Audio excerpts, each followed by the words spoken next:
with a one. No one warned you, ain't no time for no when you sleeping on a stretcher like I'm saying hey, tryna live day by day. None of these neighbors say nothing if you see a and them is coming, they did it dumping, they kicking, they punching, they jumping, they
todo se descontroló y terminé con menos plata que víctima Robin Hood. Y ay, te juro que no me di cuenta.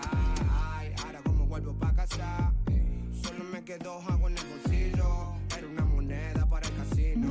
Ahí comprendí que era mi destino. Solo tenías un tiro y aposté al 23. Entonces todo me robé. ¿Qué me va a decir usted? Like a lick, but I'm not one. Get in a cut with it. One up top to this top. One up top to this top. Just let me know if it's a problem. Bobby, I make it hot, boy. I was really on the block, and now they see me on the top. Que no pare, que con mi gente ando de pare. Hoy día no nos frena nadie. Así que ahora mejor salte, no pare. Yo le oh, be on the drums, on the drums, on the drums. Yeah, Paulo Londra. Big ligas, los mayores.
Hey,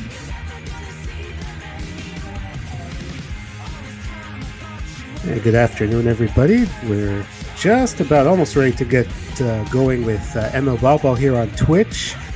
I'm EB from Toronto, joined by my broadcasting partner, Michael, this afternoon. Michael, how are you doing? I'm doing well. Excited for a great AL East matchup. Exciting matchup. A lot of young players, a lot of talented players. So it's going to be a good game today. Yeah, we will be going to Toronto, and we will have the second game of 3 between the Rays and the Blue Jays. Rays taking the opener last night by a score of 7-2. They have now won 6 of the 7 games that these two teams have played. And as a Blue Jays fan, I'm not all that surprised by that outcome. Rays have had the Blue Jays number for quite some time. Yesterday, Blake Snell got the start, coming back from a short injury. He had to leave a previous start. He went 6 2/3 innings and gave up 1 run and got the win. Chase Anderson took the loss despite going 6 innings and giving up 2 earned runs. Rays kind of tacked on runs late against the Blue Jays bullpen. And we see the lineups that we're going to have for the Rays. Lots of guys on fire. These 3, and they have a guy on the bench, Chris Herman, backup catcher, who's been on fire. Yandy Diaz, I see, has been a little bit cool. But this is a good lineup for the Rays, Michael. Yeah, no, I mean, they're obviously their team is more reliant on their pitching, but they have a lot of nice hitters. None you're going to say is, I'm going to say they're MVP candidates, but you got a lot of guys who are solid hitters and can make the hits at the right times and just move the line along.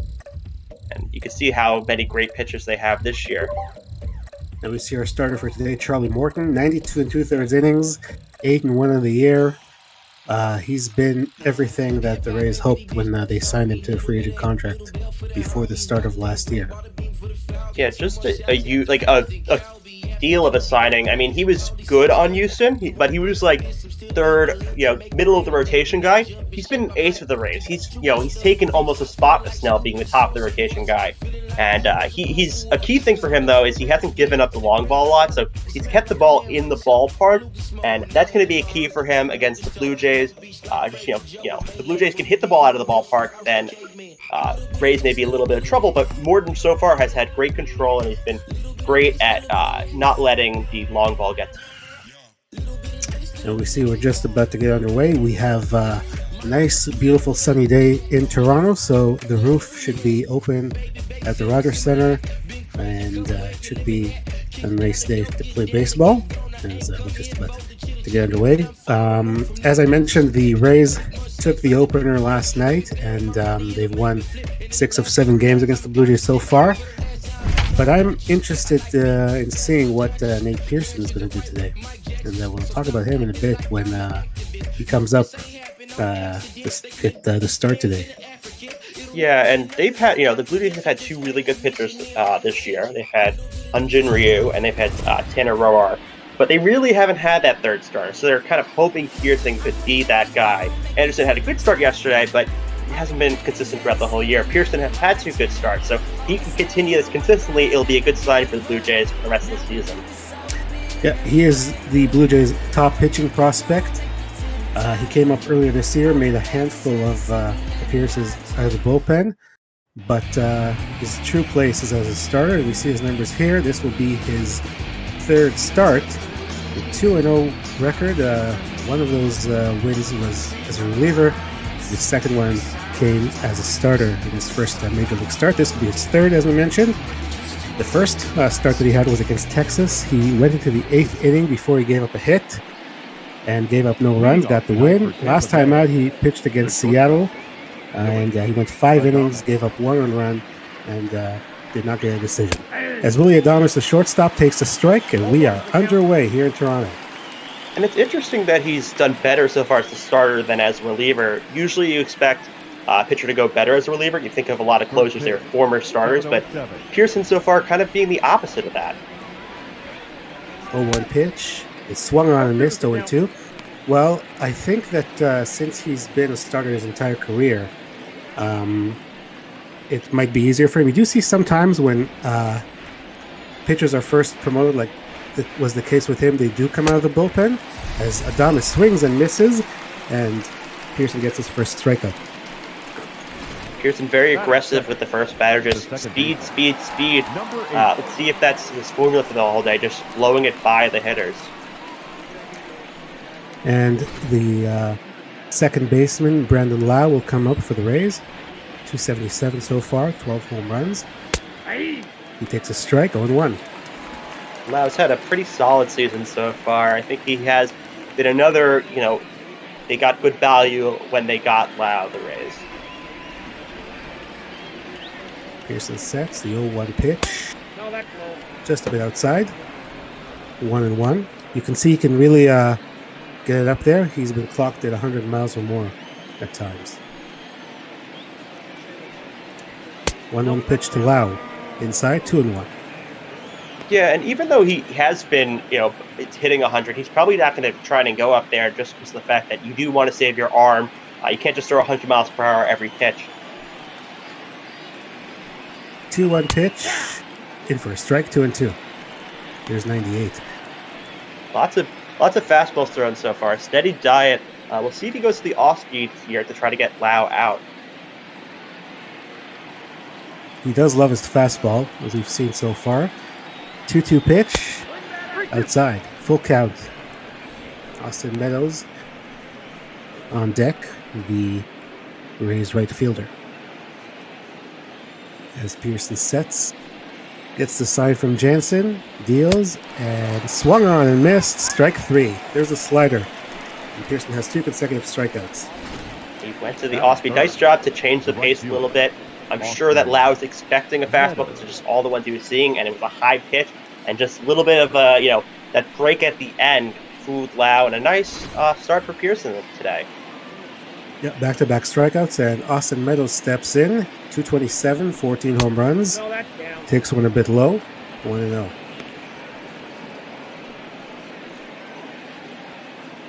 Meadows, of course, coming with Tyler Glasnow in that deal with the Pittsburgh Pirates.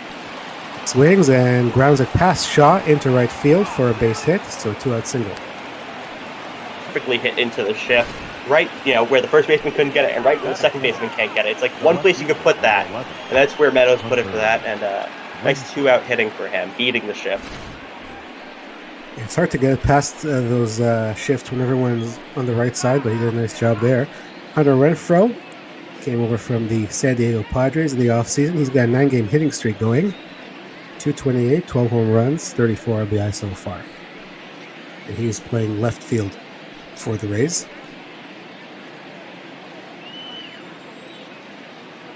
Runner at first with 2 outs, and the pitch is outside.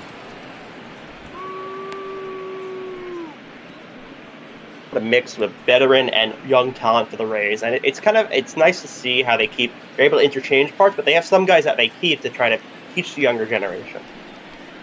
1-0 pitch in for a strike. Yeah, they have a very nice combination. They always draft well, and you and I were talking a bit before our game.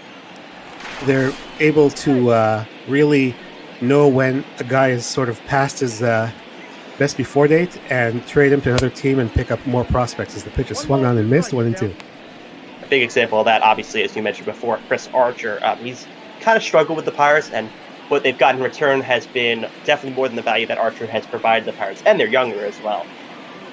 Yeah, and they also got a first-round pick who's still in the minors in that deal. 1-2 pitch, fouled away. See if Pearson will go to the slider again to try to strike Renfroe out. It worked for the second batter. Sets and fires, and just outside, 2-2. He's going. Runner at first with 2 outs, and the pitch is fouled away. Pearson now going to the off-speed, but it looks like Renfroe kind of is expecting it now, just fighting it off until he can get the pitch that he likes. 2-2 pitch, high, full count. That will give the runner at first, Meadows, a head start. Here we go, full count pitch. Fly ball, left field. Going back on it is Gurriel. Looks like he has a play. Right at the warning track, he makes the catch, and that's the inning. So the Rays leave a runner. They get no runs on one hit. We go to the bottom of the first. Blue Jays coming up here on NL Ball on Twitch. Nice inning for Pearson, and he does throw a lot of fastballs high, so that could lead to a lot of long flies, just like we saw there. But so far, obviously, in the first inning, it's worked, and it's worked for his 2 other starts. So we'll see how he progresses throughout the game in terms of his pitch location and his pitch selection. Now we get Charlie Morton making his 17th start and 110 strikeouts in 92 and 2/3 innings. Good numbers for him. And the Blue Jays are a team that will strike out quite a bit. So we'll see what happens here today as Bo Bichette, the shortstop, steps in. And Morton fires, and Bichette fouls it away.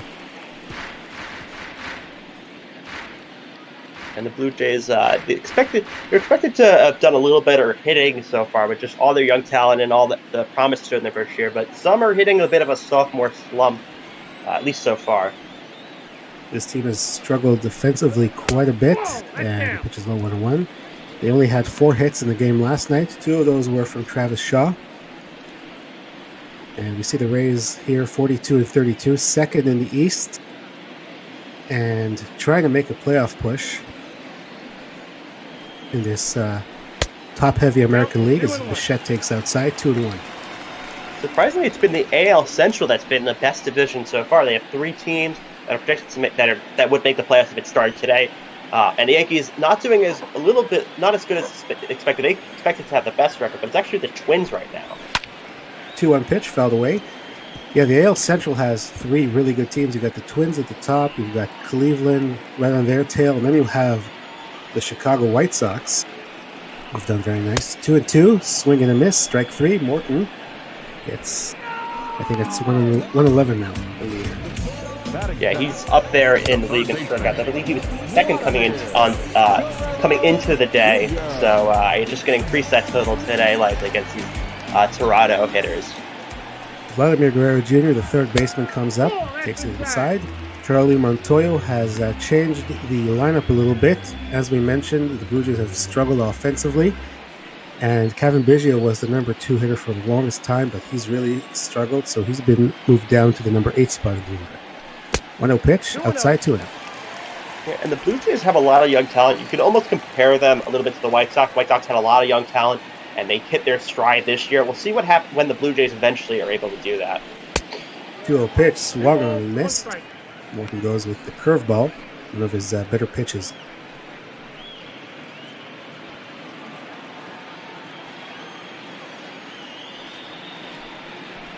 Two-1, fly ball left field, pretty well hit, and it's going to drop for a base hit. So Vladimir Guerrero Jr. gets a 1-out single. Nice hitting by Guerrero, just kind of dunking it in. He didn't try to go for too much power, and outfield was playing far enough back where it did drop in.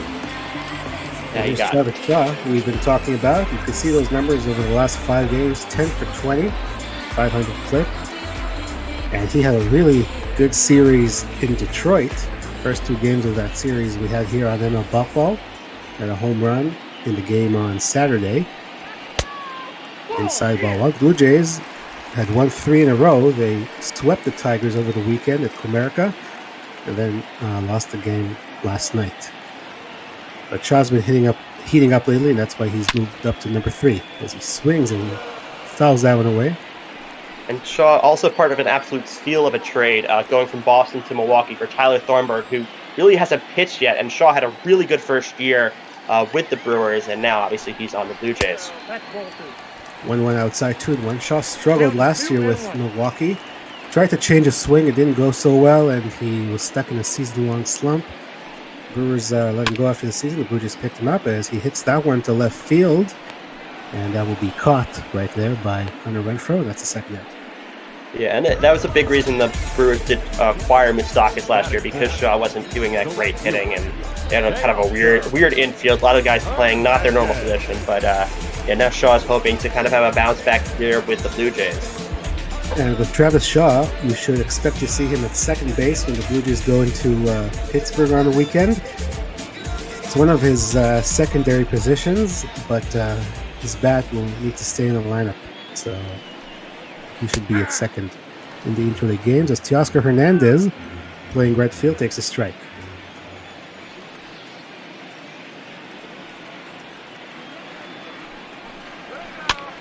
Pitch swung on, fouled back, 0-2. And Hernandez, not a guy you expected to be in the 4-hole at this point of the year, but so far, just how the season has shaped up, he's ended up being in this position in the batting order. Not quite the batting average for a cleanup hitter at 237. He does have the power, but he will strike out looking there as Morton gets 2 more strikeouts to his tally. And the Blue Jays, just like the Rays, leave a man on in the first as we go to the top of the second. Teoscar Hernandez is a guy who could hit for power, not really for average as we saw. And, managers just trying to somehow get the offense going. So he moved the lineup around, and we'll see what happens. So far, no score. G-Man Choi comes up. He's got a 6-game hitting streak. He's playing first base for the Rays. Pitch outside, ball 1. And Choi, an absolute bargain bin pickup for the Rays. He wasn't just coveted in free agency after playing on the Yankees, but he's provided good value for the Rays. 1-0 pitch, grounded into the shift. Biggio makes the play. That's the first out. And you see a lot of guys are going to get into the shift right now. It's hard, right? It's hard to go opposite field. It's hard to do that bunt down the other line. Although players are starting to learn it now with the shift, it takes a while to learn and adjust your approach. Here's another newcomer, rookie from Japan, Tsutsugo. He grounds it off of Pearson. Guerrero's going to pick it up. He's not going to have a play. And Pearson's down. And he took it right in the face. And he's going to have to leave the game, unfortunately. I guess I'm a jinx. 2 games in a row I've done. The 2 games I've done, the starting pitcher has gotten hurt. We hope Pearson's going to be okay. But now Blue Jays will have to bullpen. Looks like they'll have to bullpen the rest of the game. Yeah, they used 3 relievers last night. 2 of them got hit around a little bit, so we'll see what Charlie Montoya does. He does have a couple of guys who have been starters in the past and probably go along. He's going to go with Ryan Baraki. He's one of those former starters who's now a long reliever, and he's going to have to get up some innings today. And now at this point, you just want to try to get length, and you have to hope he keeps close and the Blue Jays hitters come alive this game again. But it's going to be a tough task, in losing your starting pitcher and facing someone as good as Morton. So the Rays had their their lineup against right-handed pitchers. Now they have a lefty. So we'll see what that does for them. Yandy Diaz, the third baseman, takes the ball low. So Pearson went inning in the third, and he gave up 2 hits. Run at first is still his responsibility, which is low, 2-0. And we hope that it's nothing too serious that will keep him from starting his next game. 2-0 pitch to Diaz. Outside, 3-0. Baraki not looking sharp off the bat. You wonder if Montoya put in Baraki because of the fact that he's lefty, and the Blue Jays put in a lineup for righties, and the Rays put in a lineup for righties, and they're expecting a righty, but now they get a lefty. 3-0, outside, ball 4. It really is, I think, mostly with Tsutsugo. Doesn't start against left-handed pitchers. It's usually Jose Martinez. That's probably the biggest change. As Kevin Kiermaier, the center fielder, steps up. Kiermaier, a very good defensive center fielder. Not really hitting for average this year. He's got a couple of runners on here. And he takes a strike. Since obviously they got rid of Longoria, he's been that big veteran for them, at least in the position players. The guy that kind of can give experience of his past with the Rays. 0-1 pitch outside, 1-1.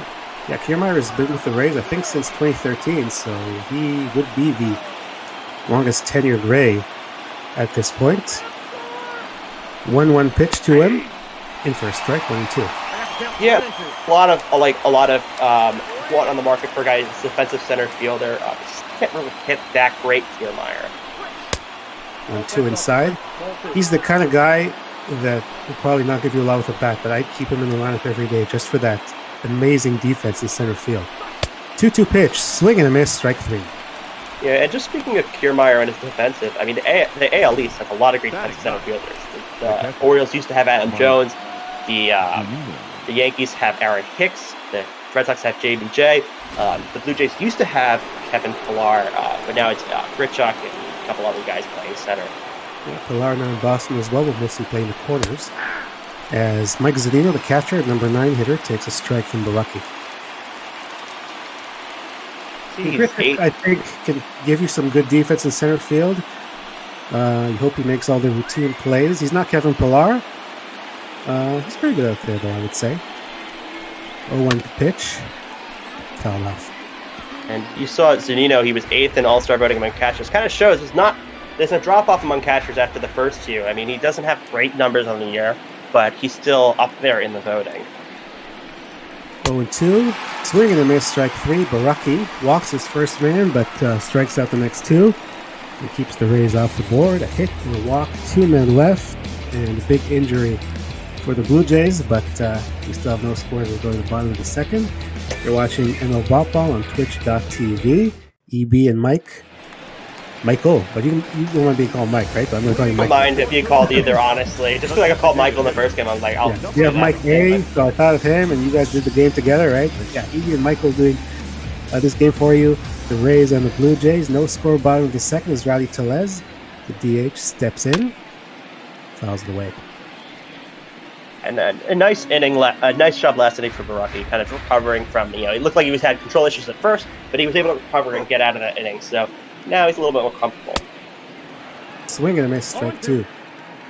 Yeah, I don't know how much time he exactly had to warm up. Obviously, with an injury, you do get as much time as you want, but it's still kind of strange, right? You have to go out to the mound, you're warming up in front of everyone. So it might take him a bit longer to get into his rhythm, but he did a nice job there. 0-2 pitch, fouled away. And you probably get a little less time stretching as well. I mean, pitchers usually will go up and stretch and kind of just loosen their arms before throwing bullpens. I don't know how much he was able to do that before going out there, because I don't know. It's kind of weird trying to do that on the mound. Obviously, no one expects to get into the game in the second inning. As Tellez takes strike 3, he's not too happy. I don't know if he's unhappy with himself or the umpire, but Morton gets his third strike. Yeah, and that was it. It was a little bit, it was towards the top of the zone, so I get why Tellez is a little bit mad, but it's a nice movement on that pitch, and it kind of just clipped the zone. Lourdes Gurriel Jr. playing left field, steps in, fouls it away. Gurriel was in the number 2 spot in the lineup for a while, but once again, Charlie Montoyo deciding to mix things up a little bit, try to find the right order, and try to get these guys' bats going again. 0-1 pitch, swing and a miss.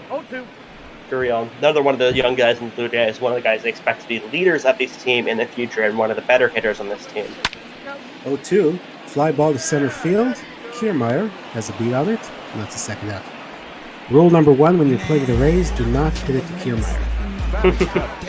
And then if you hit it deep to Kiermaier, he'll pretend it's going to be a home run, that he's going to have to try to jump and rob it, and then he'll just catch it, which is kind of a troll move, but it's entertaining, and it's kind of one of his signature things. Yes, fans of teams in the AL East, we've seen him do that for a long, long time. As here's his counterpart in center field today, Randall Grichuk, stepping in. Grichuk 233 on the year. The number 7 spot, takes slow ball 1. He's had a bit of success against Morton, as we see there, 4 for 11. Morton fires, the 1-0 is high, 2-0.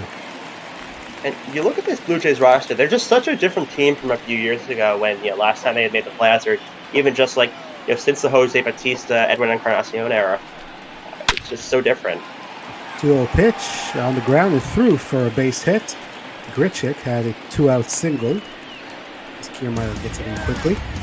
And really the longest tenured Blue Jay, since we're talking about it, is Teoscar Hernandez, who was acquired from Houston at the trade deadline in 2017.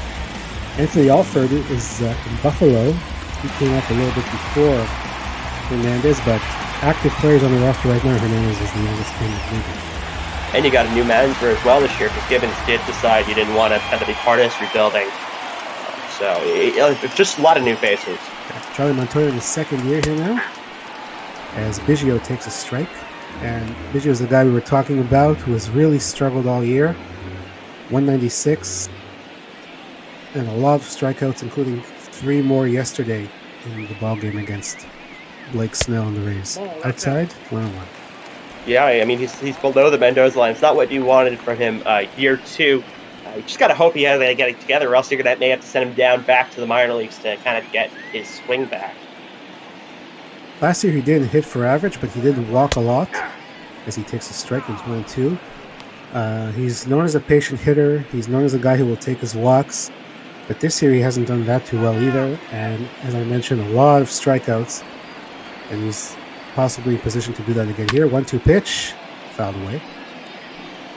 Yeah, and at least bearing in kind of the later part of the lineup, he's not going to ruin. He's not going to possibly ruin rallies. It's less likely. So you have one guy, but you're not going to have. He's out in the middle of the lineup. 1-2 pitch, fly ball to right center field. Going back is Kiermaier. He's on the track, and he will make the catch. Biggio put a good swing on it, but it stays in the park. So we go to the 3rd inning. We still have no score. Rays and Blue Jays. And even if Biggio didn't get obviously hit off that, I think it's a good sign for him. Kind of like he could do this for a confidence booster. He hit the ball pretty far against one of the best pitchers in the American League and almost got a double. Yeah, I hope he feels better that he didn't strike out as Adames fouls one off. I think if you make contact when you've been struggling, even if it goes into a fielder's glove, you at least feel better that you got a good spin on the ball. Yeah, so I mean, to make contact, like some hitters could have a strategy just bunting it, just feel the ball on the bat. Adames fouls one away, 1-2. Speaking of bunts, last year against the Rays, Biggio tried to bunt for a hit, and he ended up with a double, which was a very interesting hit for him, as Adames takes it inside 2-2. He tried to go against the shift. He bunted it, got all the way down to the outfield, and he ended up at second. See, that's like the strategy. It's almost like a very aggressive push bunt to the left side, right? Because there's no fielders there. You could do it, especially if you have some speed. You don't see it often, but I don't mind seeing guys trying to beat the shift. If they're going to shift on you, and you don't want them to do it, just hit them where they end, as they used to say. As the full count pitch to Adames is ball 4. So it's a leadoff walk for Borucki. If you're just joining us, Nate Pearson had to leave the game in the 2nd inning after taking a line drive off the bat of Yoshi Tsutsuga. So Ron Borucki took over. And Brandon Lau will come on with a runner at first and nobody out here in the 3rd. Yeah, and you never want to lead off walk as a pitcher. It never ends good usually. Pitches outside to Brandon Lau. That's the 2nd walk that Borucki has issued since coming in. And Saray 33, who is a White Sox fan, he notes in the chat that Borucki calls him Burley Jr., and the reason he's known as Burley Jr. is because he was a fan of Mark Burley growing up with the White Sox. He wears his number 56. And they sort of have a similar pitching style as the pitchers outside 3-0. I got 3-0. Interesting. Obviously, a lot of players will do that. I remember Robinson Cano. He was named after Jackie Robinson. He had number 24 because 42 was retired, but it was the reverse of Jackie's number. Borucki tries to find the strike zone, and he does. Might have been a generous call from the umpire, but it's a 3-1 count on Loud. A lot of times that happens on 3-0 counts. Kind of just give them the strike because, they're struggling. 3-0 pitch, and that's going to miss. So Borucki, his first full inning of work, issues back-to-back walks. 1st and 2nd, nobody out. Not a good recipe for the 3, 4, 5 innings coming up. It spells danger. He's going to have to work some magic to get out of this inning unscathed. It's Austin Meadows, who had a single his first time up. Wings and grounds it to Shaw. He goes to 2nd for 1, back to 1st, and not in time. Those choice. Yeah, those ground balls to 1st for double plays are kind of hard to execute, but still nice job getting out, and now you still have a double play set up. So I just want to try to get a ground ball here from Meadows. Renfroe, not the easiest thing, but that's the goal. Meadows coming down the line pretty fast. so it would be very hard to turn it, as Renfro took a strike from Baraki. So you talk about Baraki being like Burley, doesn't throw very hard, he may not get a lot of strikeouts, he's going to rely on his defense. So everyone has to be on their toes, make the plays. 1-1 pitch, in for a strike, 1-2. You see the changeup, just 82. And now Baraki ahead in the count, so he could kind of waste one, try to get Renfro to either strike out or ground one towards the shortstop or second baseman. See what he does. We see the crowd on their feet in the third inning. 1-2. Swing and a miss. Strike 3. That's his third strikeout since coming into the game. The first baseman. Nice recovery for Baraki. Kind of getting himself into trouble and getting himself out of trouble. Reminds me a little bit of kind of when Pettit had pitched for the Yankees. He always have runners on base, but he'd almost always get out of the inning. So it just reminds me a little bit of him as well. Yeah, Pettit, another lefty, and all those guys, just like Burley, he'd give up a lot of hits. Sure, he took a strike. He didn't seem to like that call too much. And Burley would give up a lot of hits, and he'd usually get out of it. He could give up 4 runs in the first inning and then finish the ball game. As Choi grounds one, foul. I would say 4 runs in the first inning just reminds me of Paxton last year. He'd always give up all these runs in the first inning. He just pitched like an ace the rest of the game. 0-2, swung on and missed. Strike 3. Great job from Baraki. First 2 guys reach on walks. He gets a fielder's choice and a couple of strikeouts. Keeps the Rays off the board. Nice job. Go to the bottom of the third, still no score. Nice job by Baraki. One thing you do be concerned about is he is obviously the fact that he's getting himself in and out of trouble. He's going to have good pitch counts, so maybe leave him. He's going to be in a little less than you expected to when you brought him in for the injured Pearson. It's so nice of Heidi Wadney to bring us the not so lovely hitting stats for the Blue Jays. As you can see, near the bottom in pretty much every category. The last is stolen bases, not a lot of speed on this team.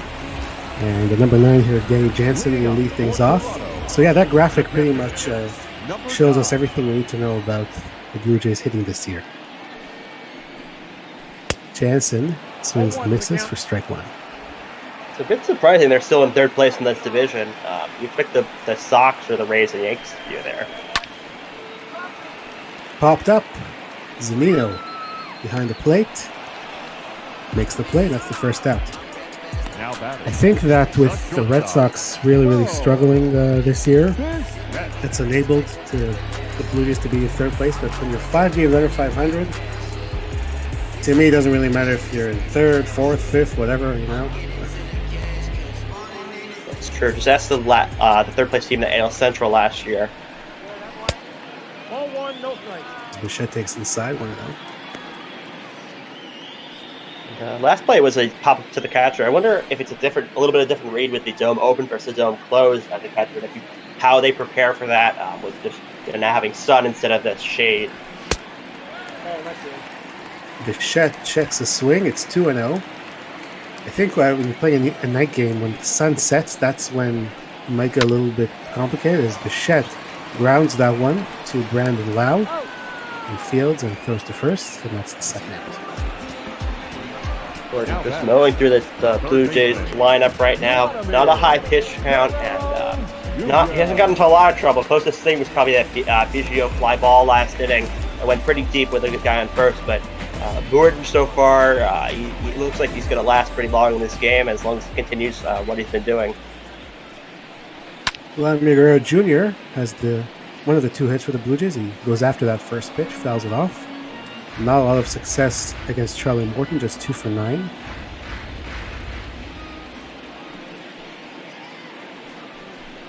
As Morton fires a strike, and it's 0-2.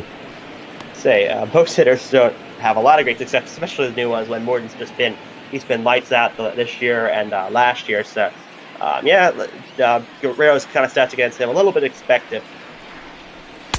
0-2 inside 1-2. Morton, of course, last year starting the American League wildcard game for the Rays against the Oakland Athletics. He was very good in that game as the Rays defeated the A's. 1-2 to Guerrero. 1 gone and fouled away. Stays alive. And Rays surprisingly took the Astros to 5 games. No one really expected that. They got pretty close to actually pulling the upset. 1-2, low 2-2. Yeah, the Rays were surprisingly good in that series. They won the games they needed to win at home to take it back to Houston, and they really gave the Astros all they could handle. It was quite impressive as the so-called underdogs. 2-2 pitch outside, full count. Lad working the count a little bit, so nice show of patience from a younger player, where a lot of times they will be a little bit uber aggressive when they're kind of new to the league. Full count, fouled away. Morton just keep peppering the ball in there. He knows he has the stuff to strike Guerrero out, so he's not going to be backing away from this. Full count pitch, ground ball, and Lau boots it, and Guerrero's going to reach. We'll see how they score that. Should be an error. Oh, it looks like it's made. Yeah, it's not an easy play per se when you're going to the backhand, but I think if he got it cleanly, he would have easily had Guerrero out.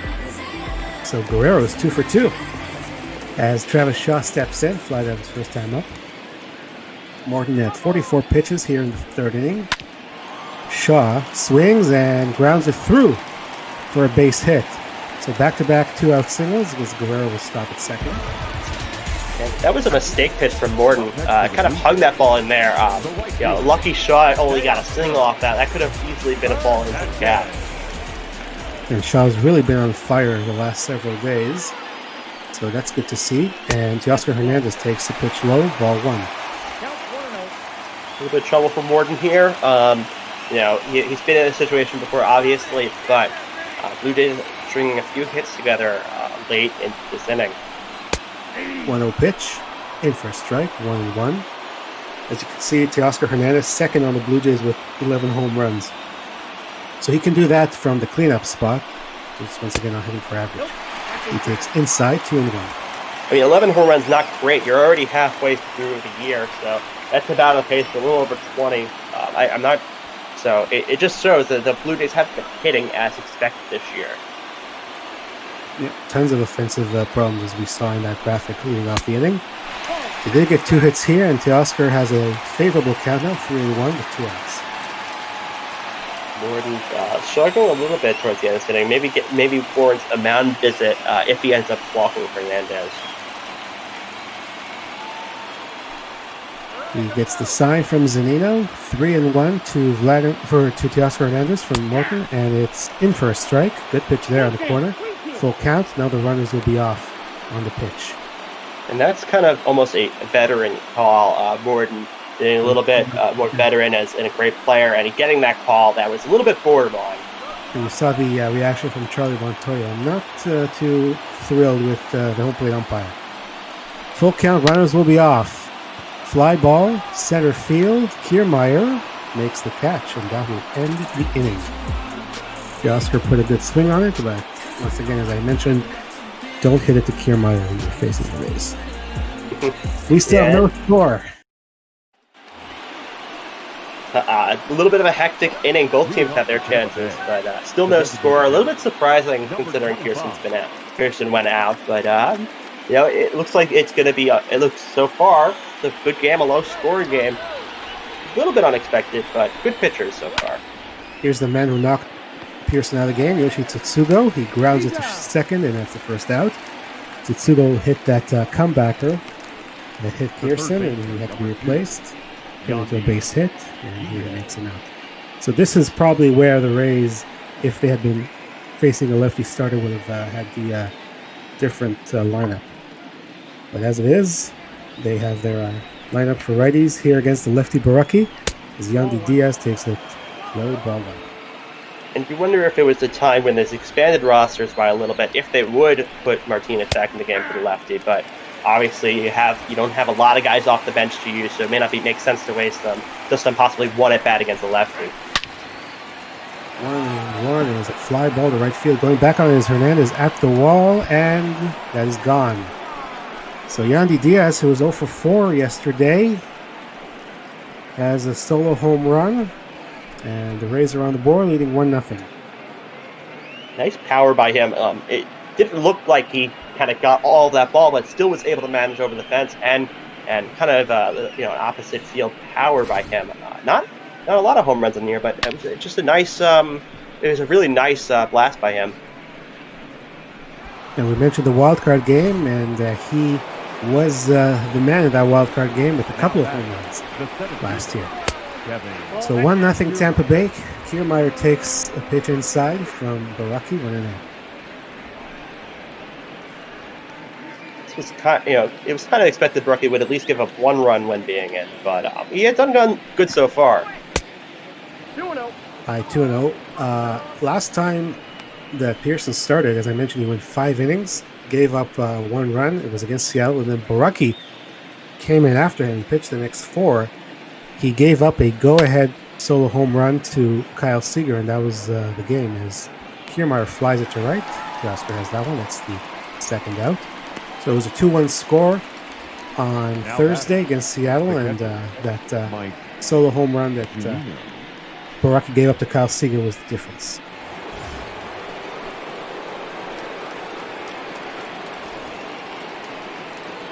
There's a discussion in the chat about the Blue Jays offense as the pitch is fouled off by Zunino.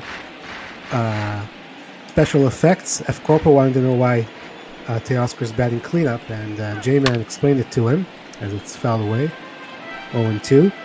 Vlad's hitting second because Biggio is below 200. Gurriel is hitting worse, and so on and so forth.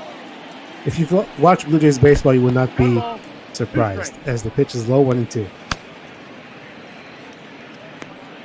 A couple of guys warming up in the bullpen. Trent Thornton, Anthony Kay, who pitched last night and had a bit of a rough time against the Rays. 1-2, fouled away. And not too surprising they're warming up the bullpen. When he's facing the top of the lineup next inning, I don't know if they're going to want him to go against them again. It's maybe his last batter. Yep, that ball went out. 1-2 outside, 2-2. J-Man basically summed it up well. It's not been a good year for the Jays offense.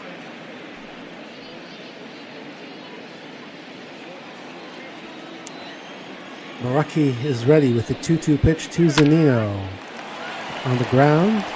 He's on the ground. The third. Guerrero throws it over to first, and that's the inning. But Yandy Diaz puts the Rays on the board with that opposite field solo shot. We go to the bottom of the 4th. 1-0 Rays. The Rays now have a 1-0 lead. You kind of expected them to eventually put one across the board. Didn't really expect it to be Diaz-Oppo home run, but a run's a run. As Morton will face 5, 6, and 7.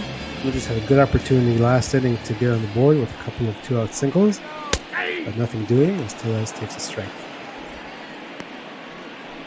You see he's been productive, 10 RBI over his last 10 games.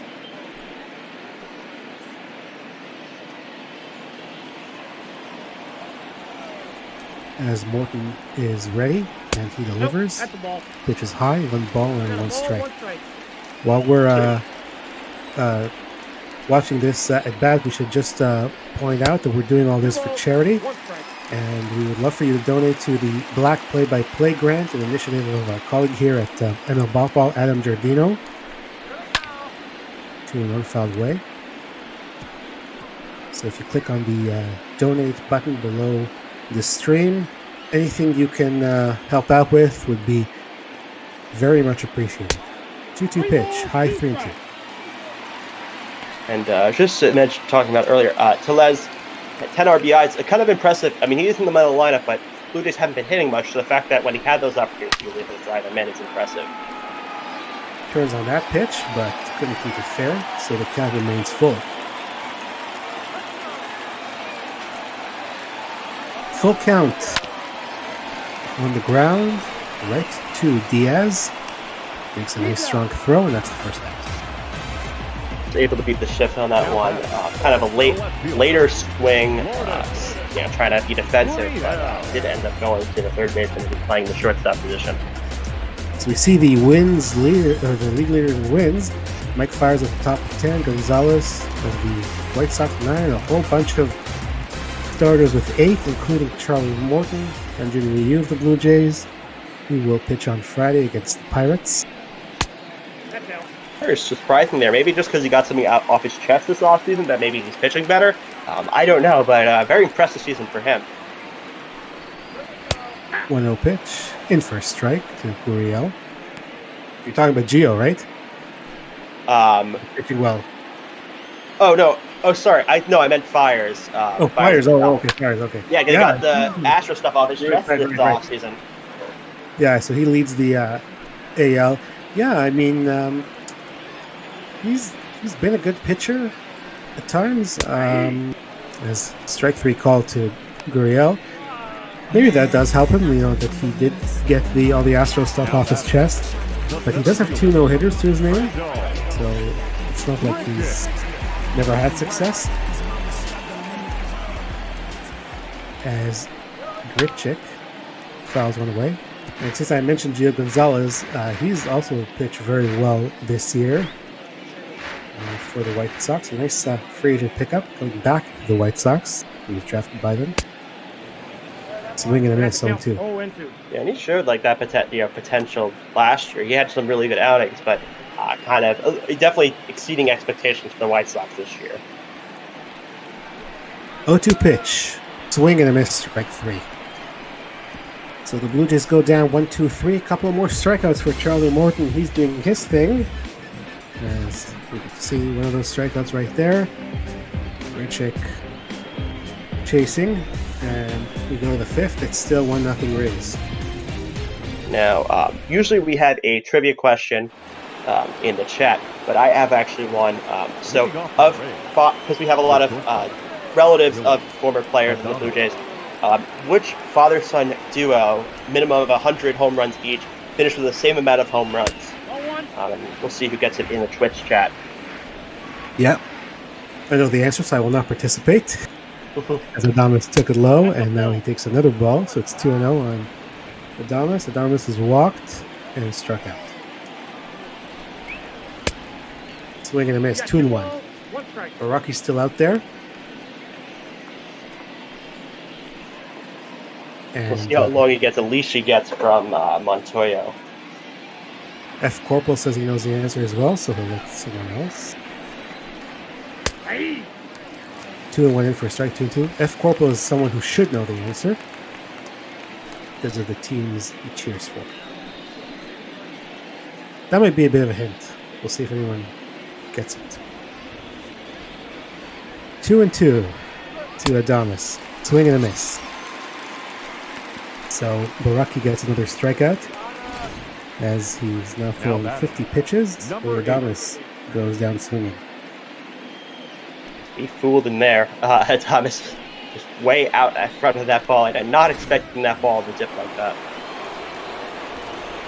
Brandon Lau's 0 for 1. He too has struck out and walked. Lays off that one. 1-1.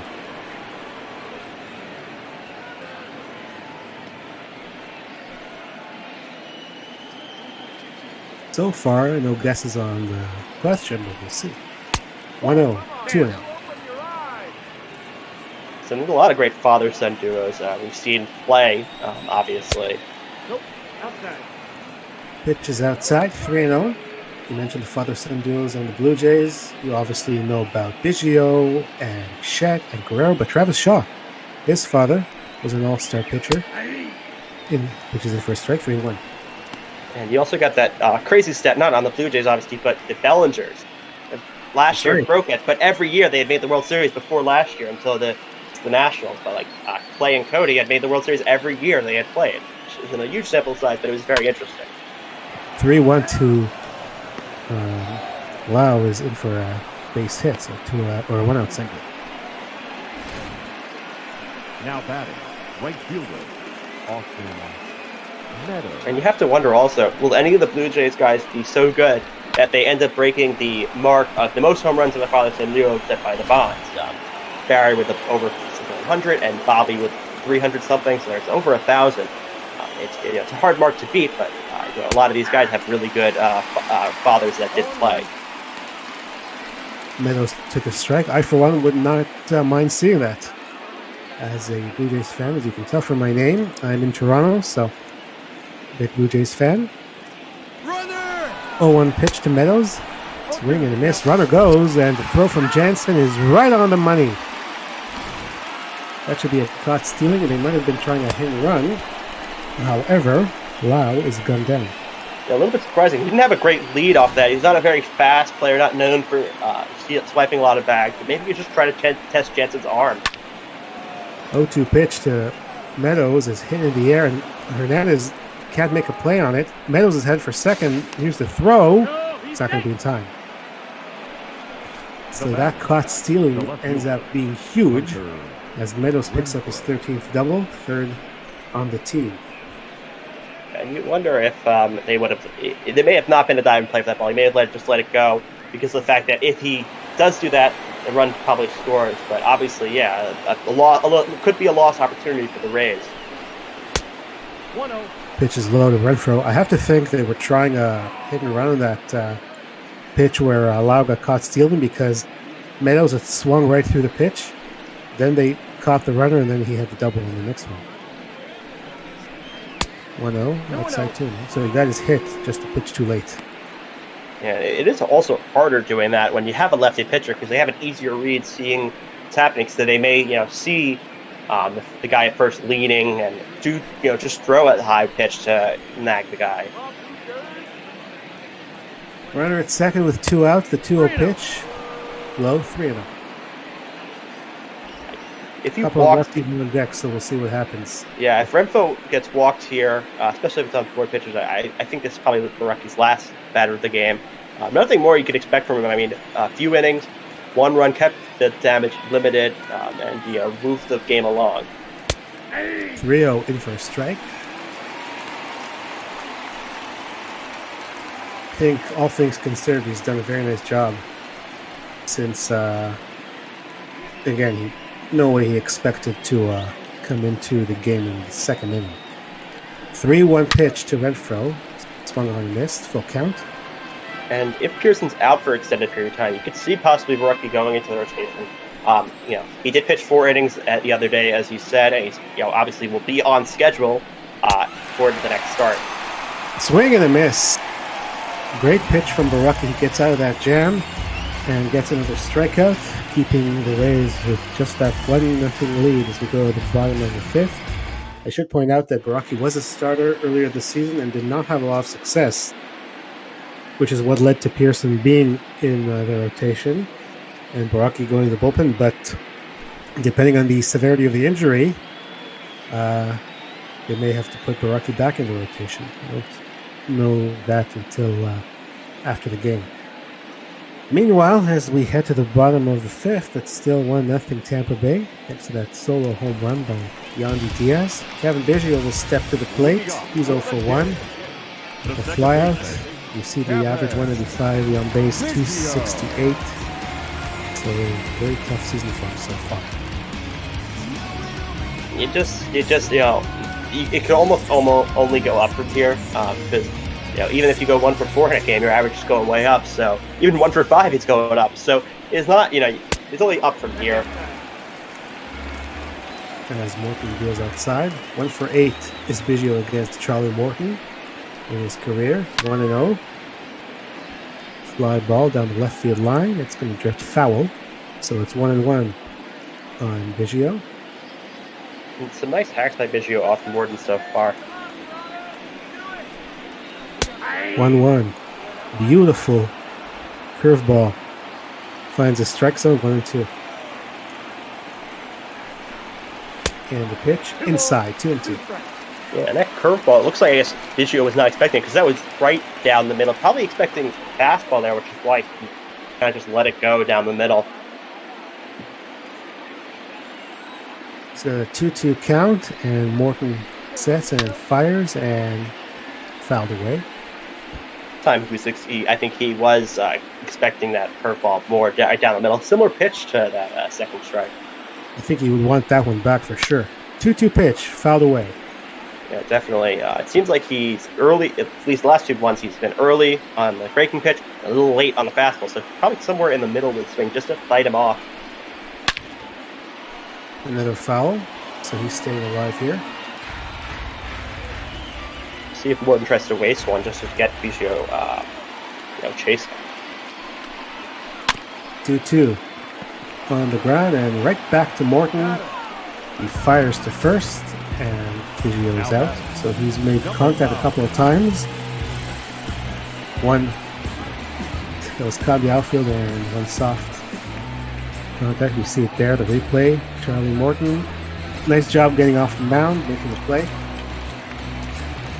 Pitcher's reaction time is so huge because that's the difference between a hit and a out, basically, because that's a hard play for an infielder to get, charging in, and you don't have a super. The runner isn't that slow that you can just kind of be patient with it.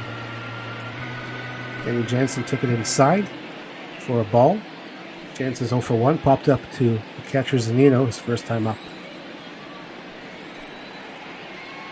He's another guy who has really struggled as he fouls that one away, and the count goes to 1-1. And more contact being made off Morton as we get a little bit further into the game. Swing and a miss, 1-2. No contact on that curveball. Good one from Morton. As he sets and fires. Fly ball left field. Pretty well hit. Going back at the wall, and it is off the top of the wall. Jansen's going to stop at second, and he's got himself a run-out double. And then another mistake pitch by Morton. We've seen that before. That single, the other inning, and a few pitches to Biggio, and just that's an easy ball to hit, and lucky that it didn't go out of the ballpark for Morton. Yeah, it was hard to see. I thought it might go out. It took a hit right off the top of the wall, and at one point I thought that Renfro had a play there, but he did not, so it's a one-out double. See the mascot Ace trying to get everyone fired up here in Toronto. 1-0 Rays, but the tying runs in scoring position with one out, and the top of the order coming up. Bichette 0 for 2. Takes a strike. 0-1 for the count.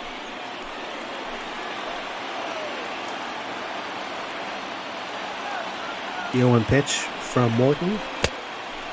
He lays off 1-1.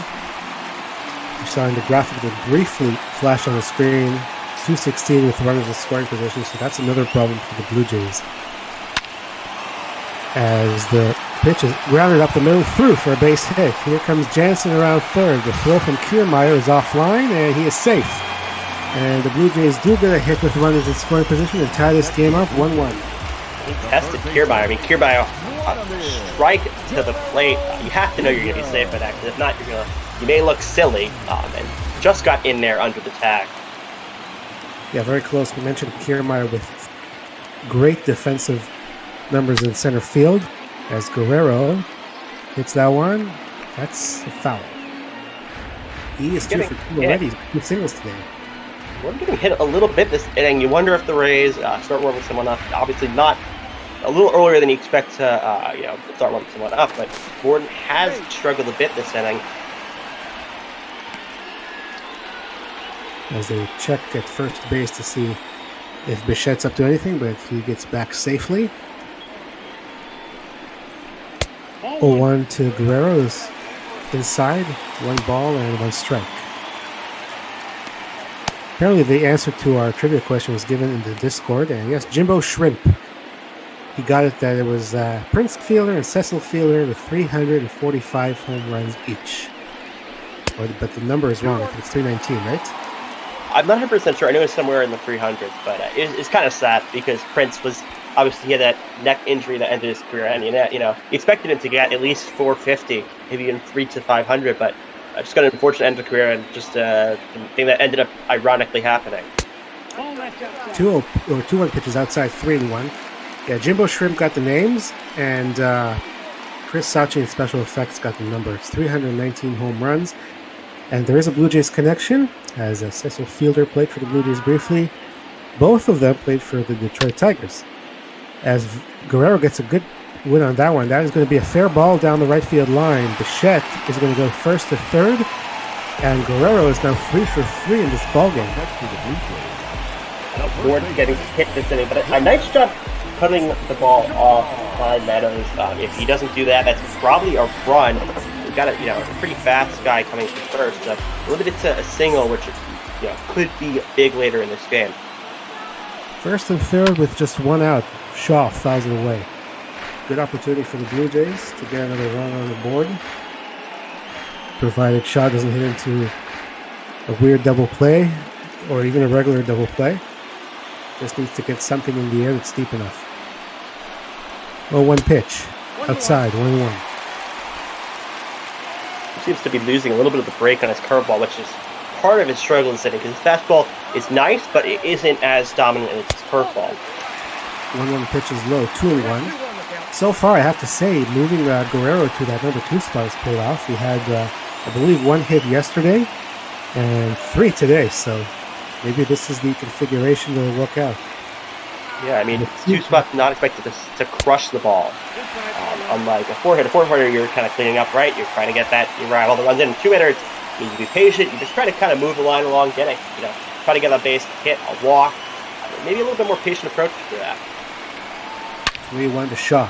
Fly ball right field. Going back on his Meadows. At the wall and off the wall. 1 run will score. Guerrero's going to stop at second. And Shaw delivers with an RBI single. It's now 2-1 Blue Jays. So hard hit, I guess. Yeah, so hard hit it didn't end up being a double, but just nice hitting by Shaw. Morton's just struggling, and we kind of didn't expect this coming in where the Blue Jays start teeing off Morton, but it's starting to look like that. Now you got the 4-hitter up. Trouble for Morton right now. Teoscar Hernandez is 0 for 2. He goes after the first pitch, fouls it off. So Shaw's definitely been on a very good streak lately.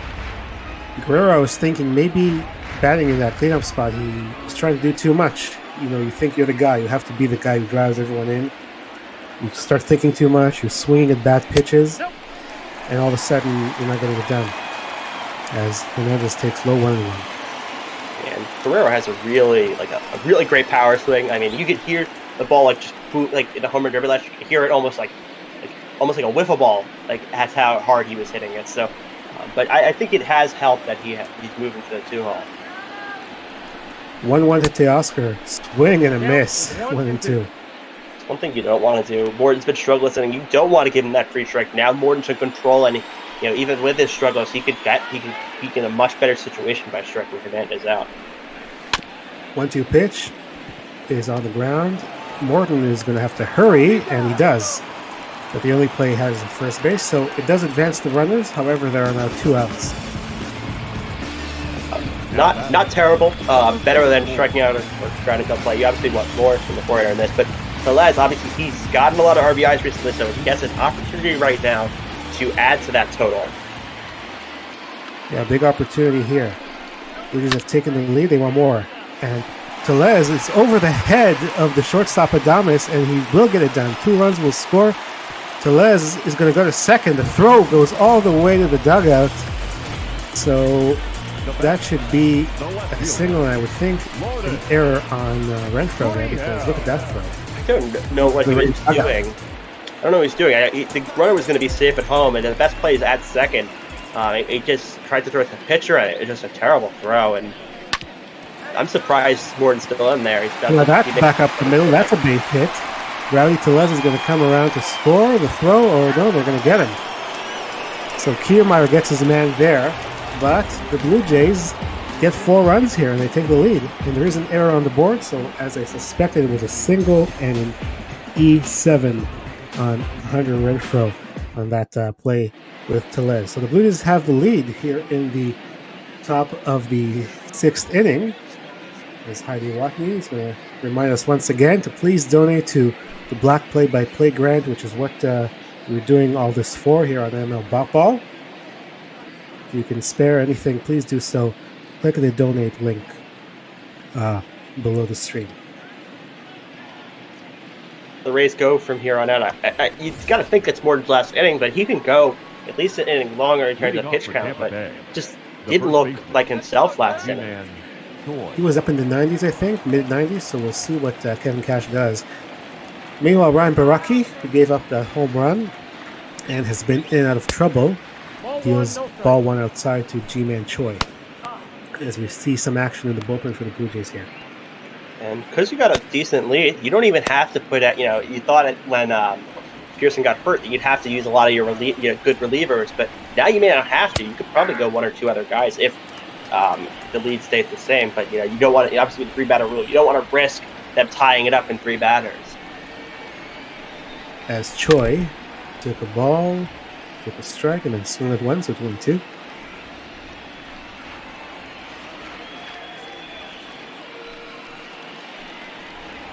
One-two pitch, swing and a miss. Another strikeout for Baraki. Seems like each inning he's starting off the batter a little better. Obviously, first time it was, first 2 times was walked, and then it got it out, and now it's 2 strikeouts, and just almost getting more impressive.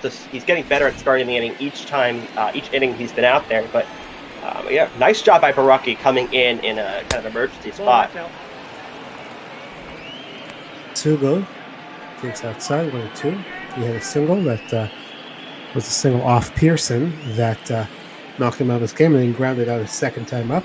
As we mentioned, he does not usually start against lefties, and that's probably why. Grounds it to short. Bichette makes the play, and there are quickly 2 outs here in the 6th. The third baseman, number 2. Yeah, and it's almost surprising that the Rays do have Yoshitomo, because of the fact that they usually aren't the hot spot for international players at all. You think of the big market teams, and you think of the high spending teams like the Yankees, Sox, Dodgers, teams like that. Count 1-0. Yandy Diaz, the offense for the Rays today, had that home run, takes ball 1. I was surprised, honestly, that the Rays, they went for Tsutsugo, and also with Morton, they gave him a nice free agent contract. Not usually something that they do, but I think they realized that they have a good window to contend, and they had a lot of young players, and they said, maybe we have good pitchers, but we want that veteran guy in the rotation. So Morton was a good pickup for them, and Tsutsugo, if he can hit the way he did in Japan, would be a really nice addition to this offense. And they obviously got a great coach as well with Cash. I think he won Man of the Year last year. He almost won Man of the Year last year, so he's been a great guy for them, especially when you used to have Joe Madden, and who was also great. So it's a nice revelation that they have. Did you see a great production? You mentioned Cash, and they showed him in the dugout. As Yandy Diaz is going to get another base hit. It's a 2-out single. Baraki, see if they keep him in here. He's up to the 70s in pitches, and you obviously won't be able to use him for a while. Maybe not even until what would be Pearson's next start, if Pearson is healthy. He's at 75 pitches here. He's got Kevin Kiermaier, who fouls it away. If you're Charlie Montoya, the Blue Jays manager, what you're thinking of is, how am I going to get this ninth inning with the lead, so I can use my closer, Ken Giles. 0-1 pitch to Kiermaier, swing and a miss, 0-2. And you also put in consideration who's going to be pitching, the next day and the next few days, and how much you're probably going to need to use the bullpen for that. 0-2 pitch inside 1-2. Blue Jays and Rays will play again tomorrow. We will have that game for you with J-Man and I believe Jeremy Goldstein.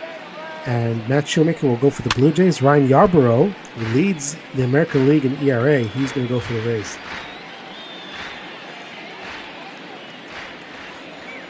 Surprising person this year. Yeah.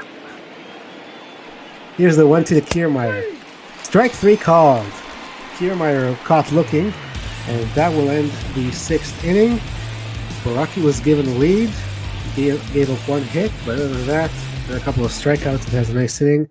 That may be it for him. We shall see. It's definitely it for Charlie Morton, as Trevor Richards will come on for the Rays here. And Baraki, assuming nothing big changes in this game, I think he's going to get player of the game, but we'll see what happens at the end. A lot can change, so we're only about 2/3 of the way through the game. So Morton only able to go 5 innings today. He gives up 4 runs. And now Trevor Richards, as we mentioned, he's going to face 7, 8, and 9 for the Blue Jays. Starting with Randall Grichuk. Takes a strike. The Rays, not the start you expected from Morton.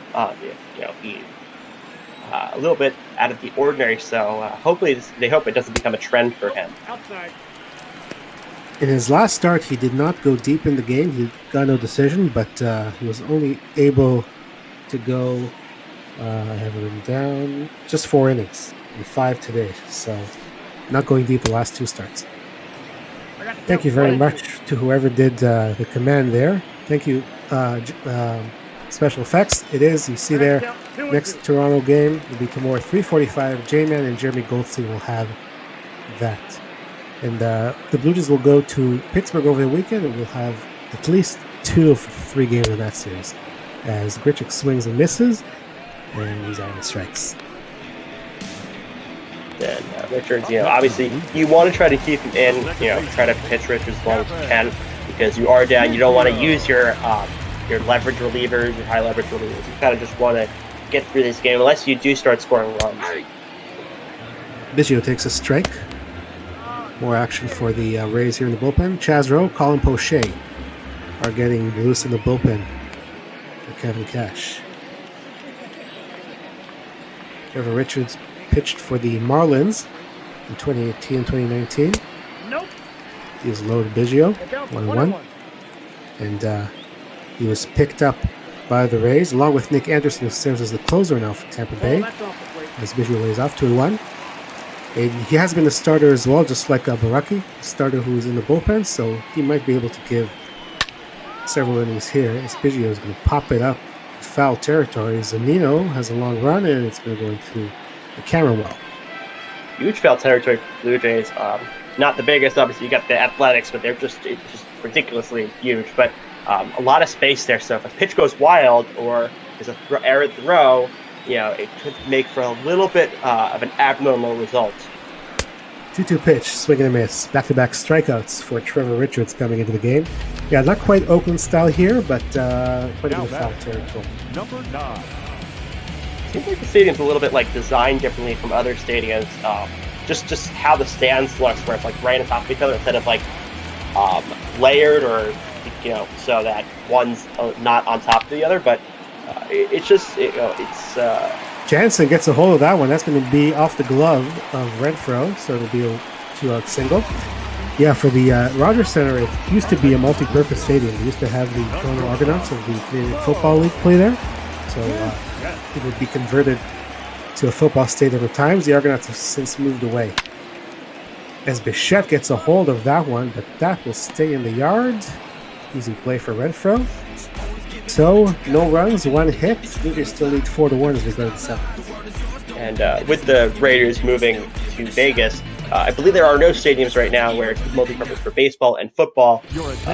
Some are used for baseball and other sports like soccer or something like that, but no other ones used for football at all, like the Toronto used to be used and the Coliseum used to be used.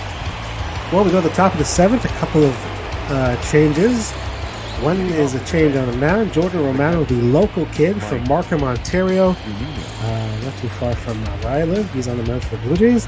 And in the broadcast booth is none other than the best organist on the planet, Shark Shavery. How you doing, my friend? Oh, that's high praise. I'm not doing too bad. I hope you enjoyed the O Canada rendition we did at the beginning of the broadcast. Absolutely. I loved it. Thank you so much for that. Yeah, it's great. Mike Zunino is the first batter Romano will face. Outside 2-0. Blue Jays leading at 4-1, hoping to even the series at a game apiece. As Zunino takes another ball low, 3-0. Showing the age of the game, kind of how the organ is associated with baseball, but it's kind of you love hearing it. It just is a beautiful sound. 3-0 pitch right down the middle for a strike. Romano was drafted by the Blue Jays, and then before the start of last year, he was taking the Rule 5 draft pick by the White Sox, who immediately traded him to the Texas Rangers.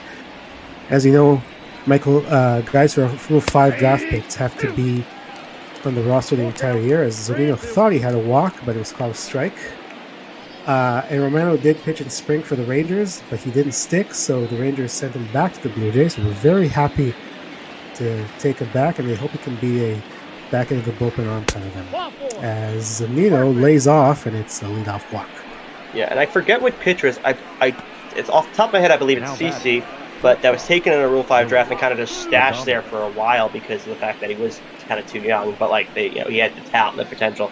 Yeah, I know there's one good pitcher. It may not be CC, but I know there's one pitcher that went. But most do get sent back because it is a rock spot, and rock spots are very valuable in these days. Willie Adames takes it outside. We just had a Rule 5 draft pick pitcher last year, Elvis Luciano, who's now back in the minors.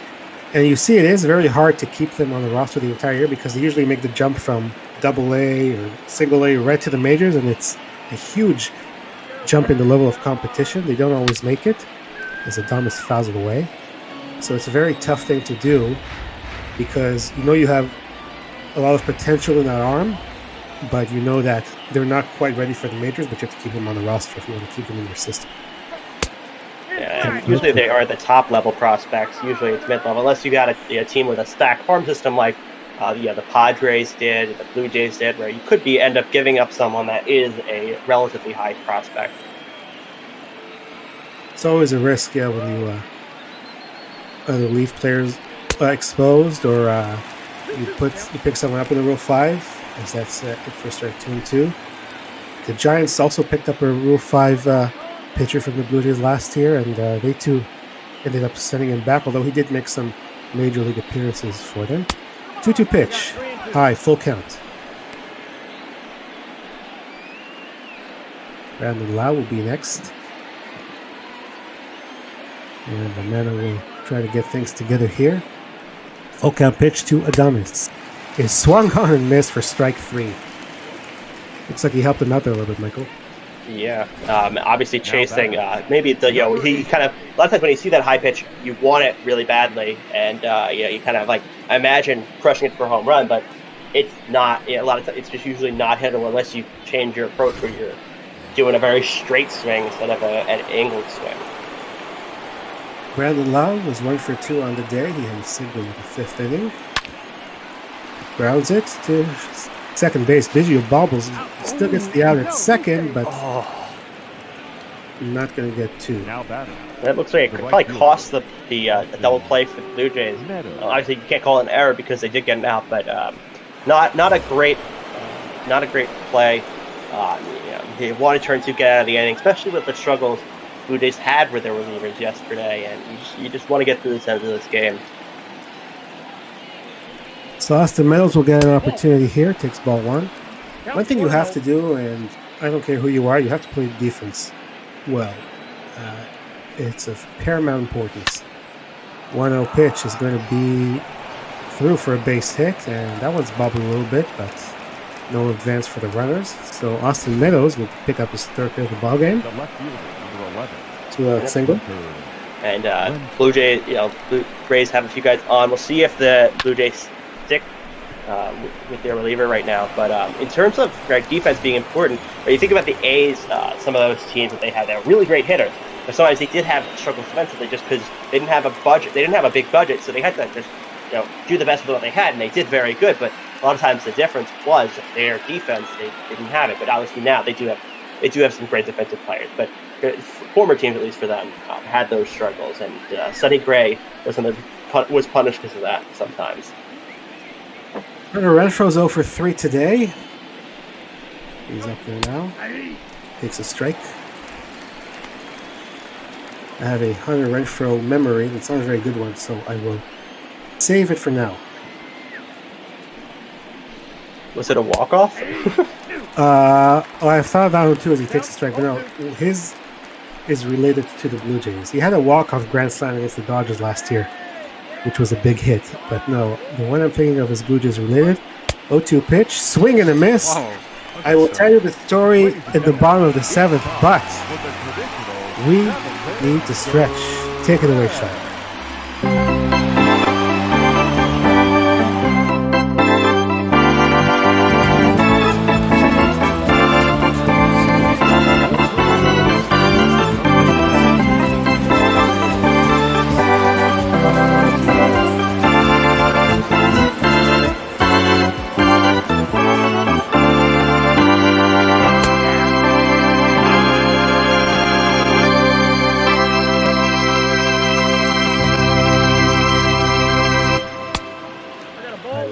sound. Beautiful as always. Thank you so much, Shark Shavery. Well, you're very welcome. Thanks for having me, and hopefully we can see Toronto keep things going here, and I hope you guys have a great rest of your call. Thank you very much, Shark. And here's Vladimir Guerrero Jr. leading off this inning with a leadoff double. His 19th of the year. So the Hunter Renfroe story that I didn't want to say because he had a chance to tie the game is last year he was with the San Diego Padres, as we mentioned. Padres were in town for a 3-game series. He came up in, I think it was the 7th inning, I don't remember, but the game had been tied and there was an error right before he came up. And he ended up hitting the go-ahead 3-run home run. Was it 2 outs when that happened? Like the error would have... I believe so. I'm pretty sure it was 2 outs. Maybe someone who watched that game remembers. It was the Padres and the Blue Jays last year, and it was a pretty miserable weekend as the Padres took 2 of 3. Travis Shaw up there, 1-1. Fouled away. I'm not superstitious. I'm just a little stitious. But I didn't want to tell that story until after he made an out. Yeah, and I guess whenever you lose a series against a team that is one of the losing record or one of the worst teams, it is always worse. Like it's the worst. Fly ball to left field.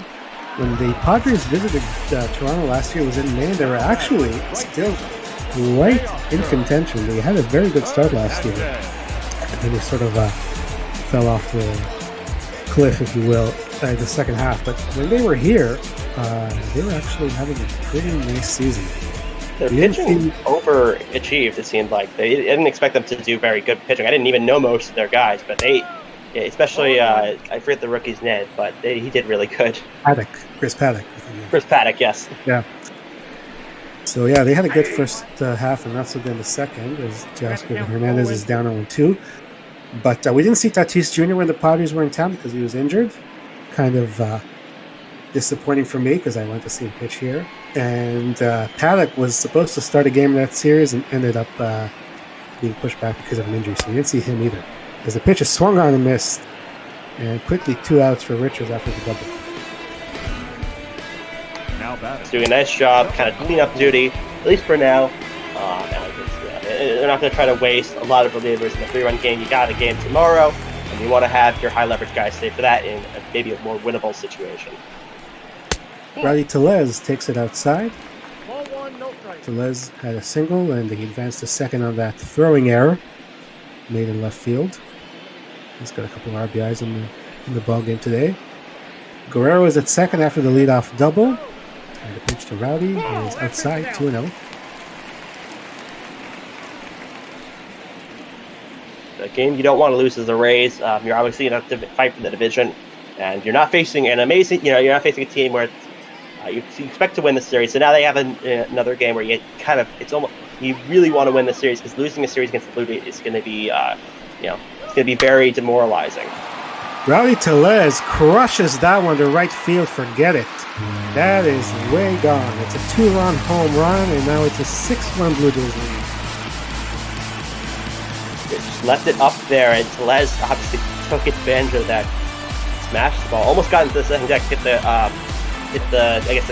bottom of the second deck and bounced down, but not what you want there for the Rays. Now the game is even more out of reach. You have to have a big offensive surge to even get close in this one. Huge hit there. 3-run game, still a safe situation in the 8th and 9th. Now Charlie Montoya may think about something different, and we see that absolutely demolished pitch, 389 feet right out of the ballpark. And you can't. The only way you can catch that is if you put your outfielders in the seats. As Gurriel takes a strike. Yeah, that one you kind of knew was gone. Unlike the DS1, it was close, could have been off the wall, but just made it. This one, you knew off the bat, that was just crushed. 0-1 is in for a strike, 0-2. 6-1 Blue Jays here in the 7th. 0-2 pitch. That one's hit pretty well, but that's going to stay in the yard. Meadows has a play. And that will end the inning by Rowdy Tellez. Let's get a look at that majestic blast, which makes it a 5-run game to go to the 8th. lost in the lights. That's when you know it's going to be hit very, very far. As we go to the top of the 8th, Jordan Romano is going to stay on. Had the game still been a 3-run game, we probably would have seen Anthony Bass come in. He's been the setup man for the Blue Jays, but I think if Romano can keep getting outs and not getting into too much trouble, he can stay in the inning as he deals a strike to Choi. For the Rays here, you just want to start stringing hits together. You can't obviously tie the game with one hit, but put pressure on the Jays. 1 ball, 1 strike. Inside, 1-1. There's some action in the bullpen. Thomas Pennone, Wilmer Font, both pitched in the game last night. They're up in the pen. The 1-1 pitch is low, 2-1 to G-Man Choi, native of South Korea. Played a little bit with the Angels, the Yankees, the Brewers, now with the Rays. Swings and fouls it off, 2-2. And with the deficit being 5 runs, you can see possibly the umpire expanding the strike zone a little bit, just because it isn't that close, but it's not low enough where it's going to be way outside and still called a strike. See a full count to Choi and Tsutsugo waiting on deck. He would face a righty once again unless they go to Pennone in the bullpen. Full count to Choi, fouled away.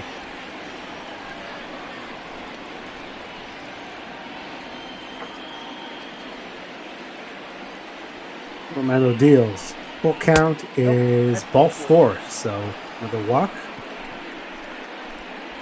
You just want to throw strikes. You're up by 5. You don't want to be walking guys. You don't want to be cutesy. If you give up a run, you give up a run, but you just want to get these outs, and if it means throwing balls that they're going to have to hit, you do that. You don't walk guys. You don't try to pinch the corners. You don't try to nibble on the zone. You just got to throw strikes here. Yeah, you got to be aggressive, especially when you have still a 5-run lead as the pitch is outside. If the first guy takes you deep, you still have a 4-run lead. Just be aggressive and make them earn their way on base, and he's not doing that here because he misses again, 2-0. And the more pitches you get, the less easier it is for your manager to keep you in. So the more arms are going to be wasted because of the fact that he is trying to just get him to chase, which it's not the thing you want to do at this point. Now 3-0. It's just not the way you want to start the inning. They may pull him early in this inning. 3-0 count. We'll see if he has the green light or if he's taking. Tsugo does take, and it's a strike. 3-1. Just flip the zone on that one. But your umpire is usually going to give you a strike there as long as it's kind of relatively close to the zone. Romano pitching in his home country, really his hometown. Markham is a suburb of Toronto where he's from.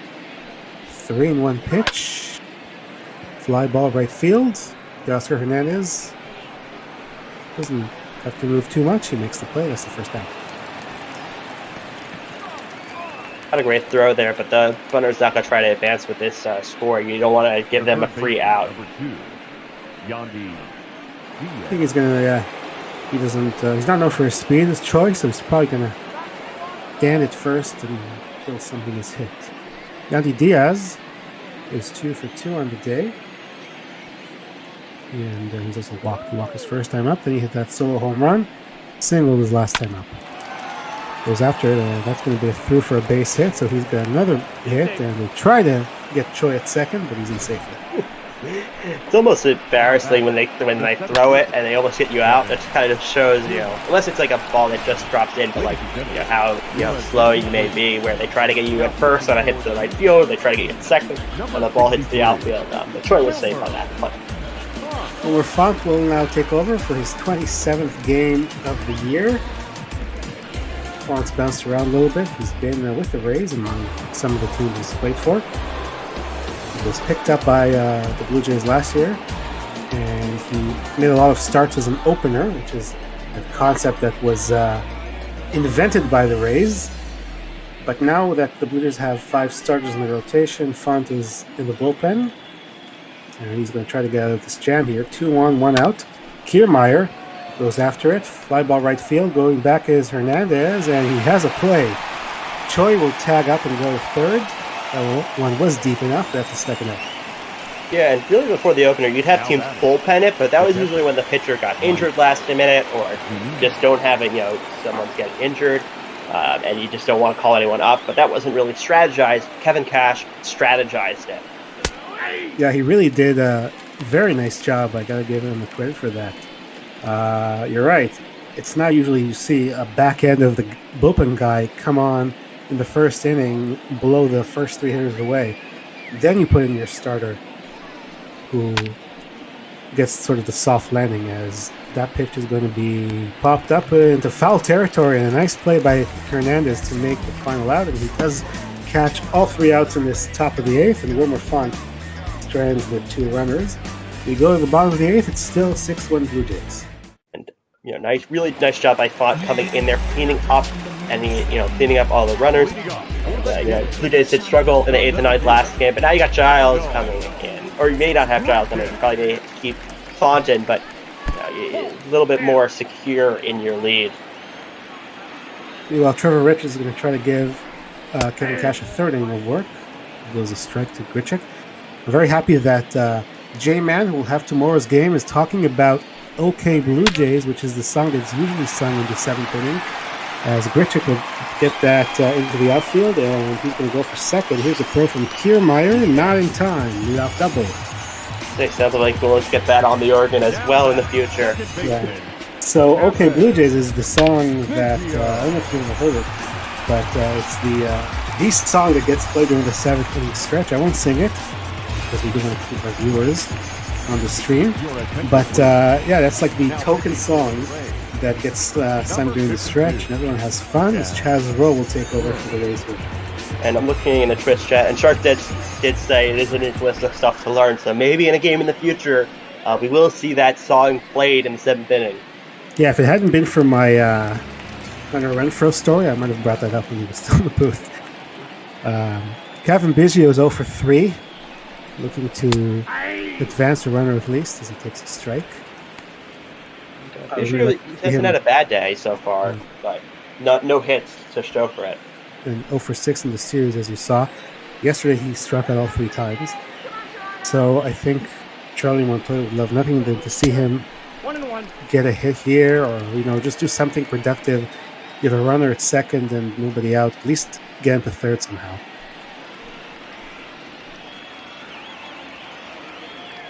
One on count on Biggio,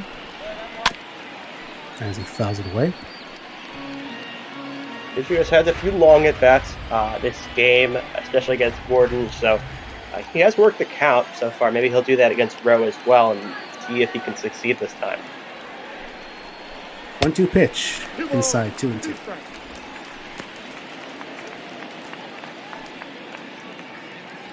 Chaz Rowe, another guy who's bounced around a little bit, but found a home in Tampa Bay the last couple of seasons. 2-2 pitch. Comes in, inside, full count. And Rowe one of the key relievers for the Rays last year, so he may have found his place finally. Full count. It is fouled away. Biggio stays alive.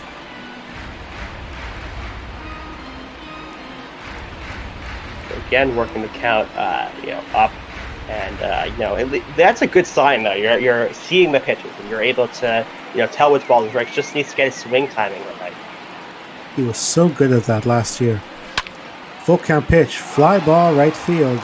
That's hit deep. Going back, Meadows on the run, and he's going to make the play, but Grichuk will go to second. So, like we said, Biggio does get the job done. He moves the runner over the third with less than 2 outs.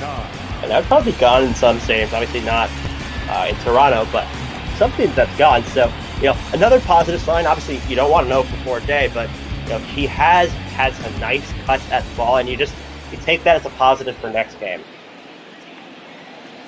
A couple of flyouts that were hit pretty well for him. As Danny Jansen's had a nice day. He has a couple of hits, double and single. Chaz Rowe misses outside. That's more. I mean, that's definitely more than you even want from a ninth hitter. I mean, he's just had a great game, and ninth hitter you maybe hope for 1 hit, but he's had 2 hits. He's had some hits that have been key for the Blue Jays this game. 1-0 pitch is hit pretty well to center field. Going back on his Kiermaier at the wall, and he will make the catch, but once again, Grichuk advances 90 feet and comes home to score. The batter, number 11. So sack fly for Danny Jansen. 7-1. Insurance run for the Jays. Probably not putting in Giles next inning, but in case, unless something gets a brewing for the Rays, so you get to save Giles, and you get to you save some of the higher leverage guys in your bullpen. Yeah, very good to manufacture that extra run, make it a 6-run lead. Kevin Cash has some more guys in the bullpen. Coming up after this game at 2 o'clock Eastern, we'll have the rubber match of the Angels and the A's, Felix Pena, AJ Puck. 3:45, we'll have the Mets at Wrigley. This pitch is swung on and missed, 1-1. Pitching matchup for that one is Stephen Matz and Tyler Chatwood. And then at 5:30, the Astros and the Mariners finishing up a quick 2-game series at Seattle. Jose Urquidy and Nick Margevicius will be the pitching matchup there. As Rose sets and fires the 2-1 pitch, fouled away. After that, at 7:15, we'll have the second game of the 2-game series between the Yankees and the Pirates. Jordan Montgomery and Trevor Williams. 9 o'clock, Brewers at the Twins. As the pitch is swung on and missed for strike 3. Dylan Fall and Devin Smeltzer will be the matchup for that one. And then 10:45 on Ball After Dark. Stay tuned for Game 3 of 4 between the Diamondbacks at the Dodgers, Zach Gallen and David Price. And it should be a great call with Cookie Eater and Jake Dean. And we do see Ken Giles in a non-save situation here. A little bit surprising. Yeah, maybe just getting him innings. I don't know when the last time he's pitched for them, so sometimes that's strategy. Also, nice job with the pronunciation of Astros Marlins pitchers. A few hard names. Yeah, I do try if I can. Ken Giles picked up a save. It was on Friday in Detroit, and I do not believe he has pitched since. The Blues had a big 9-2 win on Saturday, and 9-5 I think it was on Sunday, as he deals a strike to Louis Adames. But you do have the top of the order. As you mentioned, Ken Giles could use the work, and you really don't want any trouble here. 0-2. You don't want to have them laid up, not pitching for a while, because then they get rusty, and then the next time they're in, it's kind of warming up again. So it's a nice, you obviously hope that the next 2 days are not going to be ones he has to make saves, but that's probably the strategy here. Giles gets the fastball in, but it's inside to Adames, 1-2. Giles is known as 100 miles Giles. He can get that fastball up to 100. And Adames lays off that one, so it's a 2-2 count.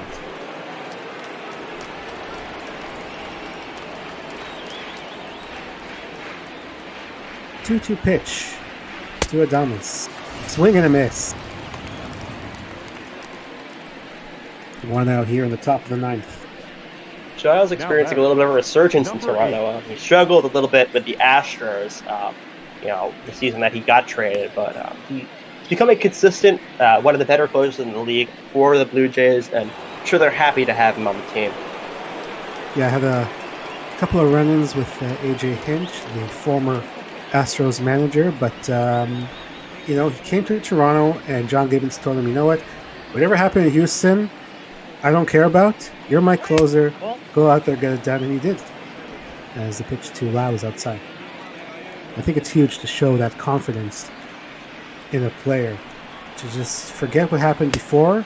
That was Houston. Now you're in Toronto. It's a new page for him. And just sometimes change the scenery works. It's not even always like, the coaches, but somebody just, I had struggles here, and now that's all away because now I'm, not there anymore, and now I could go back to doing what I did when I was successful. 1-1 is inside. 2-1. There is a lot to say about confidence in Major League Baseball.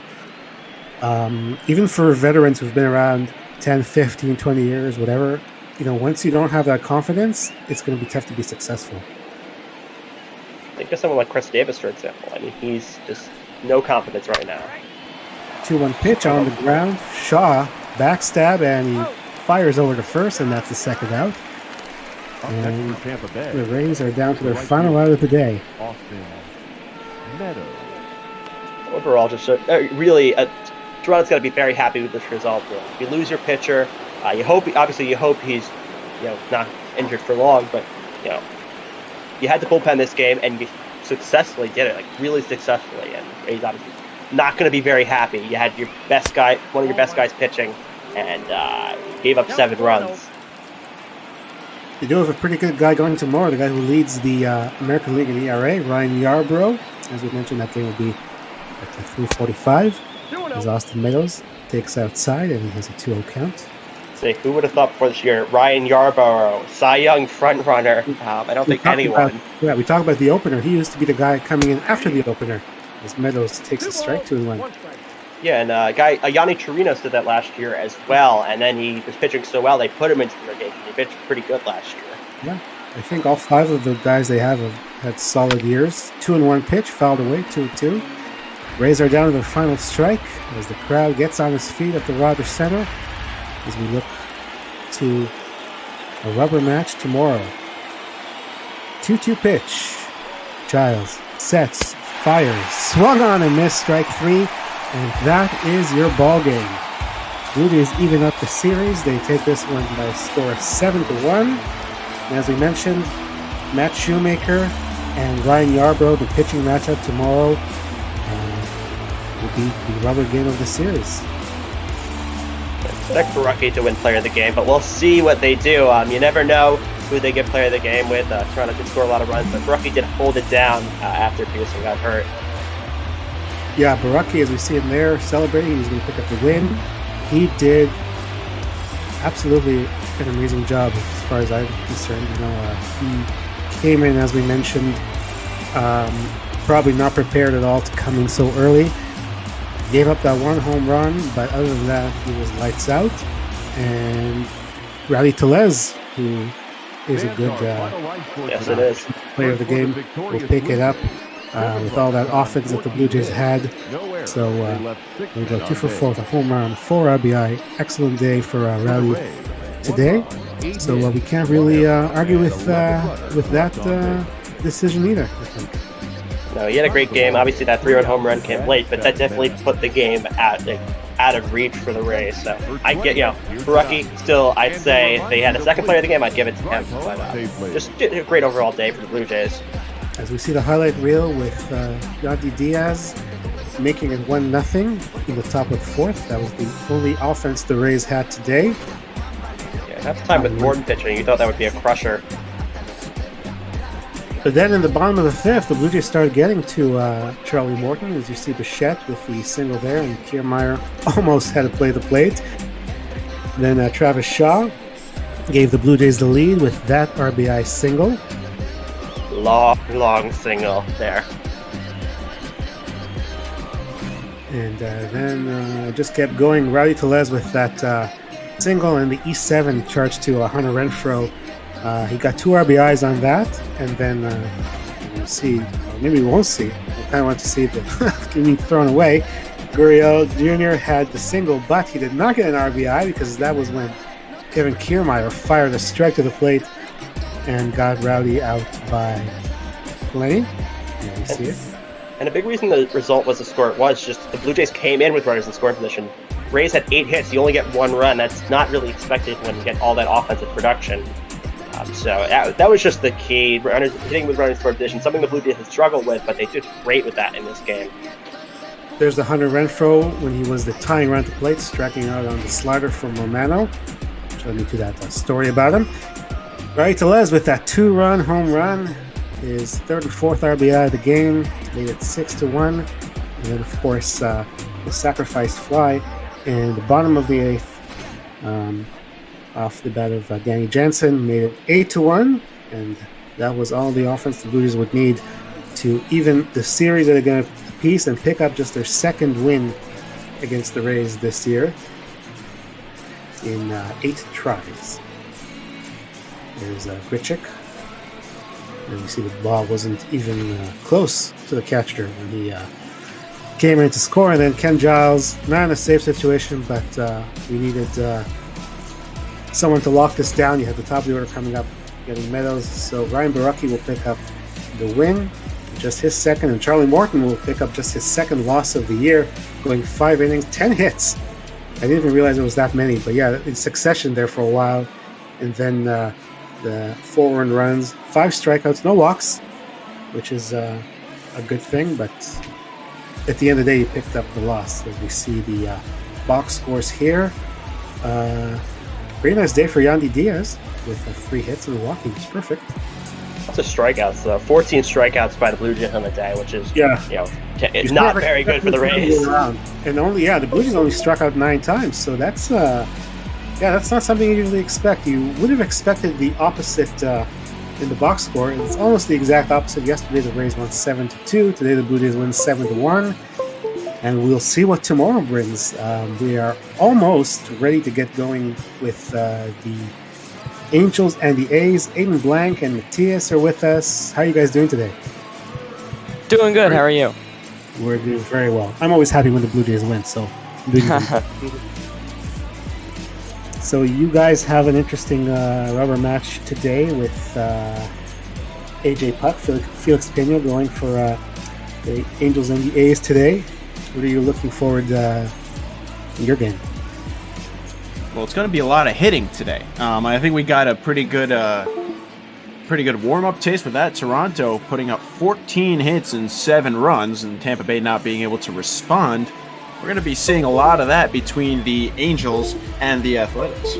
Yeah, I do expect that. A couple of teams that can hit very well. And for the Angels, it's a huge game because of where they are in the standings in the American League West. Absolutely. You look at that division, and it is wide open. It is the only division where you can genuinely look at it, and everyone has an opportunity to jump into first in the next couple of weeks. You can see it right there on your screen. 5 games back for the Angels. They're at 500. And we'll see how it goes for them. Michael, any final thoughts before we hand it over to these fine gentlemen who will continue the day for us today? Yeah, I mean, coming in, this wasn't, expected one team to score a lot. We expected it to be the Rays. It's kind of just a big reversal by the Blue Jays, and a nice win for momentum. Just almost every player could say, I had this improvement to my hitting, and that was some struggle they had all this year. So they hope they can build up the momentum and maybe make a run here. They're still not, still around 500, so they can still make a run here to get in contention. The league is still a lot of games to go. The Rays, obviously, disappointing result. You hope Morton can get it back together, but at least if it doesn't happen, you have a lot of good other starting pitchers. Is it possible to see what happened with Nate Pearson, or is that something? He got a black eye, it looks like. So I think he's going to be back for next game. I don't think a black eye is enough to keep him out of a game. I hope so, and I hope he has his hitting shoes on because he'll be pitching in Milwaukee, so he's ready to hit. So, hopefully he gets back okay. Well, thank you very much, Michael, for joining me. I had a blast. I hope you did as well. And I guess we'll wait till we get to the next game, like right on the screen when we start. But it was a fun afternoon today. As I mentioned, Michael, I hope you enjoyed it as much as I did. I definitely did. All right, we'll have to do it again sometime.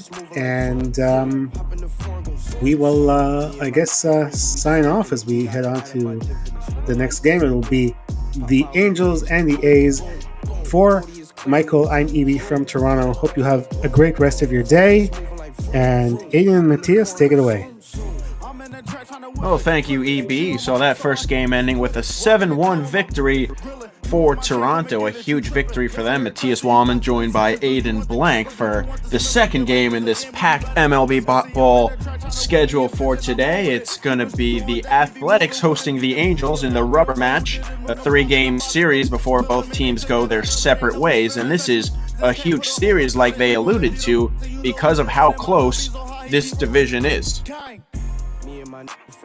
Yeah, absolutely. Anybody could win this division at any time. Going to be a really exciting game to watch. Looking forward to it.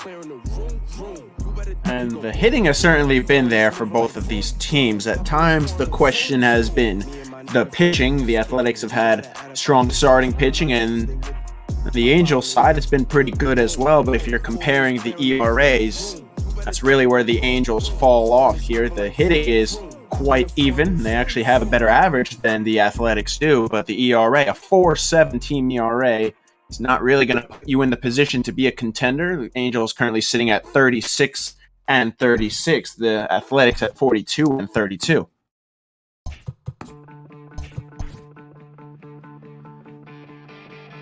And we're just getting set up here. Next game is going to be Angels at Athletics. Pack slate coming up after this. After this game, it's going to be the Mets at Chicago. I actually think I have a little mistake here. It's the Mets at Chicago will be the next game. I'm a Mets fan too, don't worry. I'm excited to see that one. The Mets have been playing a lot better recently. You see the stats over the last 10 games. Yeah, it does look like it's the Mets and the Cubs.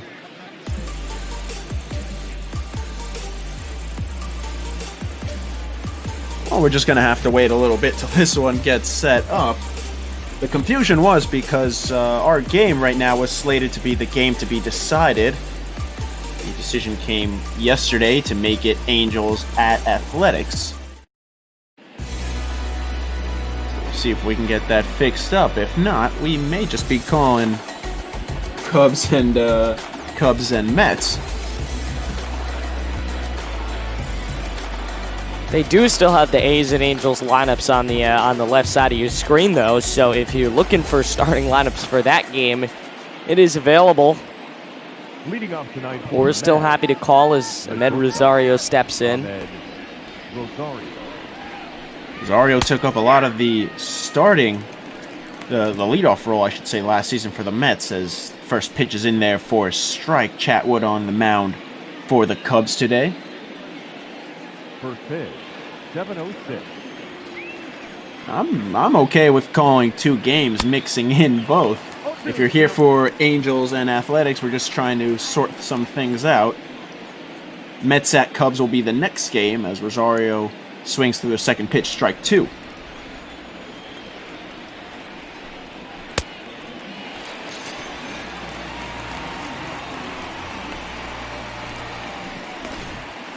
Batting second, the third baseman, number 6. And Rosario goes down on the third pitch, so Chatwood just needs 3 pitches to get through the first batter, and there's one away.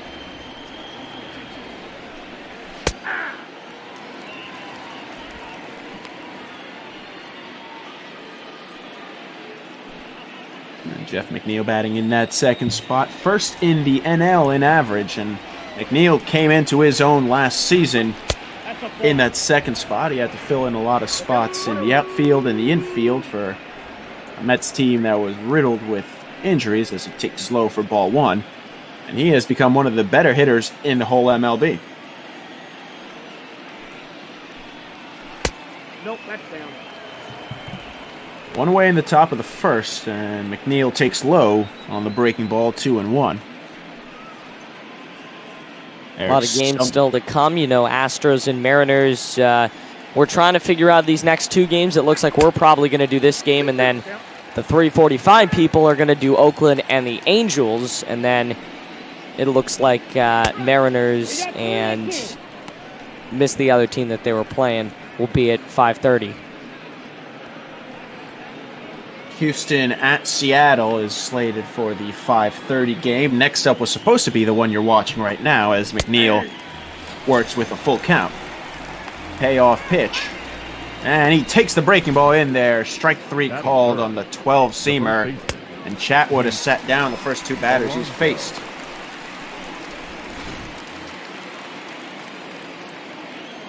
Schedule coming for the rest of the day. We assume that the Angels and Athletics will be the next game. Big Fun and Jeremy Goldstein will be on that call as Alonso takes strike 1 inside. After that, it'll be Yankees at Pittsburgh, Milwaukee and Minnesota, and Arizona at Los Angeles. That's the Dodgers, for what should be an exciting game. And Alonso fouls this one straight back, 0-2.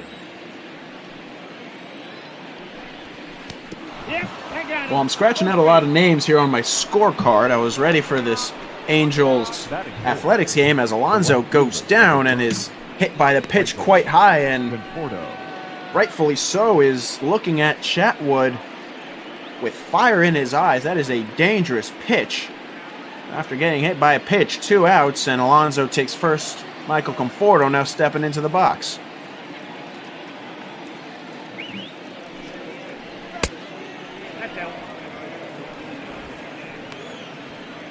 Yeah, today might be one of those days where we have to call a game sans scorecard.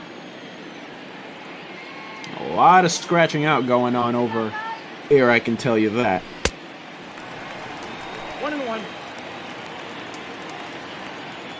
Conforto swings right over the top of the changeup. 1 ball and 1 strike. Alonso on first after getting hit by the pitch. Outside, ball 2. Mets have been playing a lot better recently. The hitting is starting to pick up for them. They still have some questions with their pitching, as this one is chopped back to the mound. Chatwood throws it over to first. No problem. Alonso's left on first, and the Cubs get through the top half of the first with no problems. Bryant, Rizzo, and Baez coming up in the bottom of the first.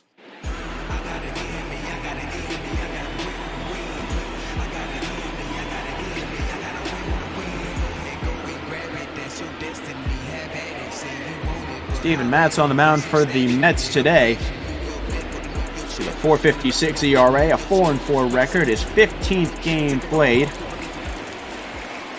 Matz, through last week, was first in the NL, I believe, in walks thrown with 7. Since has thrown a couple. I called one of his games last week, and he struggled with his command. For Matz, the improvement just hasn't been there. He's always been seemingly one step away from making that huge jump, and someone who has not struggled to make that jump is at the plate right now in Chris Bryant. And he swings on the first pitch and fouls it away. Bryant hitting .315 on the season. He has been one of the better hitters in the NL. This whole Cubs team has been dangerous, as an understatement. Not recently, though. They've been on a little bit of a slump trying to turn things around. And you know, when you have the Reds are playing very, very well in that division, I wouldn't be surprised if Cincinnati gives them a run for their money, especially as we start to wind down with the bot ball season and move into the final few months. That's been one of the biggest surprises this season, as Matz misses outside, has been the Reds. Last season they dealt with a lot of injuries, and the young pieces were certainly there, but I don't think anyone expected them to be trailing the division leader by 2, a 46-27 record, as you can see there on the left side. Yeah, they've been having a season. Can't remember, the last time they were in the playoffs was what, 2013 or something like that. I believe so. It's been a while. Beginning of last decade. It's been a while since they made the playoffs, but Cincinnati is a baseball town. I stand by that. I believe Cincinnati is a baseball town. You just got to give them a team to cheer about. Well, that makes the best towns, is when you can't consistently put together good teams and they still come out game in and game out. As Matz finally gets the strikeout, Brian made him work for it, but the changeup is there. 1 away. Again, if you're looking for the Angels and Athletics game, we're sorry. We're having some technical difficulties here. We just rolled right into the next game on the schedule. Angels and Athletics was added last minute yesterday as the game to be decided. Instead, we're just going to jump ahead and go to Mets and Cubs. Anthony Rizzo takes the off-speed pitch for a strike. See Rizzo's numbers against Matz, 2 for 6 with a home run in his career. And we won't be able to tell you the starters until they come up, just because we did not prepare for this game.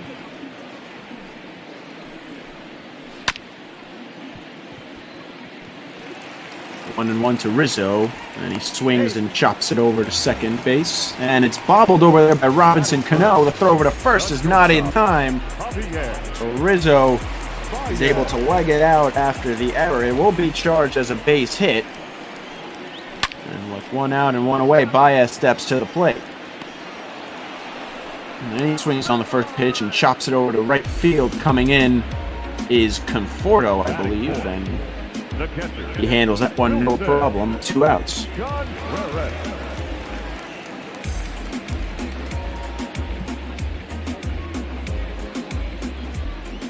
Matias Wallman, Aiden Blank from Chicago in Wrigley Field. Still locked at 0-0. For Wilson Contreras batting out of the 4 spot, and he swings over the off-speed pitch, strike 1. And now he chops one over to shortstop. Rosario goes to second, no problem, and the inning is over. So runner left on, but no damage done. We're through 1, still no score from Chicago.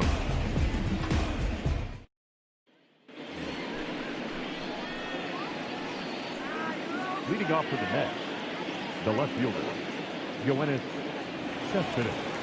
Yoenis Cespedes will now step to the plate. A 144 average, a 164 average, excuse me.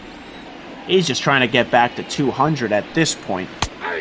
It got as low as 111, I believe, at some point this season as he takes the first pitch for a strike. Cespedes has picked it up recently, but even with those numbers, it's hard to look at.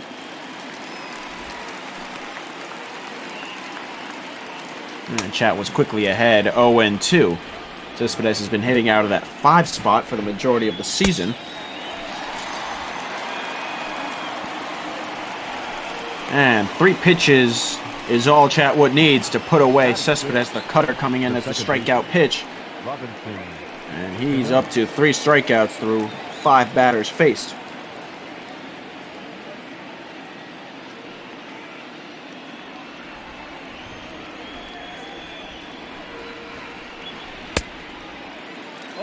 It'll be Robinson Cano's turn to try to get the first hit for these Mets. Check swings, but it's in there for a strike anyway.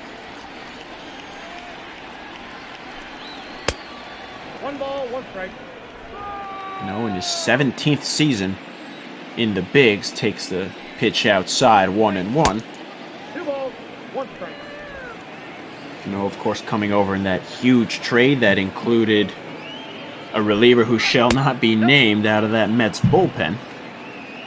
Edwin or Ed Luz Diaz, depends on how you feel about him. I've seen that one in the chat a few times. I hadn't heard that one before. Believe me, I've felt the pain.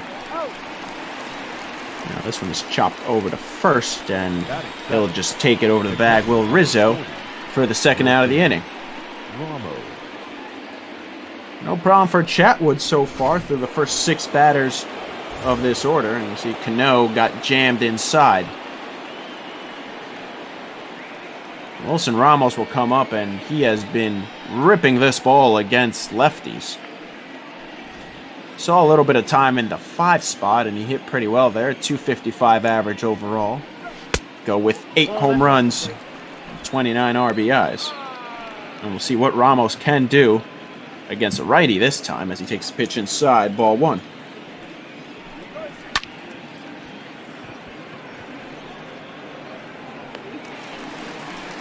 And he swings on one outside the zone and lofts it into right, but no problem.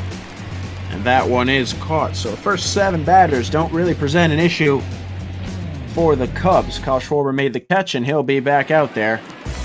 The second batter as we go into the bottom of the second. Leading off for the Cubs, the right fielder, Steven Souza Jr. stepping up in the plate. Having a weak season so far. Not in his last 4 games, though, but still a 187 average is not anything to be proud about. I stand corrected. This one is lofted deep into left field. You can forget about that one. Gone. Just his 3rd home run of the season.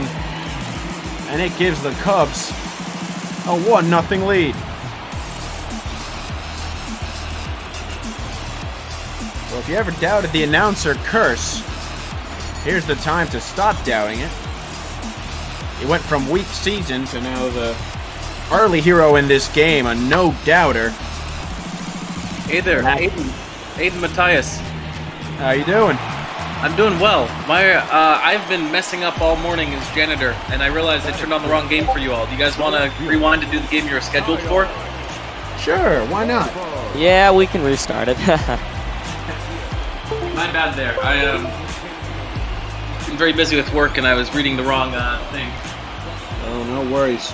No worries. We know how hard you work. Well, right now I'm not working. How do I do this? It's not letting me exit. Might be in the middle of a pitch, maybe that's why. Yeah, you probably got to let it go through the first pitch.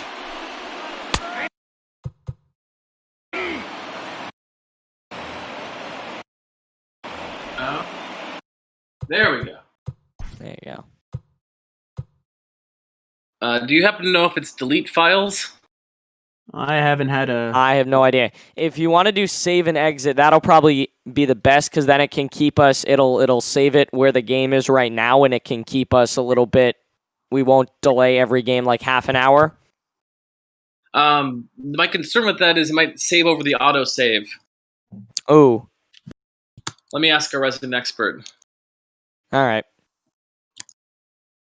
So for those that are watching via Twitch, we put on the wrong game. We're going to switch it over to the Angels and the A's in just a second, which means every game today is probably going to be delayed a little bit, maybe half an hour or so, just as a warning.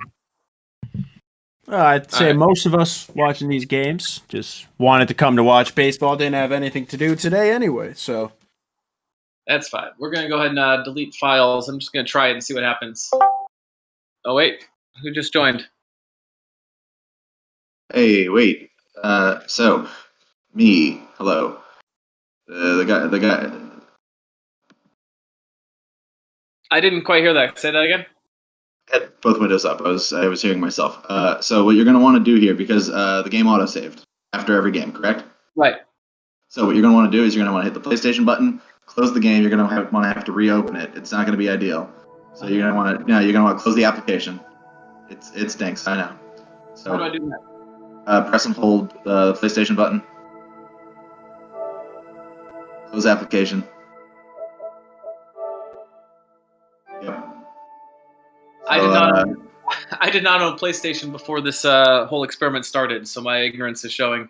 That's fair. So you should just be able to go into just continue franchise instead of loading up the save, because it'll continue from that autosave point, and we'll check the boxes to make sure that just the one game has been played for today.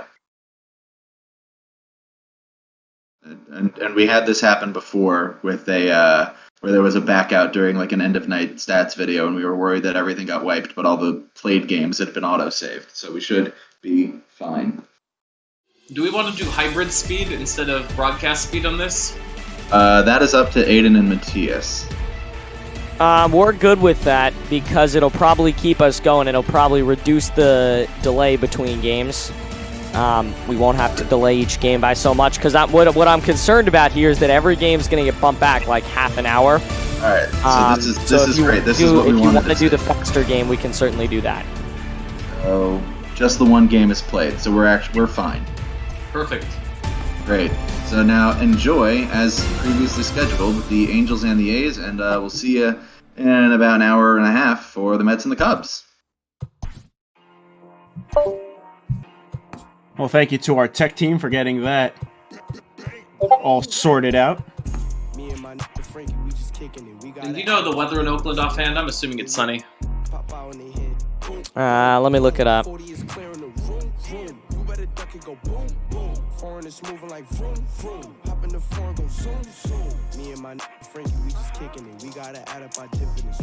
Yep, looks like it's sunny. Gonna be sunny, kind of partly cloudy all day. Nothing notable. We'll do clear skies. I feel like it should be clear skies in California. That They sounds usually are, yeah. Especially this time of year. All right, looking forward to the actual game. Thanks, guys. Our resident janitor, Garrett, cleaning things up. We appreciate him helping us out there. Looks like we are going to get the A's and the Angels after all. All right, so let's try this one again. Angels Athletics from Oakland. Clear skies, as you heard, from Oakland Coliseum. The rubber match of this important series between the AL West leading A's and the second place Angels. Pena on the mound for the Angels. Puck on the mound for the A's, as you see, AJ Puck. This is his 15th game, a 6-2 record, a 3.97 ERA. You'd like the walks to be a little lower. He's racked up 33 thus far, 65 strikeouts. The 6-2 record is what you want to have, and this is an important game for both these teams as we're finally set to go in the right game. Thank you for your patience, Tommy LaStella. First batter up.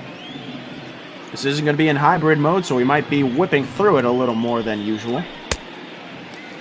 As LaStella swings through the first pitch, strike one. So I had my scorecard ready for this game, then I scratched out everyone's name for the Cubs and Mets game, and now I'm going back on that first one. So my apologies in advance if I start calling people's names that are on neither of these teams. Yeah, again, it's gonna be one of those days where you got to call it sans scorecard. You crossed everything out and written it back in enough times. Yeah, this is an ugly one in front of me right now.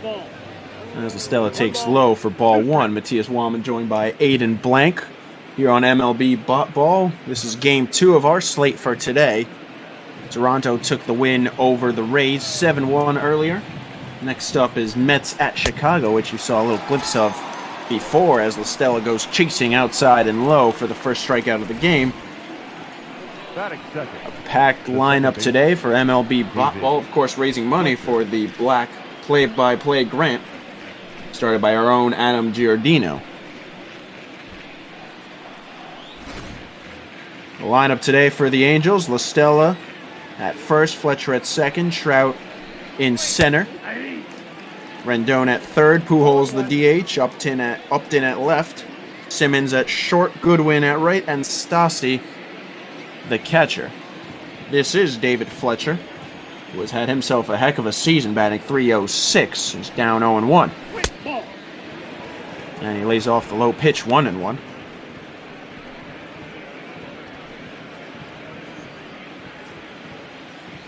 Fletcher hit .290 last season and has ramped things up to hit that .306 mark and has been flourishing in the number 2 spot in this stacked Angels lineup.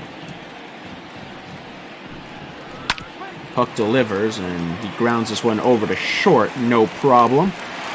Throw over to first to get the speedy Fletcher, and just like that, they're 2 away. The center fielder, number 27, Mike Brown.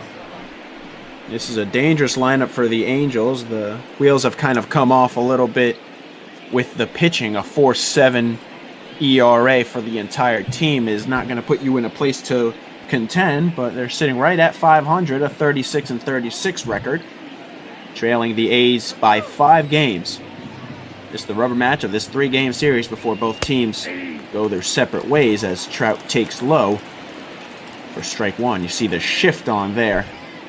Barreto directly behind the bag at second.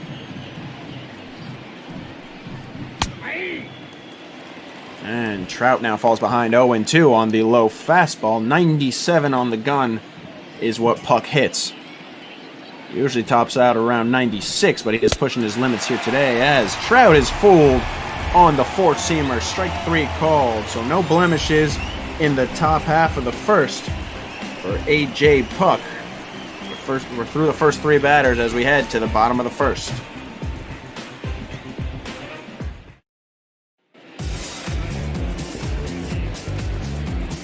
Felix Pena on the mound for the Angels.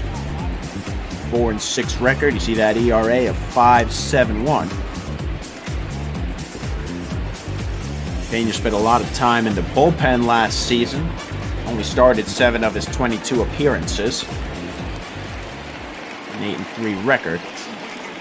Leading off. He'll have an opportunity to lower that ERA a little bit, but against a dangerous Athletics lineup, Marcus Semien will lead things off as he swings on the first pitch and fouls it away.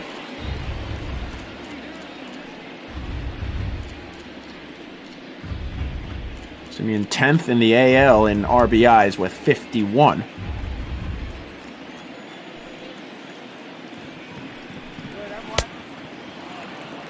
And quickly behind 0-2. This is a huge power-hitting team, are the Athletics. That is nothing new over the last couple of seasons. And he swings on the looper and knocks it down the right base line. He'll try to go for 2. This one gets to the wall over in right. Goodwin will throw it in. But Semien is in there with a lead-off double, his 14th of the season. Number 22. Yeah, that ball kind of just hugged the line, barely stayed fair, but a good piece of hitting. Look, it almost rolls all the way to the fence before it's picked up.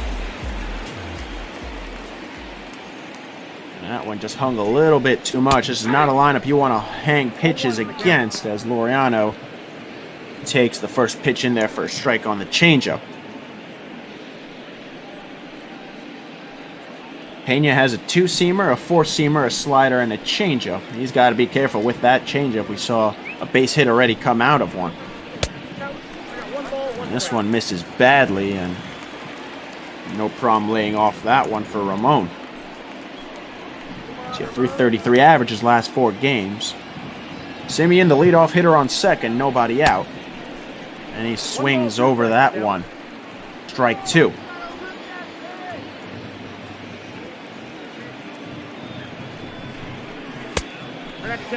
Inside, 2-2. Angels at Athletics, game 3 of this series. Mariano has worked himself right back into this count, 3-2 now. Semien with decent speed over at second. And he swings on the low pitch and fouls it off. I imagine a hit into the outfield will probably score Semien.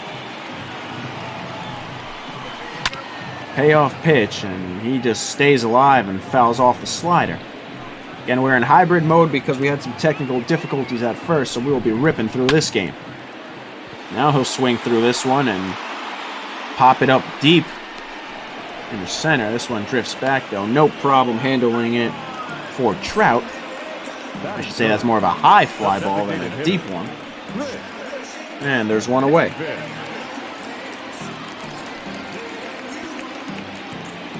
Lineup for Oakland today: Semien, Loreno, Chris Davis, who's currently at the plate, Chapman, Pena, Olsen, Grossman, Allen, and Barreto. As Chris Davis takes ball in there. Leading the team with that average of 305 would also be a career high if he would finish the season with it. Next pitch misses low and outside, and Pena's fallen behind on the talented hitter, 2-0. Of hitters you don't want to fall behind on this team, Davis is certainly near the top of that list. Runner on second with the double is Semien, and Davis saw a pitch he liked but swung over the top of it on the changeup, 2-1.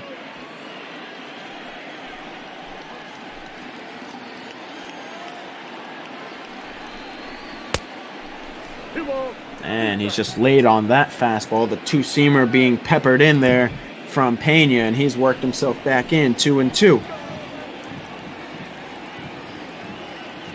Matt Chapman on deck. Davis takes one in the dirt, and it gets by the catcher, Stassi. He is able to corral it. 3-2 once again, runner on second. Payoff pitch to Davis, and he swings on one and hits it deep down the right field line, but it is foul and out of play. Pena's had to work through these first couple of batters in this Oakland lineup, and that pitch just barely misses outside. Ball 4. Davis does a good job of working himself back in the count, and A's have runners on first and second.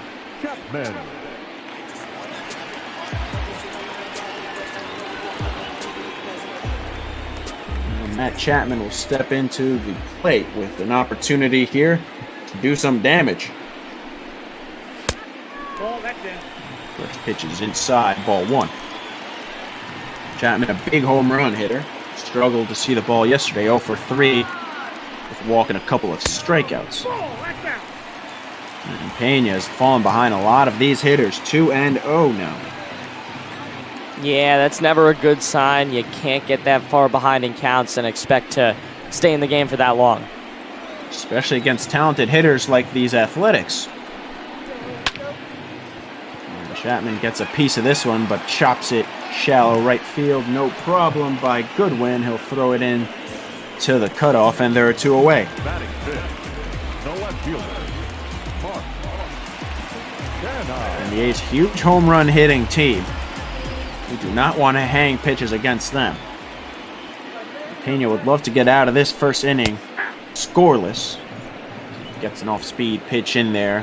Strike 1, you see the breakdown, 9 balls, 13 strikes. Already through 22, and we're not out of the first inning yet. Still scoreless, though. Runner on first and second, and he is ahead of Pena. 0-2.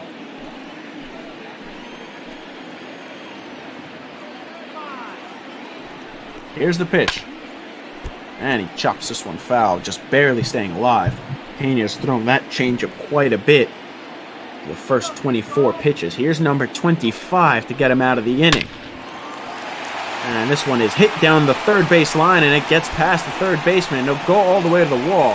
1 run will score, and the rest will hold up. So Simeon scores. Davis holds up at third.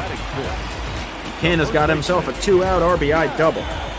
Yeah, you said he was trying to get out of the inning. Well, that did anything but. Another perfect piece of hitting all the way down the line. Hugs it off the wall, brings in a run.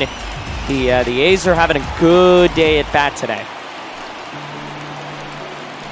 Great start for them, and the offense did not come alive for them until late yesterday, so they would love to be the aggressor in this one as Olsen takes strike 1. Olsen, another huge bat for these A's. One of 2 lefties in this starting lineup today. 20 home runs is good for 7th in the AL. Ball, that's off the plate. Next pitch is outside as well. Runners on second and third. Davis on third and Pena on second.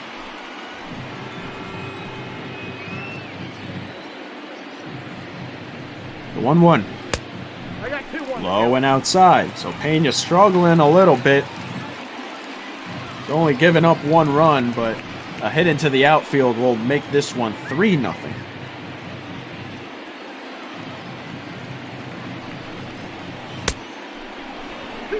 Good job going inside by Pena on the 2-seamer. And the count's even at 2-2.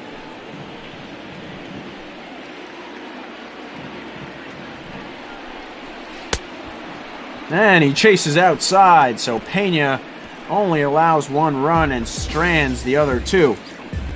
We're through 1 inning, and the Athletics have jumped out to a 1-0 lead. This could be a beatdown today. They're looking like they're going to have a very good day at the plate, and no defensive blunders yet. So this may be a very lopsided affair. The third baseman, number 6. Pena did a good job of at least keeping it to just 1 run. Because like you mentioned, it looked like the A's, are just locked in there at the plate. And luckily for the Angels, they have some hitters of their own, starting with Anthony Rendon. And he swings on that one, and it's just late, but he got all of it, 0-2.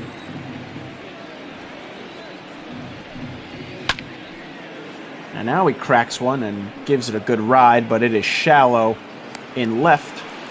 Shading over is Pena, and he makes the first out of the inning. That is fifth, the designated hitter, Albert Pujols. So A.J. Puck has started this game out pretty well, just through 14 pitches. Now he'll face the ageless Albert Pujols. Pujols has played for 19 seasons. 40 years old and still in this Angels lineup, and although he is not putting up the numbers that the first ballot Hall of Famer has put up in the past, still a very good locker presence for this Angels team, who figured if they can get some pitching going, can really be a force to be reckoned with in the AL. I'll tell you, he is a veteran, and veterans are going to be leaders in the locker room. He's 40, and he'll probably only be here for another year or two or till his contract is up. But, you know, he has been with them for almost 2 decades. He's been with them for a long time. I remember watching him play in St. Louis. Remember that when he played for the Cardinals for a while? I remember when he went over to the Angels, it seemed wrong.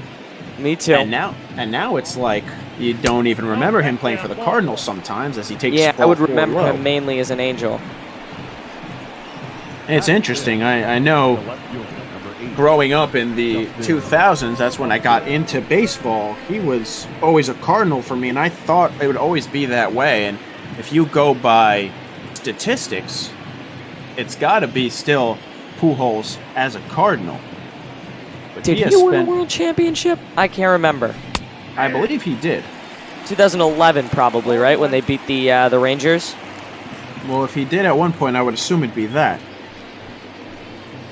And he probably played in at least one more, because they've been, 2013, they were in the World Series and lost to the Red Sox. He's played in at least one more World Series, so at least 2 for him. I mean, you're right, he'll be a first ballot Hall of Famer, no doubt.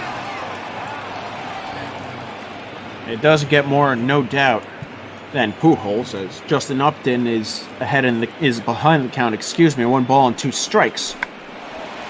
And he just chops this one up the middle, and it gets past the shortstop, and Pujols now will try to go for third. And he is going to be safe. A weird play. Justin Upton almost checked his swing, got it right up the middle, and it was bobbled over there by Simeon. The A's usually good in the field, and yesterday they had an error that was costly. So Pujols goes first to third. Now the Angels have an opportunity to do damage themselves. Andrelton Simmons take the first pitch in there for a strike.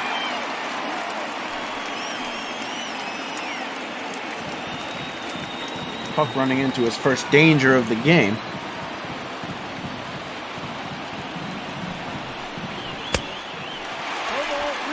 And this one, a good pitch to get him to chase. 0-2.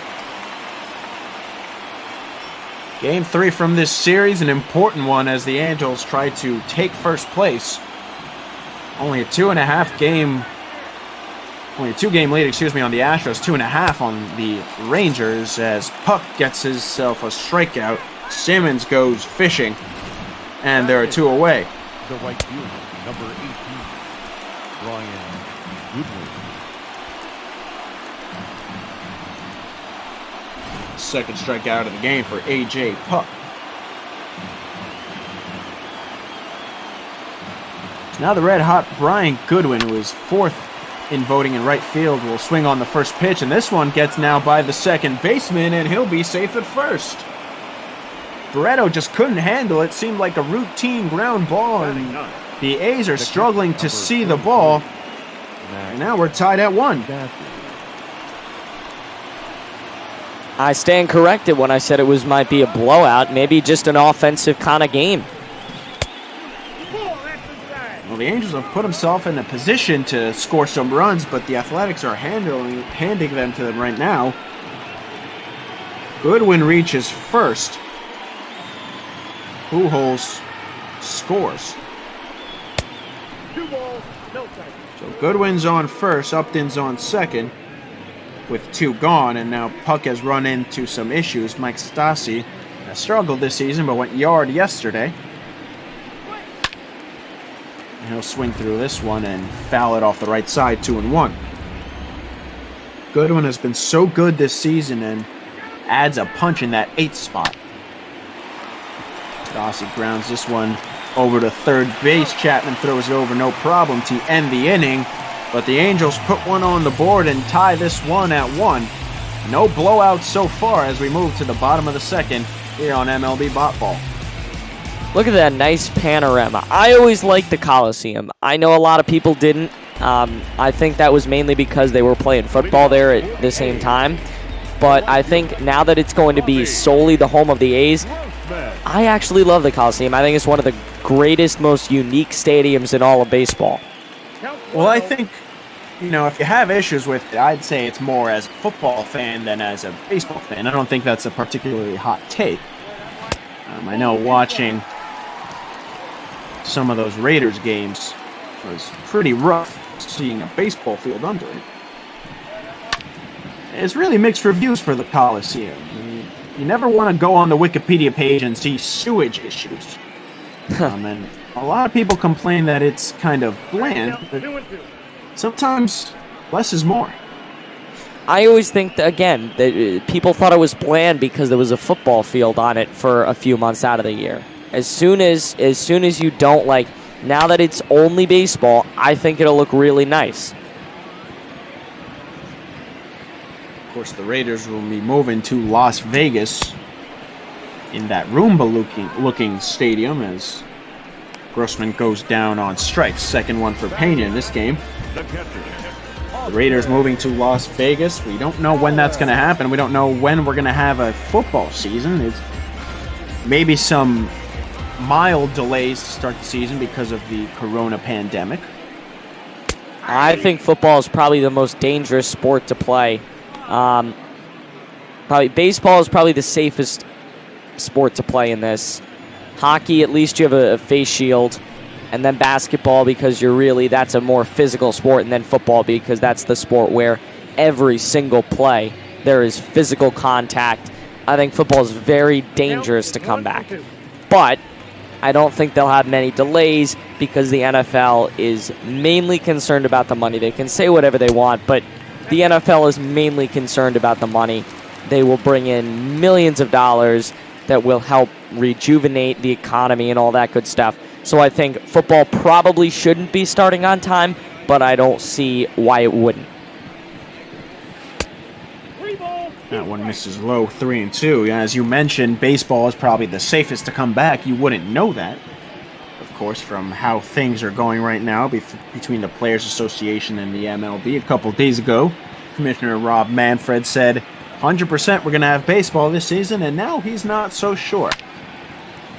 It's a real squandered opportunity. This is a beautiful game. As Allen fouls it off the left side. We're all here because we love baseball.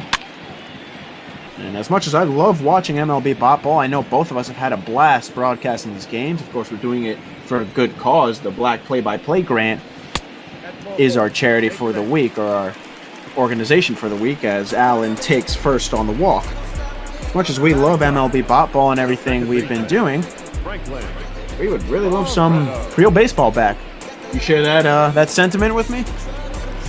Yeah, I'm going to call a real baseball game probably end of the month because American Legion is starting to resume in my state, in Connecticut. So at some point this month, I'll probably get to call some real baseball. I wish that I could be able to watch Major League Baseball, but hopefully there's a deal currently being made with Manfred and the Players Union leaders. So I don't know. We're all just ready to have baseball back. And I think that would be a very good step forward for everybody in this country. Well, it's tough. I mean, you look at it, and it seems like the sport is ready to come back. And the players certainly are. At this point, they have walked away from talks and have said, let us know when and where, and we will be there because we are ready. Of course, you've seen players posting all over Twitter and Instagram recently, pictures of them in their uniforms saying when and where, we are ready. And Manfred maybe is feeling the pressure now. A report came out a couple days ago or yesterday that 6 or 7 owners don't want there to be a season at this point. Yes, but I think today was probably the most progressive news we've seen in a while. He met with Tony Clark, the Players Union chief. They met face-to-face at Manfred's request. I think he's probably going to mandate... He won't need to mandate this season unless everybody's holding out. And from what I've seen, I don't think they're going to. I think there's a lot of owners that are more than happy to play. Well, maybe will begrudgingly play. They just don't want to deal with the grievances. And so far it's being reported that as of this morning, grievances would be waived as part of the deal. that is potentially coming up. So I think this is probably the best news we've heard in a long, long time.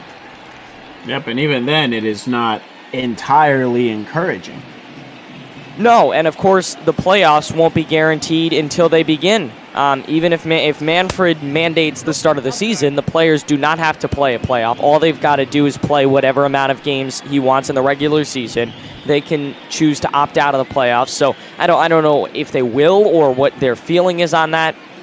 But the playoffs are not guaranteed unless they are a part of the deal that is made. In which case, I can't see them doing normal playoffs. I think they'll at least try to expand or maybe narrow the playoffs. I think that the playoffs won't be guaranteed. We won't know if we're going to have playoffs until the season actually finishes and we begin them. However, I did see yesterday that Fauci was talking about it is not safe for Major League Baseball to play past September. He said that it would be a horrible idea. So I think that is probably a little bit of not so great news, but I think today was probably the most progressive, the closest we've come to starting a season so far. Simeon takes first on a walk. So Allen, the catcher in the 8th spot, who will also walk, will take second, 2 outs. Pena versus Loreno, righty on righty, and he takes the strike in there. As you can, Allen on second, Simeon on first, still 1-1. So some good news coming out of golf. Not usually something we say, especially on bot ball. Is a nice grounder, and they go to third to end the inning. We'll talk about that when we come back. Good timing to start talking about golf. Through 2, still 1-1. So it's being reported by ESPN that for the second straight week, the PGA Tour has reported 0 positive COVID-19 tests. The RBC Heritage will begin Thursday. Around 900 people were tested so far and 0 positive cases. So I think, again, golf is probably the easiest sport to come back in terms of how it will look on TV and how it will be actually played. But that's a very good sign that for 2 straight weeks they've had 900 plus tests and no one has tested positive. Things may be getting a little dicey. You know, Governor Cuomo over in New York announced that the U.S. Open would be playing with no fans as anticipated in August. That's late August. That's tennis, not golf. It gets a little interesting as you get further into the year. You know, a lot of experts anticipating a second wave potentially. No real word on a vaccine yet. So this will get a little interesting, and then you have leagues like the NBA saying that they are going to play regardless of if there are any positive tests, as La Stella works to count to 3 and 2. Yeah, so it'll be interesting. That was not maybe summarized the best. They're not going to. That wasn't necessarily the words. The wordage was they could, if there were 1 or 2 players that tested positive, they could, because they're playing in such an isolated area and these players are being monitored, they could potentially continue to play because they would be able to isolate those players and easily contain it. They're not going to just play regardless of if 15 people test positive. I think they'll have to stop it. Fletcher flies out to center. Right, what I meant to say, they did say they have a plan in case a couple players test positive. They have a quarantined hotel and spots they could go to. The question becomes, what if a whole team, for example, test positive? Ball 1, no strike.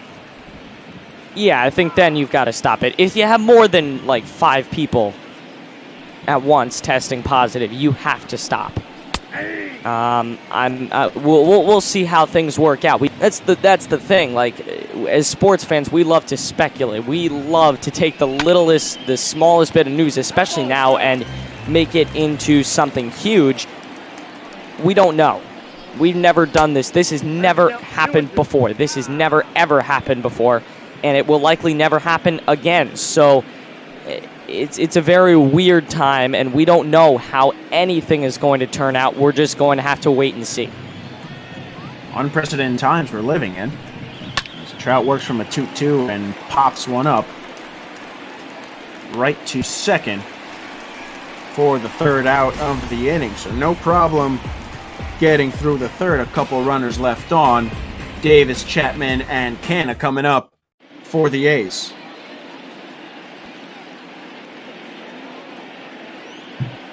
Heidi Watney giving you the lowdown, always bringing great analysis for us. She had an emergency flight. She started off, she was supposed to be here around 2 o'clock, and then she had to go to Chicago because we started the wrong game, and she was in Chicago for a little bit.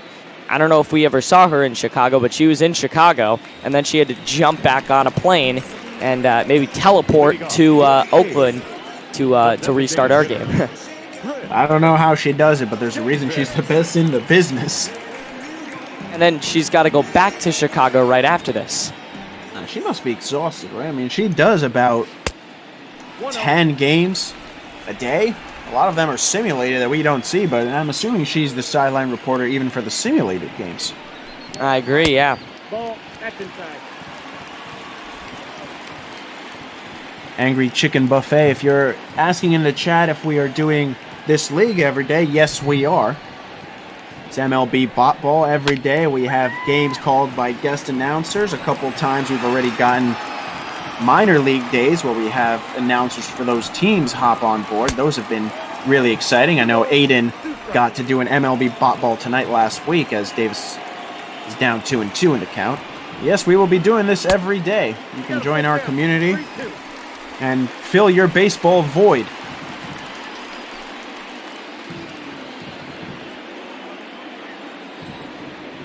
Davis now working with the 3-2 count. Here's the pitch.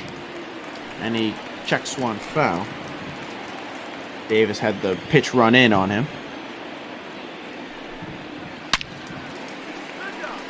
Now he'll foul this one away. Pena has thrown 63 pitches and still nobody out in the third. That presents quite an issue for the Angels as now Davis cracks one deep into left center field, looking back at the wall, and this one is out of here.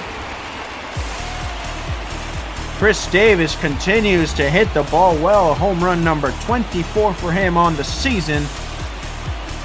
And the A's retake the lead 2-1. What a swing and a great crowd today in Oakland that is absolutely loving watching this on a sun-soaked afternoon, a rare weekday afternoon matchup. We've seen some great baseball and a great piece of hitting. Look at this ball. Deep into the night. You live and you die by the home run in baseball, and the A's are certainly living right now. Chris Davis is top 5 in the AL in home runs. He has been swinging the ball exceptionally well. And someone who's been swinging the bat well as well is Matt Chapman, but he now rolls this one back to the catcher Stassi, who throws it over to first, no problem. 1 out. And you look at the standings there, the A's with a 5-game lead. Right behind them, Houston trailing by 2 games on the Angels, and so is Texas. Seattle just 5 games back of the Angels. Seattle's played well recently. This is a division that is just wide open right now. You never know what's going to happen in baseball, and this is one that could be turned on its head in the snap of a finger.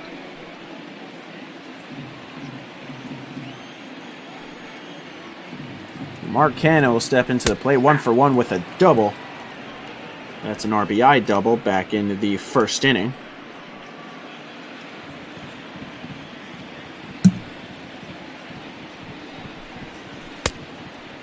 And he swings over the low off-speed pitch, 1-2.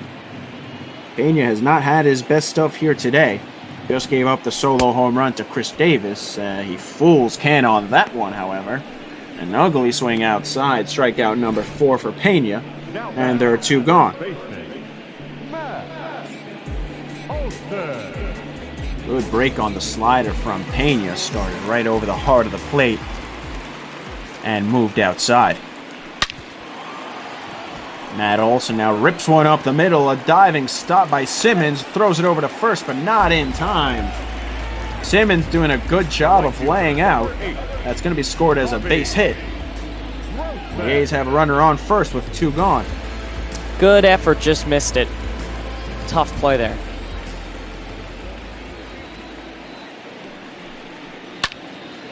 Now Grossman swings at the first pitch he sees and rips one into right, but that goes right to Goodwin. And the inning is over, but not before Chris Davis hits home run number 24, a skyrocket out to left field. At the end of 3, Athletics lead 2-1.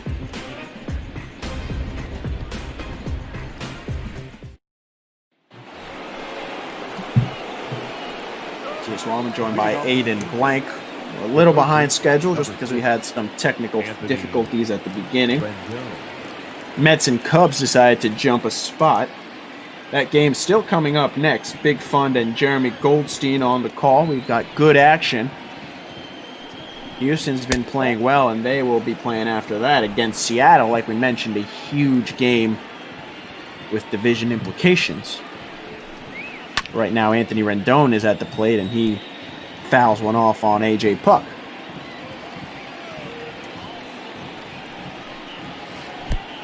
Rendon has to scoot out of the way. That one ran in on him. A wild curveball. Rendon 0 for 1 on the day. Came over from Washington, a champion last season with them. Rightfully so, signed that huge deal. He has been hitting well with the Angels in the 4th spot, and he takes another ball inside, 3-2. That's really what impressed me the most about Anthony Rendon. The power's there, and so are the RBI numbers, as always, but he does not strike out a lot. He was a very good pickup for them. That one, almost as a jinx, looks low. A.J. Puck has strikeout number 5, and there's 1 gone. Yeah, he struck out there. But yeah, like he said, other than that, he absolutely does not strike out a lot. And that's a very good kind of guy to have on your team. Strikeout number 43 for him on the season. Most of his teammates are around the 60s at this point, to go along with 33 walks. The guy who walked earlier, Albert Pujols, later came around to score. 0-2, and he chops one right back up the middle. Rushing out to get it is the catcher. Throw over to first in time for the second out of the inning. Allen runs out to get it and gets the slow Pujols.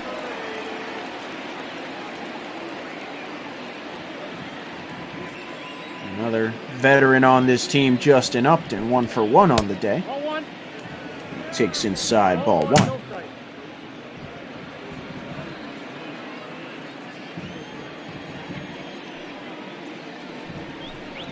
The 1-0. Outside, 2-0. A.J. Puck doing well to contain this dangerous Angels lineup. 5 strikeouts, just 1 hit, I believe, as he gets that one in there for a strike. Excuse me, he has 2 hits allowed and 1 walk. My scorecard's still suffering a little bit after starting to call the beginning of that Cubs-Mets game. And this one is hit, and it is just foul from Justin Upton, who had himself a double easily if he could knock it fair. Instead, it's 2-2, and he takes low on the looping curve, 3-2. Andrelton Simmons on deck if Upton can reach. But he won't. Strike 3 called, so Simmons will have to wait. Puck gets himself another strikeout and continues to pitch well. Still 2-1 A's as we go to the bottom of the 4th.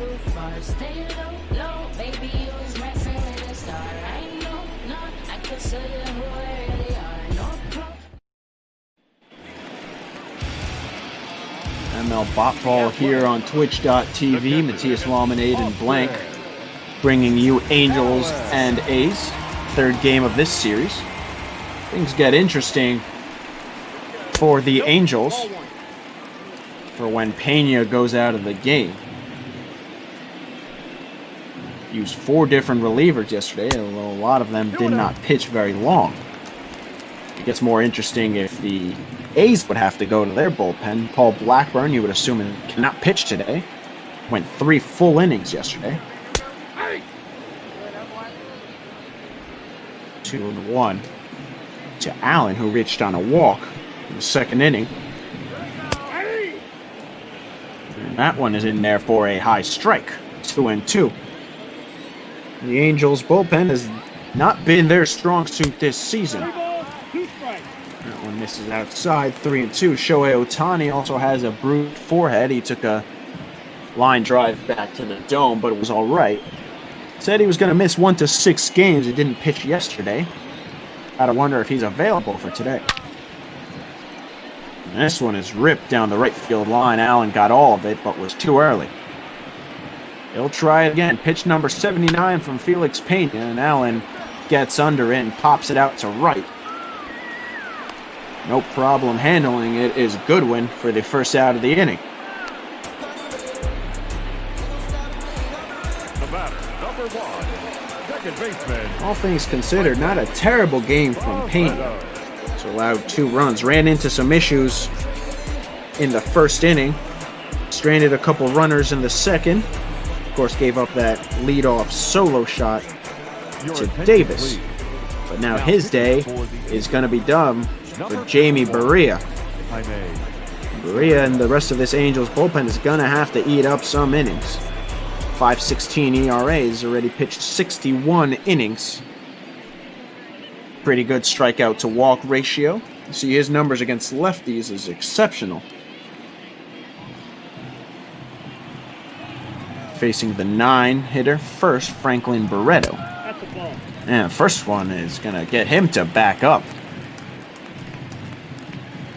Coming in hot is Barria.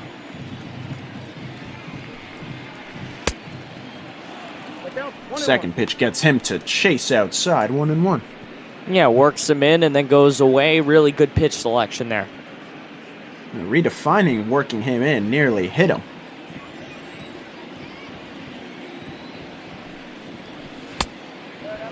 And goes back outside with the slider this time, and he's ahead 1-2.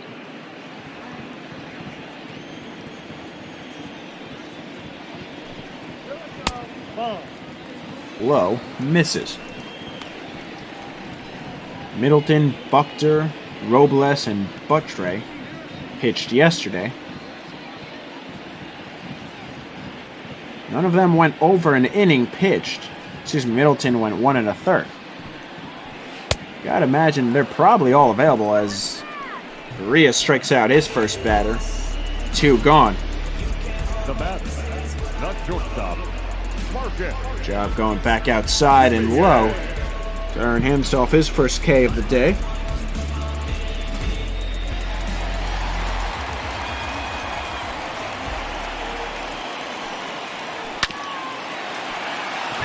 And this one is hit foul down the left field line.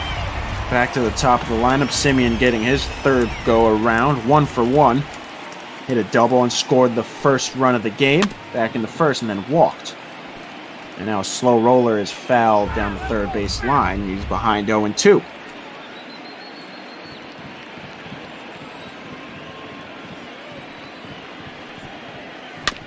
Oh, 2, and he chops it foul once again. So protecting the plate is Simeon. Collected 3 RBIs yesterday. He takes outside.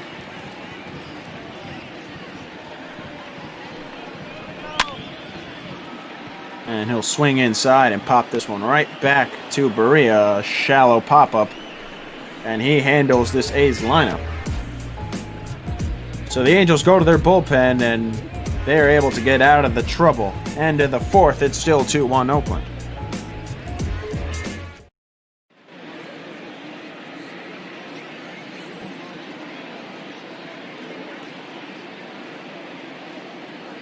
And there's the Iron Horse, Heidi Watney, like you mentioned.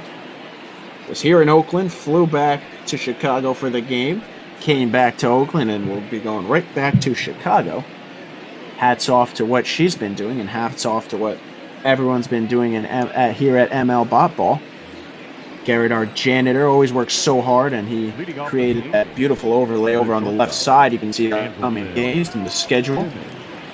Everyone working super hard to fill the void that is left by baseball and whatever the heck they're up to over there. Andrew Simmons stepping up. He'll be the leadoff hitter, the former Braves.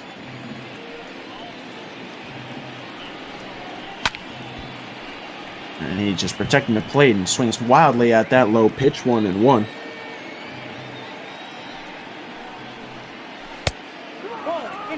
Looping curveball misses. Puck is behind 2-1. He's up to 61, now 62 pitches after this one. He's pitched pretty well. The book is closed on Pena. I'll read that to you in a second, but Puck has just allowed 2 hits, 5 strikeouts, and just 1 walk. This one's chopped up towards second. No problem handling it for Barreto, and there's 1 away. The batter, the right fielder, Ryan Goodwin. So Pena's book reads like this: 3 1/3, 4 hits allowed, 2 earned runs, 2 walks, and 4 strikeouts. He was plagued by a high pitch count. Slow roller over the first. No problem for Olsen. The catcher, number and there's 2 gone. Max Stassi.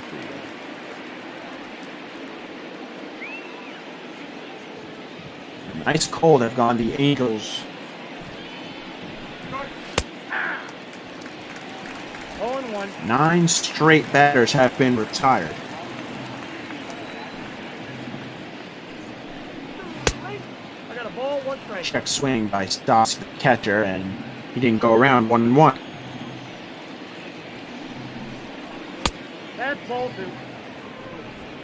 Stassi, that huge home run yesterday, a very unsung hero for the season. A .234 average. He's really picked it up. This is his first season where he's played consistently. You know, he puts a charge into this one, but it's foul.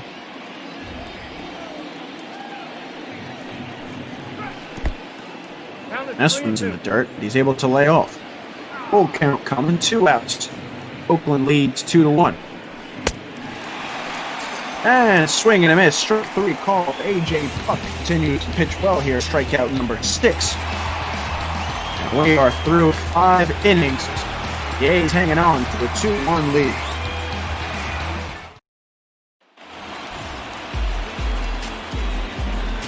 Leading off for the A's, the center fielder, number 22. A couple arms warming up in the bullpen now for the Angel. First pitch swinging by Laureano, but it is just lofted, deep loft into left, I should add. Number 2, designated hitter. Upton takes care of that one, no problem.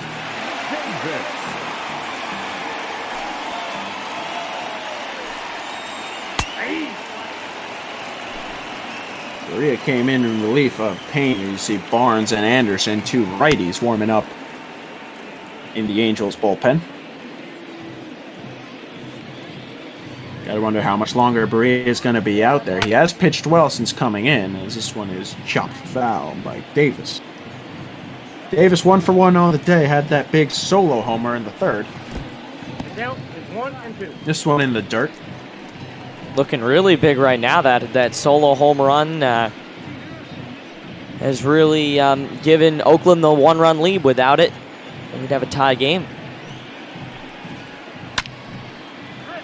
And he puts a charge into this one, into right center, but a good chase by Trout to track it down, and there are 2 gone. The third baseman, Matz.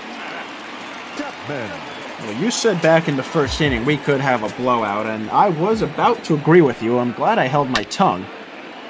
This is about as close as it gets, 2-1 Oakland lead. It's looking like those Angels bats were going to come alive and do some damage, and they have just done nothing recently, as Chapman falls behind 0-2.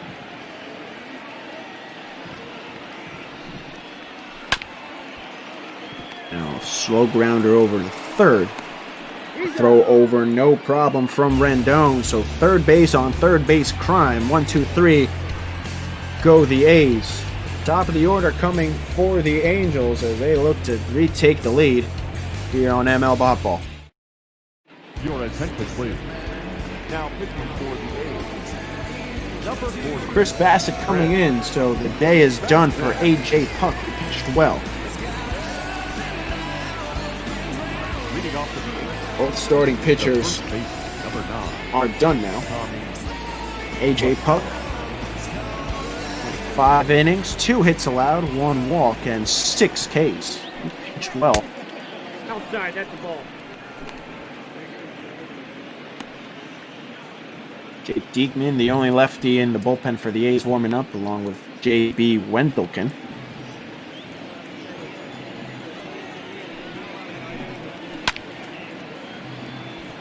Stella chops one foul down the left field line. He's 0 for 2 today with a pair of strikeouts.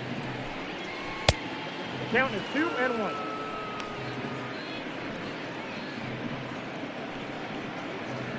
Two-bag Tommy, I think is what it said in the chat for La Stella.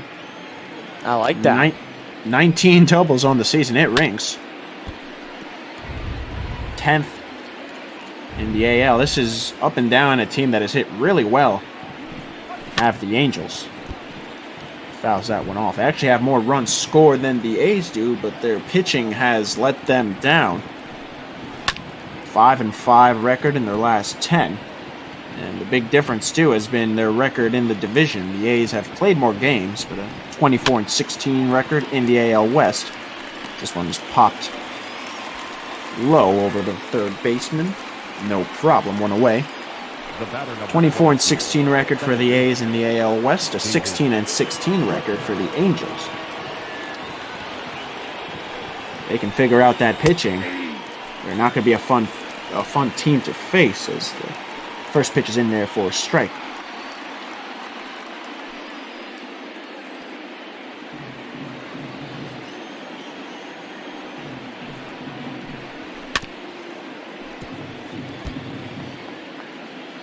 This one shot foul, 0-2. Fletcher, a 306 hitter, has not gotten anything going today, but now he can change that. His hit over to right field, a low blooper, looks like he cut it. Anything works, and Fletcher is on base for the first time today.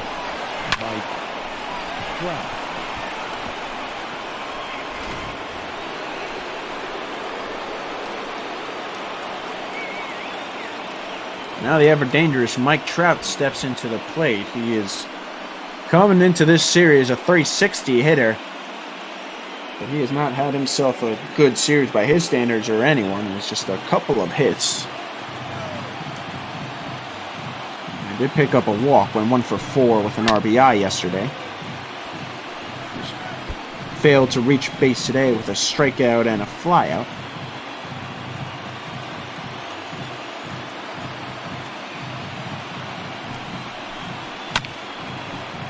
And he takes a hack at the high fastball, 0-2. Trout third in the AL, batting average of .359 coming into this one. But he swings through that one and strikes out for the second time today. Easier said than done. The third baseman, and there are 2 gone. Anthony Rendon.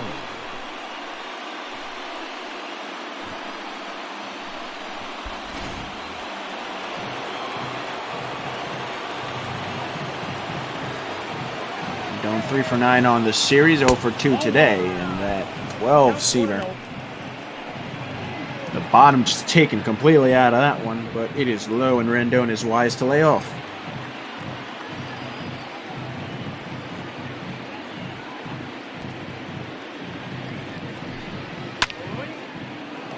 And cracks this one into center field. The running over is Loreno, no problem. And that will end the inning. No damage done and 1 runner left on. The A's still have a 2-1 lead, and they're looking to add on to that one. You're watching ML Bot Ball here on Twitch.tv. Leading off for the A's, the left fielder, Pena. They still leading 2-1 thanks to that solo home run from Chris Davis back in the 3rd inning. Mark Canna got the first run in with a RBI double. Gord Simeon, who reached base as the first runner. Berea still out there on the mound. A couple arms warming up last inning. Pitch number 20 coming for him. 1-1. And a good off-speed pitch to fool Berea, 1-1.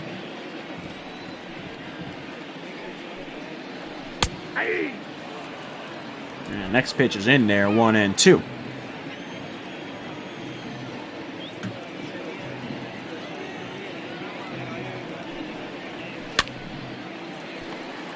Now this one is hit foul down the right field line.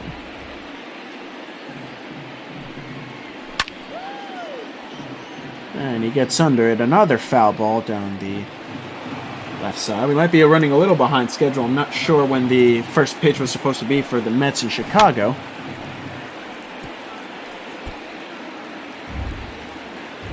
You see 3:45 there on the side, so we may be able to squeeze this one in and not fall behind. We are, I believe it's called dynamic mode. That's what we are on, and we are ripping through this game already in the bottom of the 6th. T.S. Wallman joined by Aiden Blank for an exciting AL West matchup. And it sees Oakland ahead of LA right now. 2-2. Outside, full count.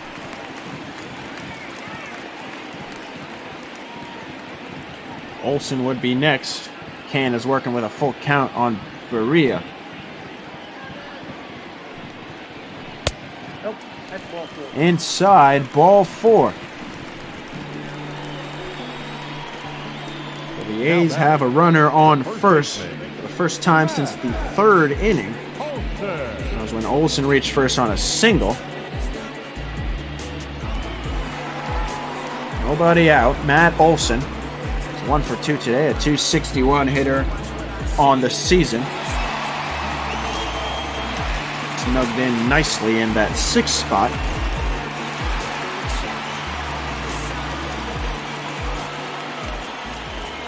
The bases are usually cleared because Mark Canha has ripped 20 homers to start. Olsen takes the first pitch outside, but it's just barely in there for a strike. I got 1 ball, 1 strike. Next one low, 1-1. Olsen, a former Gold Glover. Just waving that bat out there, and an iconic batting stance. This one is driven deep into center. Trout is under it. He throws this one in, and Canha will not even try it. He just scampers back to first, 1 away.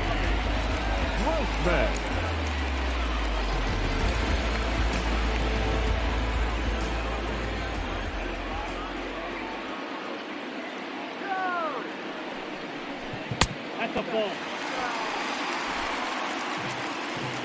Bobby Grossman takes low.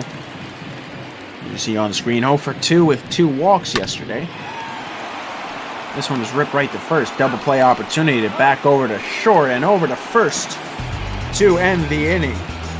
Somehow the first double play we've had, and it's the one that ends the 6th inning. Nothing doing for the A's. Angels coming up. The inning's starting to run short for them. Leading off for the Angels, the designated hitter, Albert Pujols. Top of the 7th. Started off by Albert Pujols. 3-6-3 double play ended it. Somehow the first one, and Pujols now rips this one deep into left field. No doubt about it. Gone!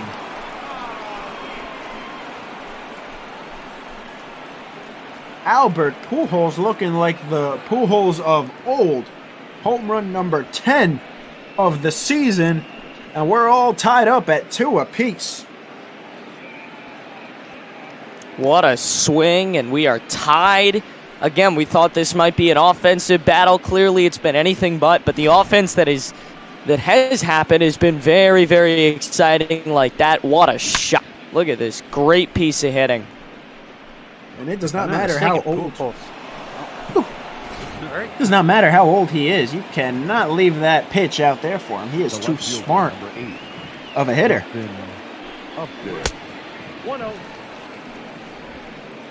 And there are just certain players that you cannot root against.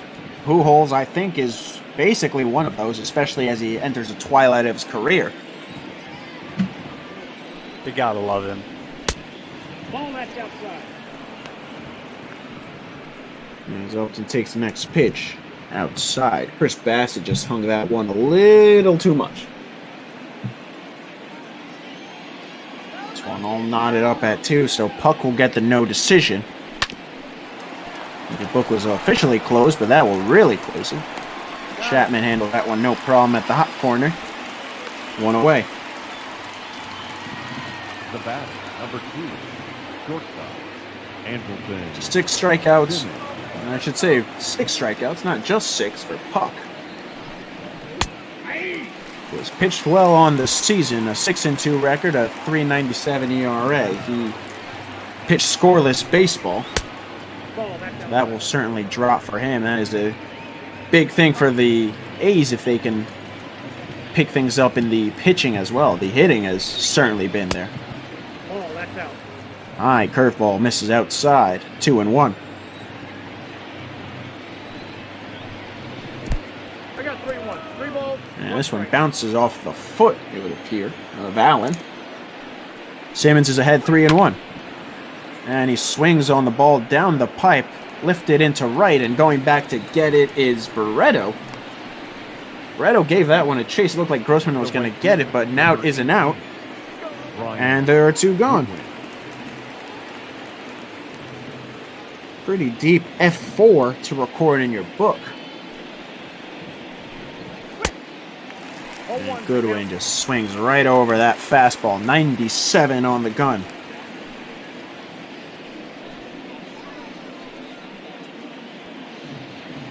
Goodwin struggled yesterday, but has been ripping the ball this season. A 318 average. 1 for 2 today. As he takes high. Singled back in the second and then grounded over to the first baseman in the 5th. And low fastball, swung on and missed, 1-2. This one, dribbler right up the middle, hit off the mound or the foot of Bassett. And Goodwin will reach first for the second time here today, and the inning remains alive.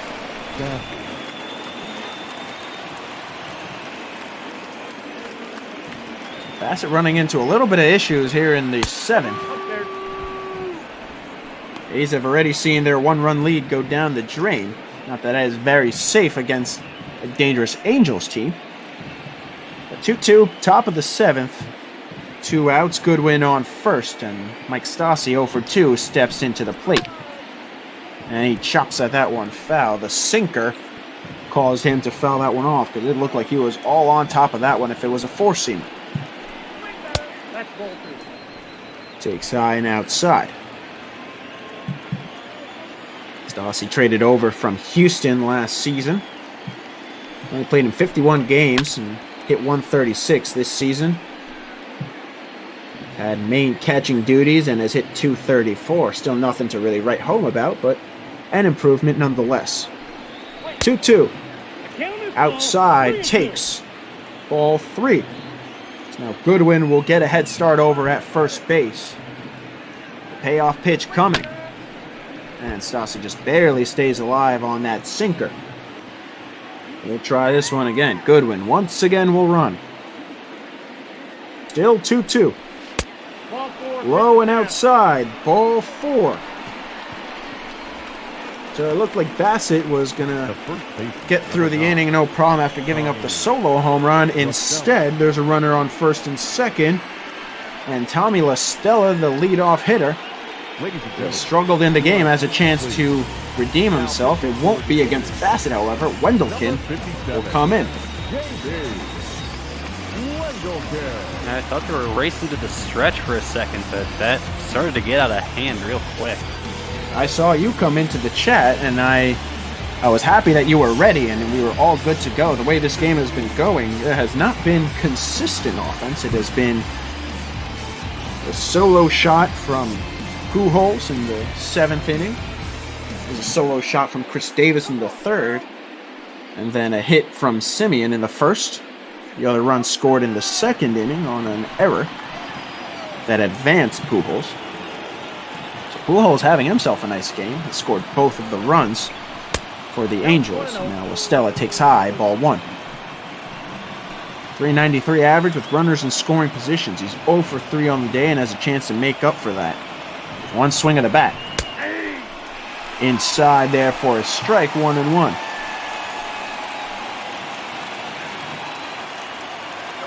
Wendelken versus Lasella. And he chops that one foul. 1-2. Stella, the lefty. Wendelken, the righty. Big moment here in this game. Runners on first and second. Goodwin on first, Stassi on second.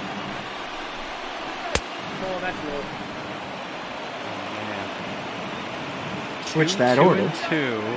2-1, and the game is 2-2. Can we say Deuce is wild? I think you're allowed to say Deuce is wild at this point. Switch that order. Stassi on first, Goodwin on second. The 2-2. A 2-2 game. Here's the pitch. And Listella pops this one into center, running over to get under is Loreno, and he'll handle it no problem. It's stretch time here in Oakland after the solo shot from Pujols. And take it away, Shark.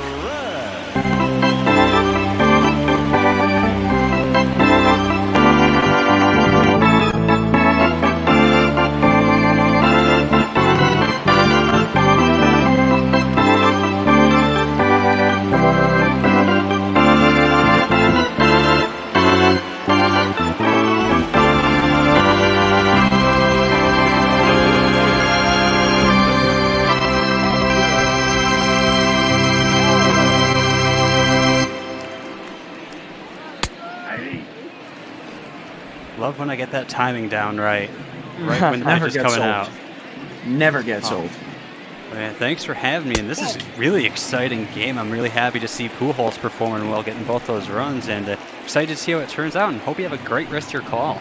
Thank you so much, and thanks for joining for the 7th inning stretch. As always, Shark doing what he does best.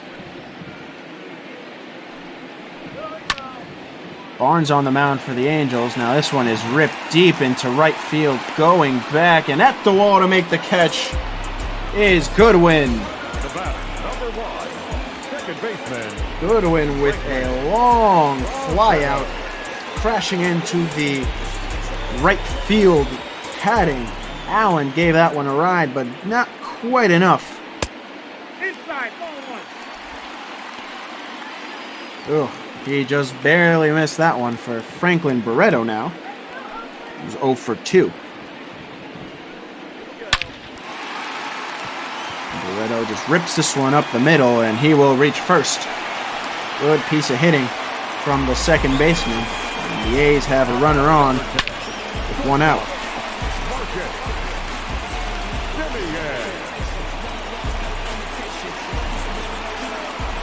Top of the order now for the A's, and Simeon, as the throw over to first is not in time, but checks Barreto. He got pretty good speed over there.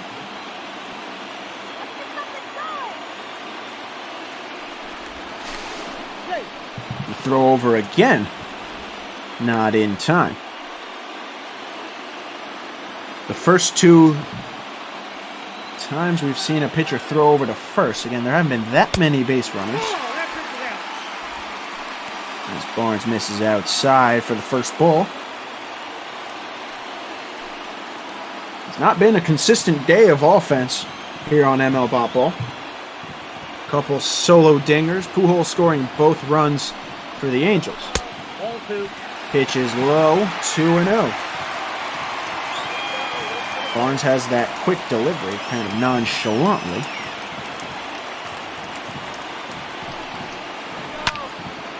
Throws it over, and this one is now cracked deep into center right. This one will drop and get to the wall.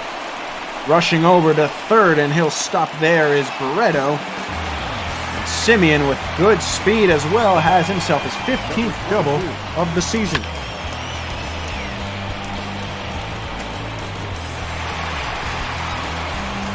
Trout did all he could over at center, but that is a good hit from Simeon. He's got himself his 2nd double. Ramon Loreno has a chance to regain the lead for Oakland with the runners on 2nd and 3rd, and with very good speed out there. It seemed like Simeon almost caught up to Barreto at one point.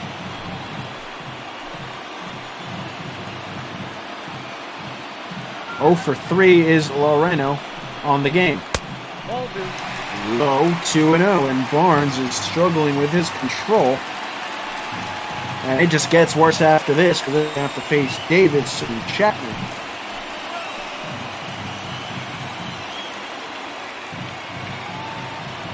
Game's knotted up at 2 apiece, and that is an important strike for Barnes to get 2 and 1 on the sinker.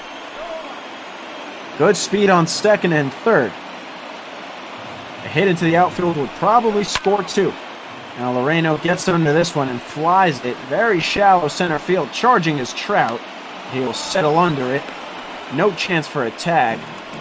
Barnes cuts it off. Now batting. On a dart from Trout. I don't think he had to throw it that hard. No one was going to tag.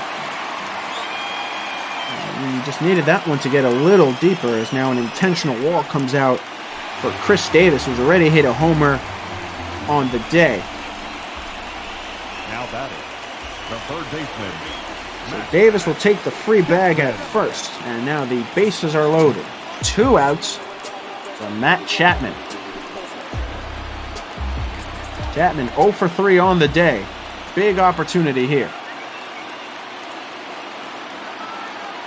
Barnes versus Chapman, righty on righty, and Chapman takes high, ball 1. Barreto on third, Simeon on second, Davis on first. Good speed all around.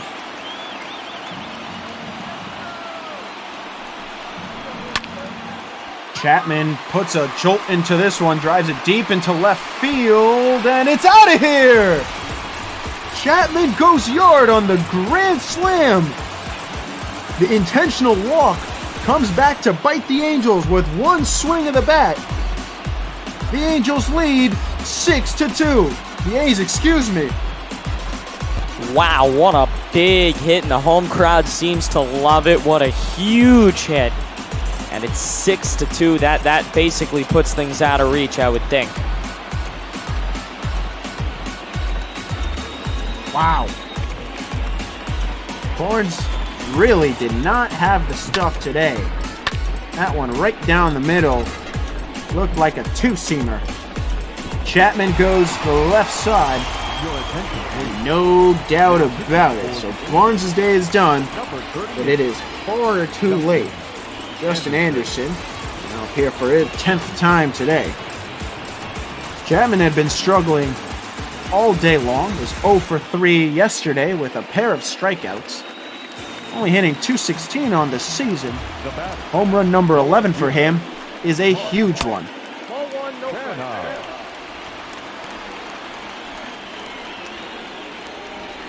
You talk about what's missing for this Angels team again.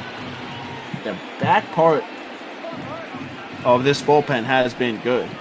As much as it pains me as a Mets fan to say, Hansel Robles has been a good setup man. They've been good in the closing category. But up to that, not much.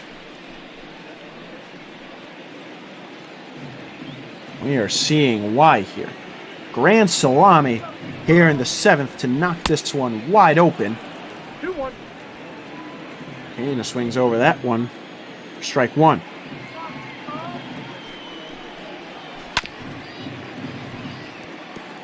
And Chapman just absolutely ripped that ball.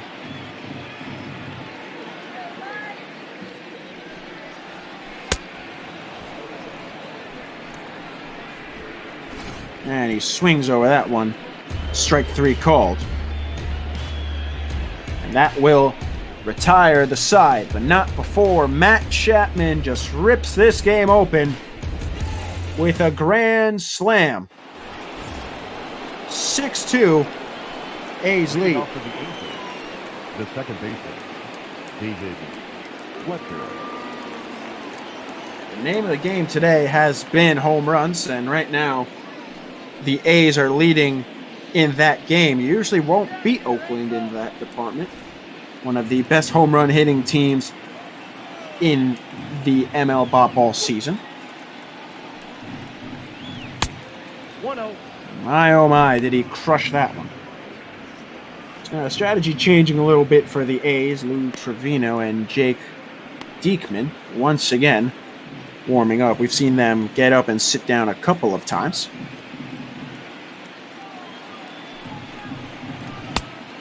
Nope, that's off the plate. Ball two. And that one is outside and misses. J.B. Wendelken still on the mound for Oakland. Top 8, Oakland now leading 6-2.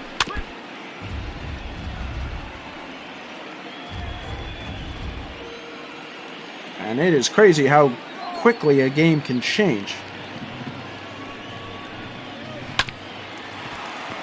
As this one is hit over to third, and no problem for Chapman for the first out of the inning.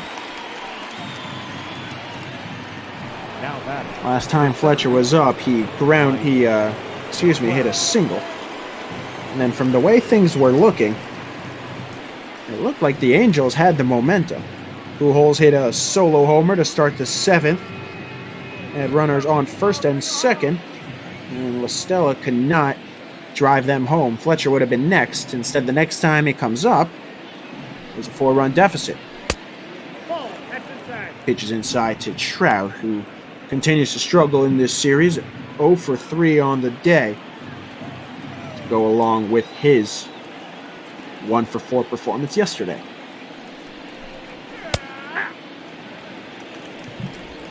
That pitch finds the strike zone, 1-1.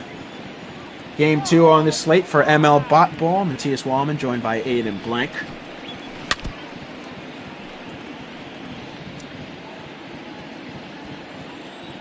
Trout waiting for the 1-2. Wants to reach base for the first time today. And he just barely fouls that one off, trying to protect the plate. The Angels have to start getting runners on. If the heart of their lineup coming up, this would be a great opportunity to do so. As Trout takes outside 2-2. Great slate of games coming up on ML Bot Ball for the rest of the day today. I'll read you those in just a second. Trout lays off on the pitch outside. Rendon on deck, as you can see. Rendon also 0 for 3 today. Just one hit between the 2, 3, and 4 hitters for the Angels today. Full count. And Trout gets a good swing on it, but is just fouling it back. Wendelken working with a 4-run lead here in Oakland. Trout, another foul ball. We'll try this one again. Pitch number 9 coming. The Angels need to get something going here in the top of the 8th. 1 out. Full count. And Trout swings through that one. Strike 3 called very early on the fastball. The third baseman, number 6. Mike Trout continues to struggle today. Wendelken picks up his first strikeout of the day. Very good start for him. Good to get your first strikeout of the day, and he's moving along so far. 2 quick outs to the 8th. Well, if you're happy you get Trout out, then you have to face Anthony Rendon. Thankfully, if you're J.B. Wendelken, he's 0 for 3 on the day, and most of this Angels lineup has struggled.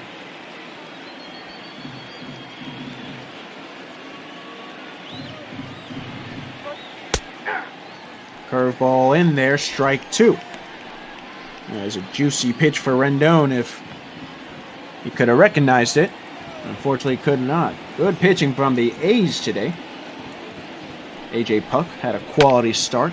Gets the no decision after Bassett led up the leadoff solo shot from Pujols.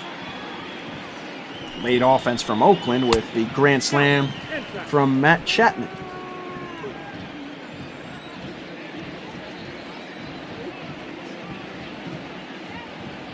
Home runs reigning supreme today. Oakland winning that battle as Rendon fouls one off the left side. Just barely missed.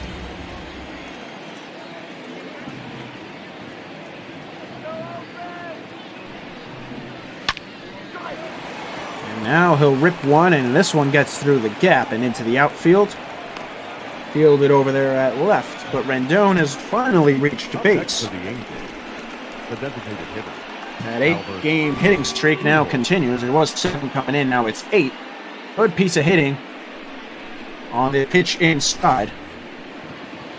The Angels finally have themselves a base runner. Pujols, who scored both of the runs for the Angels today, fouls off his first pitch. Upton is up next if Pujols should reach base. After this game, you have Mets at Chicago. That's the Cubs. Big Fund and Jeremy Goldstein will be on that call. That one's supposed to start at 3:45. Of course, we started a little bit late. As Aiden and I started calling that game, there's some technical difficulties. Thank you to Garrett for getting that all sorted out.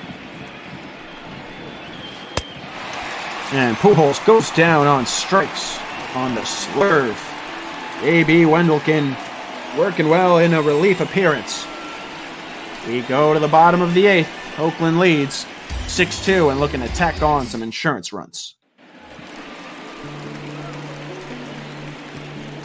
Leading off for the A's, the first baseman. Couple arms warming up. Justin Anderson still on the mound for the Angels. On ML Bot Ball, of course, you can donate, as we always do. We're doing this because we love calling baseball and we miss it, but we're doing it for charities and for things we want to raise money for. This week, it's the Black Play-by-Play grant from our very own Adam Giardino. You can donate below. We're always doing this for good causes. Any donation helps, or any way you can spread the word about what we're doing here. After this game, Mets at Cubs. After that, Houston at Seattle. Houston has been hot recently. Yankees at Pirates. Brewers at Twins. And then the nightcap will be Diamondbacks at Dodgers. A very important series out in the NL. That's when it's popped back and out of play. Impressive stuff there from Stassi to not even move. 3-1 to Olsen, and he swings over that one, 3-2.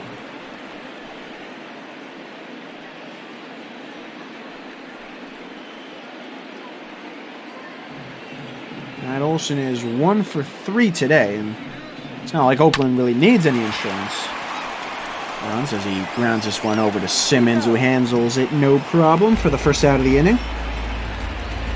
Up next for Oakland, the right fielder, Robbie. Oakland well in the driver's seat here, and looking to build on their 5-game lead on the Angels and give themselves a series win. Robbie Grossman now stepping to the plate, 0 for 3 on the day. The Angels will continue right after this. No days off. They have a 4-game series at home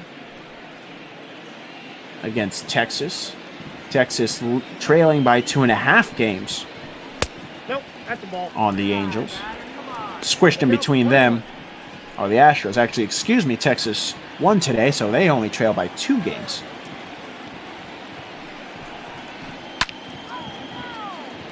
Texas and the Astros, 2-game trailing from the Angels. Seattle right behind them, 5 games behind.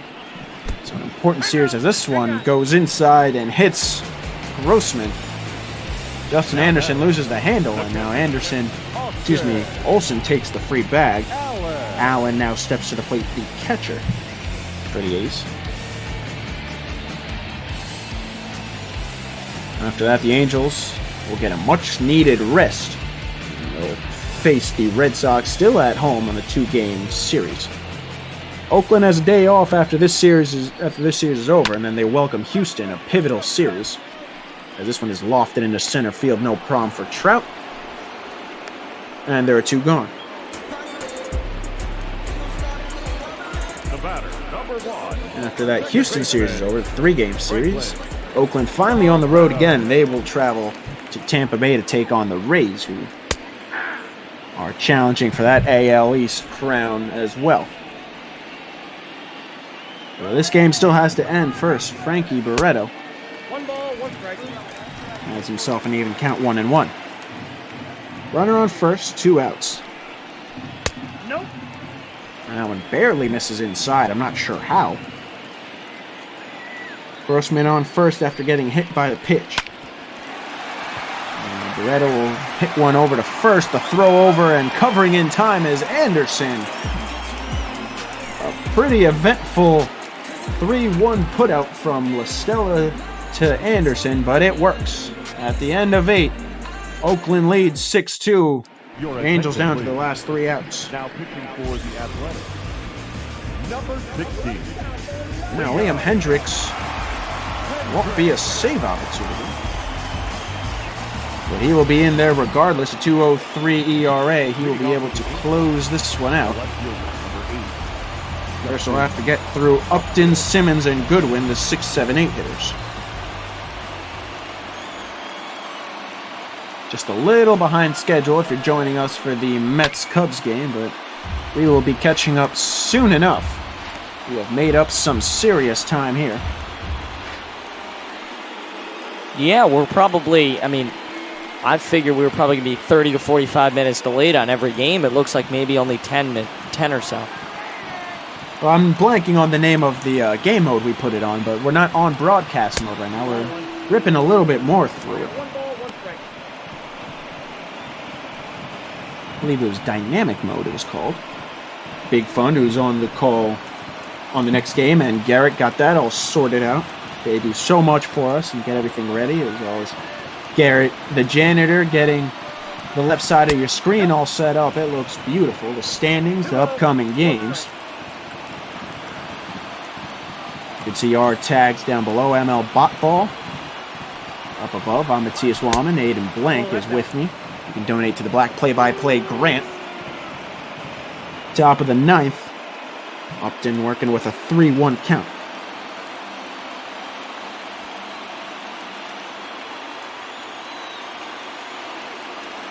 Here's the pitch from Hendricks. And Upton fouls it off, and the count runs full. Hendricks has been fantastic this season. ERA near 2. And this one is a dribbler up the middle, and it'll sneak through into the outfield. So the Angels have their first batter on here in the top of the 9th, and maybe those rally caps are getting put on. Number 2, shortstop, Andrelton Simmons. Fitting. We've seen such an exciting game. We're going to see an exciting finish. Not if Liam Hendricks has anything to say for that. 4th in saves. They'd like to tack one more on if the opportunity presents itself. Andrelton Simmons is 0 for 3 on the day, 3 for 11 in the series. Simmons never known as a power hitter. Seen better days in Atlanta. I'd say he's a fan favorite of mine in terms of fantasy. I remember he carried my team a couple years ago. But he's behind 0-2 to Hendricks. Runner on first, nobody out. And Simmons swings right through the outside pitch. The slider got him for the first out of the inning. The right fielder, number 18, Ryan Goodwin.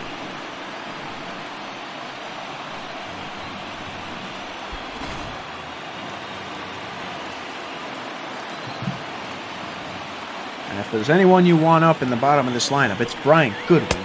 2 for 3 on the day, a couple singles and an RBI.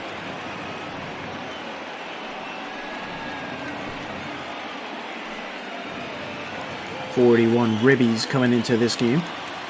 42 after his one today. Goodwin, then Stassi, then back to the top of the lineup. As he takes the next pitch high, 2-0. So he's squeezing Hendricks a little bit here. Hendricks is barely missing the zone, but he is. That one right down the pipe, and Goodwin takes 2-1.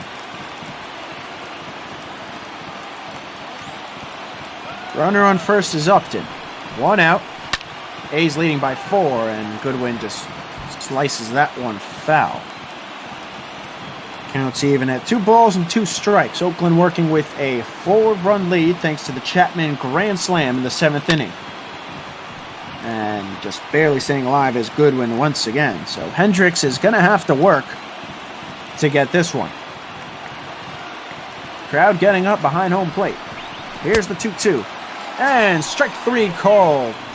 Fooled him on the low breaking ball. And there are 2 away.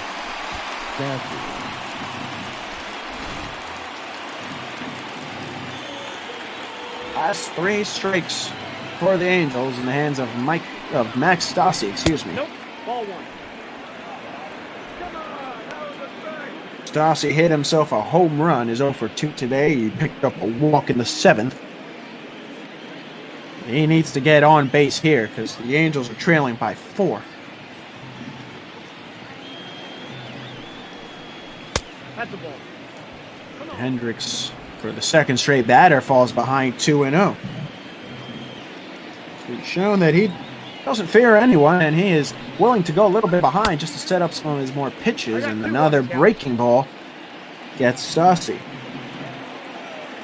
He's had great movement on that changeup and that slider. Time the fastball ran up and inside, but it's just fouled off. 2-2.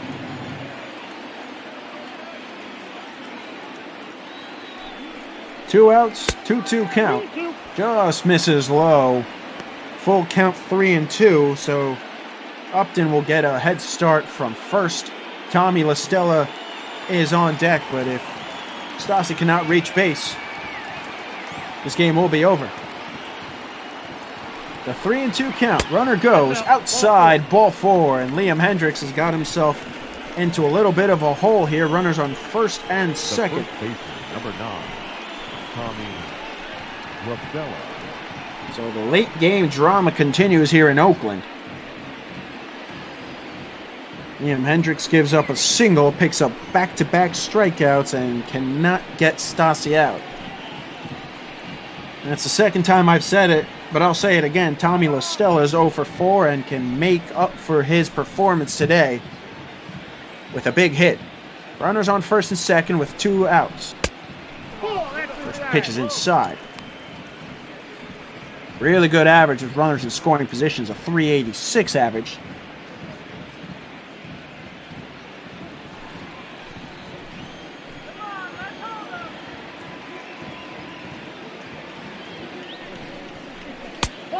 One 0.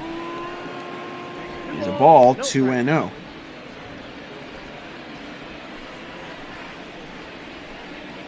Third straight time Hendricks has fallen behind, 2-0 on the batter. Runners on first and second. 2 outs. Last chance for the Angels, and LaStella chops it foul down the left side, 2-1. Hendricks has been fantastic this season, but has to work for it. Chapman's grand slam, the difference right now. Curveball outside, misses. 3-1. So LaStella's got himself in a hitter count. David Fletcher on deck. After him, it's Trout and Rendon, but the Angels have to work to even get there. 3-1. And Stella just smacks that one. It was a ball 4. Instead, he swings on it. It's a full count. Runners on first and second will both go. Last opportunity for the Angels. And LaStella cracks one into right field, but it is a shallow pop-up. Coming forward to get it is Grossman, and this ball game is over. So some late game drama from the bats of the Angels, but instead the A's hold on to win this series and get themselves a big come-from-behind win thanks to that grand slam back in the 7th inning from Chapman.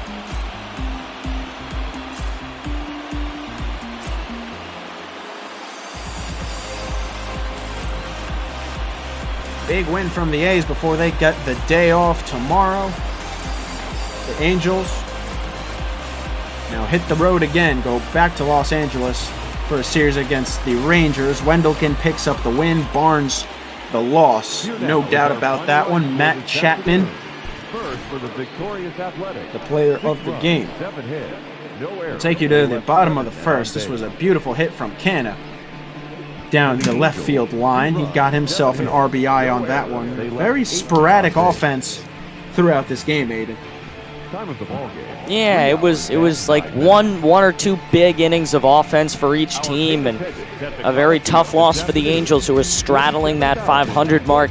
Again, if they're not going, they may not win the division here. The A's are playing really good baseball, so they're going to need to try and get a wild card spot, and they got to play really, really well to get a wild card spot. So things are not looking too great for the Angels this season, but hopefully this is progress, and starting next season they can turn it around, because again, Mike Trout really deserves a playoff team and a championship team, and he is just not getting that out of this ball club right now.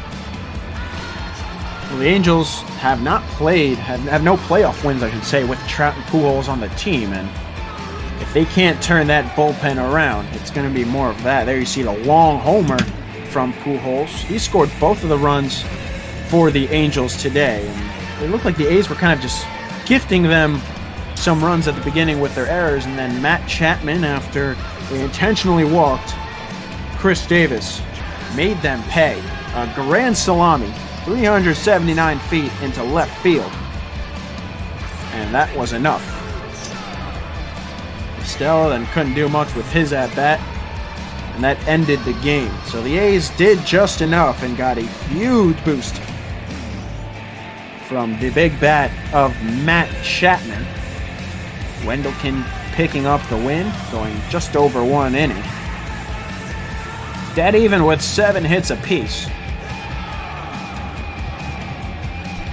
So we tried to do the White Sox, the Cubs and the Mets earlier, but now Big Fun and Jeremy Goldstein are going to try to do that again. Hey guys, how are you?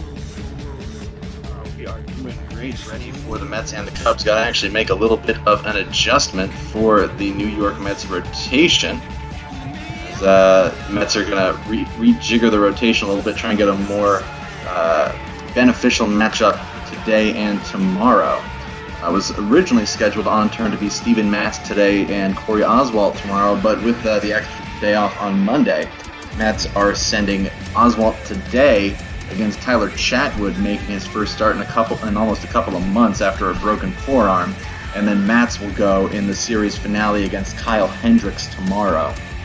Well, I will say, we got a little preview of that game because we started calling that Mets game, and Matz had gotten rocked in the first inning for a solo homer, so maybe that's a good thing, but we will both get out of your hair and let you guys properly call the Mets and Cubs game. From Aiden Blank and Matthias Wallman, thanks for joining us on ML Bot Ball. Exciting game coming up. New York and Chicago. Take it away, fellas. Enjoy the game, guys. Thank you very much to Aiden and Matthias as get you warmed up for the Mets and the Cubs. Give you a minute to get settled as we update our information at the top of the bar, and we'll welcome you to the show. Nice pitching matchup on hand today. Mets have an opportunity. They're struggling offense going. Tyler Chatwood, former Colorado Rocky, 1-5 record on the year. Like you said, coming back from a broken forearm, his first start since then. When Cespedes is a bat I want to highlight in the Mets lineup, batting 164 so far in the year. I know he's coming back from major injury, but if the Mets do want to get that record up and compete for a playoff spot, he's got to hit better, for sure. That is plugged in.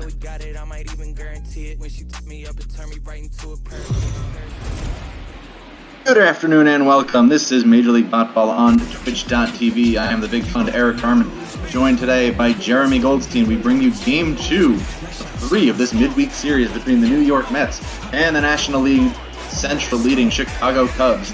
Cubs coming in at 48-25, won last night's game 3-1. Mets coming into this one 30-42. Cubs will look to keep it going with Tyler Chatwood on the mound. Chatwood making his first start since mid-late April, had a fractured forearm. He takes his spot back in the rotation today. Jarrell Cotton sent back to AAA Iowa.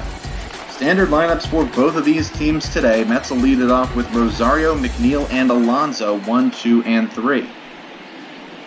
Leading off tonight for the Mets. Rosario, big highlight for the Mets lineup, hitting almost 300, 297 at leadoff spot for the Mets. Contributed nicely in last night's loss. First pitch is popped up on the infield. Coming in for it, making the catch is Chris Bryant. So the first pitch of the game results in an out. Here comes third baseman Jeff McNeil, the National League's leading hitter at 343. You see, though, he is third in the National League third base All-Star vote. I didn't get a good look at the numbers, but one would have to imagine that he's behind Chris Bryant, of course, and Arizona's Eduardo Escobar. First pitch from Chatwood outside 1-0. McNeil has become the team MVP, so to speak, for the Mets, getting that sacred number 2 spot in the lineup. We get to take a look at Chris Bryant, who's led the Cubs in their own leadoff spot. Forward to this duel today. Chatwood fires a fastball inside, count now 2-0. Rest of the Mets lineup, batting 4th, Michael Conforto, 5th, Yoenis Cespedes, 6th, Robinson Cano, 7th, Wilson Ramos, batting 8th, Brandon Nimmo, and the pitcher, Corey Oswalt, hits 9th. 2-0-2 McNeil, swung on grounded back towards the middle, moving to his left, Baez makes the throw on the run for the second out. Defensive alignment, sorry, go ahead. I was just saying, I'd love to see Javi Baez play shortstop. I mean, he's one of the leaders in web gems every year across the league, so already a highlight from him to start this game. And the defensive alignment for the Cubs, left to right on the infield, Chris Bryant, Javier Baez, David Bodie plays second, Anthony Rizzo at first, catching Wilson Contreras, left to right in the outfield, Kyle Schwarber, Ian Happ, Jason Hayward. Here's Pete Alonso, first pitch from Chatwood, outside 1-0. Alonso first on the Mets in RBI, also first on the Mets in strikeouts. His next strikeout will be his 100th of the season. Not a number you're looking for.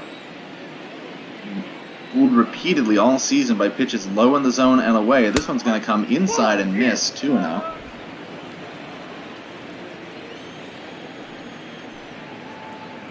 Now the 2-0. Outside, 3-0. Pete Alonso, despite the strikeouts, also great at drawing the walk. He's drawn 40, tied for 5th in the National League with 2 of his Mets teammates, Michael Conforto and Brandon Nimmo. So Chatwood got the first 2 outs quickly, but behind Alonso, 3-0, gets a strike, 3-1. Not surprised he had the red light there. Be good for Alonso's confidence to get on base to start this game. This one is hit deep to right field, but that is just going to tail foul into those seats down the line. Alonso put a charge in it the other way, but didn't hit it straight enough, so the count now runs full. 3-2 on the way to Alonso. Grounded foul, do it again. I think it'd be huge for Chatwood's confidence if he can get a 1-2-3 inning here. Obviously struggled pre-injury, but to come back with a strong start would be very beneficial.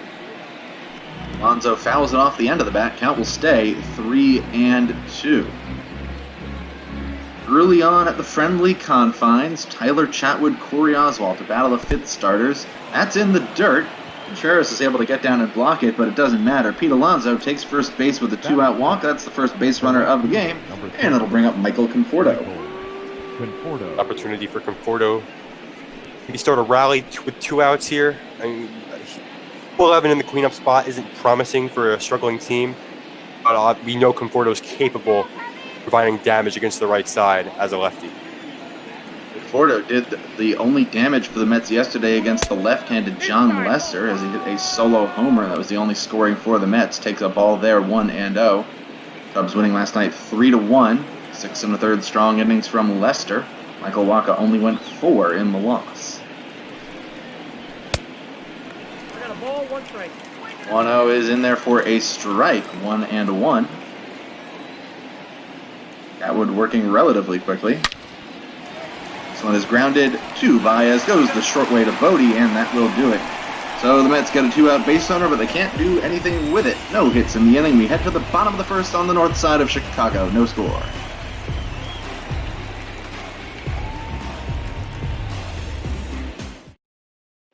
As we take a look at Corey Oswalt on the mound. Oswalt, a recent addition to the Mets rotation. Took Rick Porcello's spot originally, now Porcello taking the spot of the since optioned David Peterson. Peterson back to work on it in Syracuse after not really getting his feet set at the major league level. But Oswalt's done well for himself, had a win in a quality start against the Nationals in his last start on Friday. Faced Bryant, Rizzo, and Baez, though, to get it started. You can see there Bryant is leading that NL All-Star vote at third base. And it's really going to be tough to break him down. Yeah, Chris Bryant, before the season, there were a lot of trade rumors surrounding him in Chicago, him not being happy, but having a career year is really going to do a lot for the Cubs' confidence. They're going to be very unwilling, to deal him as long as he continues to contribute from the leadoff spot and propel them to the top record in the National League. Oswalt touches the outside corner with his first pitch, 0-1.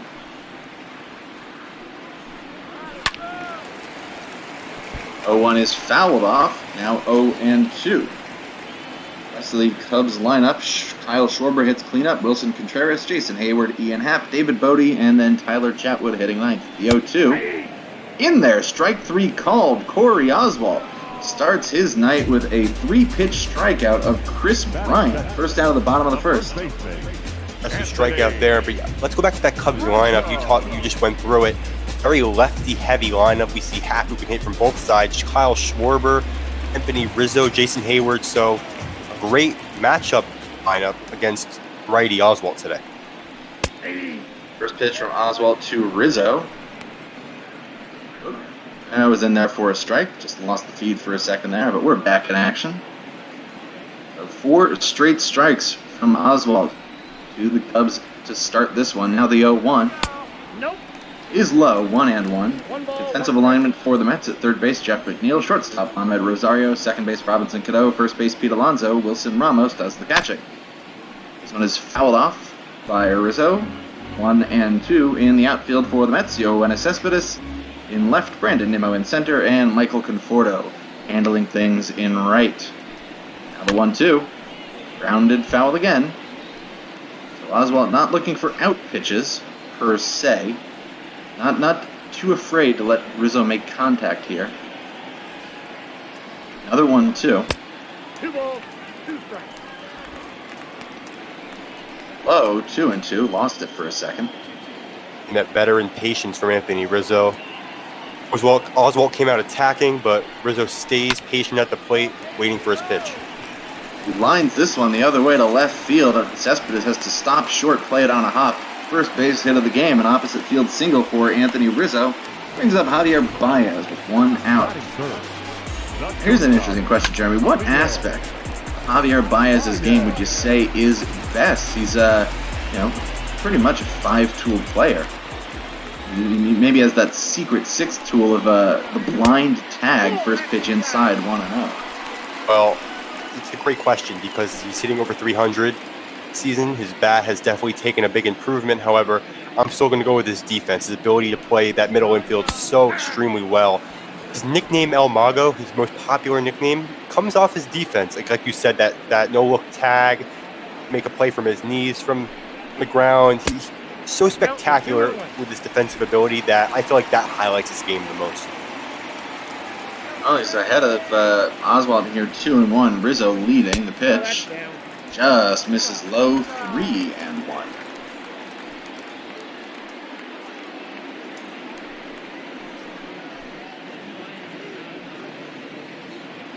Corey Oswalt facing the very dangerous Chicago Cubs lineup. And Javi Baez, 3-1. Deals. Swing and a miss. Count runs full, 3-2. We could see Anthony Rizzo get moving, try and stay out of a potential double play. Here's the pitch. Broken bat on the infield. He's out. And out at second base is Rizzo. So Cano goes the short way to get the lead runner. Rizzo is retired. Baez reaches on the fielder's choice, 4-6, and there are now 2 outs for Kyle Schwarber.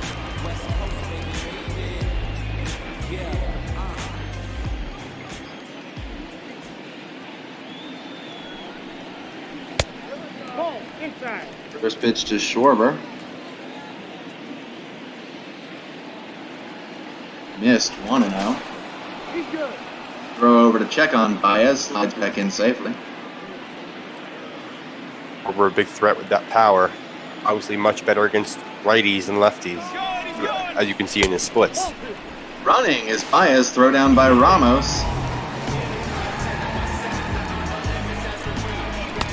I lost the stream. I'm having some unfortunate freezing on my end here in the booth. So Baez takes the base on ball 2. He's in scoring position now for Schwarber. 2-0. In there for a strike, 2-1. Nice attack by Oswalt there. Obviously, you don't want to let Schwarber get too ahead with a 3-0, so great fastball to give him a little bit less of an advantage. Popped up behind the plate by Schwarber, and this one is going to get out of play. Just kind of carried over to those seats just behind the netting. Looked like Ramos may have had a play on that initially, but it just drifted. Count now 2-2. Pitch from Oswalt. Swung on, fouled off to the left side. Could have been ball 3, but instead the count will stay 2-2. Number 3 swing. I think Oswald can get him to chase if he pitches it the right way. A good breaking ball in the dirt should do the trick. Pitch. Swung on and missed. 2 strikeouts in the inning for Corey Oswald. He strikes out Bryant and Schwarber to strand Baez on second. No score after the first.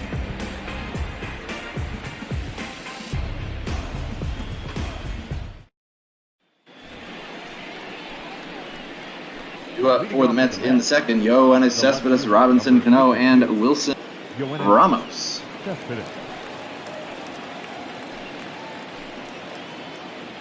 You see Cespedes coming in hitting 164, but he keeps bringing that number up after an ice-cold May. First pitch is low from Chatwood, 1-0. Which is at the top of the broadcast. Cespedes needs to improve. He's lucky the Mets keep throwing him out there in the cleanup spot. It's not getting him going at all. That one's high, 2-0. Cespedes at a point, I think it was 3 for his first 55 since returning on May 1st, but he has turned it up since. Fouls that one off, 2-1. You make a good point there. I mean, if you go 3 for your first 55, it's only get better. So, as long as Cespedes stays consistent, those numbers can go a little higher. I'm sure the Mets will have good faith in him, but for now, he's probably an easy target for pitchers once it's up to the plate. 2-1 was up and away. Count is now 3-1 from Chatwood to Cespedes. Swung on, fouled off. Count will be 3-2. Robinson Cano is on deck.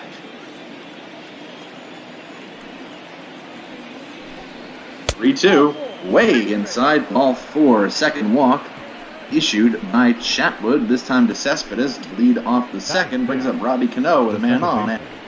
Robinson Cano. Patience by these Mets hitters. Can walk at the game. It's already the second inning.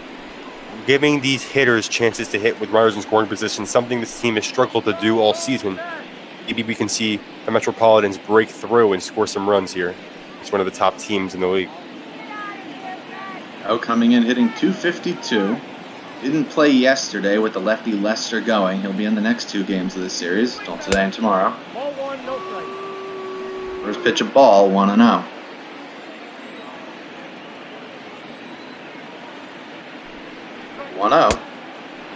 Low and away, scooped up off the dirt by Contreras. Count now 2-0. Luis Rojas, I give these hitters the red light until Chatwood proves he can throw a strike. 2-0. Taken by Cano. Thought about swinging, pulled the bat back, but it was a 2-seamer that caught a good lot of the plate. Count now 2-1.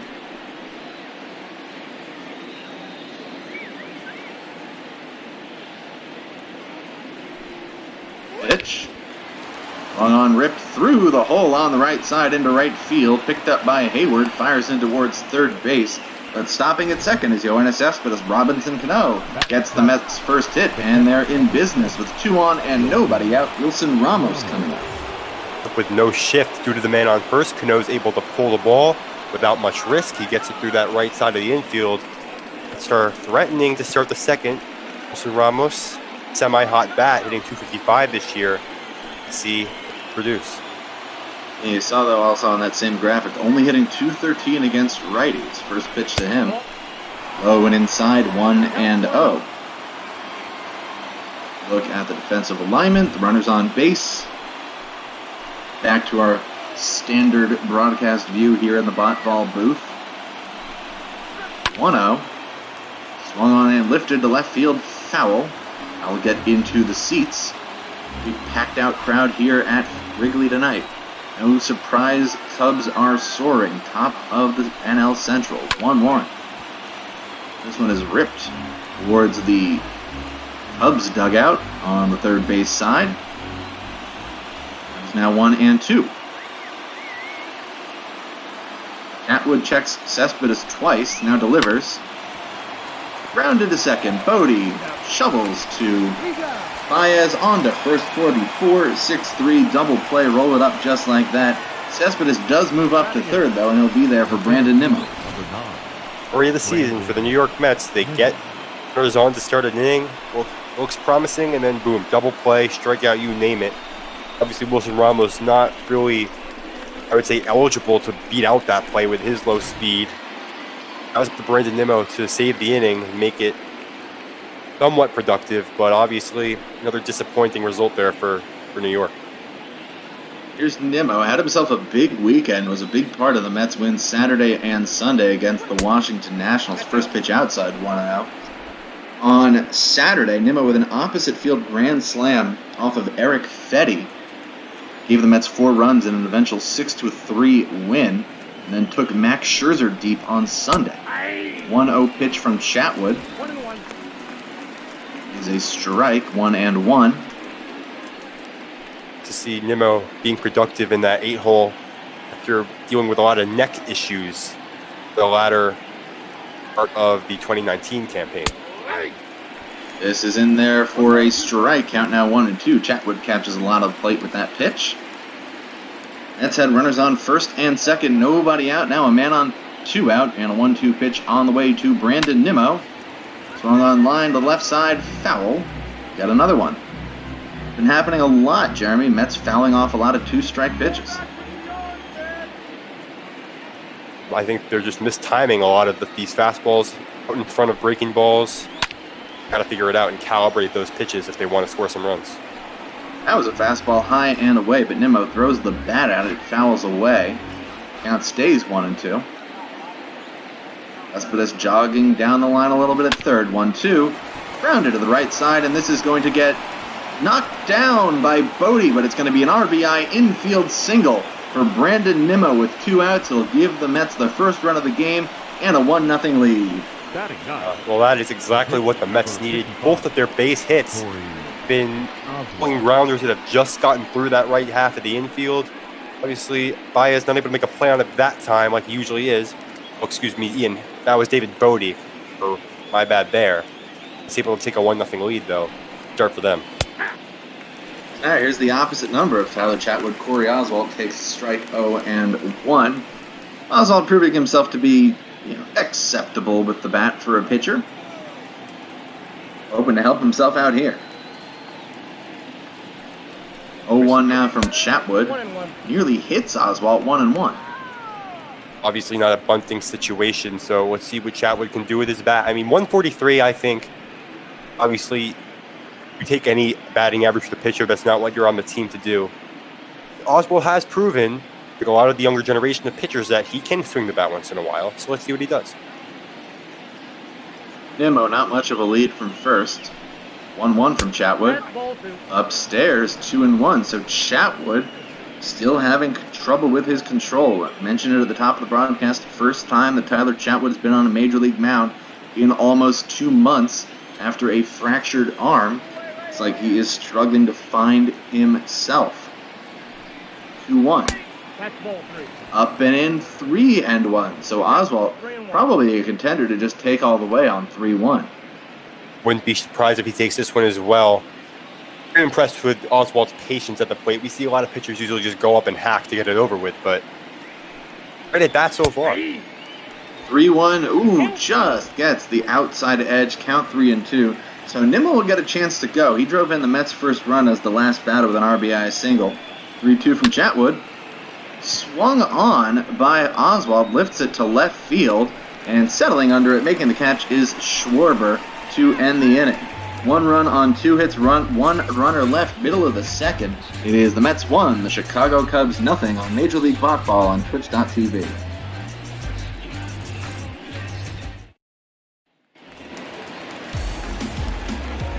Five, 6, and 7 due up for the Cubs here in the second inning. Contreras, Hayward, and Happ. And Jeremy, correct me if I'm wrong, but that looked like it would have been ball 4 to Oswalt, and he got a little trigger happy. That was upstairs for sure. I think he's in protect mode. His hitting coach probably tells him to do when he's got 2 strikes at the plate. I expected for a pitcher to have 3 balls in a count, but nonetheless, Cubs escape. First pitch swinging is Contreras, chops it out to Cano. A little bit leisurely makes the throw, beating the Cubs catcher by a step for the first out. That's another one of those hitters like we've seen before with Wilson Ramos. So both catchers are a lot better against lefty pitchers than they do against righties. We saw Pearson hitting 380 against lefties. That's exceptional on Candy. There's Jason Hayward now. First pitch to him is in there for a strike. A lot of patience from Cubs hitters for the most part, other than Contreras with that first pitch cut. The 0-1. Low and away, 1-1. Ball tries the fastball outside but cannot locate it.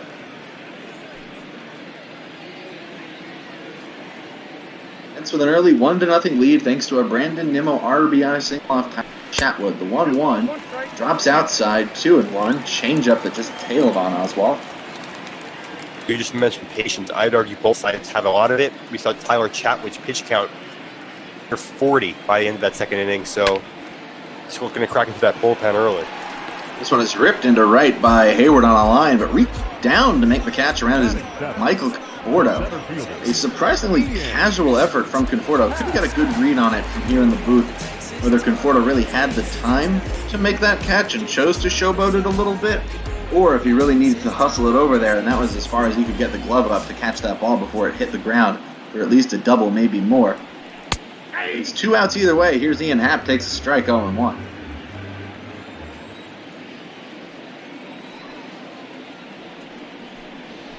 Oswald's 0-1 is a curveball inside, 1-1. You gotta imagine, Jeremy, for Corey Oswald going up against the division-leading Nationals, turning in a quality start, picking up the win. Gotta give him some good vibes going into this game tonight in Chicago. Especially because from competing with a lot of other pitchers for that rotation spot, we saw the demotion, the inevitable demotion of Dave Peterson after him being unable to pick up a victory. Corey Oswald can solidify a spot with a win here and give the Mets confidence in him. I'm sure he's got that pitching spot locked up for at least the remainder of the season. Yeah, especially with 2 major injuries for the Mets. 1-2 to Happ is outside. 2, Noah Syndergaard, of course, lost for the season. Tommy John surgery. Marcus Stroman, the torn labrum. Mets have just been trying to piece it together since. 2-2 is outside. 3-2 now. David Bodie waiting on deck, hoping to keep this bottom of the second going. 2 from Oswalt. Grounded foul just outside of third base. Count will stay 3-2. And you mentioned it perfectly. The Mets were relying on these pitchers to be healthy going into the season, coming to the playoffs, but having number 2 and 3 go down, really devastating, especially when they have all-star stuff like Syndergaard and Stroman do. 8 pitch at bat now after Happ fouled that over the screen, so pitch number 9 coming up.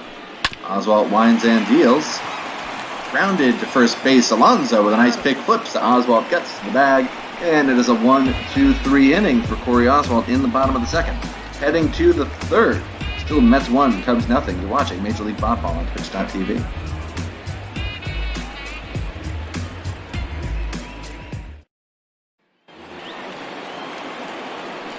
Of the Mets order here in the third, Rosario, McNeil, and Alonso. First pitch from Chatwood is fouled back. Off the backstop, count 0-1.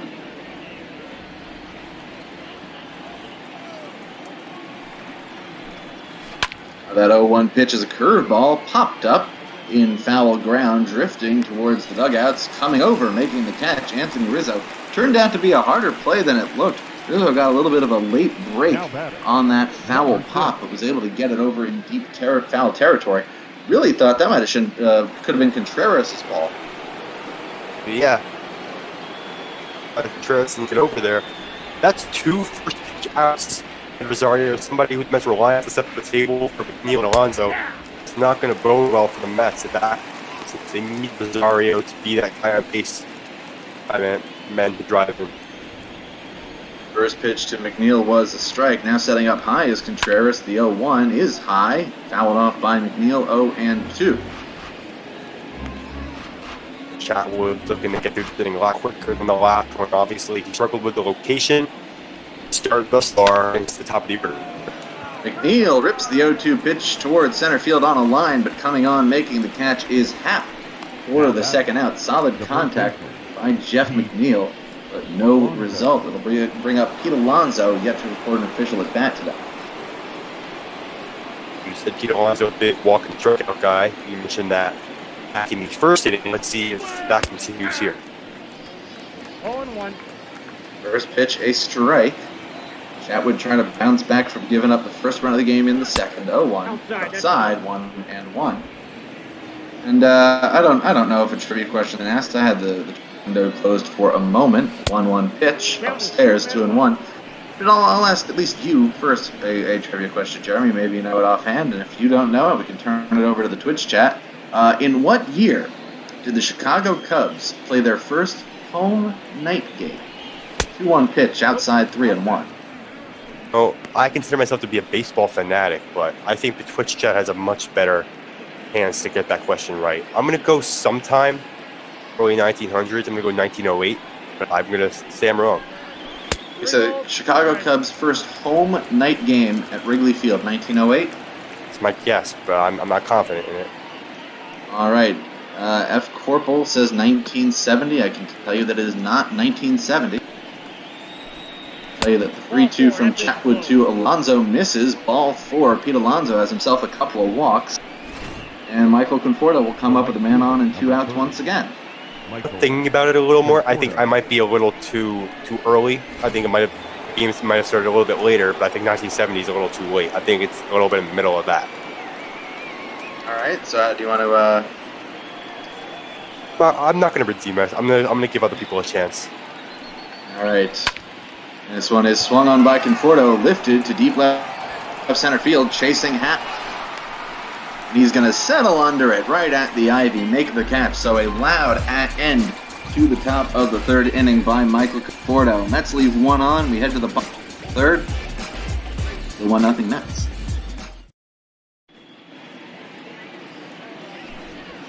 The answer was listed in the Twitch chat. It is 1988. August 1988. Gil Murray was on hand in the broadcast booth with Harry Carey. What a pair.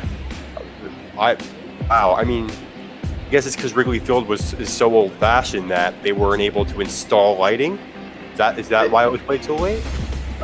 They held out for long enough, and if I remember reading correctly, sometime last year or the year before, there is actually some sort of I wouldn't say a restriction. There's some sort of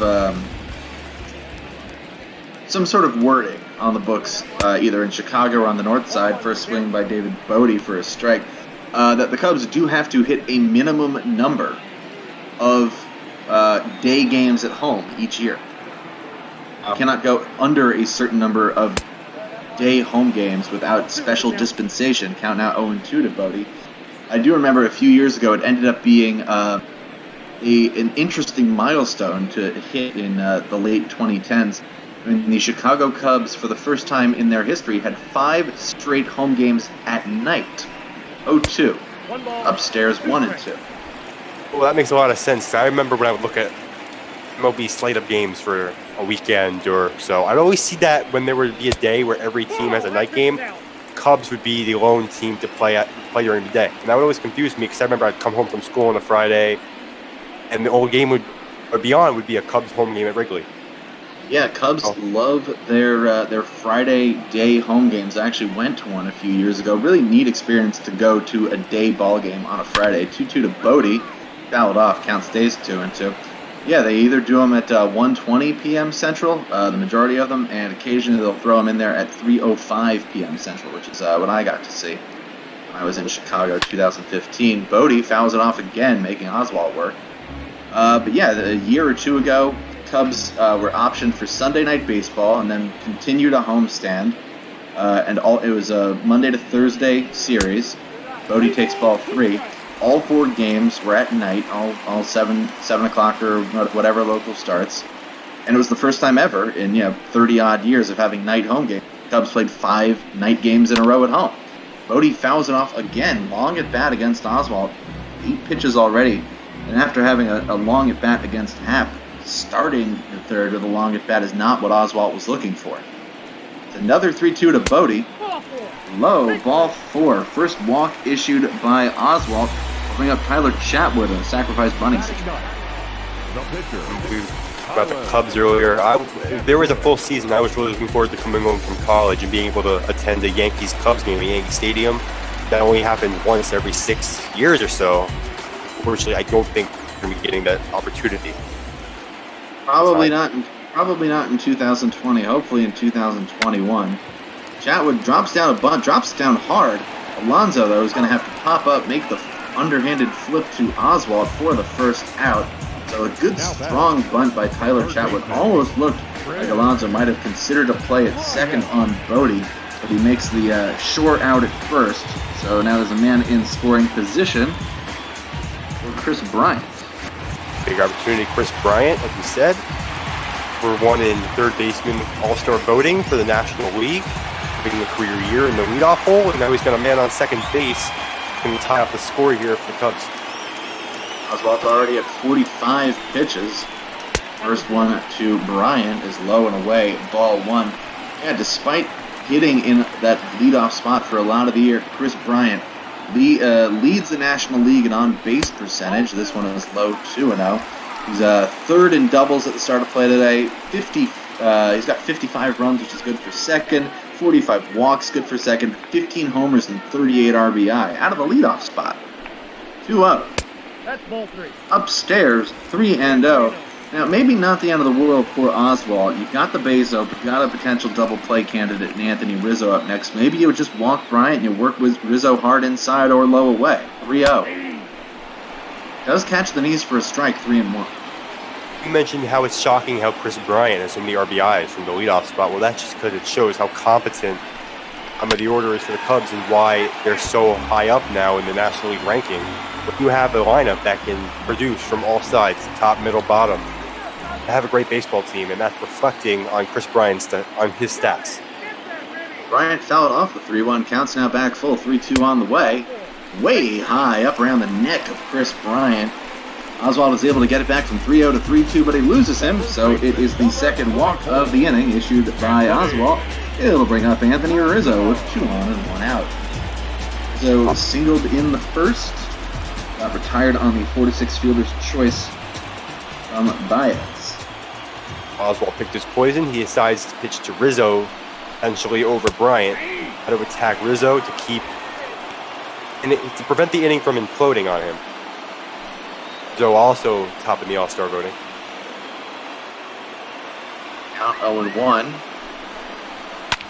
Oswald delivers, fouled off to the left side. Quickly ahead is Oswald, 0-2 on Anthony Rizzo. Should Rizzo avoid the double play, Javier Baez would be next.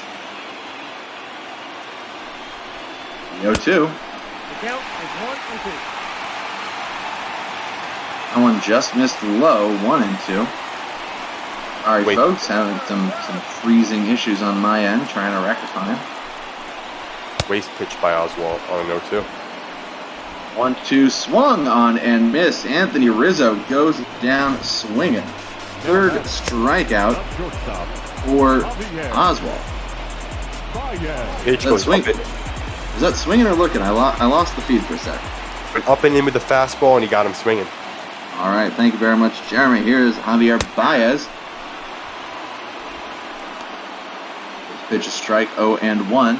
After this half inning, I think I'm going to drop out of the stream for a second, reconnect, trying to refresh things on my end. He is worse as me. I called play-by-play for Blue Jays Rays a couple weeks ago. It was the 9th inning. Blue Jays were down by 1. They had a man on second base, and in the 9th inning, my stream cut out, and I couldn't see a thing. Sounds devastating. Yeah. 0-2 to Baez. Ground to the right side. Alonso picks it up, steps on the bag himself. Corey Oswald pitches his way out of first and second. 1 out to get out of the inning. No runs, no hits, 2 left on base. End of the third. Mets still lead it. 1-0. Back in a second.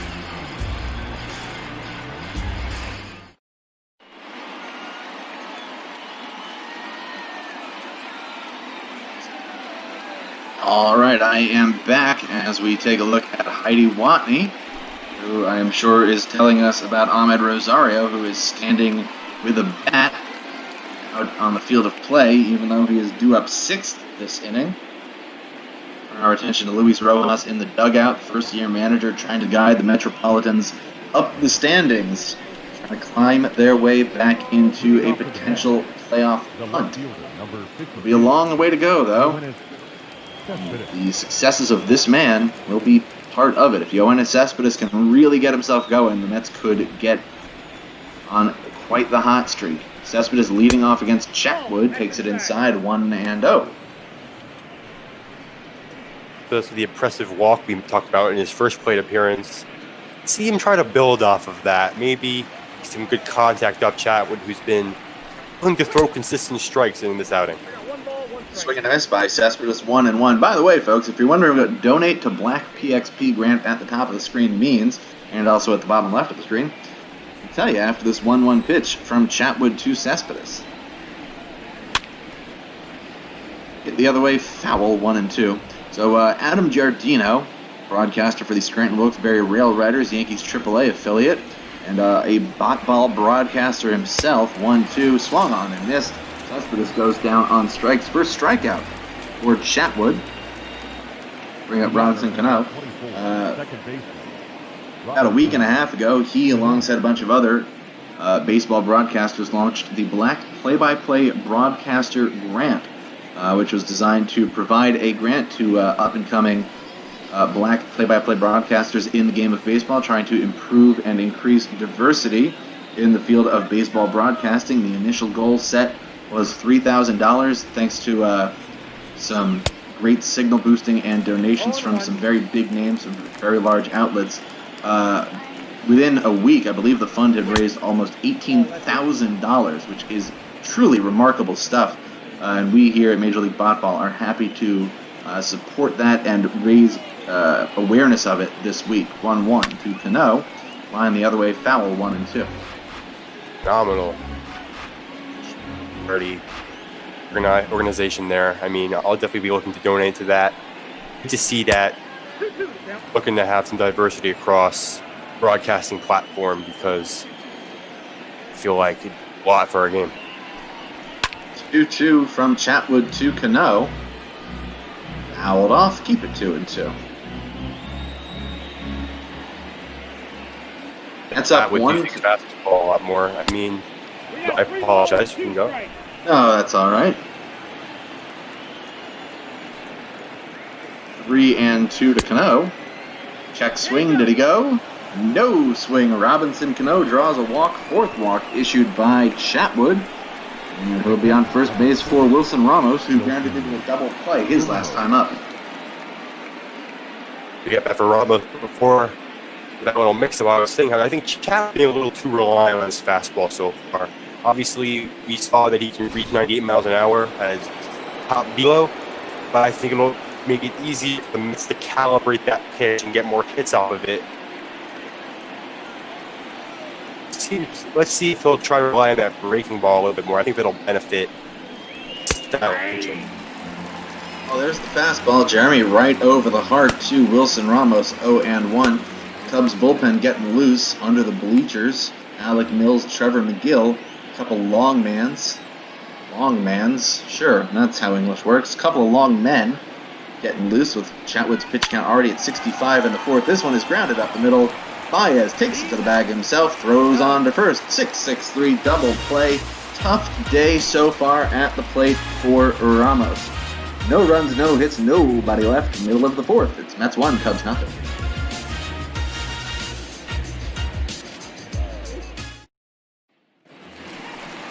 Middle of the order, due up for the Chicago Cubs here in the bottom of the fourth. Kyle Schwarber, Wilson Contreras, and Jason Hayward. Schwarber, Jeremy, brought up as a catcher, and guys like Victor Caratini, Wilson Contreras in the system. He played outfield at Indiana as well. Looked like he was going to project to be catcher at the major league level. And now, do you think, because Wilson Contreras has played some outfield as well, do you think this is the ideal layout for the Cubs with Schwarber behind the dish and Schwarber in left and Contreras behind the dish? Or would it be better to flip it, get the better bat at the more premium position, catcher? Although Contreras, quite the bat himself. I think Cubs have proven they could be a effective team with a productive offense with Schwarber and left and Contreras behind the plate. To make a change to that, but if I were the Cubs, I would try to implement Victor Caratini into the lineup. He'd put up great numbers offensively, not great, good enough numbers from the offensive side, and he's proven to be a good backup catcher. I do like Victor Caratini's bat a lot, so if they can implement him in the lineup as well, I think it'd be very serviceable for Chicago. 1-2 has popped up and toward foul ground. No play. Could have been a play without the shift, but of course, no surprise, the Mets shifted heavily against the left-handed power of Kyle Schwarber, so that falls into the first row. Count stays 1-2. Swung on and missed in the dirt. Ramos picks it out, makes the throw down. Second time that Schwarber has been retired on strikeouts, and the fourth strikeout for Oswalt. I want to bring up Contreras, who grounded out to second, leading off the second. I got a question for you with Oswald's pitch count during 70. Who are some relievers that you think the Mets could utilize? Whoa, Contreras gets way out in front of that one. Yanks it foul, but boy, Contreras put a charge into that one. Sorry about that, Jeremy. 0-1 now. Inside 1-1. So the situation that the Mets are in terms of their bullpen, when they sent David Peterson down, they did not replace him with a traditional long man in any sense. This one's high, 2-1. The man that they brought up, even though, here's Paul Sewald. He's kind of been made the de facto long man, although he went 2 innings yesterday. Surprising to see him warming up today. Poor Wilson Contreras so rudely cut me off. I was about to say Paul Sewald was, in fact, used 2 innings yesterday, and he hasn't been dominant long reliever for them. See him back up again against the top offense in the league worries me for the future of this game for the Mets. Long on and missed by Contreras. Oswalt gets the count back to 3-2. Well, the Mets could have gone with somebody like Steven Gonsalves, who spent a little time up at the major league level this year. Could have gone back to Walker Lockett. Both of those guys struggled pretty roughly in their brief stints as long men. 3-2 to Contreras. Inside ball 4. Third walk issued by Oswalt. Bring up Jason Hayward with 1 out. And the Mets decided to use an open spot on their 40-man roster and bring up veteran left-hander reliever Jason Shreve. Shreve's made a couple of appearances, hasn't allowed a run yet as a Met, but Mets choosing to put a little more faith in their starters. Now Oswalt, of course, has only allowed the 1 hit so far. 3 walks and 70 pitches, though. Hayward fouls this off 0-1. So Oswalt may not make it out of the 5th, and the Mets might really have to piecework this one together in the pen, whether or not they're winning or losing. I think those facts speak for itself. That's obviously the 30-52 record. They struggled. That might have to do with the fact that they have a very inconsistent bullpen. They often do not have a set system, so they don't know who to turn to a lot of the time, and that's resulted in the inability to finish a lot of their games. Okay, now 1-2 to Jason Hayward. Yeah, with Corey Oswalt's pitch count to be at a minimum of 75, best case scenario after this inning. 1-2 pitch, swung on and missed. Jason Hayward takes a big hack at a fastball up and in. 5 strikeouts now for Oswalt. See what Ian Happ is able to do. Contreras is on first with 2 out now.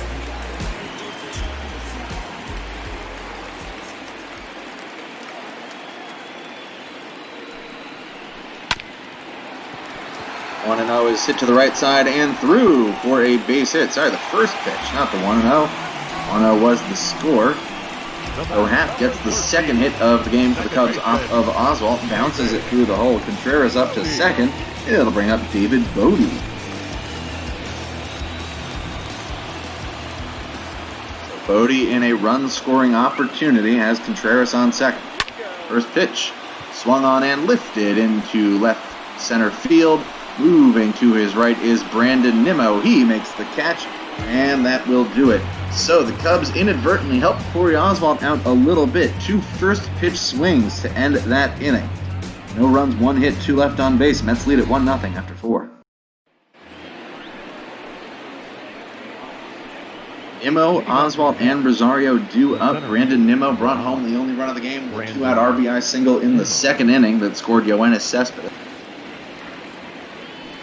First pitch from Chatwood, fastball over the middle for a strike, 0-1. Setting up outside is Contreras, and the pitch is outside, count 1-1.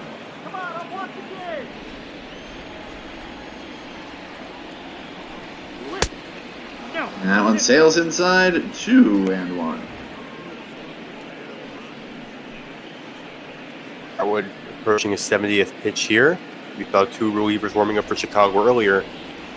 Chatwood doesn't even make it out of the fifth, and we see one of them enter the game early. Swing and a miss, flailing is Brandon Nimmo. Well, the Cubs do have the benefit of having Alec Mills and Trevor McGill out in the bullpen, guys that can give you some good length if you need it. 2-2, swung on and missed. Going down swinging is Brandon Nimmo, second strikeout for Chatwood. And we'll see if the Mets keep Corey Oswalt in. One would imagine so, but with the pitch count running up at 76 through 4, could have considered a pinch hitter, but Oswalt will hit for himself, flew out to left to end the second.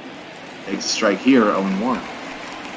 Obviously, we're not even halfway through yet, but would you say you expected the score to only be 1-0? These two teams at this point of the game? Yeah, it's a little surprising. Count 0-1 to Oswalt. Swung on, hit the other way. Is it going to get in? A little bit of a freeze up. It is in. Corey Oswalt lines it the other way against Tyler Chatwood for a 1-out single, helping out the cause. Pretty solid swing from Oswalt there. The knob at the wow, I can't speak. The barrel of the bat right, the ball there through the knob, just into right field. A base knock for the pitcher.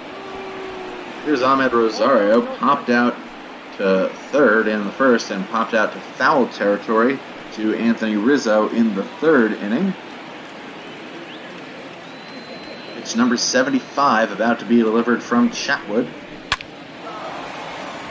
And this one is hit the other way, on the ground, base hit. That's stringed together a couple of hits. The jacketed Corey Oswalt strides his way to second base. Ahmed Rosario with a single. That's in business for Jeff McNeil.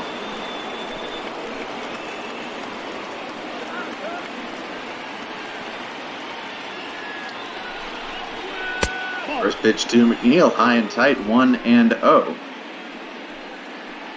How do you feel about the pitchers wearing jackets on the base pads, especially as it gets warmer?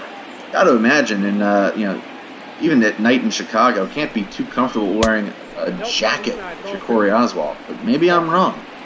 Yeah, I totally. When I watch baseball, I'll see pitchers wear jackets and base paths during the playoffs, or maybe during a cold game in April. In June, yeah, that doesn't make much sense to me. So you make a good point. Swung on and missed, 2-1. I believe the trivia question of the game that the big guy is asking: first Mets player to get a 3-home run game at home. I 100% know this answer because it was only 3 of 4 home runs he hit on the year. It was, I'll tell you after the 2-1. Neal floats this one, shallow left field. Coming on Schwarber, going out Baez. Baez makes the catch for the second out. The answer to your question, I don't remember the exact date. It was Kurt Neuenhuis on the last Sunday before the All-Star break in 2015. Kurt Neuenhuis. He played football, you know. You a Mets fan? Sure am. Oh. I also remember where I was that day. I was on Coney Island. Pete Alonso takes it high, 1-0. Kirk Neuenhuis hit all of 4 home runs in 2015, 3 of them on that day against the D-backs, and the other one was, again, I don't remember the exact dates, but I do remember the day of the week. 1-0 from Chatwood to Alonso, up and in, 2-0. The series that started on Labor Day between the Mets and the Nationals, when the Mets pretty much ran away from the Nationals for good in the NL East. They were down 7-1 in Game 2 of that series on a Tuesday night, 2-0. Swung on and lifted to right center field. This one's heading back, sending Happ over towards the fence, and he is going to make the catch. Pete Alonso puts a charge into it. but it just dies in right center field. Mets get a couple of hits, but leave them both on. Halfway home on the north side. Mets 1, Cubs nothing. And to finish up, Kirk Nieuwenhuis in that game that the Mets were down 7-1, partly because of a Yoenis Cespedes error that allowed basically a Little League grand slam that was hit by Michael A. Taylor, went under his glove. Kirk Nieuwenhuis in the 8th inning of that game hit a home run. That was the decider in an 8-7 win in a remarkable 3-game sweep for the Mets, in which they came back in every game. Oswalt is done after 4, so he hits for himself and won't get a chance to win. Paul Sewald, who threw 2 innings yesterday, is going to enter this game. Decision by Luis Rojas. I would have at least given it a chance. See if Oswald can get through the 5th. But here comes my son, hero, Chicago Cub, Victor Caratini. Yeah, your cause celebre, Victor Caratini, pinch hitting. So both starting pitchers done after 4 1/3. Chatwood goes 5. He can't win, but he can get himself a no decision. Oswald has already earned himself a no decision as a result of being removed. 1-0 from Sewald, in for a strike 1-1. We'll get you the final lines soon. Tough break for Corey Oswald, but he wasn't given the chance in this one. And some aggressive managing by Luis Rojas in the first 2 games of this series. Michael Wacha and Corey Oswald both only going 4. Maybe they needed a little bit more rest each, but Rojas did make the call to go to Oswald today to save Matz for Hendricks tomorrow. Count 2-2. It's strange because obviously the Mets are struggling to figure out starting pitching and get any consistency in that stat. I think it's going to be taxing on the bullpen arms. And if the Mets want to make an improvement, get closer to 500 in a playoff run going forward, they're going to need to establish a set system for the bullpen and the starting. And they've been unable to do all season. This is really highlighting that the Mets may need a long man. And they've only got this little 3-game road trip. And they'll be back home on the weekend to face the Philadelphia Phillies, so maybe somebody will come down from Syracuse before Friday's opener. Chris Bryant, first pitch swing against Sewald, fouls it off 0-1. So the final line for Corey Oswalt: 4 innings, 2 hits, no runs, 3 walks, and 4 strikeouts. For Chatwood on the other side, as it's now 0-2.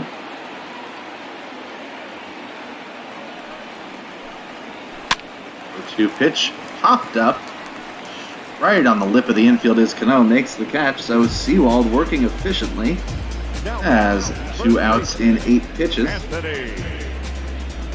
We'll bring up Anthony Rizzo. So Chatwood 5 innings, 4 hits, the 1 earned run. He had 4 walks. Yes, 4 walks. High strike from Sewald, 0-1.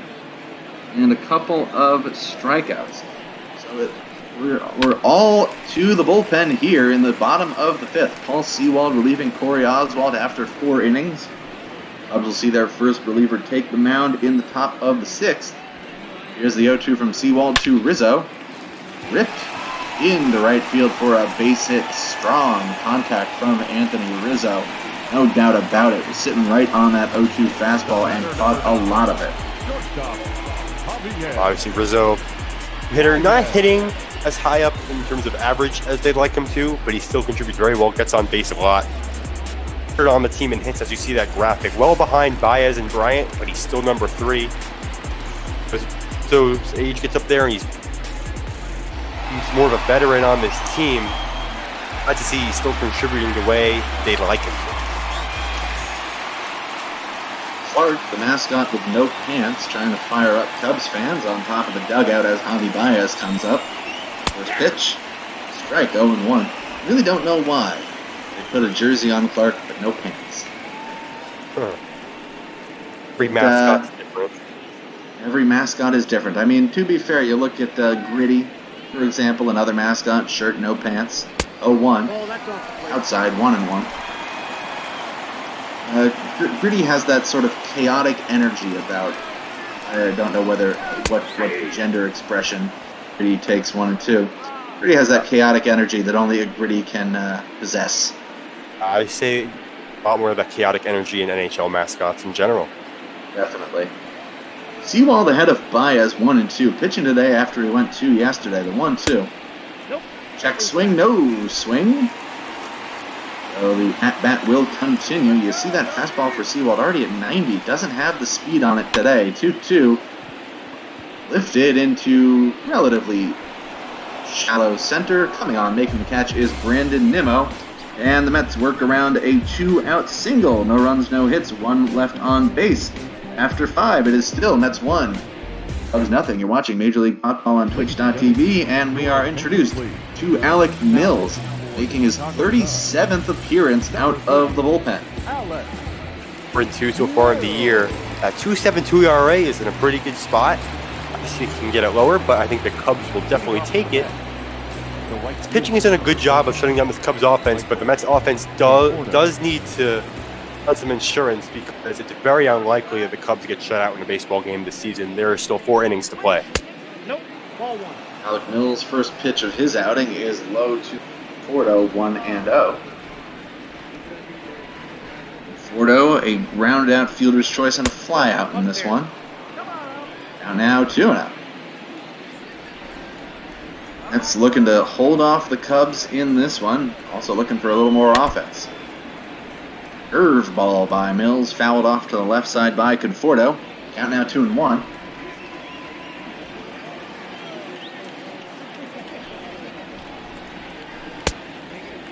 2-1 is swung on and missed. 2-2. The struggles with Michael Conforto at the plate still continuing to manifest. Contreras sets up outside. 2-2.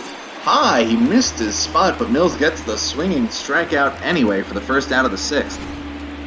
Up next to the net. Good location by Mills.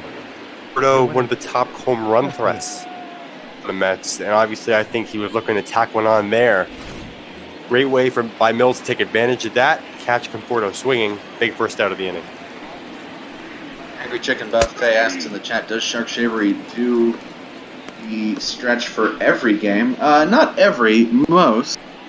Whenever Shark is around and able to do it, and if somebody is not keen on a stretch, it is not required. We do love the stretch, at least in my booths. 0-1 is rounded foul by Cespedes, count 0-2. Not sure if Shark is around today. Do know Shark has been working on some alternate stretches, some team-specific ones, the 0-2. Cespedes goes down swinging on the high fastball, so Mills running a couple strikeout pitches up in the zone against Conforto and Cespedes. 2 outs here in the top of the 6th. 2 outs in, Mills is doing exactly what he was brought in to do. This lead at 1-0 and give that offense a chance to get back in it. Just got to retire Cano now. First pitch to Cano, hit the other way, foul, 0-1. So curious to see if Paul Sewald is going to be asked to go multiple innings on back-to-back days, or if the bullpen will get active. Could potentially see Chase and Shreve with a couple of lefties due up in the next inning. Just catching the inside edge is Mills, 0-2 to Cano. Doesn't like the call. In fact, Chase and Shreve, the piece by the Yankees that was dealt to the Cardinals for Luke Voigt. So it was a pretty lopsided trade in that sense. 1 ball. That one sails up and away with 1-2. Angry Chicken Buffet says someone should sing the national anthem before the games every day. We do play the national anthem, our games, every day. And especially if we've got a Jays game like we did at the top of the day, bring you an O Canada as well. Fouled off by Cano, counts today's 1-2. Tell you this, it'd be a disservice to Bob Ball if they asked me to sing. It would be a bad idea. Yeah, me too. Another 1-2 to Cano. Rounded back up the middle to his left is Baez, sets his feet, makes the throw. 1-2-3 inning for Alec Mills here in the top of the 6th. It'll be Schwarber, Contreras, Hayward when we come back.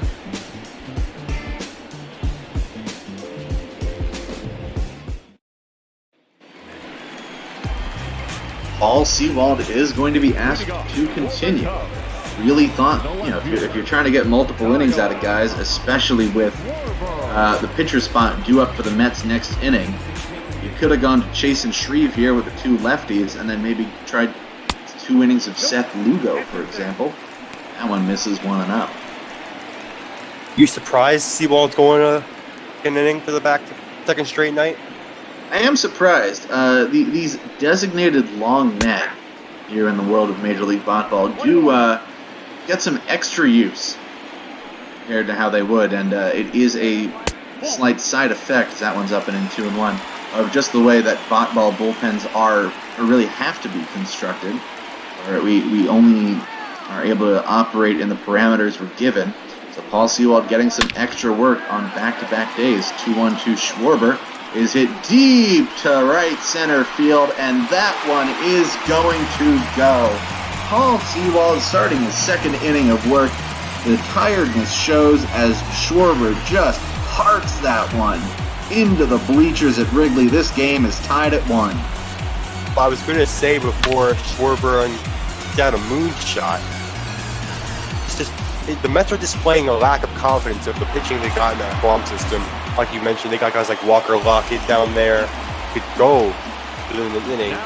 Instead of going to one of those guys, they decided to go to Paul Sewald back-to-back nights, and so far it's proving to be a bad decision for Luis Rojas and the team. As Wilson Contreras now up, Paul Sewald continuing to go in this one. Luis Rojas might have to answer some questions after this game. 0-1 is in the dirt outside 1-1. As Edwin Diaz, Brad Brock get loose. Might even see Sewald be the sacrificial lamb of sorts, get optioned back to Syracuse if the Mets need to bring a long man to New York for the weekend. This one is hit sharply past McNeil down the line, fielding it in the corner. Cespedes able to get to it before it does get down deep into the corner. So a couple of hits. Schwarber with a big home run, Contreras with a single, and the Cubs are cooking in the 6th. They were going to need to use a long reliever, especially with all the lack of stamina for a starter.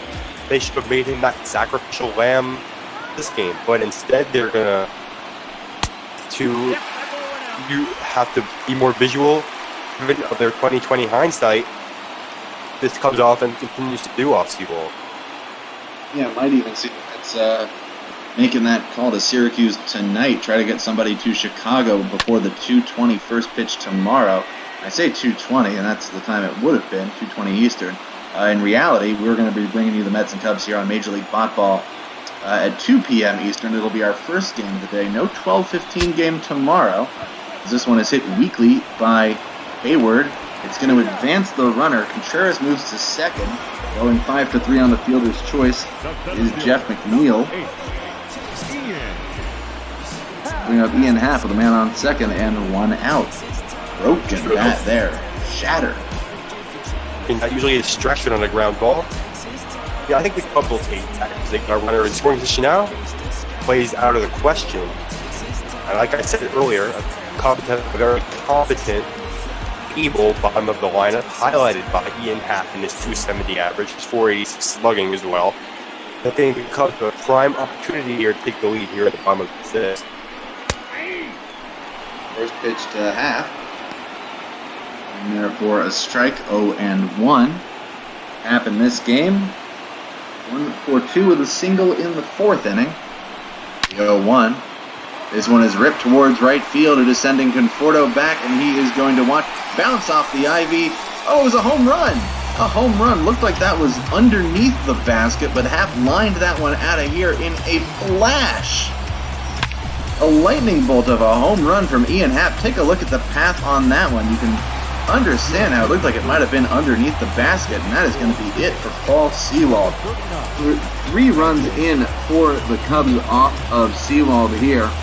It's only going to get through 1 1/3. Cubs now with a 3-1 lead is Edwin Diaz. He's going to come on to try and get the last 2 outs of the 6th. Edwin Diaz, he's not in that closer role anymore. He's saved 2 games, blown 5 saves. He's regressed to a middle reliever, and he's looking to limit the Cubs' damage here in the 6th. First pitch to Bodie, bobbled by Alonso. Throw back to first. Not in time. They're going to rule it a base hit for David Bodie, and it'll bring up a pinch hitter. This is going to be Albert Almora Jr. So the hits just keep on coming for the Cubs. I don't know if you saw it, but there was a graphic that just popped up. Chasen Shreve is now warming up alongside Brad Brock in the Mets bullpen. I really thought the Mets would turn to Shreve to start this inning. Instead, Luis Rojas tries to get extra length out of Paul Sewald, and it bites him badly. Mets are up 1-0 at the start of this half inning. They now trail it 3-1, with more yet to be done. Paul Sewald in line to lose this. He's up 4 hits in an inning and a third and 2 earned runs. Low to Almora, count now 2-0. I think it would be safe to say that the winner of this game is lining up to be Alec Mills if everything stays the same. Yeah, well, Mills will be out of this one, so Mills just goes the 1 inning of work. Gets 2 strikeouts. We'll see a new reliever starting the top of the 7th. 2-0 from Diaz. Swung on and missed slider. Fools Almora. 2-1.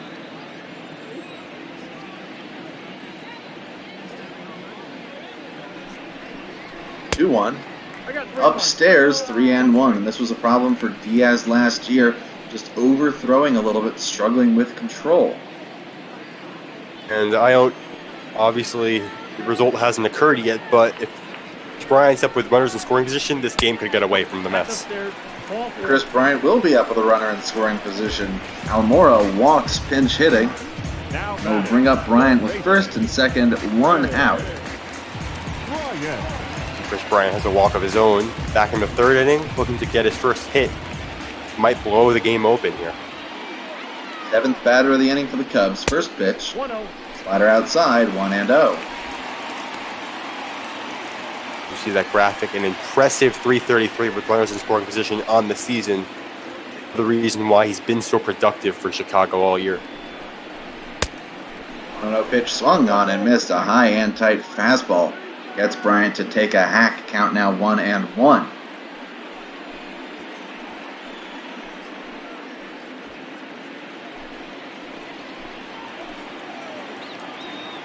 He's already 3 runs home here in the bottom of the 6th, trying to add to it. Fastball in for a strike on the inner half to Bryant.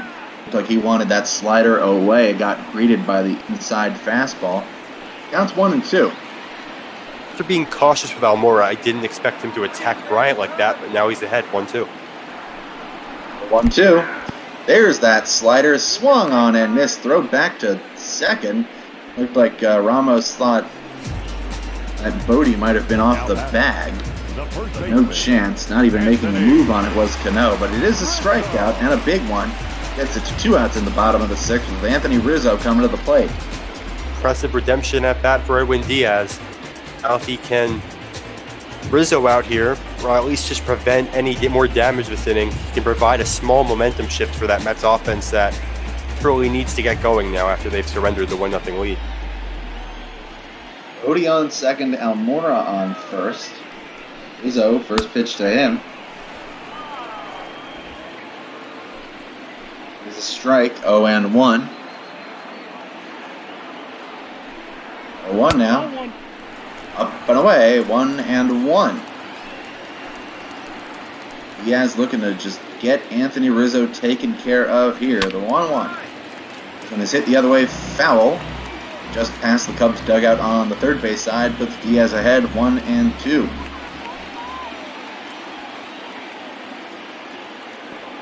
Diaz set, 1-2 pitch. Way inside, backing Rizzo up, tried to slider on the inside edge to the left-hander and just kind of lost it a little bit. Count 2-2.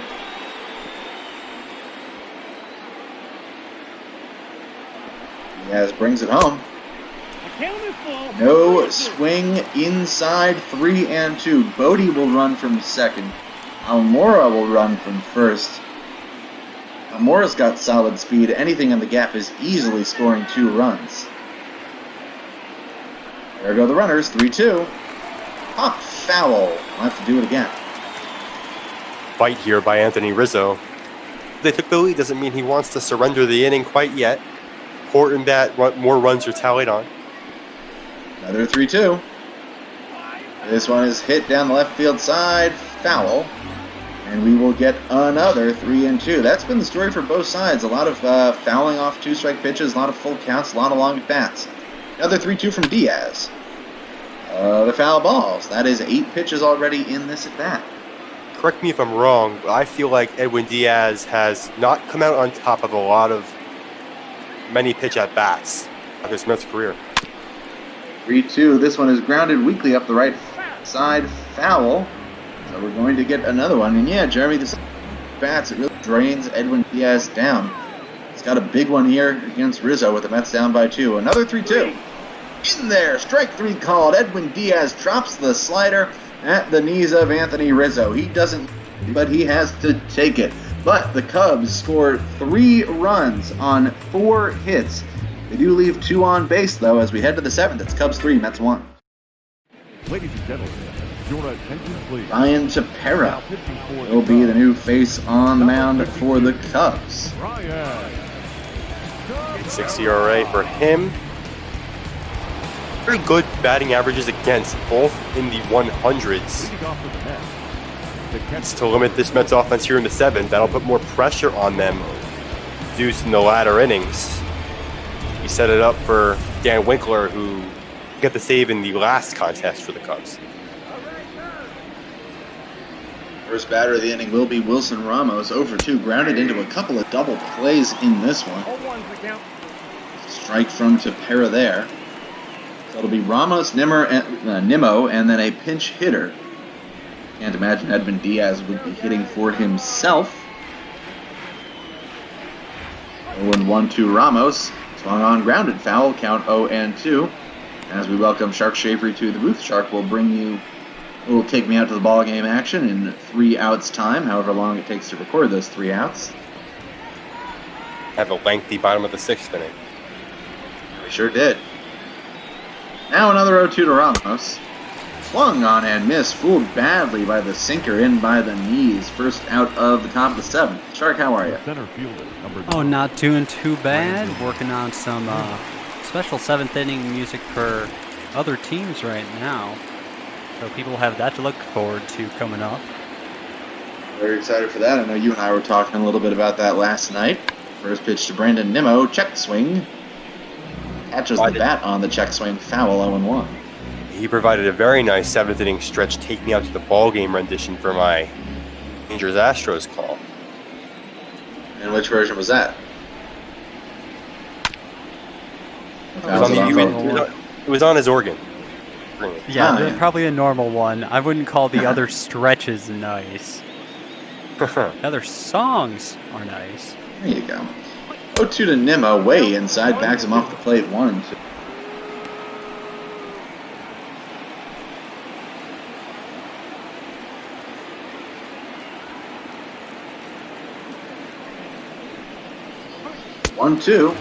Swung on and missed. Second time Brandon Nimmo has reached way outside for a pitch that he strikes out on. 2 strikeouts for Ryan Tepera.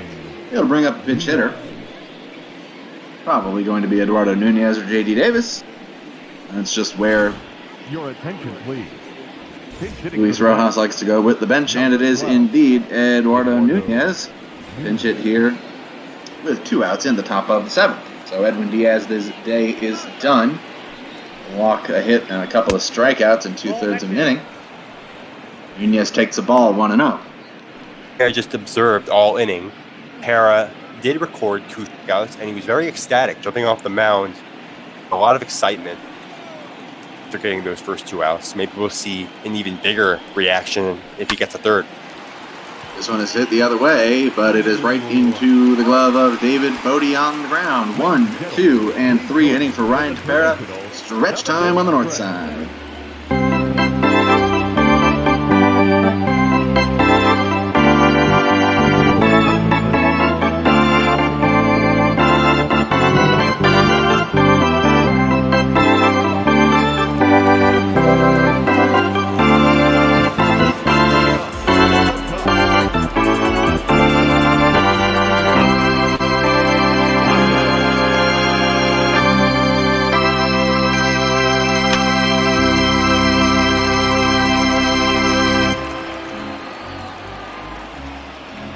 First pitch at the bottom of the 7th, fouled off by Javier Baez against Brad Brock. Thank you very much for the stretch, as always, Shark Shavery. You are very welcome, and I will leave you with Go Cubs, Go Fly to W. Well, I can't abide by that, as Baez fouls it off 0-2. I'm enjoying being the neutral side right now. Sure you are. The 0-2. Crushed by Javier Baez. El Mago sends it deep into the Chicago night. A monstrous home run, 441 feet, 16th home run of the year for Baez. Cubs up 4-1. Take a look at that. Well, I think if anybody looks up hanging breaking ball on the internet, a video of that homer should just pop up. It's like exactly what it was. I mean, he's right over the plate, and nothing really much he could do about it right there. Take a look back in the 6th inning. This is how the Cubs offense got their jump start. Kyle Schwarber taking Paul Sewald deep. And 3 batters later, Ian Happ took Sewald deep again, and now 3rd homer in a couple of innings, thanks to Javi Baez. Schwarber takes a pitch on the outside, a cutter from Brock, 0-1. Let me just correct myself from that past description. I said Diaz threw up that home run. It was Brad Brock, so my apologies. Apologies accepted. Schwarber bounces it into the shift, fielded by Cano on to first, with first out of the bottom of the 7th. Rebound there by Brock. Running only marginally behind schedule here at Major League Baseball. There was a little bit of a scheduling hiccup around our 2 p.m. game. And to run things back a little bit, as it were, but we've got 4 more great ones for you coming up after the Mets and the Cubs. First pitch to Contreras. It's a strike after this. To the AL West will be the Astros and the Mariners. Following that, we'll have a couple of interleague games. The Yankees visiting the Pirates and the Brewers visiting the Twins. And we'll close it out with hot ball after dark out of the NL West. The D-backs and the Dodgers. 0-1 to Contreras is hit foul, 0-2.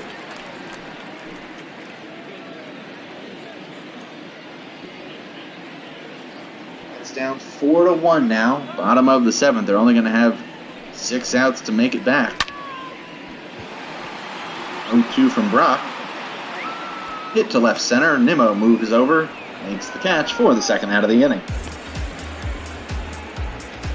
Now batting, right fielder, JC. Now, unless the Cubs add a run, probably see Craig Kimbrell on for the 8th. He's their setup guy now, and that would be Dan Winkler for the 9th. Winkler recorded the save in last night's game. Be 3rd. There's pitch to Hayward in for a strike, 0-1. So Brock, after giving up the moonshot to Baez, able to get the next 2 guys out, get ahead of Hayward to start the at-bat. That'll have the top of the order in the 8th.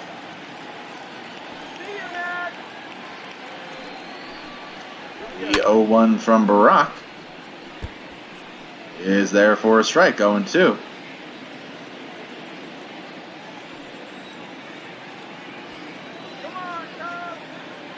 Trying to limit the damage. 0-2 from Brock. Swung on and missed. Going down, swinging on 3 pitches is Jason Hayward. But Javier Baez adds to the Cubs' lead with this 441-foot blast to center field. After 7, Cubs 4, Mets 1. Ladies and gentlemen, your attention please. Indeed, there is Craig Kimbrell. So Ryan Tepera done after his 1 inning and strikeout saves Alec Mills. Rule with some weird splits. You expect him to struggle more against the left side with him being a righty. However, lefties only had a 49 average. The former Red Sox Padre and Brave. Rosario, though, will lead off the inning, looking to set the table for the New York Mets. These are the guys you want up if you're the Mets. Rosario, McNeil, and Alonso. First pitch, strike on an off-speed pitch. Knuckle curve drops in there, 0-1.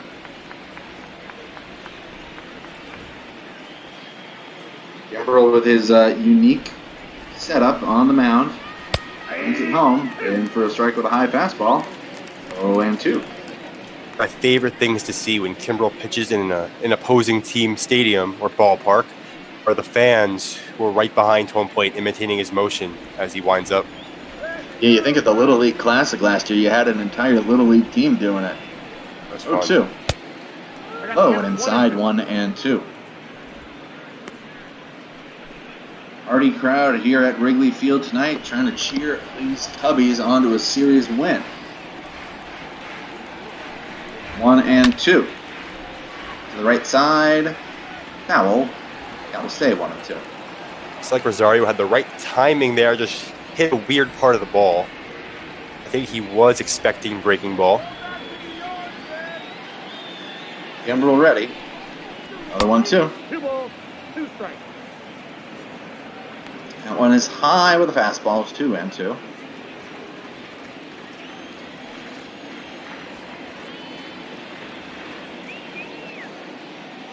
That's trying to come back from a 3-run deficit here in the 8th. The pitch popped up on the infield. Tough breaks for Rosario with the bat all day. Caught by Rizzo. That is the 3rd time tonight he has popped out. Number 6. And 2 of those pop-outs were in his first 2 at-bats. They were both first pitch swings. I think Rosario, he's got the right idea. Just patience is virtue. He needs to learn, wait, letting that bat play itself out. The leadoff hitter, he's supposed to a great impact at the beginning of an inning. He did not have that in tonight's fair. Count 1-0. First pitch to Jeff McNeil. Low it inside with the knuckle curve. 1-0. McNeil 0 for 3. Peter Alonso on deck 0 for 1 with a couple of walks. Pitch. 2-0. Low and away. 2-0. You think it's a potential idea, and obviously I could be wrong, that McNeil could maybe switch to that leadoff spot considering his average is so high, or do you think you need that bat in the 2 slot for some RBIs? And there for a strike, 2-1. Well, McNeil was leading off for the Mets for about a month and change between April and May, and then right in the middle of May, after a hot streak, moved back to the top of the lineup and just lit it up there. He has cooled off lately, but I think McNeil is better served hitting in the 2 spot. You don't want to take the ability for a guy like that to give you some RBIs, especially early in the game, out of your lineup, counting at 2-2 as McNeil fouls it off. McNeil's really like a prototypical 2-hitter type. Exactly, and I totally see what you're saying. McNeil's sort of been established into a reliable hitter that the Mets could always rely on to ball and play when needed. Definitely see McNeil's value in the 2 slot, and him staying there, good idea going forward. So Alonso. He grounds out there though. Yeah, got fooled by a pitch low and inside. Didn't make great contact. Just rolled it over weakly to Bodie. Now here's Alonso. Nobody on, but he can do damage on his own. Doesn't need anybody. Add to the Mets' run tally in a given game. First pitch low and away, 1-0. Cubs will have the bottom of the go up. Hat Bodie on a pinch hitter. Bottom half of the 8th.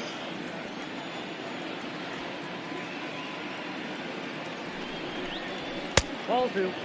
Check swing, no swing. Count 2-0 now. Remember last time Pete Alonso game, I said he was struggling, needed to step it up. He hit a home run. Broadcasting curse. Very effective. Well, maybe that'll happen again. Here's 2-0. Ball 3. Inside, 3-0. Michael Conforto 0 for 3 waits on deck. Well, I think he proved me wrong once already. I don't think I need to fire back at me a second time. No. You could do that. It's okay. The 3-0 pitch. Takes all the way. Pete Alonso has drawn 3 walks in this one. Gives the Mets a 2-out base runner for Michael Conforto. Kind of the same story. All 3 times Pete Alonso's been on base, it's been with a 2-out walk, and Michael Conforto's followed. In the first, he grounded into a 6-4 fielder's choice. In the third, he flew out to center. Maybe 3rd time's the charm. Dan Winkler's going to come on here. Very interesting that Winkler is into pitch in what does not appear to be a double switch. Would you consider maybe Winkler getting it at bat in that 9th inning? Pitch yesterday, but a 4-out save might be a little bit clutch. Curious choice by David Ross here. So Kimbrel only goes 2/3 of an inning with a walk. I'm really not sure what the plan of action is going to be. David Ross and the Chicago Cubs. Could have turned to left-hander Kyle Ryan here, but they go to Winkler. They go to the closer. First pitch to Conforto inside 1-0. When it comes to the late stages of a game, I think some teams it's all about trust and less about statistics. And it's the end of the game, that's where Winkler's been the top of the bullpen in terms of. So Maybe I see a 4-out save coming with a Winkler at bat potentially. That would be my guess. It's looking at David Ross's mind. 1-0 to Conforto. Swung on and missed. Winkler beats him with that cutter. Conforto just kind of pulled off it a little bit.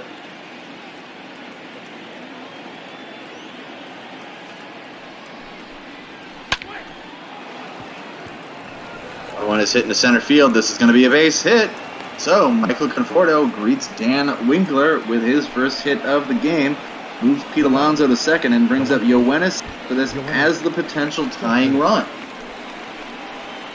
That's what has scored the only run for the Mets in this game back in the second inning on a Brandon Nimmo single. Has a chance to do some major damage here. Something in the gap to the 4-2. Really just wants to put it in a place for Pete Alonso to come home. Because they've been pitching around him all game. Maybe they'll challenge him and see what he'll do with his bat. First pitch swinging, deep left field. Going back on it as Schwarber makes the catch. So Dan Winkler comes in, gives up a single to Conforto, but gets Yoenis Cespedes to fly out to deep left on the first pitch and get out of the inning. No runs, 1 hit, 2 left on base. Brad Brock will continue on in this one, after giving up a homer in the 7th. And this is where the Mets not having a long man really bit. Paul Sewald gave up 3 earned runs in an inning and a third, and now Brad Brock is being asked to do some extra work as well. I really think the Mets, you're right, Jeremy, I think the Mets might have to make an emergency call to Syracuse. Somebody on the first flight out, get them to Chicago by 1 o'clock Central tomorrow. The 0-1 in there for a strike 0-2. AI will be being kept on the on-deck circle for the Cubs, especially after this at-bat. I'm really curious to see if Winkler stays in this game. Now 1-2 to Ian Happ as Brock misses outside the change. Mets in the 9th. We'll have Cano, Ramos, and Nimmo start things off. As Mets, go ahead. I was going to say, it looks like the Mets have a theme of using pitchers in back-to-back innings out of the bullpen. I don't know if that's a good strategy considering the way it worked the first time. 1-2, way upstairs, 2-2. And you think back to the start of the 5th inning, Corey Oswalt, despite a high pitch count, reasonably could and maybe should have pitched the 5th, or at least started it. This one is lined towards shortstop. And that is going to get over Rosario and to the wall. Had a little bit of a hiccup on my end here, unfortunately, but it is a lead-off double for Ian Happ. His 11th of the year has to start the 8th. This might be the second time in a row we're going to see a pitcher go out there for the second time and surrender an extra base hit. So obviously a little bit of a questionable decision again by Luis Rojas in the bench. Now Cubs have another runner in scoring position as game gets more and more out of reach for the New York Mets. Here is David Bodie, 1 for 2 of the walk in the 3rd and a single in the 6th. Singled off of Edwin Diaz to welcome him to the game. First pitch inside, 1-0. David Bodie is my favorite highlight of the past decade. That walk-off grand slam off Ryan Madsen, exactly why I love baseball. That was a stunning one. I believe that was 2 outs and 2 strikes, right, on an 0-2 pitch? Exactly. No, the count was full. That was full count. That was close.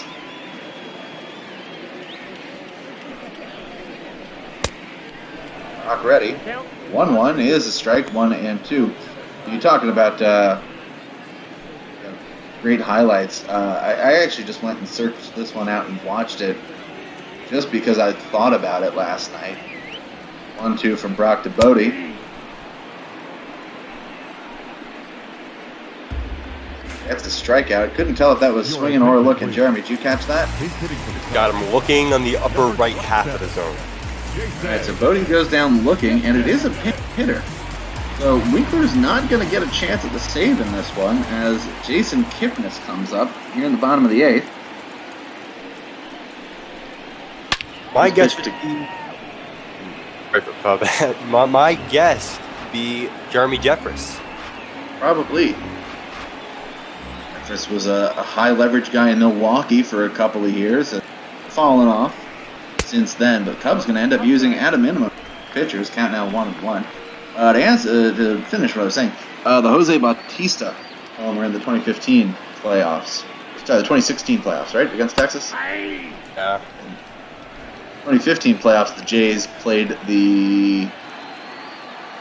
Oh yeah, it was that was the same postseason, 2015, because it was Astros, Royals, and Jays against the Rangers. In the dirt, moving up to third, sliding in safely, is Hap on the wild pitch. Could be wrong. I think the Blue Jays and the Rangers played in the playoffs in both of those years. I think they played in back-to-back seasons. They did. 2015 was, I believe, the crazy game in Game 5. And if I'm remembering correctly, this 2-2 to Kipnis. This one is hit towards left field, moving over for it. Cespedes makes tagging up his Hap. Throw home by Cespedes up the first base side. It's a sac fly and an RBI for Jason Kipnis, and the Cubs now lead it 5-1. Maybe going Winkler turned out to be the wise move, is now no longer a saved situation.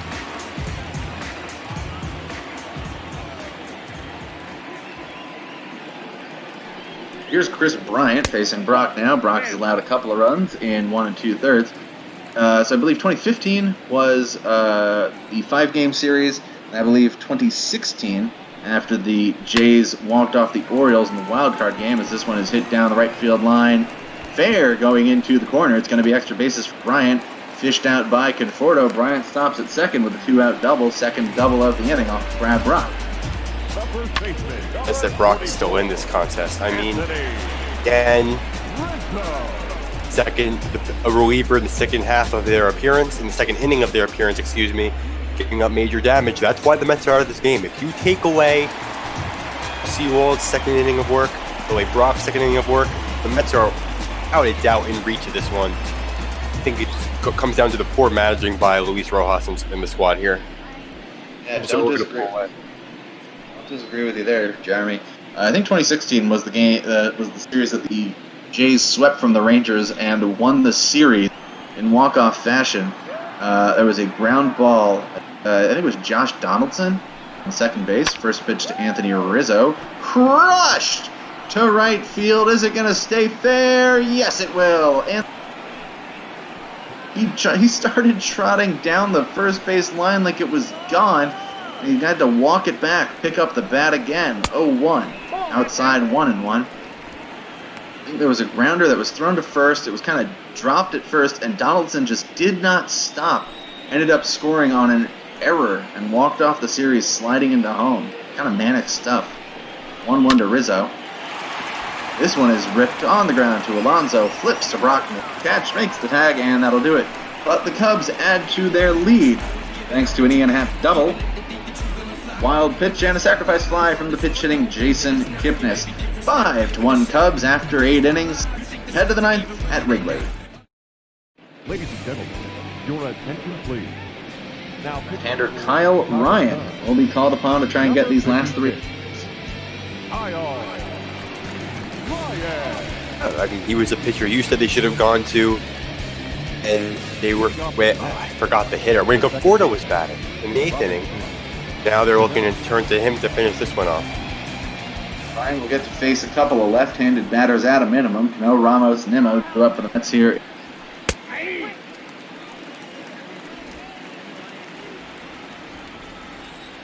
Stay tuned, folks. Immediately after this will be the Astros and the Mariners.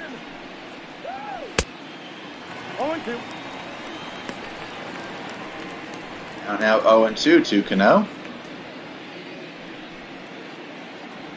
Obviously, I'll ride with a major advantage in terms of lefty splits. Cano hits righties a lot better. Supposed to pull the ball against the left side. 0-2 is hit towards right center field. That one is going to be caught. Heading back by Bodie. Break by Bodie back on that pop-up for the first out of the 9th. As Wilson Ramos stepped away, 2 things come in mind. He's grounding 2 double plays. When Matz had prime opportunity to put runs on the board, so what Ramos can do here to redeem himself. It's a home run, we're only going to get a 3-run game. First pitch to Ramos. something. A feed kind of lost it for me. 1-0 to the right-handed hitting catcher. Wilson Ramos does much better against lefties than a righty. And this one is hit to deep left center. Going back on it, settling under it for the catch is Ian Happ, and the Mets are down to their last out in this one. Brandon Nimmo will be the batter. Number 9, Brandon Nimmo.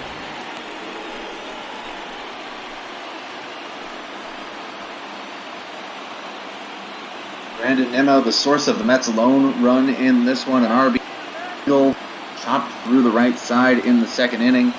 Mets haven't had a lot in the way of opportunities. Best opportunity since then coming in the 5th and the 8th. 5th inning, Mets had first and second with 1 out. Pop out by McNeil and a fly out by Alonso. And then first and second, 2 out for Cespedes. Gave it a ride, but could not get it out of the park. Ryan behind on Nimmo, 2-0.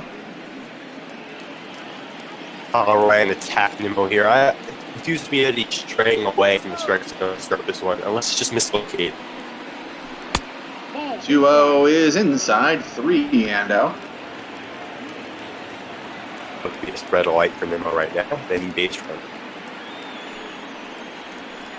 Nimmo on the 3-0 takes it all the way. Count now 3-1.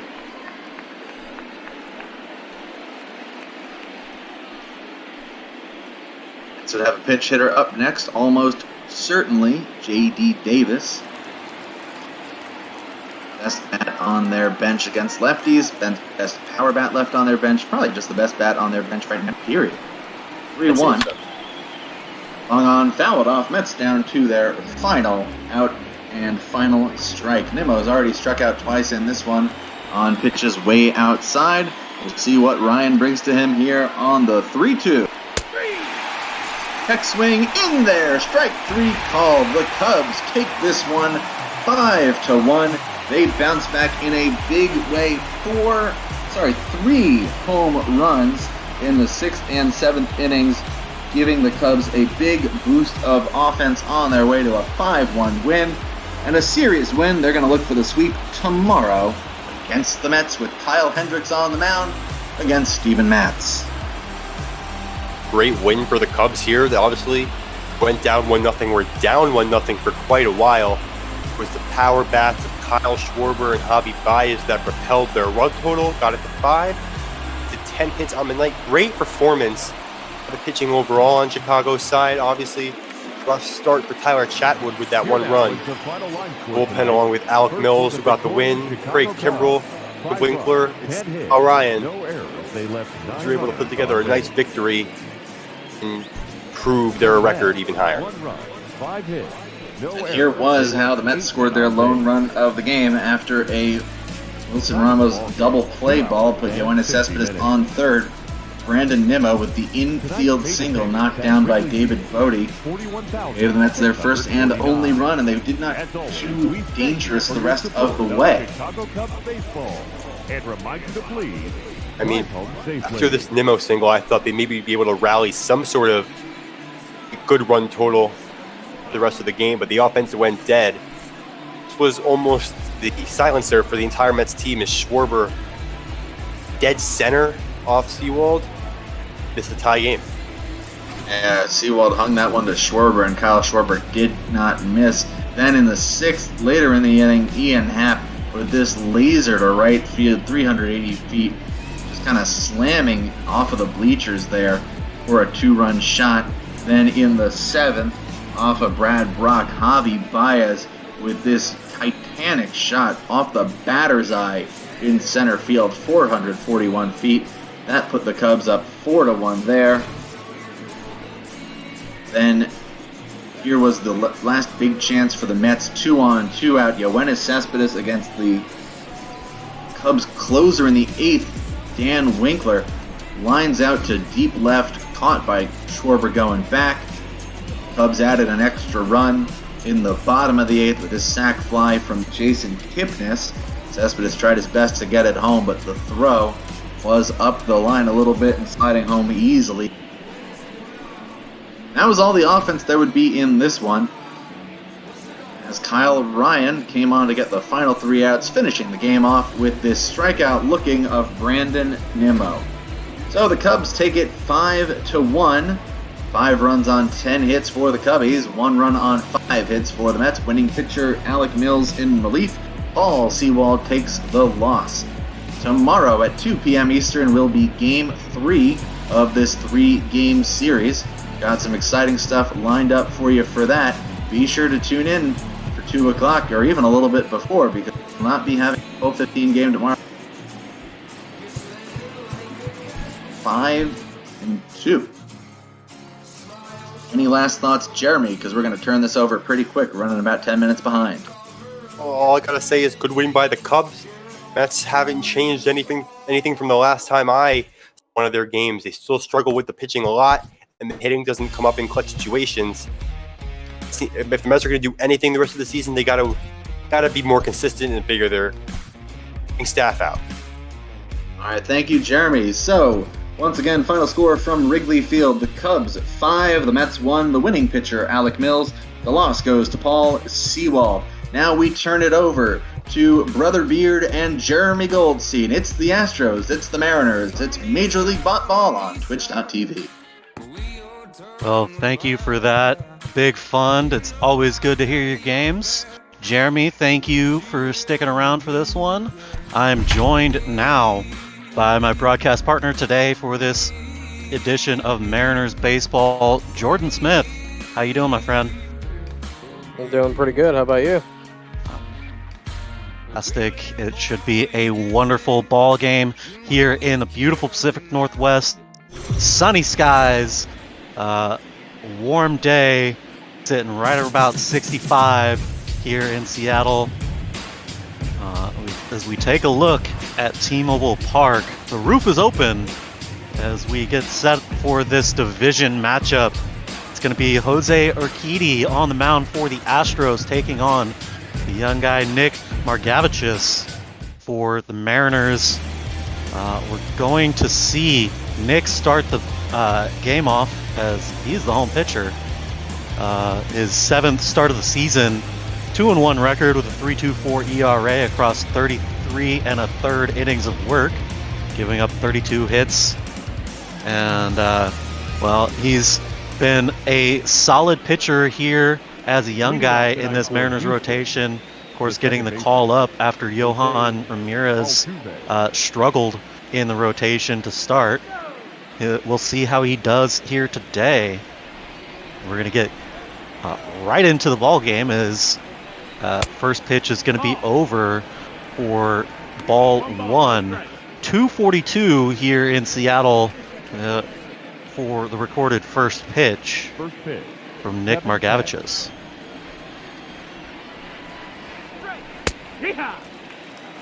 So we'll even the count up here, 1-1. Of course, Jose Altuve, the 2019 ALCS MVP.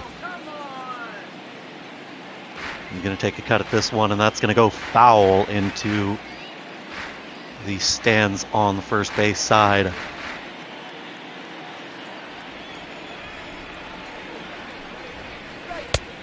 Two and two. Well, miss here for ball 2. 2-2 is the count.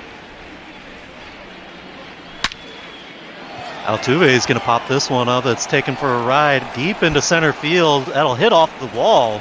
Smith corrals it and gets the throw in. So Altuve is going to lead off the ball game here with a single. A double off of the wall. Yeah, just a good job there hitting by Altuve. Got a good piece of one, just a few feet from going over the wall there. And that's something that the Houston Astros have been known to do when they come here to Seattle. Obviously, with the rebuild of the roster, they've turned more into power hitters or strike out. And that's kind of been the philosophy, and especially when they come here to Seattle with the different change and how the ball flies here at T-Mobile Park. They usually hit a lot more balls that go a lot farther and a lot closer, even a lot more over the wall. As you see Michael Brantley up to the plate. Brantley quickly in a hole here, 0-2. So after giving up the double to Altuve, Margevicius attacking the zone, perhaps getting a little bit of help from the umpire on that second one, but he tries to expand the zone a bit more. 1-2 is the count here.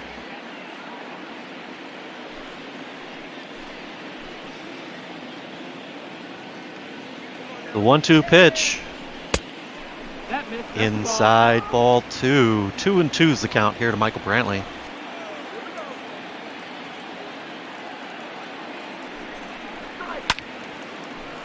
Brantley turns on this one. Puts enough into it to have to take a knee, but it's going to hook foul as he was early. 2-2 pitch is going to be a ground ball over to the shortstop. Crawford is there to make a play. Can he make the throw in time to beat out the speedy Michael Brantley? No, he cannot, so that's going to be an infield single. Nobody out here in the top of the first. The Astros have runners on at first and second. We're going to see Alex Bregman step in here. You can see there the absolutely monstrous numbers that Bregman is putting up so far this season. Hitting .363 for an average, 57 RBIs, and a massive .663 slugging percentage. Strike one here to Alex Bregman.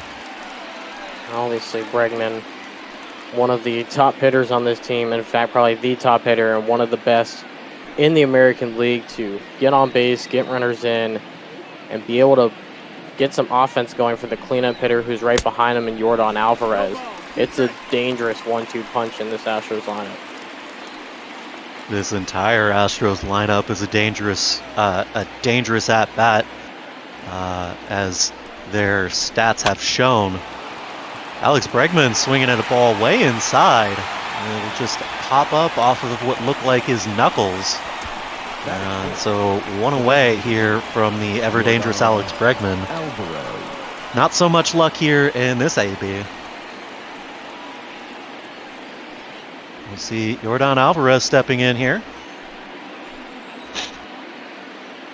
And like you were saying, always dangerous hitter in Yordan Alvarez. We'll watch strike one on the outside.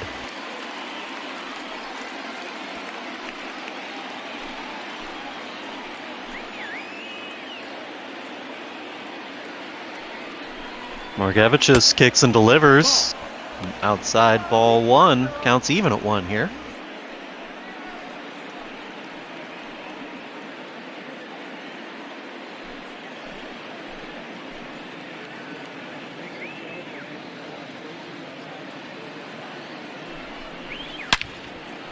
Strike.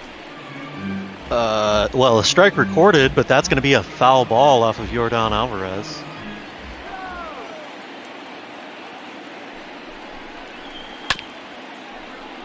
Another foul ball here from Alvarez, staying alive.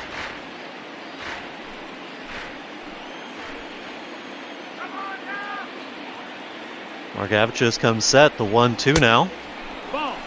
Tries to get him to chase that curveball, but nothing doing. 2-2.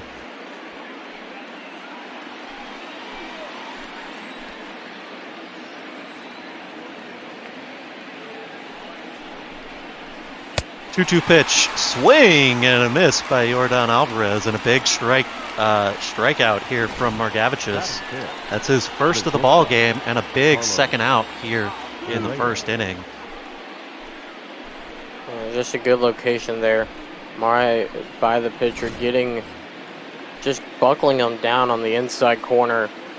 Not really able to get it. Looked like he may have been looking for something a little bit faster on that one. Got him with the good breaking ball. Well, Carlos Correa is going to step in here, and he's going to watch the first pitch just miss. Ball one on the outside corner. 1-0. In there for strike one, so we have an even count here, 1-1.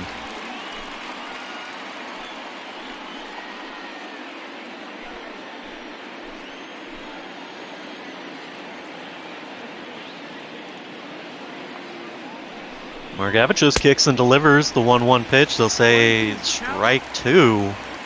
as he checks his swing on that one.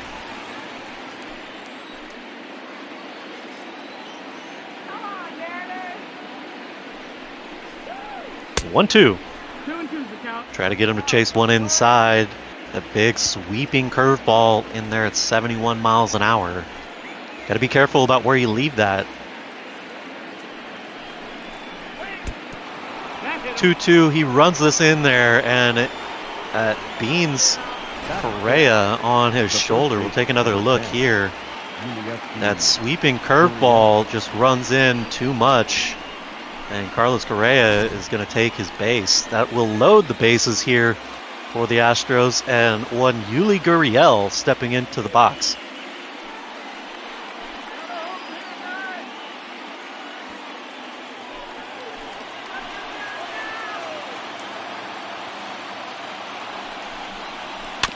Margevicius delivers the first pitch. It's going to be a ground ball down the third baseline, and they're going to say that got out.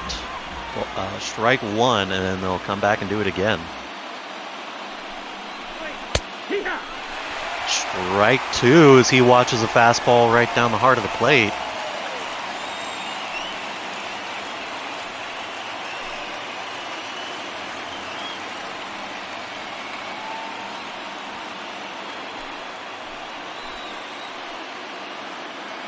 Margevicius comes set. The 0-2 pitch. This one given a ride out to left field. That'll get down for a base hit. Kyle Lewis comes in to corral it. The throw into home will be cut off. And the relay to the plate will not be in time. So a 2-run single here from Yuli Gurriel.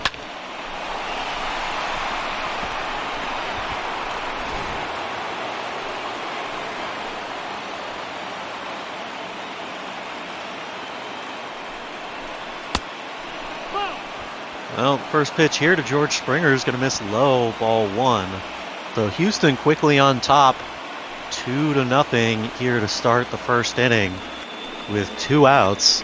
Nick Margevicius will look to get a ground ball here so he can get out of the inning. Strike one. It was just a good job by Gurriel to wait for the pitch that he knows he's going to be able to hit and put it in a perfect spot to get 2 runners in, 2 of the fastest runners, in fact, on the team.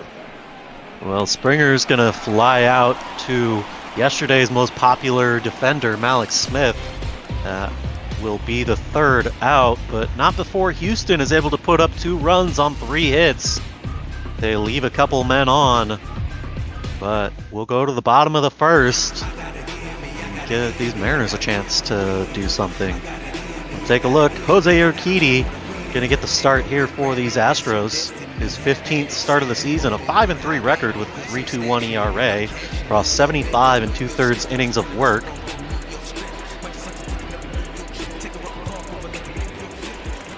This is one of these guys that the Astros are looking to get some serious pitching out of this season.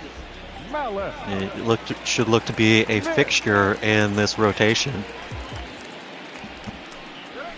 First pitch from Urquidy is going to miss high, ball one.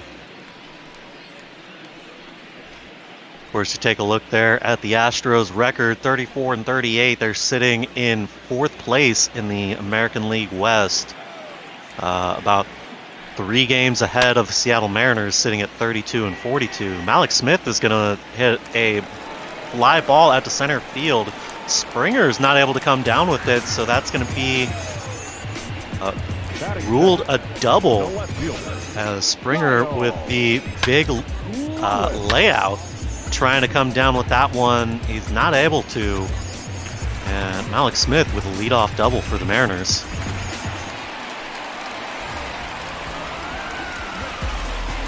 Interesting, they rolled that a double. I guess they figured that the play was not easy enough for it to be considered an error, since he had to dive for it. So gives him the double, like you said, and now puts the first runner on base for the Mariners in the game. And with Malik Smith on base, he is always a threat to steal, even third base. as this should be an easy sacrifice to advance the runner. One away here on that ground out to the shortstop from Kyle Lewis, but Malik Smith moves up to third. He's 90 feet away from scoring. We'll see Mitch Haniger step in here.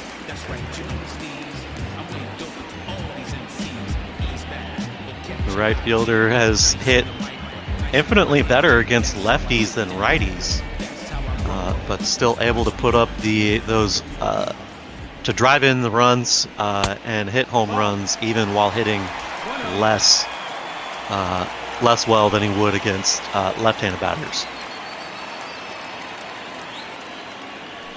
1-0 from Urquidy. Able to catch the inside there. 1-1's the count. 1-1 pitch. Haniger is going to drive this one into right field. Ranging over is going to be Reddick. And he's able to corral this one, but it's going to be enough for Malik Smith to score. So Haniger was looking for a big hit there as it was hit into the gap. Reddick able to track it down. So the worst you can say is it was a sacrifice. Obviously looking for a little more out of that, but nonetheless, we'll see Daniel Vogelbach step in here. Swinging at the first pitch, trying to put it over the right field fence and tie this ball game with one swing.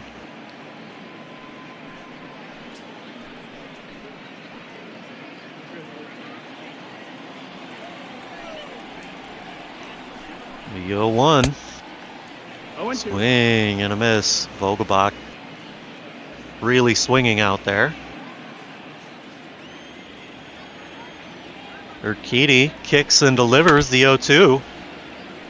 Daniel's going to foul this one off. Count remains 0-2.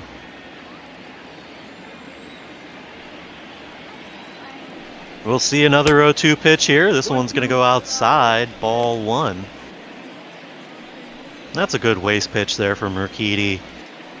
Daniel Vogelbach's been swinging at everything, so if he's going to swing at everything, you might as well give him one he couldn't possibly hit. 1-2, he'll go outside again.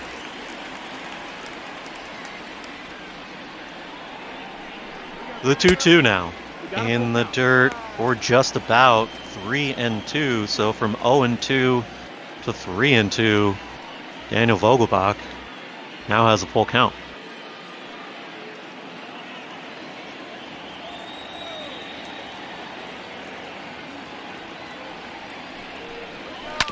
Three-2 pitch, Vogelbach able to hit this one into the shift. Altuve will corral it in the shift there, and Urquidy's going to come over and cover first to get the out. One run on one hit on the sacrifice fly out to right field from Haniger. Houston still leading this 2-1. Leading off for Houston, the right fielder, Josh Reddick.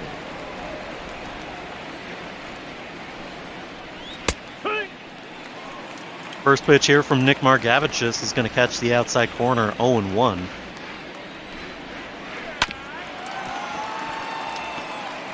This one's going to get swung on and hit over into the shift.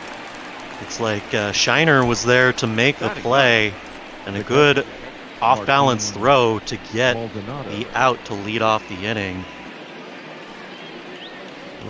We'll see Martin Maldonado hitting here in the 9 spot. Ball, that's high. First pitch missing high, ball 1.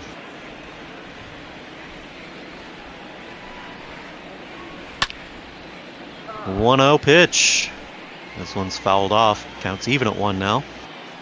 Yeah, Maldonado in his second stint with the Houston Astros was with them last season, or 2 seasons ago, as that one's a ground out to get the second out of the inning, but he was in his last stint with the Astros back in 2018, and then was just recently traded last year with the Astros, and now is back with Houston for this 2020 season.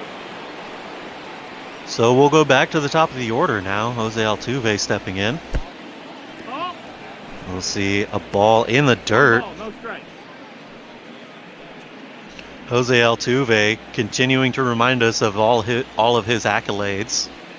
You can see he got the 2017 AL batting title. 1-1. We'll see a 1-1 pitch from the lefty Margevicius. This is going to get popped up deep into left center field. Lewis is ranging back, and at the warning track, he makes the catch. A long and loud out number 3 by Jose Altuve to end the inning. No difference in the score here. Houston still leads this 2-1. We'll see Kyle Seager dig in here. His batting average has been abysmal, but he's still got plenty of pop in that bat as he leads this Mariners offense in home runs. You'll watch the first pitch on the outside, strike 1. And I think that for Seattle, if you're looking at Seager and you're looking at how he's performed so far, I think you're just waiting for him to find that little bit of a chance to turn it around and try to fix your season. Obviously, you have to play, like you said, an abysmal 192 batting average. Not something that any hitter would like to have at all. So really, I believe the Mariners are just trying to find a way to help him get his groove back. Otherwise, he may not be a Mariner for too long. Yeah, and Kyle Seager is going to hit a hit a liner out into left field. That'll get down for a base hit. So perhaps a change in approach in his ABs today will benefit him. He's been a free-swinging machine all season long, and if I'm the hitting coach for this Mariners organization, I'm going to talk to Kyle and get him to settle down his bat. And I'm all for hitting dingers, but you got to be able to produce. Seeing as Kyle Seager is a cornerstone over there at third base, he's got the defensive play to warrant keeping him in here. And on top of that, he's the longest tenured member of this staff. 1-1. He's been here through the entire Jerry DiPoto, Scott Service era. He was brought in during the Jack Zarenzik days when he was drafted out of college, and he really he needs to continue to get some more batting practice. And as we watch Evan White strikeout looking here, Jose Urquidy with a good off-speed pitch here really fools him, as that one looked to Evan White as it was going to drop out of the zone. You see he was fooled there trying to dig back in, but that's strike 3. JP Crawford stepping in here, strike 1 immediately from Urquidy.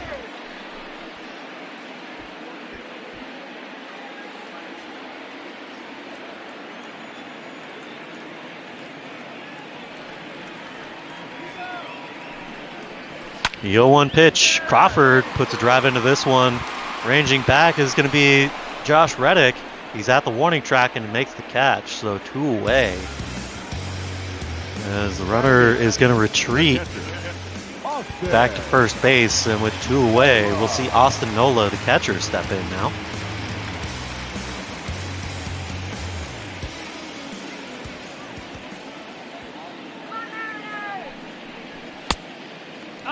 First pitch to Austin Nola is going to miss low, ball 1.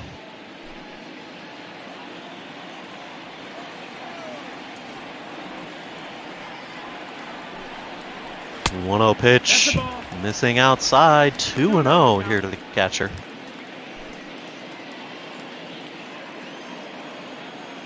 Let's go, wait for the pitch. Fouled off by Nola as this one was a bit high in the zone. 2-1 here from Urquidy. Kicks and delivers. Fouled off, counts even now at 2.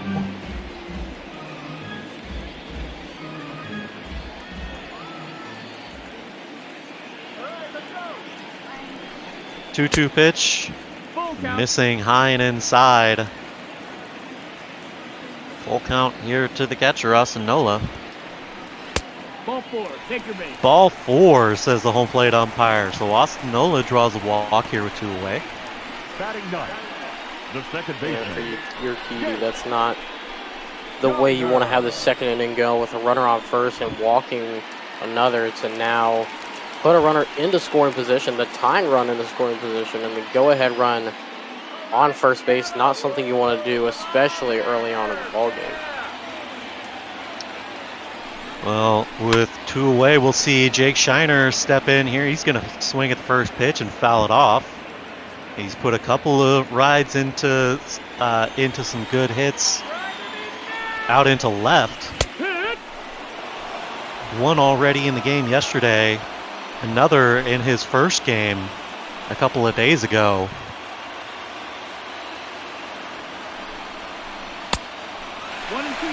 The 0-2 pitch missing inside, 1-2.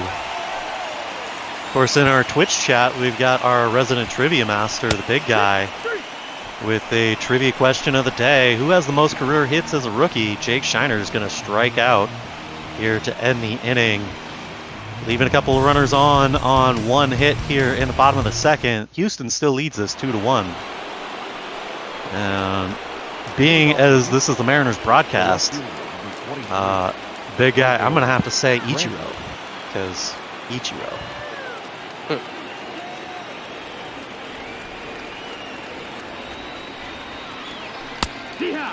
Nick Margevicius' first pitch is a curveball that they'll say hit the zone, 0-1. And it comes back with a fastball. Strike 2 quickly on Michael Brantley.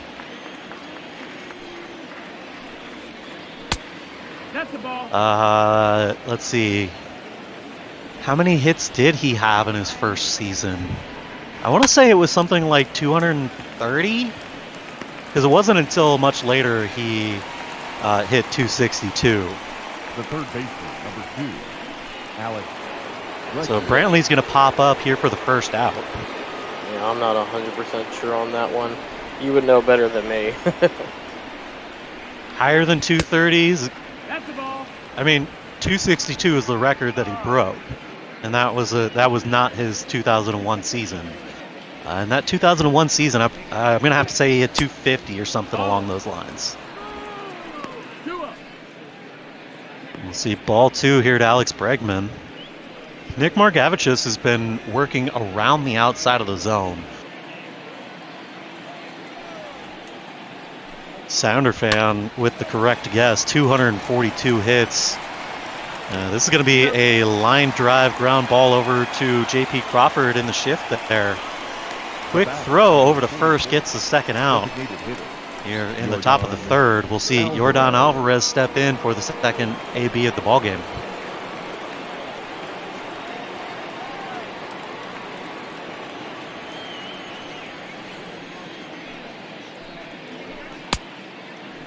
First pitch, they'll say inside with that one. 1-0. Yordan Alvarez leading the American League with 101 hits. No, that's down. Ball. Does anybody see a batting title in this guy's future?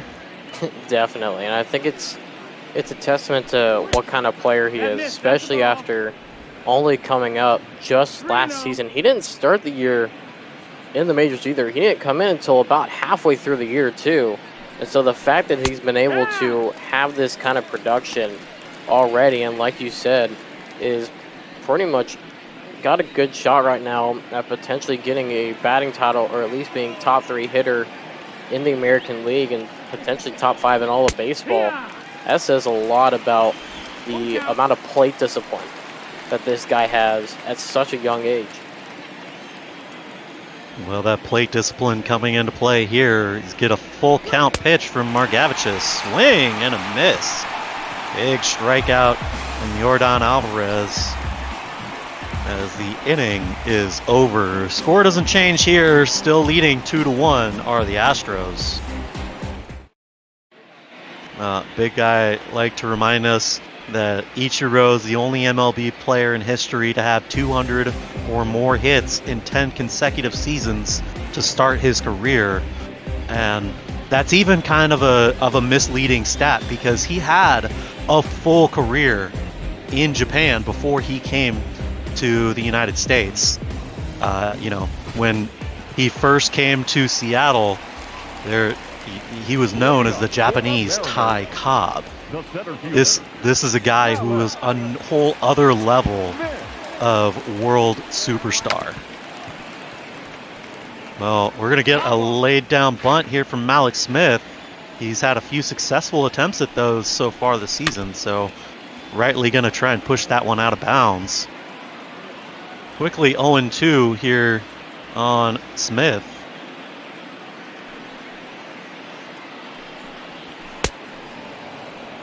Swing and a miss at a pitch high up the ladder. That's Urquidy's third strikeout of the ball game.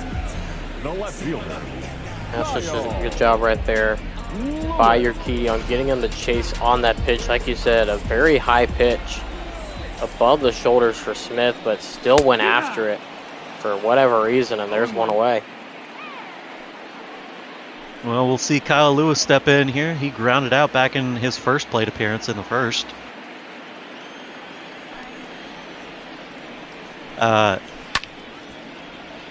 Just to touch on the Twitch chat again, Ichiro not knowing what plate discipline was. Quite the opposite, actually. He was the most disciplined. I don't know, it's probably a widely told story at this point, but there was a story that he told on a Mariners interview that his dad gave him a spoon and a bucket of bottle caps, or yeah, I think it was bottle caps, and he would just hit bottle caps to practice his hand-eye coordination, and that continual repetition has allowed him to develop that hand-eye coordination needed to swing and hit everything, literally everything, anywhere in or out of the zone. He could hit it. Just an absolutely phenomenal ball player. As Kyle Lewis grounds out to the shortstop, a good defensive play there as I ramble on about Ichiro. Yeah, Mitch Haniger. Sorry, go ahead. You're good. Like you said, Correa with the great defensive play there. We saw it from Seattle earlier, ranging it to his right, throwing to his left. It's such a very hard play, especially when you throw in the air, or when you jump up in the air and then throw it, because then you don't really have that sense of control where you can just plant the foot and throw it and have it on line. You have to then twist while going in the opposite direction and still throw it on line. It's a very hard play to make, and a good job there by Correa. So a 2-2 here from Urquidy. In there, Haniger gets struck out looking. And the inning is over. This one moving along rather quickly here as we're through 3. Houston still leading this 2-1. As we get set for the top of the 4th here. Folks, don't forget we're still raising money for one of our compatriots here, Adam Giordano's play-by-play broadcaster initiative. Go ahead and hit that donate button to show your support for black broadcasters in the minor leagues, and go ahead and check out, there's a website associated with it as well. I'm sure one of our mods in the Twitch chat will be able to get that in there. As we get back here to the top of the 4th, Carlos Correa is going to dig in and lead off. First pitch to Correa, missing high, ball 1. 1-0 from Margevicius. Inside, ball 2.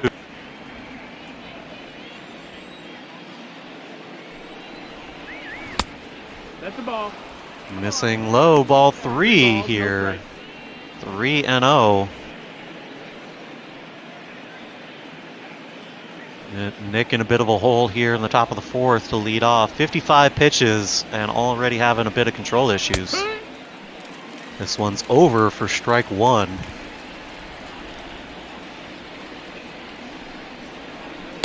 Re-1 pitch. That'll be ball four, let's say, on the inside. As Carlos Correa is going to draw a walk to lead off the fourth. The first baseman. It's a good start for the Astros, getting a runner on base and putting the pressure on early to, like you said, a player who right now has not started out well with having control here in this top of the fourth inning, granted one batter. So we'll see what he does against Gurriel. But now a little bit of pressure on him as he has a runner on and still down by one. Yuli Gurriel swings at the first pitch, drives this one into right field. Haniger's going to range over and make the catch. So there's one away, and Correa is going to have to retreat back to first. The center fielder, George Springer. You see there, Urquidy throws with a lot more velocity, but Margevicius, I know I said that wrong, I apologize. But he doesn't throw with as much velocity, but he has a lot of breaking ball action. It's a lot like what Dallas Keuchel has, where he forces a lot of breaking balls and a lot of low action to either pop it up or some high action to hit a ground ball. He doesn't throw a lot of velocity, but he throws the pitch necessary in order to get the out. Yeah, I always like to compare those types of pitchers to the likes of famous Mariner Jamie Moyer. You know, he didn't exactly have, well, any velocity on his pitches, but he could sure place them and he could sure move them. They have a lot of life, and he could put them wherever he wanted. Well, Nick Margevicius delivers, and George Springer unloads on this one. He left that one out over the plate, and George Springer took advantage of the mistake by the young pitcher Nick Margevicius. A 2-run shot here from Springer. That's his third home run in 2 games. He hit 2 yesterday and 1 here today. George Springer making an argument to be put back in the top of the lineup right here.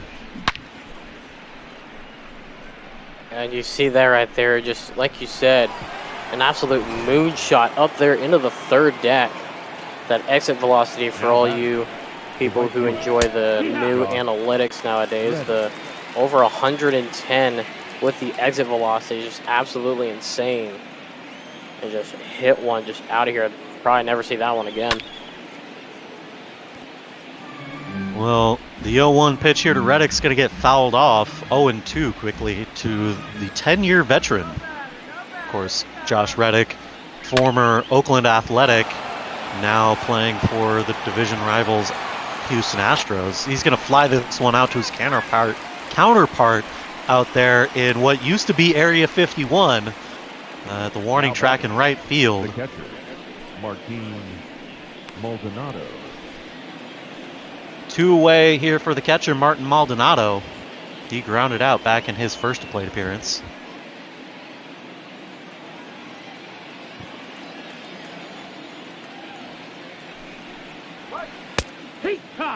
Strike 1 here from Margevicius.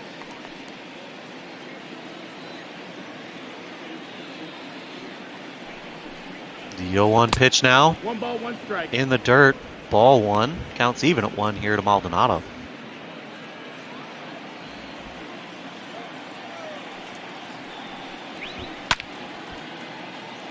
Maldonado's going to foul this one off over into the seats. 1-2 is the count here.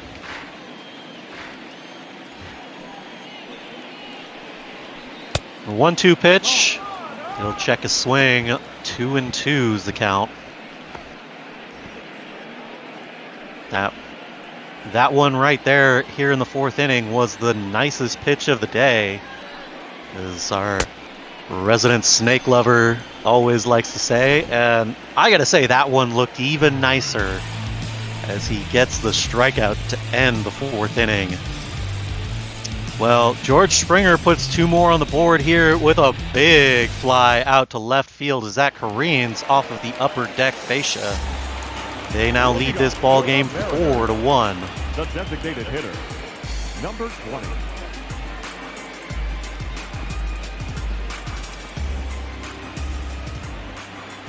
Daniel Vogelbach going to step in here.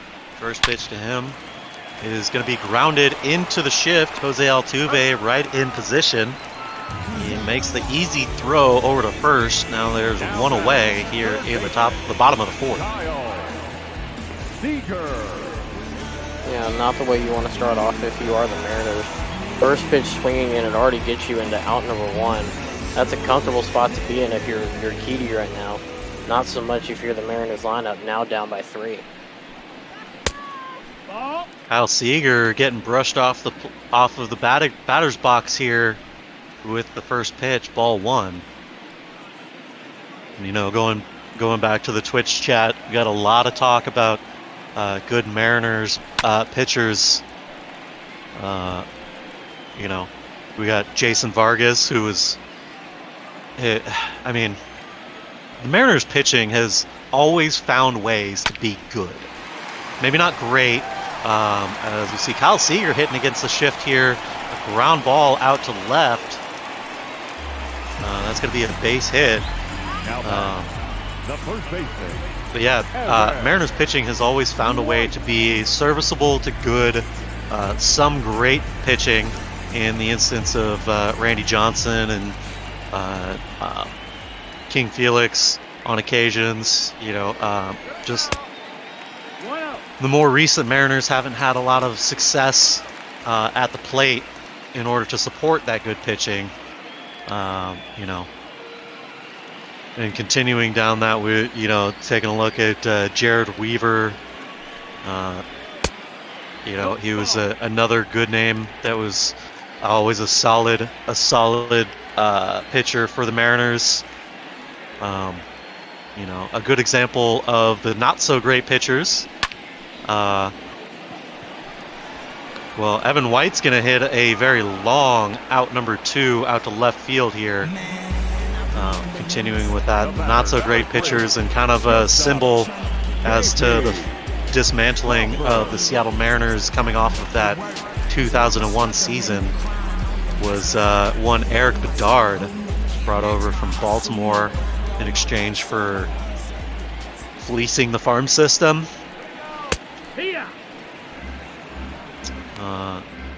J.P. Crawford watching the first pitch in there for strike 1. I know, I wish I could forget about Eric Bedard too, but you know, we lost Adam Jones in the deal, so it's kind of hard to forget what could have been. Of course, knowing Mariners, Adam Jones would have floundered here too, so maybe it was better for him. You never know.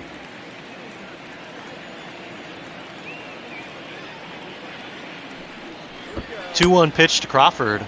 Swing and a miss, strike 2.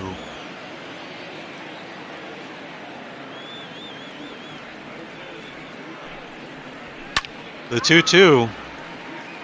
This one's going to get hooked into the seats. Count remains 2-2.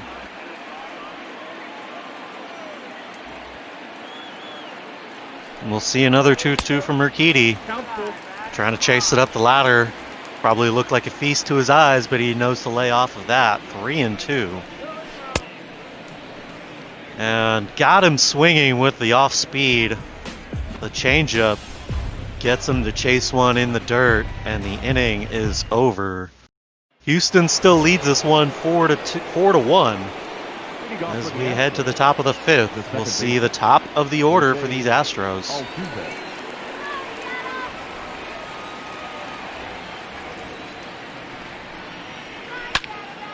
First pitch from Margevicius is going to get fouled off.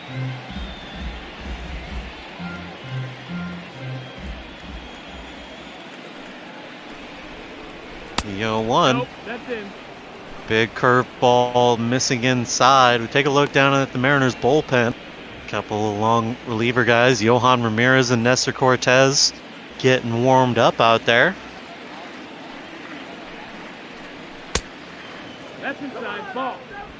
Missing with this one, 2-1 now. Altuve pops this one up, and the big sweeping curveball pays off as he pops him up to the catcher Austin Nola. One away here to lead off the fifth. Michael Brantley.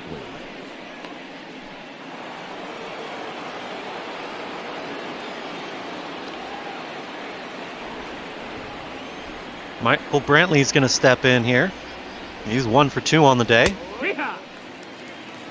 He'll watch this one get over for strike one. Brantley's going to fly this one against the shift. Kyle Seager chasing it down, able to make the catch just behind the dirt on the third base corner. So 2 away here in the top of the fifth.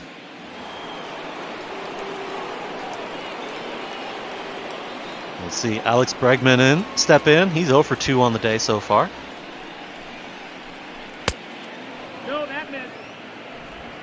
That curveball is in the dirt. Ball 1 here to Bregman.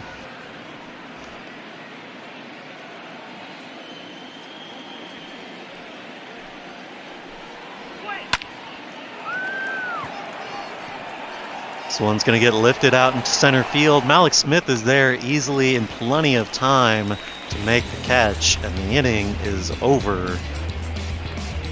Nothing doing here in the inning as we'll go to the bottom of the fifth. Astros still lead this one 4-1.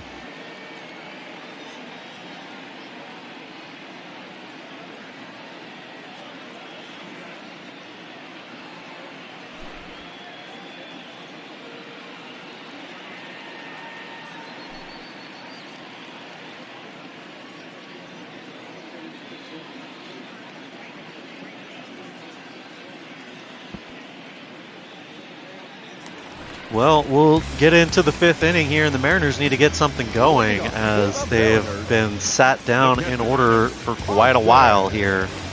Austin Nola is going to need to get something together here.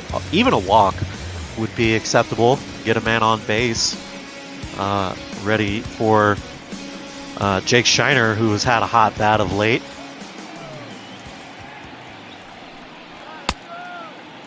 Swing and a miss at a fastball out of the zone. 0-1 here against Nola. Take a look down at the Astros bullpen. We got Framber Valdez and Chris Davinsky up getting loose, just in case they're needed here soon against the Mariners. Jose Urquidy only sitting at 63 pitches on the day here in the fifth, so he's good to go for another inning or so. The 0-2 pitch. 1-2. Breaking ball out of the zone, 1-2.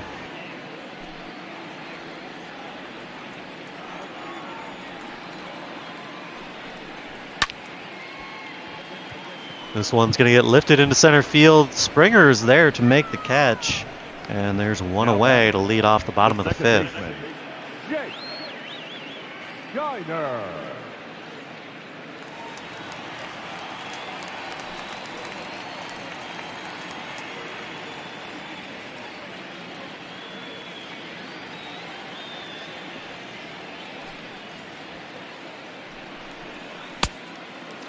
First pitch to Shiner is going to be a ball, just missing the zone with that breaker. The 1-0, he'll take a healthy hack at this. Strike one. Urquidy delivers. Shiner's going to foul this one off. That fastball in there, 96 miles an hour.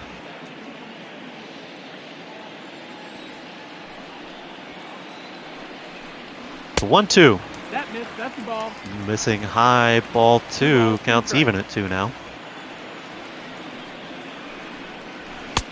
Ball. Urquidy runs a fastball inside. Full count here.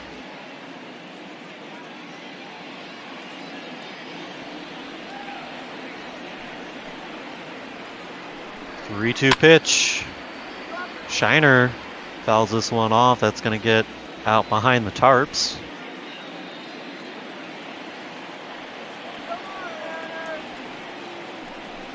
3-2. Shiner hits a ground ball up the third base line. Charging is going to be Bregman, and he makes the play in time to get him out. Two-way here for the Mariners. Yeah, good job there by Bregman to get up there quickly. Almost beat it out. Did Shiner. A good job just running down the base path and trying to beat him out, but Bregman's arm is just too good to not be able to get him out there on the throw in from third. Alex Smith gonna swing at the first pitch here and ground out to Altuve. So the inning is over here in the 5th. We'll see Yordan Alvarez dig in to lead off the 6th. Houston still leads this one 4-1. Your attention, please. Now pitching. And that's going to do it for the young guy, Nick Margevicius. He goes 5 full. We'll see Johan Ramirez get the relief appearance here. It's his 26th appearance of the season. 5.66 ERA. They'll just look to get some outs here in the 6th inning, possibly the 7th as well.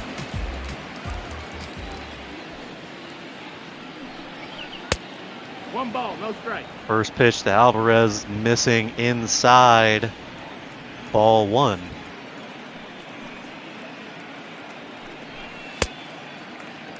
Oh, big hat there from Yordan, as that probably looked like a grapefruit coming at him.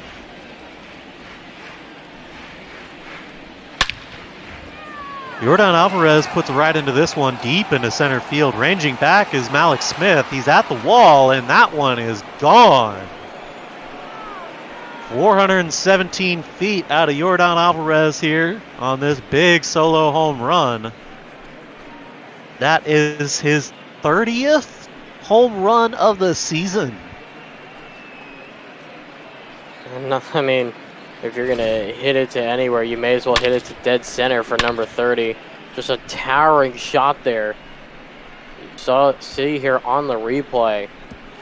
Center fielder just ran out of room there in Malik Smith.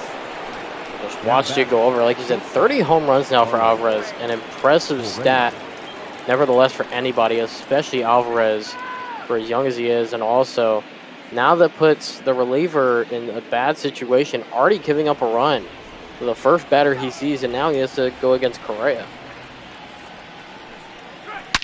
And just so everybody is clear, 30 home runs, 102 RBIs in the middle of June.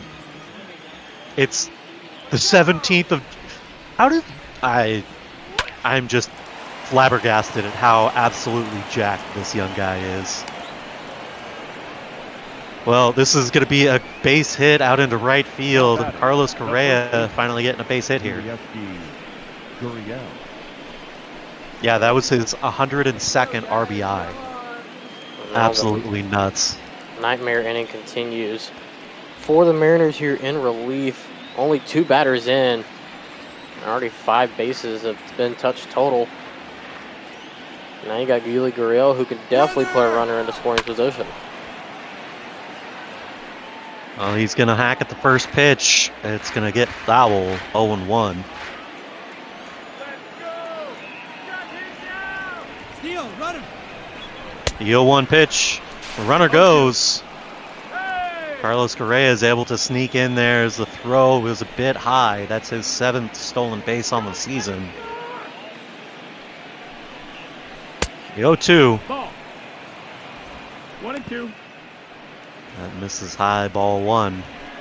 And now if you're Gurriel, you don't have to worry about getting the runner into scoring position. Now all you have to do is just get it past the infield. For Ramirez, you got a lot more pressure now as that one's in there for strike 2. You have a lot more pressure now as you strike out. Yeah. 3. Yeah, that would be Yordan's first. Johan, excuse me. I got Yordan Alvarez on the mind. Johan Ramirez's first strikeout of the ball game here, and that's a big one, coming with a runner in scoring position.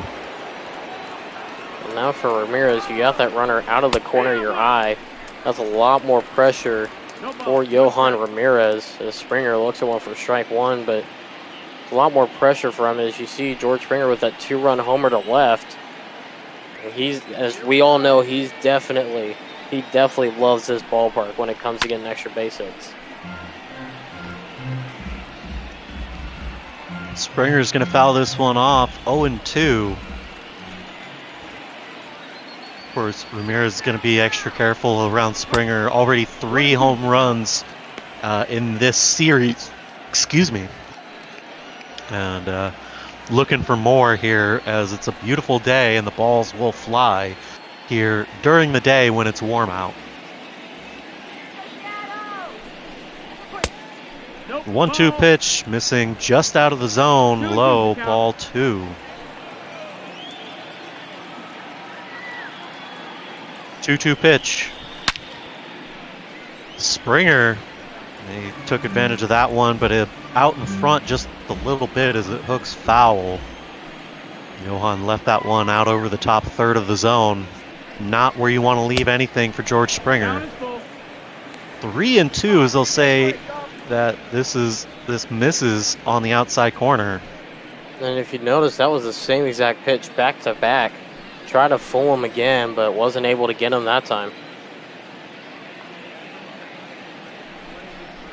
3-2 pitch. They'll say he swung. Strike 3. That's a big strikeout, as you still got Carlos Correa out there at second base. A base hit will score him if it gets to the outfield, and in steps Josh Reddick.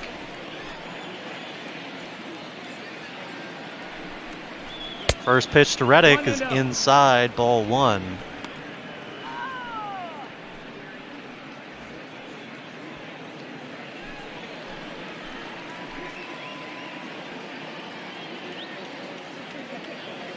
Johan delivers. Outside, ball 2.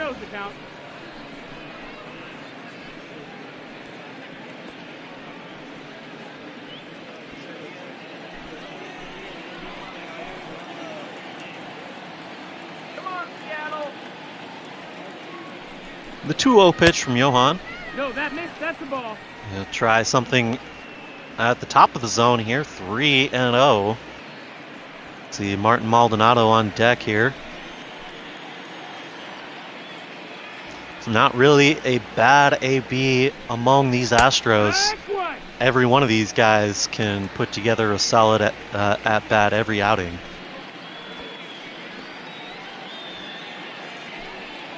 Yeah, like we mentioned earlier, like you said, the dangerous lineup pretty much throughout most of this entire lineup.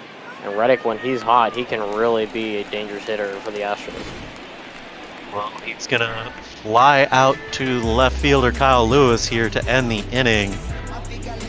But the Astros put one more on the board here on this big Yordan Alvarez home run to straightaway center. They extend their lead to 5-1. We'll see Kyle Lewis dig in. He's 0 for 2 today with a couple of ground outs. 0 for the series so far.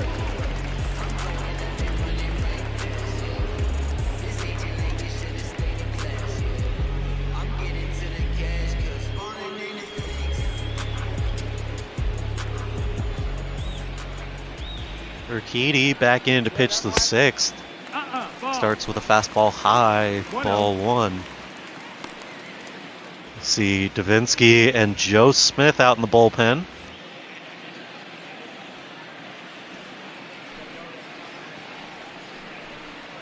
Huh? 1-0 pitch in there for strike 1. Counts even now with that changeup. 1-1. Kyle Lewis with a ground ball over the left side. Gets past the third baseman, but not the shortstop. Correa is able to corral it and get the throw over in time. So he continues his streak of groundouts as Kyle Lewis, as that's the third one today. 0 for 7 on this series so far. Let's see Mitch Haniger step in here. Strike 1.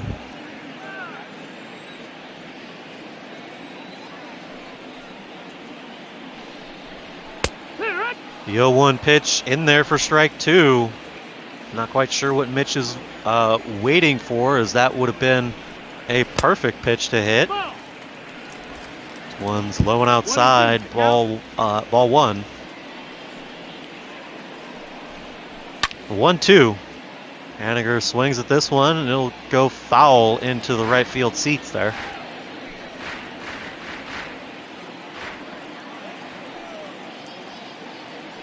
Well, 1-2 from Urquidy now. Outside, ball 2, 2-2. Yeah, right now for Urquidy, he's definitely thinking this is probably his last inning. So he's trying to do what he can to get efficient outs, and there's another one right there. Swing and a miss from Haniger, as that's the 6th strikeout of the ball game from Urquidy. Haniger still 0 for on the day.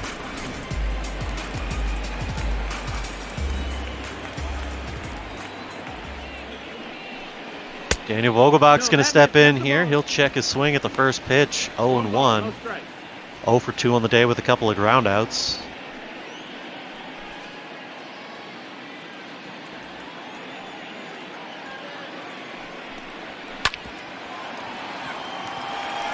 Vogelbach grounds this one up the middle, and he bobbles it behind second base is Correa, but he's still able to get him out after he corrals it. Daniel Vogelbach not hustling down the line, and the inning is over. Houston still leads this one 5-1. Your attention, please. We're going to get a new pitcher here for the Mariners. Nestor Cortez Jr. is going to make his 14th appearance of the season. We're 19 2/3 innings of work, a 4.12 ERA. Not so good against righties or lefties. Better against lefties than righties. He'll face off against Martin Maldonado here. We're joined in the booth for the 7th inning by my favorite organist, Shark Shavery. How you doing, my friend?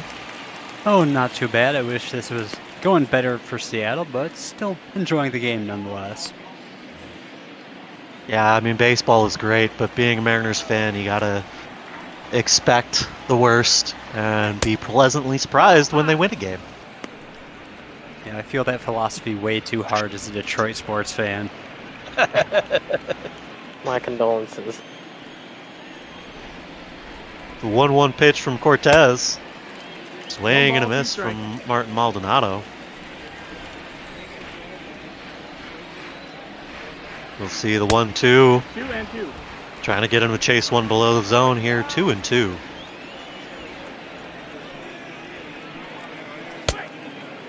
Two pitch inside 3-2. See, that's how I know you're a real Mariners fan, Sounder fan. You know what it's like. Martin Maldonado draws the walk. Not a great start here from the reliever. Runner on first. We'll go back to the top of the order. Jose Altuve stepping in. 1 for 3 on the day.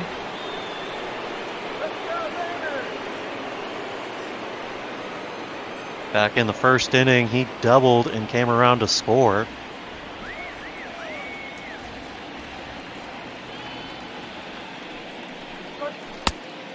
First pitch to Altuve misses outside, ball 1.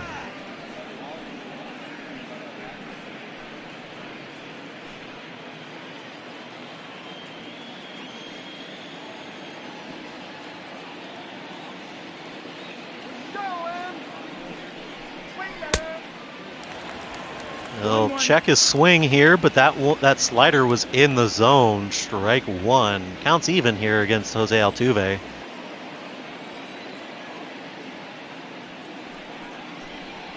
One pitch. He'll check a swing here again, but that one was out of the zone, so ball 2.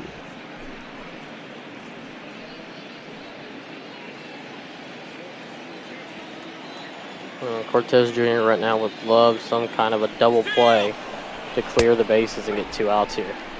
Well, we got a stolen base attempt here from the catcher. Not quite sure what he's thinking as he is easily picked off.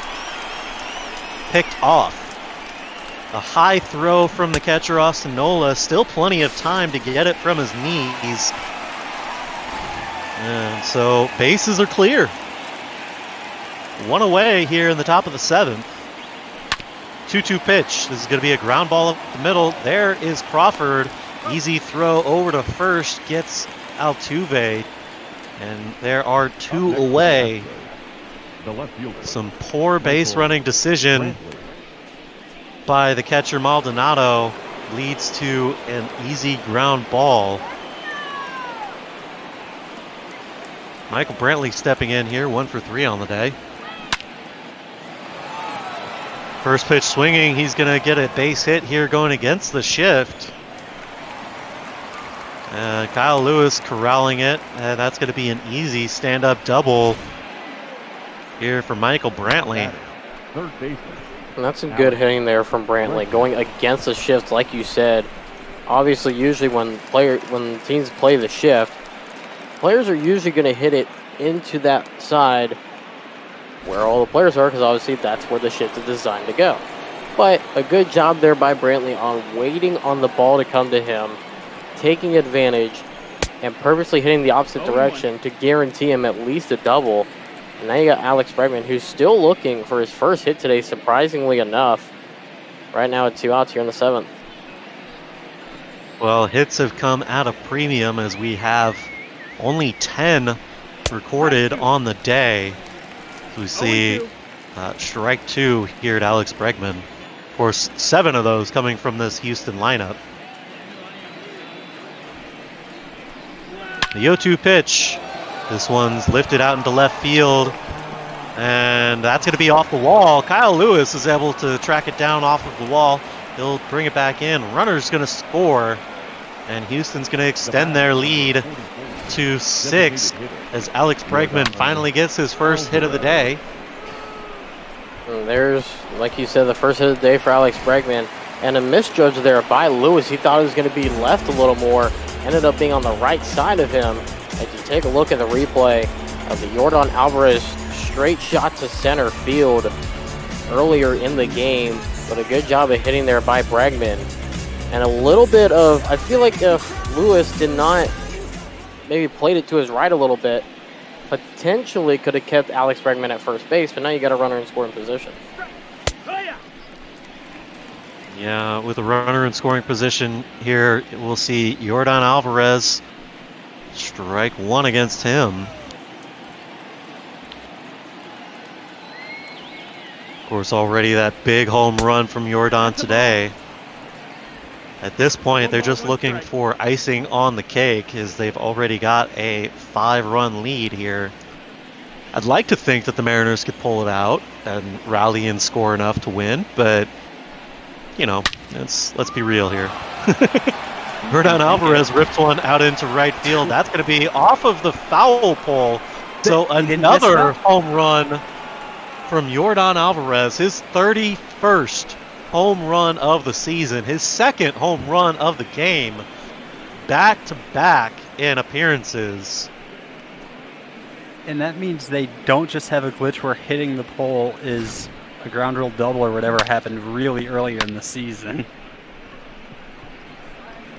I believe it was a Tigers game where it bounced off the pole and they're like, yeah, ground rule double. Oh. Well, that's going to chase the young Nestor Cortez Jr. We'll see Eric Swanson come in and try and shut this one down. He's made 37 appearances so far, a 6-2 record across 52 innings of work, a 5.88 ERA, struck out 46 and walked about 15. See what sort of work he does here today. He did some good work yesterday.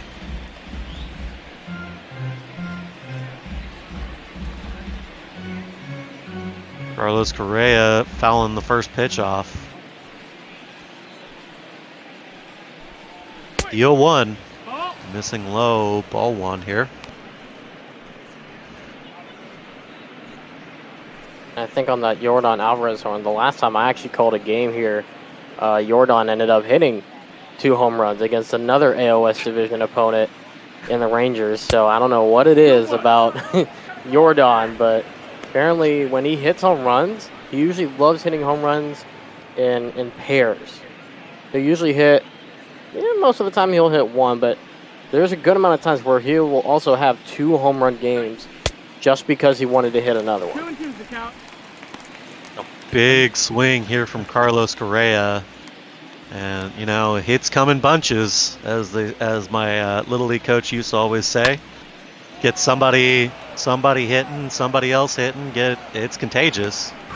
This one's going to be an easy fly ball out to center field. Malik Smith there to make the catch. Mercifully, this 7th inning is over. Take it away, Shark Shavery. Get a big stretch in after that.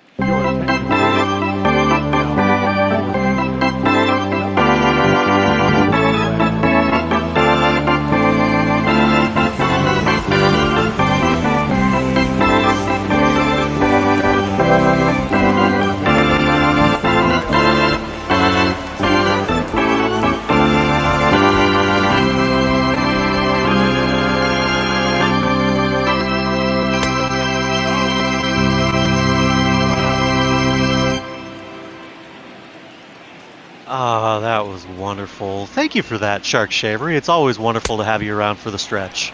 Well, hopefully you got some of the attention this game is inevitably causing out with that stretch. And it's almost kind of a shame this isn't in Houston, because I just learned deep in the heart of Texas, and this would be perfect for that. But anyway, hope you... Never again. Never again. Hopefully you guys have a good rest of your call, and just keep faith. Who knows? Anything can happen, really. Oh, thanks, Shark Shavery. It's always good to have you around. Kyle Seager trying to get that rally going. This will be 2-2 here to Kyle. 2 for 2 on the day so far, which, let me tell you, is a beautiful sight after having watched Kyle Seager bat recently. To see him be controlled and hit his approach at the plate here is a beautiful sight to see. 2-2 pitch. He lays off this one outside. 3-2. Yeah, definitely. We mentioned that about his hitting struggles before as he came up to the plate in his first at bat. Definitely needs something to kind of turn around, and this is a good game so far for him. Like we've said so far, we said 2 for 2 in the game with that line drive, and then of course the single as well. 2 singles basically in the game. He's had himself quite a day.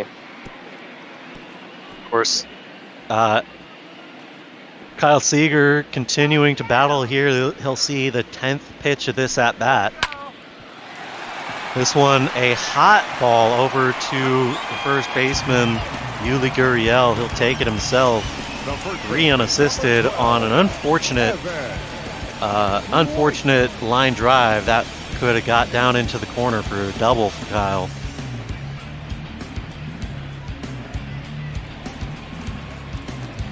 Yeah, like you said, a good fight there. 10 pitches in that at bat. That's what you want to see from your hitters, is wearing down the pitch count of the relievers, especially early on in their appearance, but not the result they wanted, and now they'll turn it around here. Well, Evan White's going to get a base hit here off of Brad Peacock. So 1 away, a runner on first, and we'll see JP Crawford step in. Crawford taking a hack at the first pitch, 0-1. Stay tuned, folks. After this game is over, we're going to be taking you out to Chavez Ravine.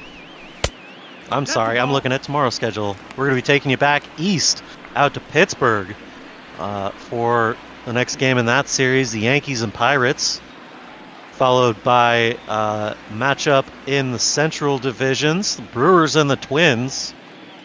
Stay tuned for all of that and more here on ML Bot Ball. Ball outside.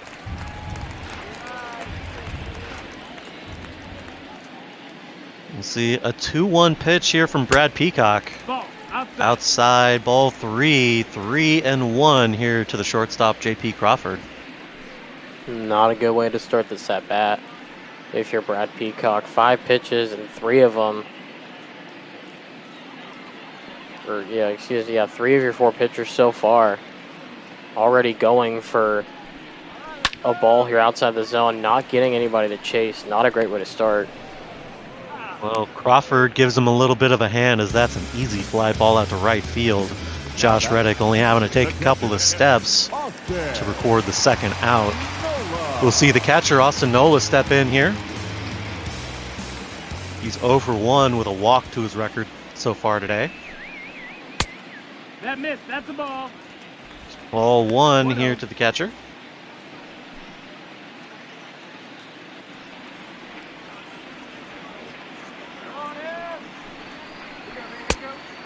Ball. 1-0 high, ball 2. Trying to change his eye level with that one.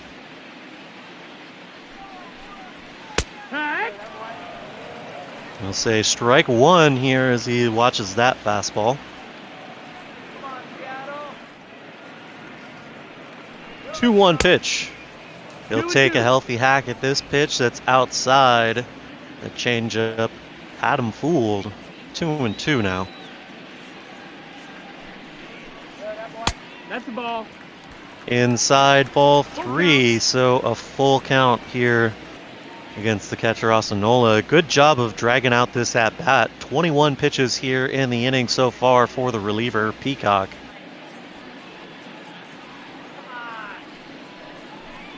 Three-2. Swung on and missed as he'll record the third out of the inning.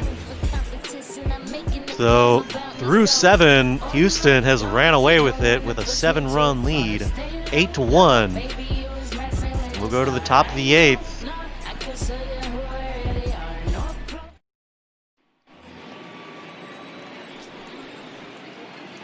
Leading off for Houston, the first baseman. So first baseman Yuli Gurriel is going to step in here. Eric Swanson back out to pitch the top of the 8th. Strike 1 with that fastball.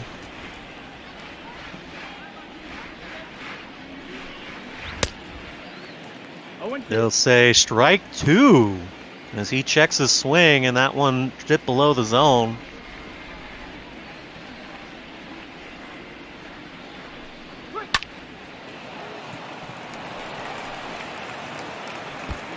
This one's going to get driven out into left field, all the way to the wall.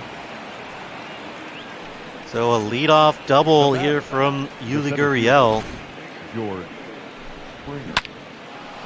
These Astros showing no signs of letting up here. Yeah, definitely.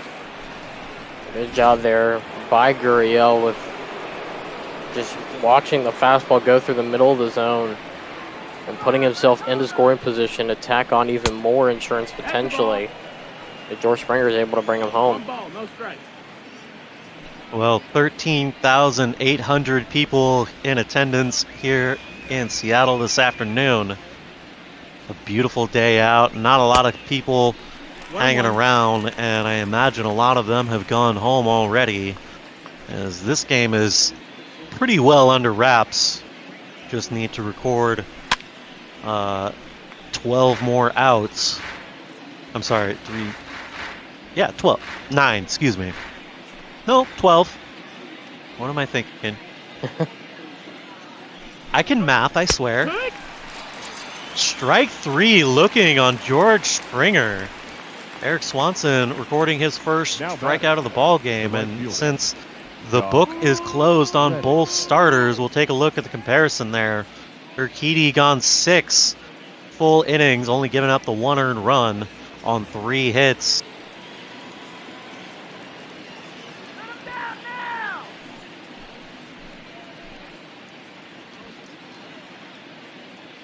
So Eric Swanson comes set now. The runner out at second takes his lead. First pitch in there for strike 1.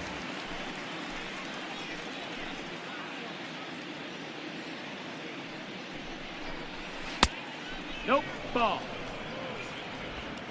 Missing outside with that one, 1-1.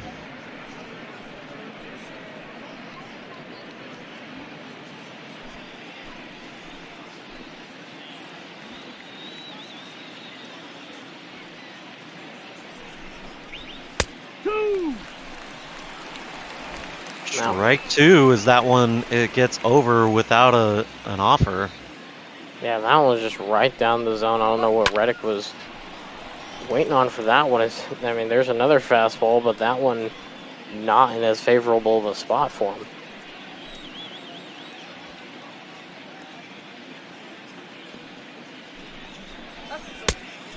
Ball. Missing inside. 2-2's the count.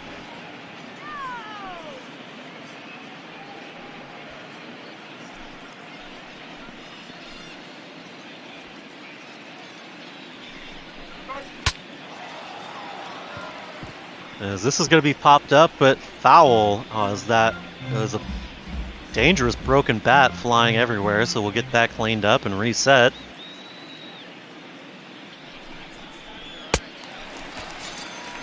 Strike three, as he gets him to strike out swinging. Now batting, the catcher, Martin Maldonado.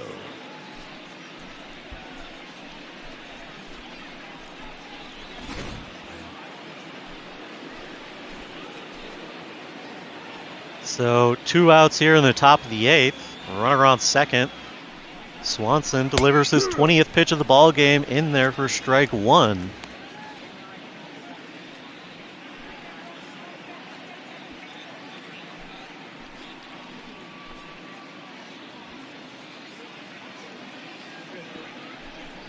The 0-1 pitch.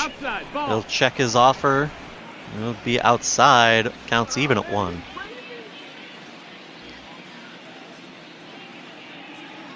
Gurriel takes his lead. This will be a ground ball up the middle. Crawford is able to corral that one and makes the throw as he sidesteps towards second, and the inning is over. We're through the top of the 8th.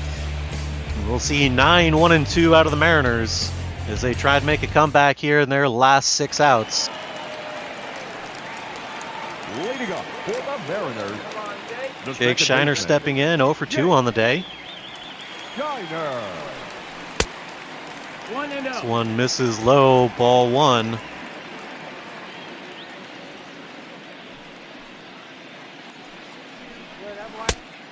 That's high, that's a ball. Ball 2 here to Jake Shiner.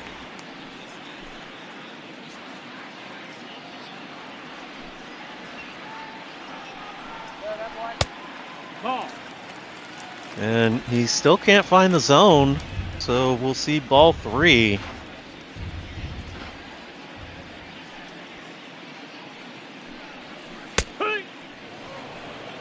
Well, he lays that one over the outside of the plate. Changeup getting in there at 83 miles an hour from the big righty Brad Peacock.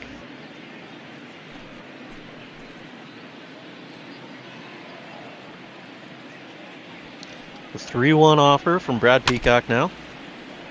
He'll get fouled off. 3-2, full count.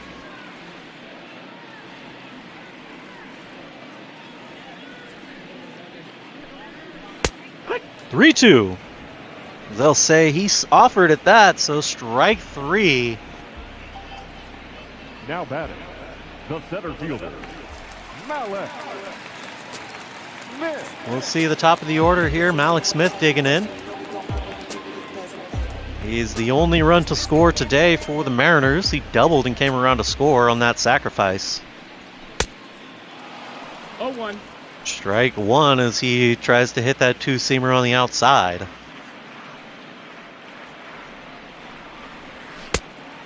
Nope, ball. Lays off of this one. 1-1 here.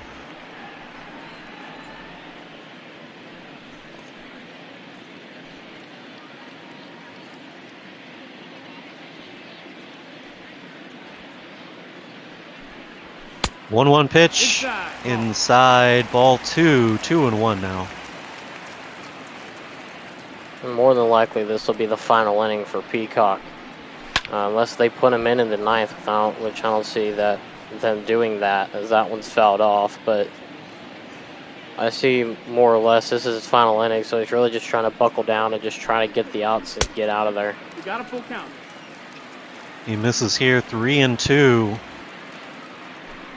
He's got a lot of movement on those pitches.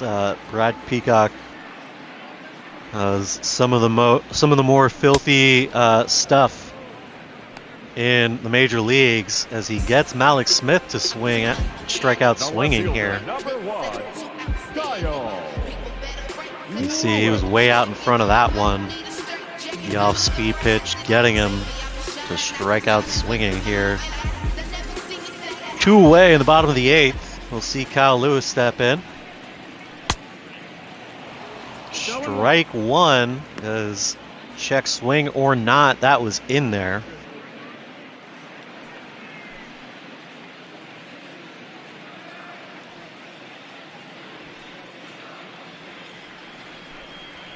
The 0-1 inside, 1-1 now. Kyle Lewis still looking for his first hit of the series. Swing and a miss, 1-2.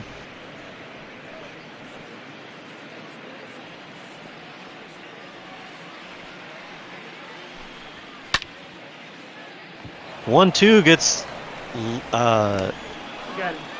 grounded out to second base. Jose Altuve takes it to first with a rather weird throw, but Gurriel's able to scoop it to end the inning.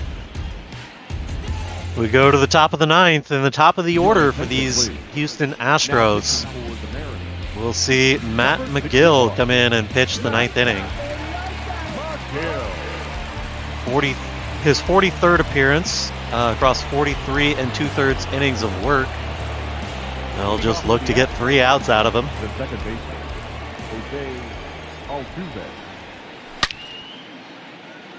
Jose Altuve swinging at the first pitch, hooking foul.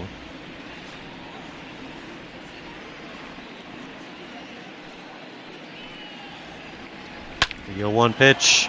This one's grounded over to Kyle Seager. He'll take it cleanly for the first out. The left fielder, number 23, Michael McGill doing a good job just getting the quick ground out there. Some high heat, both of those pitches, 95-mile-an-hour fastballs, 4-seamers, and getting the job done quickly at Altuve. Michael Brantley is going to step in here. He's going to swing at the first pitch. That one's going to go over to the former Kings court. 0-1.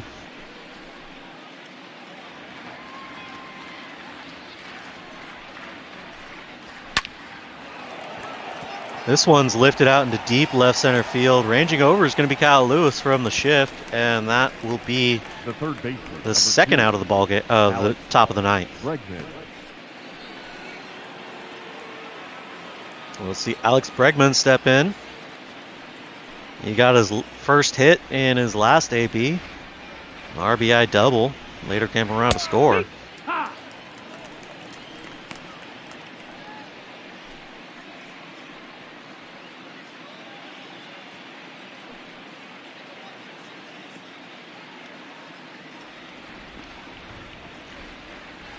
The 0-1 pitch from McGill now.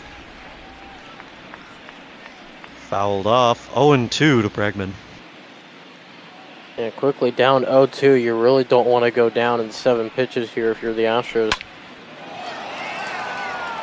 This one lifted deep into left field.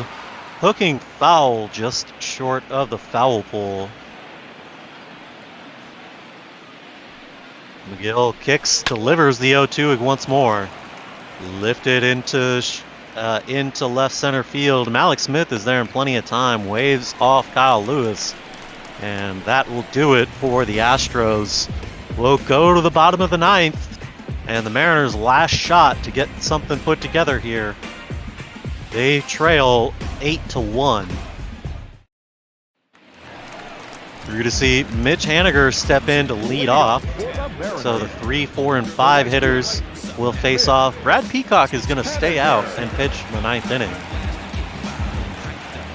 And I guess with him being one of your long relievers, not surprised that he'll have 3 innings of work, but I guess when you have a lead this big, you probably don't need to throw in a Chris Davinsky or another setup man like Joe Smith to 0-1.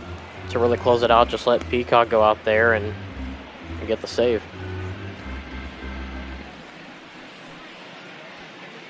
And we'll see an 0-1 pitch here from Peacock. Ball.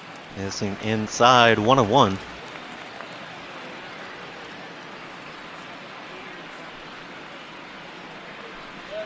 One pitch in there for strike 2. That two-seam fastball getting right back over the outside.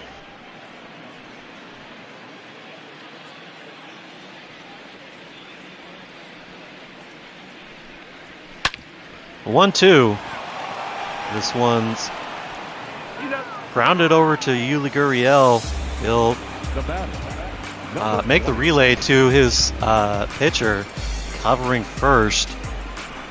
And that's one away. In steps Daniel Vogelbach. He's over 3 on the day. Looking to get something going here for the Mariners. Ball. You'll watch the first pitch inside, ball 1.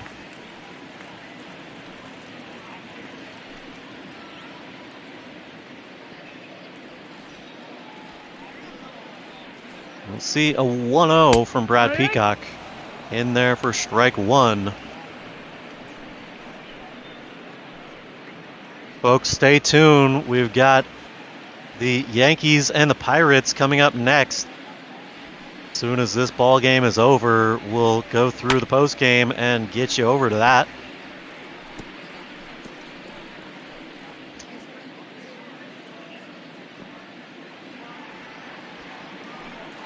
One, 2 from Peacock. Ball. That's ball 2, 2-2 here. Vogelbach chasing a ball outside. Count remains 2-2 as he fouls that one off. And something to note here, 7 of the last 8 pitches have been fastballs by Brad Peacock, whether it be a 4-seamer or a 2-seamer. That's something that really don't see that often. And something that has really made this at-bat so far pretty interesting between Vogelsong and Peacock. Daniel Vogelbach fouls this one off, 3-2. Battling here against Peacock, extending this AB. As he goes down to the changeup. So 2 away here in the 9th. Kyle Seager is going to be the last hope for the Mariners. He has recorded 2 singles, 2 of the 4 hits by the Mariners here today have come from this bat. He'll watch the curveball in there. Ball 1. That's in the dirt.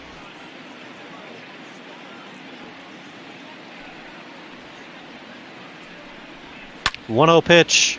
Kyle Seager puts it right into this one. That's deep into left center field. Ranging over is going to be the left fielder, Michael Brantley, and he chases it down to end the inning and the ball game. Jose Urquidy is going to come down with the win today. Nick Margevicius is going to take the loss. As the Houston Astros take this one, 8-1 is your final score. Jordan, do you want to make a guess before we see who the player of the game is going to be? I'm going to say Alvarez. Yeah, Yordan Alvarez, probably a pretty good choice. You know, those 2 big home runs, he contributed mightily in the offense. Brad Peacock is going to get a save here with a 3-inning appearance. And would you look at that? Yordan Alvarez, player of the game, 2 for 4 on the day, 2 home runs, driving in 3 runs. Jose Urquidy going 6 innings, giving up the 3 hits, striking out 6 and only the 1 earned run. Nick Margevicius going 5 innings, giving up 4 hits, 4 earned runs, and only racking up 3 strikeouts. Houston runs away with this, 8 runs on 10 hits, no errors. Seattle only the 1, coming back way in the first inning on 4 hits and no errors. We get into the replays. Agree to do the replays?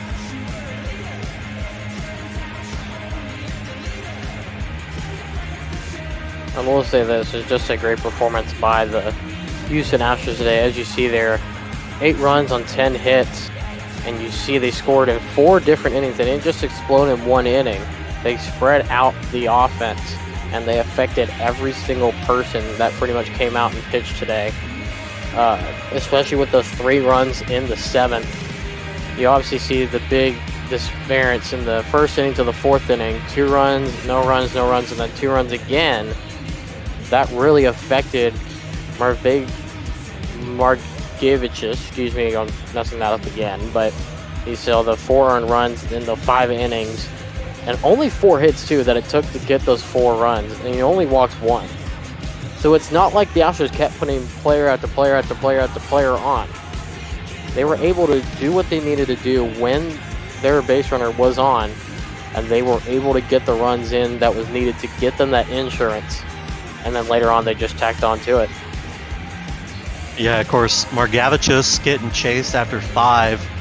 And then the Houston Astros were able to unleash on the Mariners relievers, Johan Ramirez in the 6th and the 7th. And then Eric Swanson as well with that other big home run from Alvarez. And like you said, they were able to put up enough in their first, in the first inning and the 4th inning. They put up 2 apiece, which was more than enough to win this ball game. And so anything after that, I believe I called it earlier, icing on the cake. Well, this series is now complete. As tomorrow we will be back talking about this matchup, Mariners and the Kansas City Royals, tomorrow on ML Bot Ball.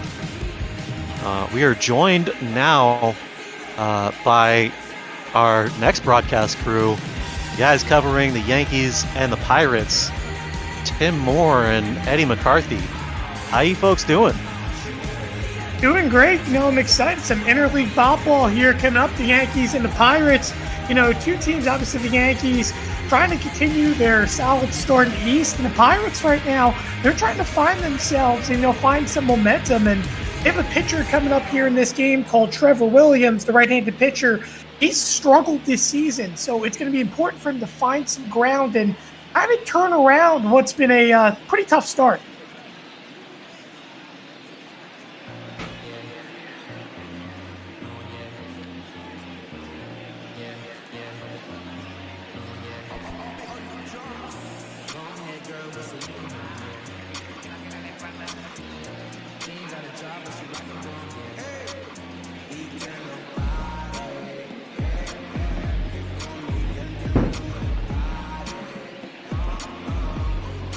You have a Steve now.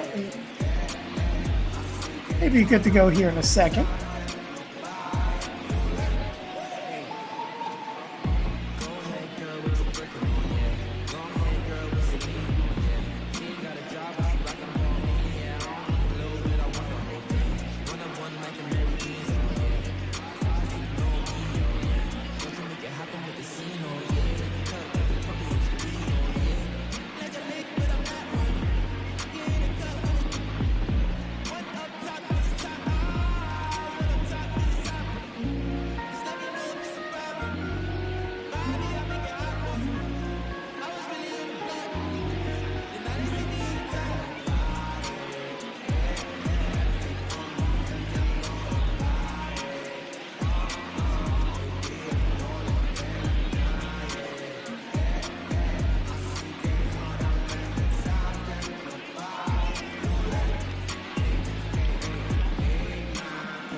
We welcome you here to Major League Baseball on Twitch.tv. Tim Moore, Eddie McCarthy, as we get ready for some more Major League Baseball action. Right now going through the highlights of the Houston and Seattle game, and we'll see if maybe get a couple things work. Looks like we're having a couple audio issues, but hopefully we shall get it fixed.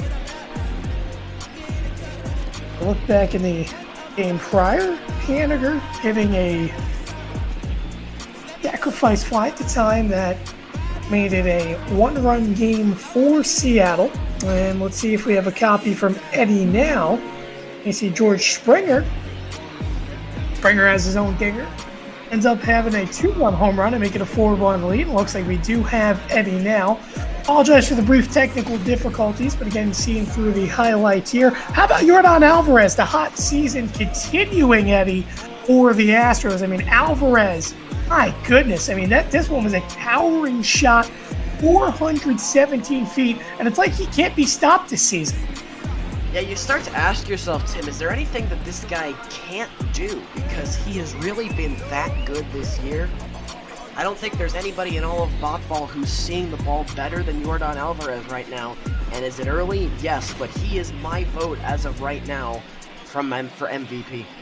Indeed, and you want to see it yet again. 2 home runs in this game. Another shot, this one down the right field line, and it bounced right off the foul pole, making 8-1 lead. And that's really all the help Houston needed. They only allowed 1 run today, and then Kyle Seager ends up lining out the left field ultimately to put a dot on this one. By the way, as well, a great catch to end the game. But overall, the Astros, they pick up an 8-1 victory over a struggling Mariners team. And this is what's needed for Houston, Eddie, because they needed to turn around their season a little bit after a struggling start. Now I want to focus it on to our game coming up. Pittsburgh and the Yankees going on. Obviously, the Pirates hosting at PNC Park. Some interleague ball action here. And we're going to see a pretty solid matchup, to say the least. The Pirates, they're going to have to do some digging because a little bit of a struggle this year to start.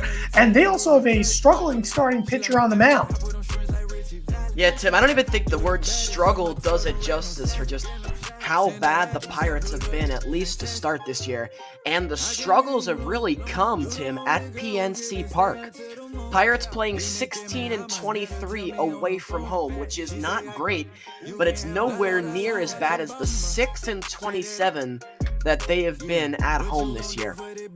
And the math was never my strong suit, but adding on the fly tells me that they've now played 33 games at home, only have won 6 of them. They have been atrocious at PNC. Indeed, 6-27 is a terrible, terrible number. And I'm looking through the stats as well, too. I mean, Trevor Williams, the stats aren't pretty at all either. A 1-6 record. He has gone 76 in the 3rd innings, which is relatively solid, but a 4.72 ERA, actually a little bit lower than what I expected. But overall, it's still not a solid number, especially for a team that needs productive pitching to win ball games. And I will say this, the Pirates offense, Eddie, hasn't really been that bad. It's just mostly been the pitching staff that's been pretty much the struggle, to say the least, like a couple teams in Major League Baseball. Yeah, the pitching really has been the issue for the Pirates. Just as you said, the offense, while it's not exactly topping the big league leaderboards, not too bad either. They got some solid pieces. Josh Bell, Gregory Polanco, the old veteran, Ryan Reynolds in that lineup as well. But as you said, it's really been the pitching that's been the issue. And, you know, Trevor Williams, another guy on this staff, not doing so great. You shouted his stats at us just a second ago. That 4.72 ERA, glaringly bad.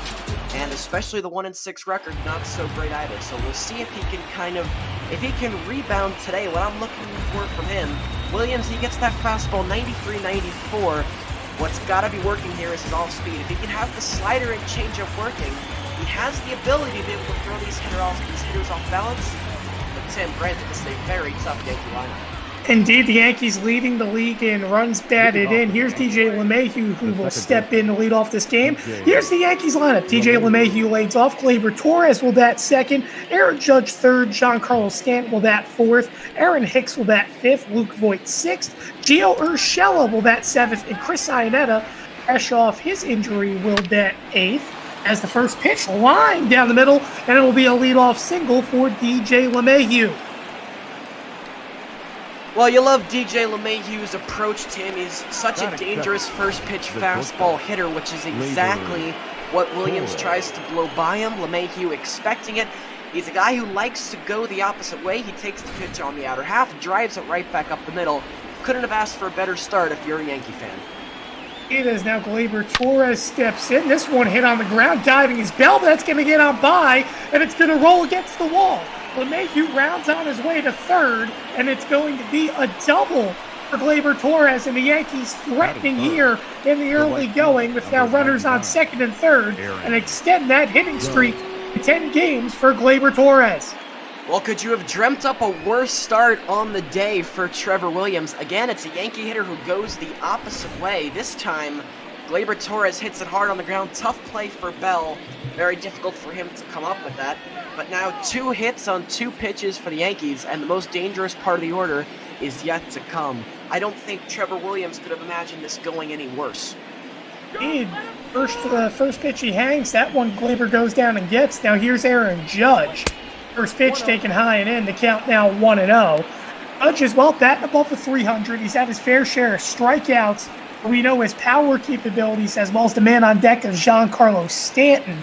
And this Yankees offense has really come back to life after what was a struggle back in the Minnesota series a few weeks ago. As the 1-0, there's a strike to count 1-1. And if you're Trevor Williams here, what you're really doing is you're looking to get an out pretty much any way you can get it. Obviously, you'd like to get a pop-up of some kind, a ground out to one of the corners and not yield the run. But second and third, unlikely you're going to get out of this unscathed. Now, the key word is limit the damage. That's what he has to try and do right here. Judge will take a strike on the inside corner for strike 2. It's going to be interesting, though, for the Yankees here because they've struggled with runners in scoring position, believe it or not, especially with no outs. Here's the 1-2. That's taken downstairs to count 2-2 as that time Williams went to the 4-seam fastball. Well, Tim, they got some guys in the middle of the lineup, although they hit for average, and Aaron Judge and Giancarlo Stanton, the 2 most glaring suspects. Judge, 98 strikeouts on the year, Stanton, 78. These guys can be pitched to. Judge hits that one down the right field line, but that's going to carry foul, and the count will remain at 2-2. And the Yankees looking to take an early lead. They've done pretty well this season against struggling ball clubs. That one hit and popped up, going back and making the catch to it himself is Trevor Williams for the first down. Boy, that's exactly what Trevor Williams needed right there. Not too often that you see a pitcher actually go out and get the pop-up. That's pretty much the one spot on the field where only the pitcher can get to it. Good job by Williams. He fields his position well, and it's the out he needed. The one place pretty much on the field where Judge could hit it without driving in a run. So Williams has that ever-important first out, but it doesn't get any easier. So here's Giancarlo, 24 home runs. Third in the AL voting in the first pitch call for a strike 0-1. You know, it's funny, you mentioned that, Eddie. It's the only spot where infielders can't really get to that ball. Typically, when you're a pitcher, you see a fly ball, you just duck your head and say, all right, infield, do the work. But he knew immediately right there when that ball was very shallow pop-up, he knew he would have to be one that would go back and field it. As the 0-1, that one line down the right field line, foul, the count 0-2. Yeah, like you said, it's that one spot, and give credit to Trevor Williams, very athletic play right there. 0-2, that's taken outside, 1-2. On deck is Aaron Hicks for the Yankees, but obviously they'd like to see a run here. The runners on second and third on 2 pitches lead off the game, and to not bring home a run would be costly, to say the least. Here's where Stanton has to try and hit the ball the right side. Have to put this ball in play here. Pitch that's taken in the dirt, and it's going to be blocked, kept in front, throw to third, not in time by Stallings. Defensive block there, though. Yeah, nicely done by Stalling. Saved the run. Oh. That one just missed the count, now 3-2. Well, that's So part Hicks- of the task in the first inning, Tim, for both pitchers and hitters. Got to feel out the umpire, and that's twice this at-bat. We've had a borderline pitch on the outside corner. Umpire not giving it to him. Now we'll see. It'll be a payoff pitch from Williams. One swung on and missed, got him swinging for the second out. Big curveball there for Williams, and Eddie, you hit it on the nose. If he's going to be successful, that breaking ball's going to have to work. And he got Stanton swinging on a pitch that was off the plate. Yeah, really good pitch by Williams, and I love what he's doing. He's showing no fear attacking Judge and Stanton, two of the more dangerous hitters in all of the big leagues. He gave up 2 leadoff hits, doesn't phase him, and now if he can get Aaron Hicks, he will miraculously escape from this inning. Hicks joined the season late back against Tampa about a month ago. With 5 home runs, 9 RBIs. That one hit on the ground. It's going to be a base hit. Mayhew will score, rounding his Judge, or rather Torres, and he'll get there easily. It'll be a 2 RBI single for Aaron Hicks, and the Yankees produce with 2 outs for the first time here early on in the game to give the 2-0 lead. Well, good for Aaron Hicks coming through right there. It's a pitch that kind of jams him on the inside. He does what he can with it. I love what he does, how he keeps the hands inside the ball. He doesn't allow them to roll and to roll out and have him, which would result in him rolling over on it. Instead, keeps the hands in, drives that ball through the right side. But a really poor throw there from Polanco in right field. They had a shot at Gleyber Torres at home plate. That was just way up the line. Indeed, as Luke Voigt steps in. Voigt has been absolutely hot. Seems like every game he finds a way to get on base, just like DJ LeMahieu. He's really proven himself, especially after last season with his injury and his falling, in which he didn't even make the postseason roster. Be a pivotal role for this Yankees. The 1-0's taken outside, 2-0. There's not a lot of bad things you could say about Luke Voigt. You know, came to the Yankees from the Cardinals. Wasn't expected to do much, and he's done a lot. Definitely past his expectations, as that's going to be a swing and a miss to count now 2-1. Tim, you nailed it. Not a lot of bad things you can say about this guy, and the main thing that you need to point out is how many teams in the big leagues is a guy who's hitting .332, batting 6th. And that's the true thing as well. The Yankees only had 1 through 6, one guy batting below a 300. Actually, rather 2. It was Stanton at 299 and Hicks at that 254, but obviously it's going to go up for Hicks. And you look here, and by the way, Gio Urshela, he sits on deck, pretty solid average as well. He's had mixed time, but the runner's going to release here on first of Hicks. It'll be a 3-2 pitch from Williams, taking outside ball 4. So it'll be runners on first and second, and the long inning for Williams continues here, Eddie. Well, he did a really nice job on Judge and Stanton, but that hit from Hicks, that can be really disheartening for a pitcher, because he feels like he feels 22 pitches for Trevor Williams. The first pitch in there for a strike to count 0-1. Like I was saying, though, Tim, that can be really disheartening. Last time around, he went 1 for 3. Shella, the last time around, went 1 for 3.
second baseman, Adam. Back to Major League Baseball here on Twitch.tv. Apologize about the brief technical difficulties here in the bottom of the first, as Frazier deals the first pitch low, the count 1-0.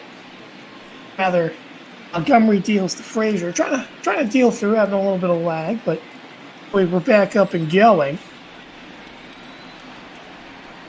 Montgomery's 1-0. Foul, the count 1-1. So you look at it, Eddie, for this Pittsburgh Pirates team, Adam Frazier, one of the few hot hands. As the pitch and hit down the left field line, coming in and making a catch will be Stanton for the first down. But Eddie, you look at this Pirates team, only 3 or 4 hitters, I could say, relatively doing well. As you see Moran, he steps in 264, 8 home runs, 32 RBIs, relatively average. You have Josh Bell, who's been a superstar in that cleanup hole, and then you have Kevin Kramer, who's the only other player I would say that's been relatively consistent for this Pirates team this season. First pitch, there's a strike to count 0-1. Moran, his last 5 games, 2 home runs, 3 RBIs. Here's the 0-1. 1 ball, 1 strike. Looks like Eddie's having a little bit of issue. Oh, boy! To be hurt. This is not good, Eddie. Jordan Montgomery, the Yankees, they've had some woes, to say the least. And it looks like Jordan Montgomery is going to be removed from the game. You're taking a look at the finger. Again, doesn't seem to be quite broken, but this is the first time for me calling a Yankees game where we've seen an injury, but we know this injuries the Yankees have had mostly come on the pitching staff. So that means Tyler Lyons is going to come into this game with a 1-1 count and only 1 away. So Montgomery only makes it 1/3 of an inning. We hope everything's going to be okay. Needless to say, that's rough for the Yankees here. Yeah, not a good sign right there, Tim. I'm sorry, I'm back now. I was really having some issues there with the lag. My screen was black for about 2 minutes straight. 1 and 2. That's what initially had happened to me, is that the count's going to go to 1 and 2. The Lyons comes in. He's going to be the Yankees' long reliever here today. Suddenly, he finds himself, obviously, in an early-on winning situation. Here's the 1-2 from Lyons. Taking outside, the count now 2 and 2. Moran, he was facing a lefty regardless. A couple different pitches, and a great pitch there from Lyons to get Moran swinging for the second out. Good job here by Tyler Lyons coming into the game. And remember, for this Pirates team, this is, it's they were planning on facing lefties, so that means that with the long man Lyons coming in, he's also a left-handed arm. Not a whole lot of adjusting has to be done. As a look out, I'll let you take this one. High fly ball, deep left field, looking up is Stanton, and that one's gonna go. Home run, Brian Reynolds. Pirates get on the board with their first run and first hit of the game, and cut the deficit to 2-1 here in PNC. Well, that's the problem with being a long reliever, Tim. When you come into the game, you're supposed to have as much time to warm up as you need. But usually it's never enough. Lyons was fine, he managed to strike out Moran, but that pitch is up to Reynolds. It's his first time facing a right-handed batter, and Reynolds makes no mistake with that one, and he's halved this Yankee lead. Indeed, Reynolds, a switch hitter, had been relatively cold season. It's a big turnaround as the first pitch to Josh Bell is called for a strike to count 0-1. Bell, another switch hitter, and you see his numbers. Relatively solid, 272, but he's been one of the most consistent pieces here for Pittsburgh in a good while. That one's going to be swung on a miss to count 0-2. It reminds me a little bit, obviously, in terms of being an infielder, but he reminds me a bunch of Andrew McCutchen. That one's fouled off. The count will remain at 0-2. Yeah, Bell's a big guy. But what's impressive about him is he doesn't really strike out that much. 57 strikeouts, hits from both sides. It's an impressive player, though. Maybe I jinxed him. Indeed, as Lyons goes to the slider, calls strike 3 to end the inning. A 1 run on 1 hit, and it was a solo bomb for Brian Reynolds. Yankees lead 2-1. You're watching Major League Baseball here on Twitch.tv.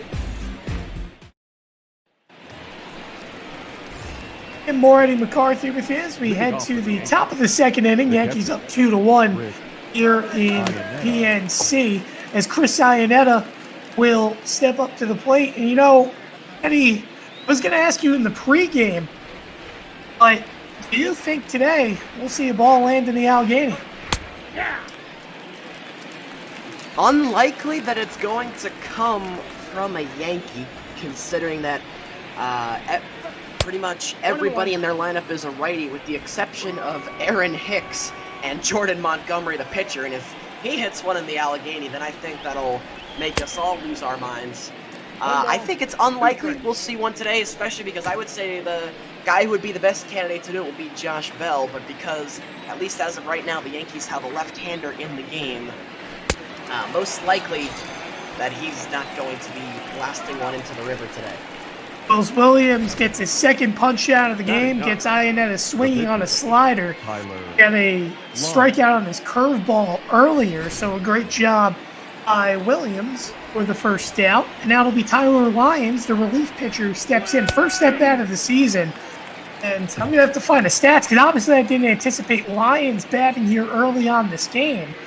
I'd have to imagine he hasn't had many career at-bats, to say the least. Well, Tim, I'll give you the stats, and there are a whole bunch of zeros, and I think we're kind of starting from square one right now for Tyler Lyons. So if he gets a hit here today, he'll swings and misses, count 1-2. If he gets a hit here today, it's off 1 for 1. You know what they say? Go 1 for 3, you make the Hall of Fame. 1-2, 1 fouled off. And the Lion stays alive. I'm interested you're even letting him swing the bat, to be honest. Being protected by DH, these pitchers don't swing the bat all year long the AL side, as that one misses outside 2-2. How about Tyler? He's working the count. He's got it at 2-2. Let's see if he can slap something in play here. He does the 2-2 pitch. Not found. He's staying alive. Nicely done by Tyler Lyons. On the watch, we have a little bit of a battle here. The 2-2 pitch misses high, and we have a full count.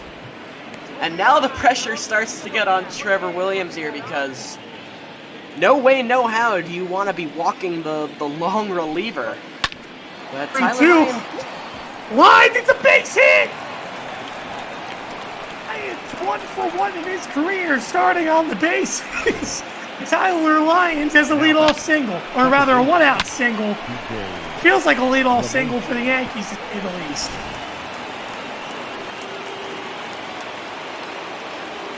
Yeah, Tim, I'm kind of blacked out if you want to take us through that one. Oh, he sat back and had a soft little line drive for a base hit. And opposite field 3-2 single.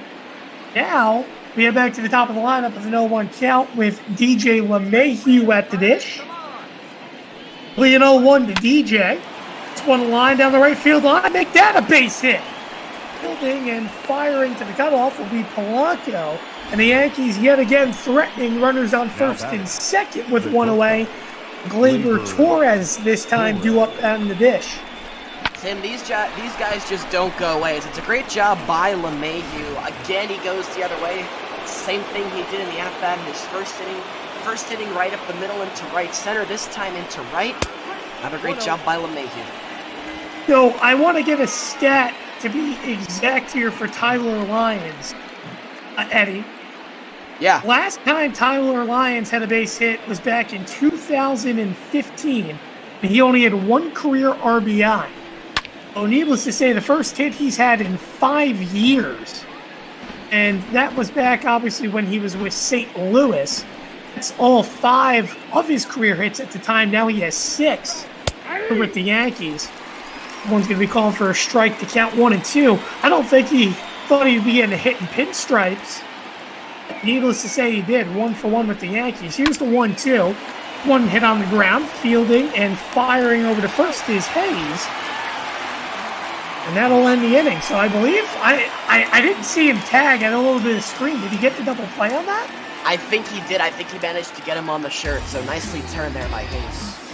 Did so. Hayes turns a 5-3 double play. We head to the bottom of the second inning.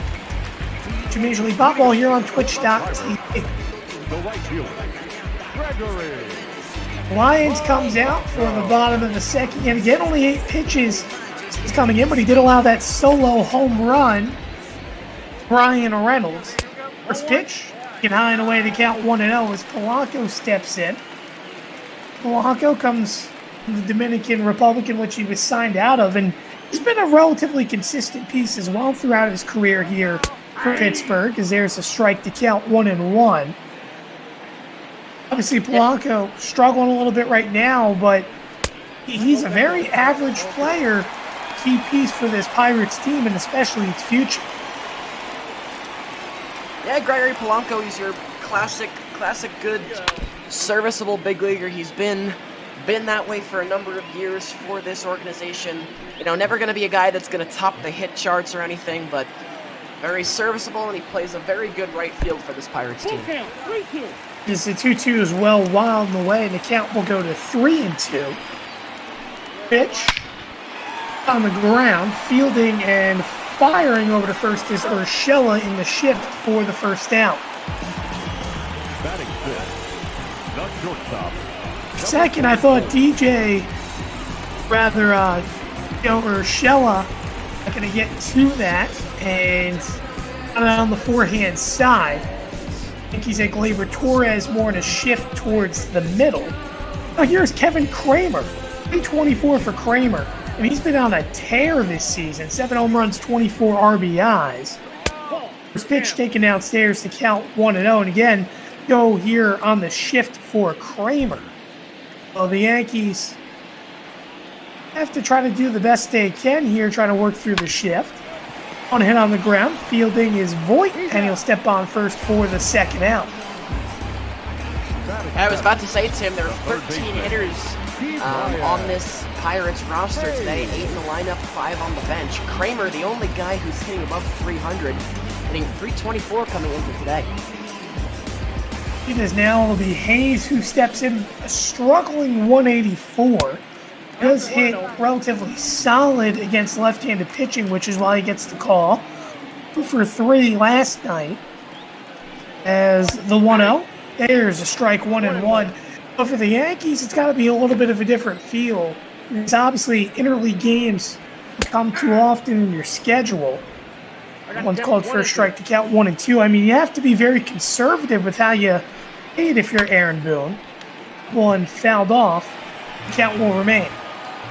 Yeah, and it's a lot different for an American League team than a National League team to make the adjustment, because for the AL, there's going to be at least one guy in the lineup who usually doesn't play the field, who's going to have to be out there playing some position due to the absence of the DH. So interesting to see how the Yankees adjust to that today. 1-2, that one fouled off yet again. The count will remain. Lyons doing a good job. 22 pitches, what will become an inning and 2/3 work. Just the pitch. One hit high into the air down the left field line. Stanton on the move, dives, can't get to it, and it's going to bounce out of play. It'll be a ground rule double. Just like that, the Pirates yet again trying to threaten with 2 outs, as Brian Hayes has a 2-out double. Well, that's exactly what I'm talking about, Tim. Giancarlo Stanton, normally a guy who is the DH in this Yankee lineup, thrown into left field. Not like the position is foreign to him. He played there when he was in Miami, but he does not get the reps that he used to when he was playing for a National League team. A little late getting a jump on that ball, and while it would have been a tough play, perhaps if he'd been playing a little bit more left field, he could have gotten a better jump on it and recorded it out. One line, that's going to be a base hit for Stalin. So now runners on the corners. The pitcher slot coming up with Trevor Williams. Yeah, back-to-back Pirates who were swinging. So 2 hits on 2 consecutive pitches, and a good job right there by Stallings going the other way. This one's going to be taken high in the count 1-0. You know, Eddie, I got to think too, with Stanton diving, obviously it was going to be a tough play to make. Quickly, wouldn't you think you'd want to make a business decision there, knowing the Yankees And a lot of injuries, especially one here today with Montgomery. That one's going to be taken downstairs 2-0. And that's a really risky play, diving behind. You're likely to land on your wrist and roll up. Obviously, lucky got away with no injury, but I think you didn't want to dive on that play. One's downstairs 3-0, and just like this, the Lions, who got a base hit his last time up, suddenly now Williams is a threat to walk here. Yeah, but about Stanton, Tim, it's a heat-of-the-moment type thing. And sometimes you just have to trust these guys. They are big league athletes. They've been playing this game a long time. And while it may be dangerous for Yankee fans, and they may, their hearts may skip a beat when they see a star player like that diving and perhaps putting themselves in harm's way, these guys are big league athletes, and you got to be able to trust them to make plays like that. 3-1, taking high ball 4, so that'll load up the bases as it'll be a 2-out walk for the pitcher Trevor Williams. Here comes Adam Frazier, the leadoff hitter for Pittsburgh. Isn't that funny, Tim? Trevor Williams hitting no hits on the season in what was 17 at-bats to this point, but had 3 walks coming in, and there's number 4, so maybe not really tearing it up with the bat, but the guy does work the count. Give him credit.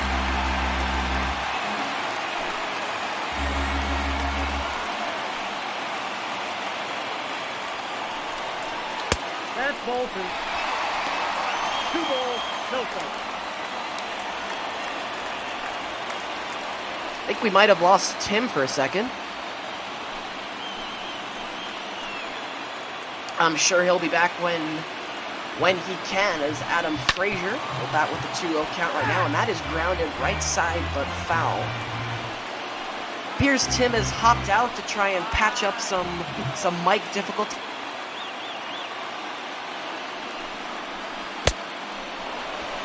Two balls, 2 strikes.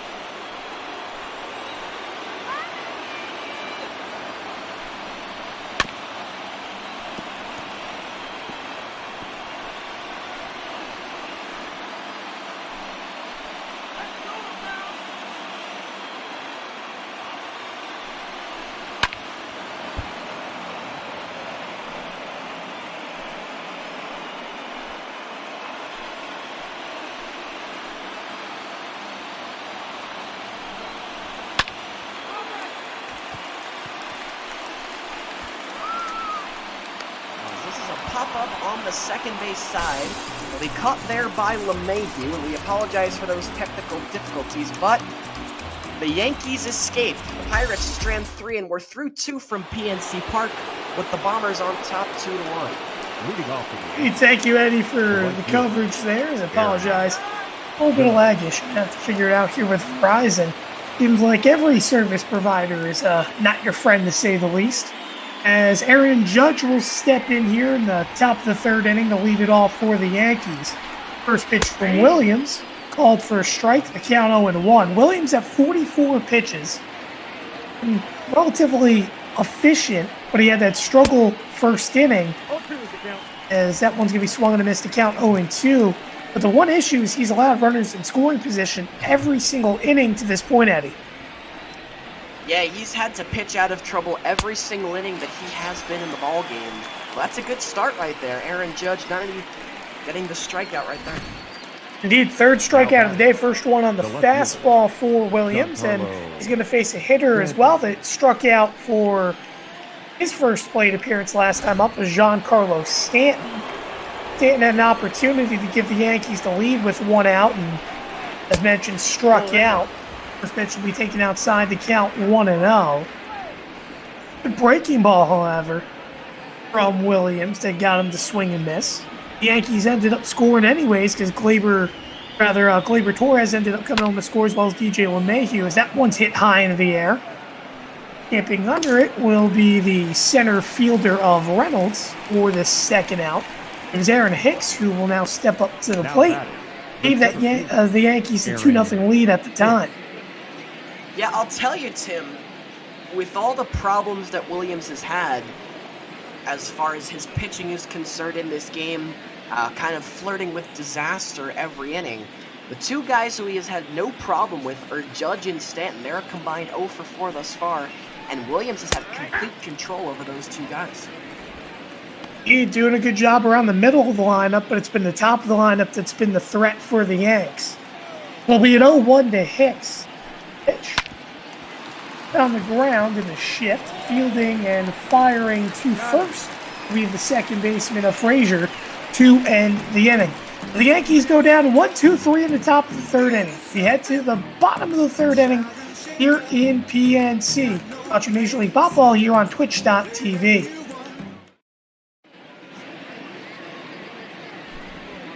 While we have the time, we do remind you to donate to the Black Play-by-Play grant here, one of our many charities in which we're donating to here on Major League Baseball. I mean, so blessed, first off, and I'm sure Eddie can agree as well, not just be a part of Major League Baseball, but have the opportunities to do so much for so many wonderful charities that are involved. I mean, every single penny that comes in here to Major League Baseball here on Twitch, it matters. So please, if you have the capability, please donate down below. We'll have a link attached here in the Twitch chat, and any amount is generous. So we thank you for donating and being involved here in Major League Baseball here on Twitch.tv. Yeah, we've worked with some wonderful organizations already. For a while it was Meals on Wheels, then I believe for 1 or 2 days it was Adopt a Minor Leaguer. Last week it was Black Lives Matter, and now it's the Black Play-by-Play grant. Another really great cause. Thanks to Adam Giardino for starting that, or for making us aware of that. Indeed, I mean, it's a huge part. How about that throw? Oh my goodness. BJ LeMahieu. Voigt booted the ground ball, Eddie. It popped up into the air. LeMahieu went back into the outfield, played it, spun around, and fired the first on what was the covering pitcher of Tyler Lyons, rather Jonathan Holder. Yeah, that's a very interesting one to score there, I'd say, because Voigt, who's the first baseman, he did get a touch. You probably have to score that a 3-4-1 put out at first base.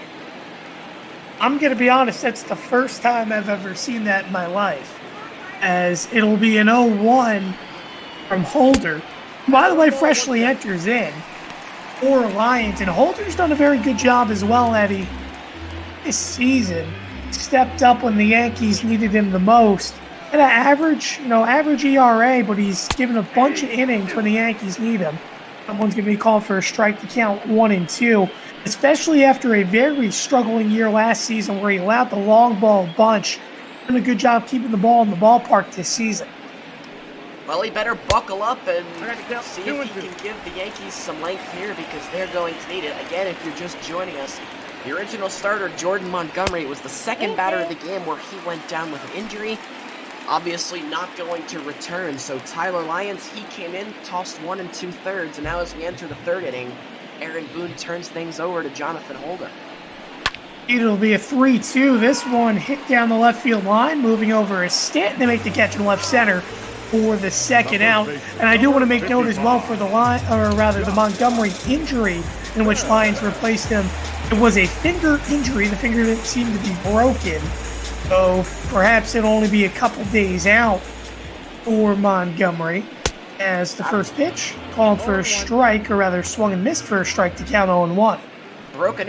Broken finger for a pitcher is a serious injury, especially if it's on the pitching hand. Just to give you some context, Garrett Cole, he was yanked from a start a few days ago, I believe, for a broken fingernail. So those hands are very precious for the pitchers, and while broken nails may only be maybe they'll miss a start, a broken finger, that's much more serious. Indeed, as that one's going to be grounded down the right field line. Foul, the count 0-2, but thankfully they avoided that, to say the least, in which it's not broken, so you just hope it'll be very minimal. As the 0-2, that's taken high, 1 and 2. Count is 1 and 2. L looking to get on base. Please try to start a 2-out rally. Pitch. Popped up into the check swing. Moving over is Torres, off balance to make the catch for the final out. Both teams traded 1, 2, 3 innings in the top of the third, the bottom of the third. We head to the top of the fourth.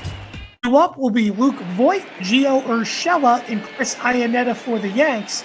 We're watching Major League Baseball here on Twitch.tv.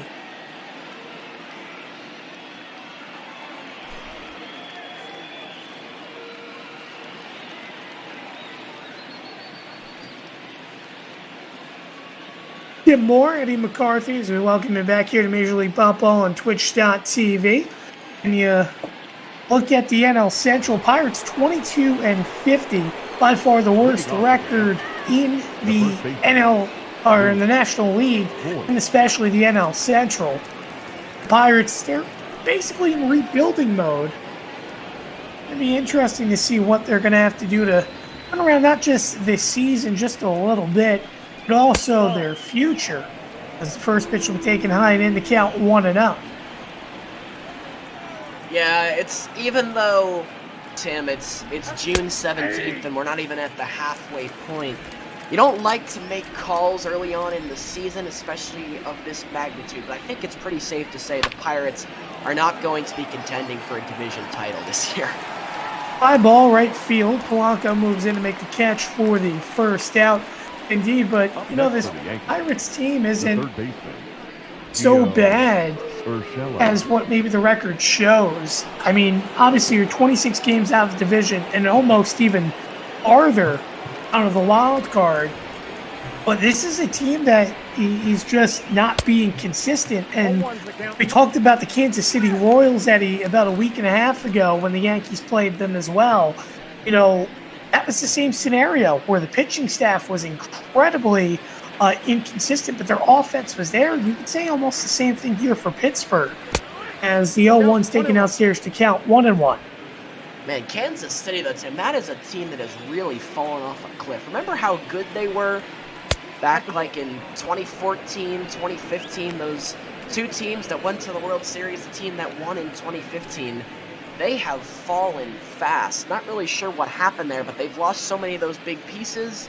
Eric Hosmer, he's now playing with San Diego. Moustakas went to the Brewers, now has moved on to the Reds. So many corner pieces of that team are no more. Everyone's left as the 2-1s fouled off to count 2-2.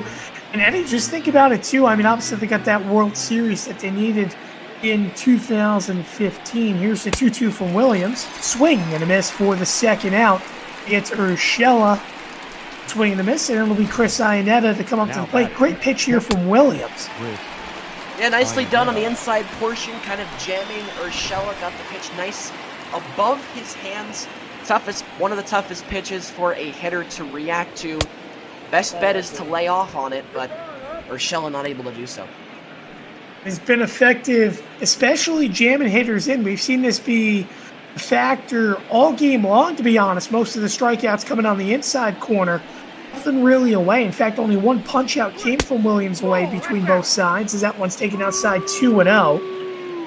So now the Yankees, I'm interested to see, do they pinch hit or the on-deck hitter of Holder as the 2-0. It's outside 3-0. Lyles, when it's all said and done, likely can say that this season he bats a 1,000, because obviously he's out of the game.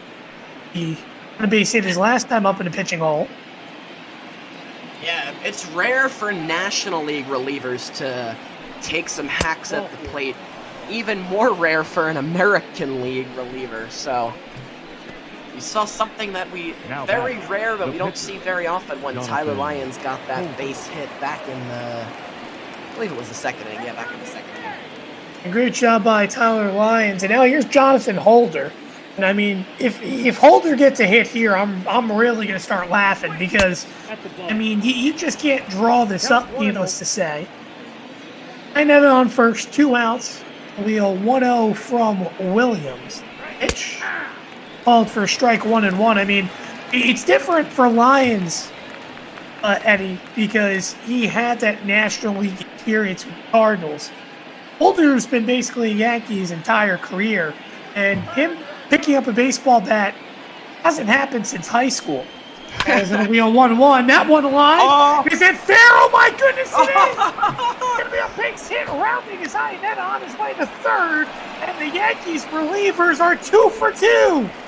Now batting. Oh my goodness, his first career hit. Somebody get him the baseball. Jonathan Holder. Oh my word. It's good hitting too. It's a pitch down the middle of the plate. He goes the other way with it. And now Trevor Williams, this guy is going to get some razzing in the clubhouse tomorrow. He can strike out Judge and he can strike out Stanton. But he's given a hit up to both of the Yankees relievers. We can't make this stuff up, Tim. Dude, I mean, I just can't believe it. And to be exact, too, Holder has never in a national game ever had that bat. He's come out every single time. So this one, we can legitimately say his first career at bat gets a hit. Here's the 1-1. Taken outstairs to count 2-1. I mean, he just can't make this stuff up, Eddie. And he's doing a great job. This is one hitter, though, he hasn't erased yet today, of DJ LeMahieu. Oh, my goodness. How about that for the Yankees? Only a 2-1. Taking upstairs 3-1. I mean, I just still can't believe that. Well, that's a microcosm of what this Pirates season has been so far. Their pitching staff now allowed 2 hits to 2 guys who haven't really swung a bat since high school. The count is full. 3-1 swung and missed 3-2. You know what they say? They utilized that hashtag on Twitter. At least Major League Baseball does, of pitchers who rake. 3-2. Swing and a miss. Williams. Things get crazier, Tim. He could strike out DJ LeMahieu, who came into the day hitting .333, but Jonathan Holder gets a base hit. Need another strikeout in the slider for Williams. The Yankees strand runners out in the corners. You head to the bottom of the 4th inning. How much more interesting can this game get? We shall find out. Watch Major League Baseball here on Twitch.tv. Tim, the two of us, we have been very fortunate to get some very interesting games the past couple of times we've worked together. We've had back-to-back 11-inning games that you and I have done together. And so far, this has proven to be a good one. Blanco hits this one high in the air. That one's going to go back over the head of Hicks. Home run! How about that? Polanco, another solo shot here for the Pirates. This one's tied up at 2 apiece. Well, these Pirates hitters, they are the bane of a color analyst because they tend to swing on the first pitch right when I'm trying to make my point. And again, Tim, I apologize for kind of cutting into your call right there. But yeah, good job by Polanco. Perhaps some fatigue shown there by Holder for having to run the bases for the first time in his life in the big leagues. But this is a tie ball game. Yes, he swung on and missed from Kramer, the count 0-1. You know, that not to show any biasness or anything, but to me, it almost feels a little bit less exciting than a pitcher getting a hit that's never swung a bat in their life. Don't undermine it, but I mean, my goodness, you don't see that too often. That one hit on the ground, rather a hit on the line. Voigt will field for the first out. And we have a tie ball game, ladies and gentlemen. Needless to say, Holder at 16 pitches, and if I'm not mistaken, two of the 3 hits for Pittsburgh obviously are solo shots. That's where both of their runs come in. Only 3 hits on the day for this Pirates team to this point. Playing the bottom of the 4th, the first pitch, 1 hit in the air. This time moves over with a lot of room to make the catch for the 2nd out. The batter, the catcher, Jacob Gallen. Well, Holder, after allowing the solo shot, makes 2 quick outs, and now here's Jacob Stallings. Stallings singled his last time up. Nope. Getting high and away, the count 1-0, and Eddie, I have to make a correction because I accidentally ruled an error for Stallings' hit. Got to change that in the lineup sheet. Here's the 1-0. 1 hit high in the air. Carry over to foul territory, and the count will be 1-1. You said it, Tim. We are in for another good one. The Pirates, like we said in the open, struggling thus far this year, but putting up a good fight so far. It'll be a 2-1. Getting downstairs 3-1. You know, Eddie, this just reminds me a little bit. Obviously, this is interleague play compared to Plus division play as that pitch taken outstairs for ball 4. Well, the Pirates have a runner on with 2 outs, but this reminds me a little bit of the Royals game, which we saw the Yankees play a few weeks back. And the Yankees had a slow start offensively. They got runs early on, and then the bats went quiet, and then they came back in the late going. Almost feels like this is starting to shape up that same exact way here for the Yankees. As Williams steps in, waiting to miss to count 0-1 as the pitcher, time trying to go yard, maybe make up a little bit of damage in which he's allowed of 2 pitchers, lead pitchers for that matter, getting hits off of them. Yeah, this is an angry guy up at the plate right now who knows that he is going to be in for it in the clubhouse tomorrow, regardless of the outcome of this game, if he picks up a win, a loss, or a no decision. So he's looking to join the pitching hit parade and do some damage of his own. Well, he has joined the on-base parade for Pittsburgh. He walked his last time up. He's still looking for his first hit on the year. 1-1. Look for a strike to count 1-2. He missed a good pitch to hit there, even though it was a changeup. In the zone, you want to take advantage of those. Yeah, he is. We have to remember he is a pitcher, and even the guys in the NL, they only get to bat once every 5 days, so. There's the 1-2. Taking upstairs 2-2. No, indeed, you're right, Eddie. You get to bat once every 5 days. A lot of fun hitting in BP as well. It's a 2-2. Side 3-2 and another 3-ball count for Trevor Williams. This is going to release runner on first. Be sure the leadoff hitter sits on deck. Payoff pitch. Line down the right field line, foul, and they'll try it again. Yeah, Trevor Williams doing a good job working the count here. Let's see what he can do with this next 3-2 pitch. Owings goes again, the pitch. Up to foul out of play, and we'll yet another time. I think it's safe to say, though, this may be the last inning for Jonathan Holder for the Yankees. 3-2. Held off yet again, and we have ourselves a little bit of a battle here. Williams, he's not giving in, Eddie. No, he's not, and give him credit. The first time he worked the count, drew a walk, looking to do the same thing here. Just one hit high into the air. Judge moves over, calls it, and makes the catch to end the inning. So no runs, no hits, and a runner left on via a walk. Actually, correction, 1 run on 1 hit, and runner left on via a walk. We head to the top of the 5th inning. It was Gregory Polanco who went deep for the Pirates to tie this game up at 2 apiece. Watching Major League Baseball here on Twitch.tv. More Eddie McCarthy. We head to the top of the 5th. Gleyber Torres due up for the Yankees. It'll be 2-3-4. Torres, Judge, Stanton. The pitch outside a 1-0. See JT Brubaker currently up in the bullpen, but Williams got to bat that last inning, and he's staying out in the ball game for the moment.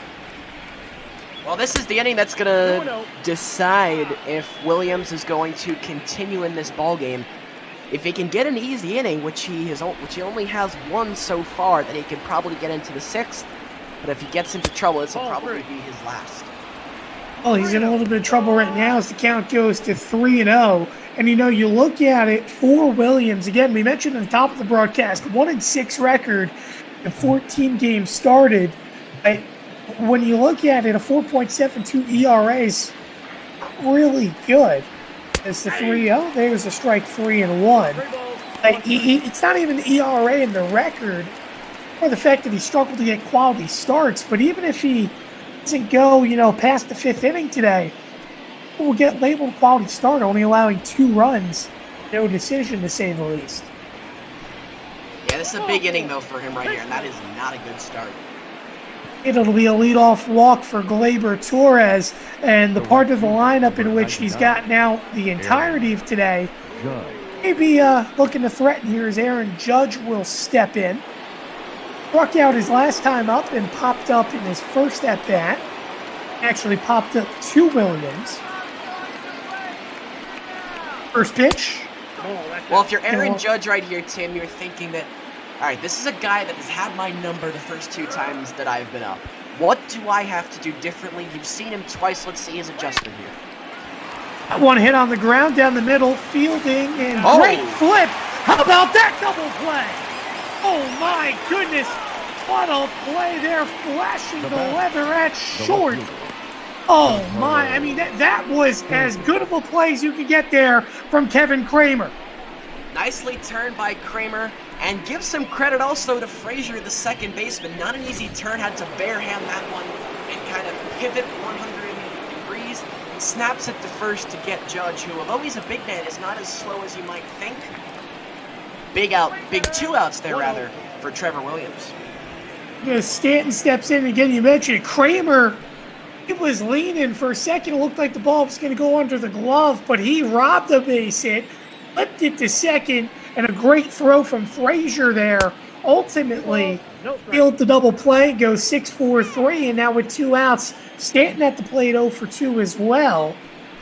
Pitch, hit high into the air, left center field, but it's going to be caught in center by Brian Reynolds to end the inning. Yankees essentially go 1-2-3 in the top of the 5th.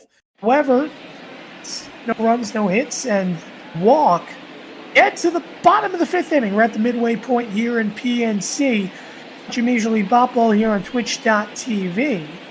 As will be the leadoff hitter of Frazier due up. But I mean, Eddie, to this point, we've seen a great game.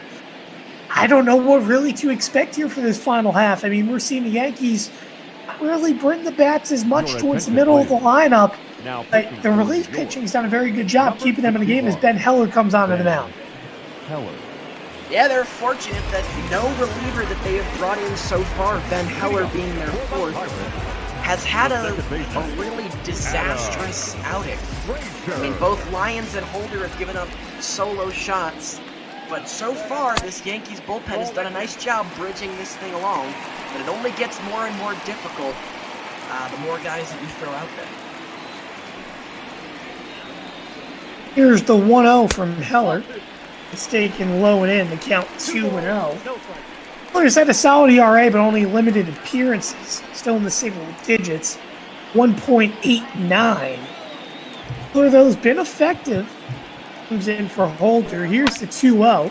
One line foul, the count 2-1. If you're the Yankees, what do you need to do here with this bullpen? You got a little bit of extended innings from Lyons and Holder. Now you need Heller to do the same, but what's the game plan when you have an injury like this? You know, that's the funny thing. There really isn't one because it's so based upon what the situation is in the game. Obviously, you want these guys to be able to go as long as possible, but you don't want to overwork them either because you also have to think about future games. This is a bullpen game. This is going to tax the bullpen. That is clear, that's obvious. So I'm interested to see how Aaron Boone wants to play this. It'll be a leadoff walk for Adam Frazier. And Heller now will face Moran. Moran 0 for 2. On deck is Brian Reynolds, who homered in his first appearance. We'll see if that'll get interesting. Heller will have to face 2 switch hitters, and obviously he needed to face 3 batters, so he's going to face 1, 2, 3 in this inning regardless. Yeah, the Pirates have a lot of left-handed hitters in this order. 6, all got handed. Matchup in the Pirates' favor right here. First pitch, it's strike there to Moran from Heller, and 0-1. This is a big opportunity here. You gotta get a double play. If you're Heller here, get another ground ball. Help you a little bit. To try to keep the pitch count low. He's at 7, which is solid, but he still doesn't have an out yet. Here's the 0-1. Another great fastball for a strike to count 0-2. Now let's see what he decides to do. If I'm Iannetta, the catcher, I'm calling something low, but something that's low enough that can be swung at because you're really looking for a ground ball here, Tim, like you said just a moment ago. One grounded and just foul. on the first baseline. I thought that was going to bounce off the base. Ended up going a little bit wide there. Yeah, that one had a little bit too much plate for my liking. Let's see what he decides to do here. Here's the 0-2 yet again. That one taking high 1 and 2. Still got to think, I mean, I know Frazier doesn't necessarily have a bunch of speed over there at first. Think about maybe stealing a base too. 1-2. That misses outside 2 and 2. Yeah, hitters don't like when you steal with 2 strikes, but there is a greater chance that the pitch is going to bounce, which plays to the base stealer's advantage. 3 and 2. Misses high, the count 4.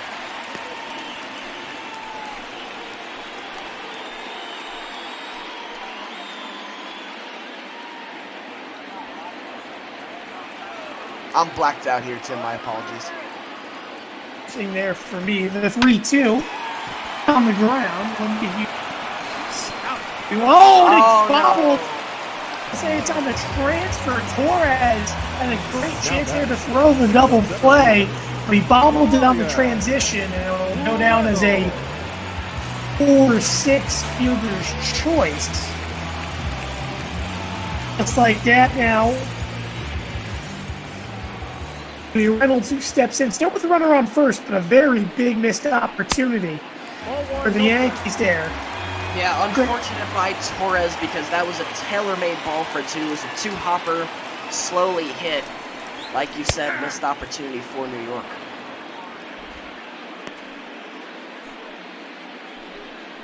So now the Yankees, another opportunity at least to try to draw the double play, make up for the mistake. But I mean, that's critical. This could come back to bite him here.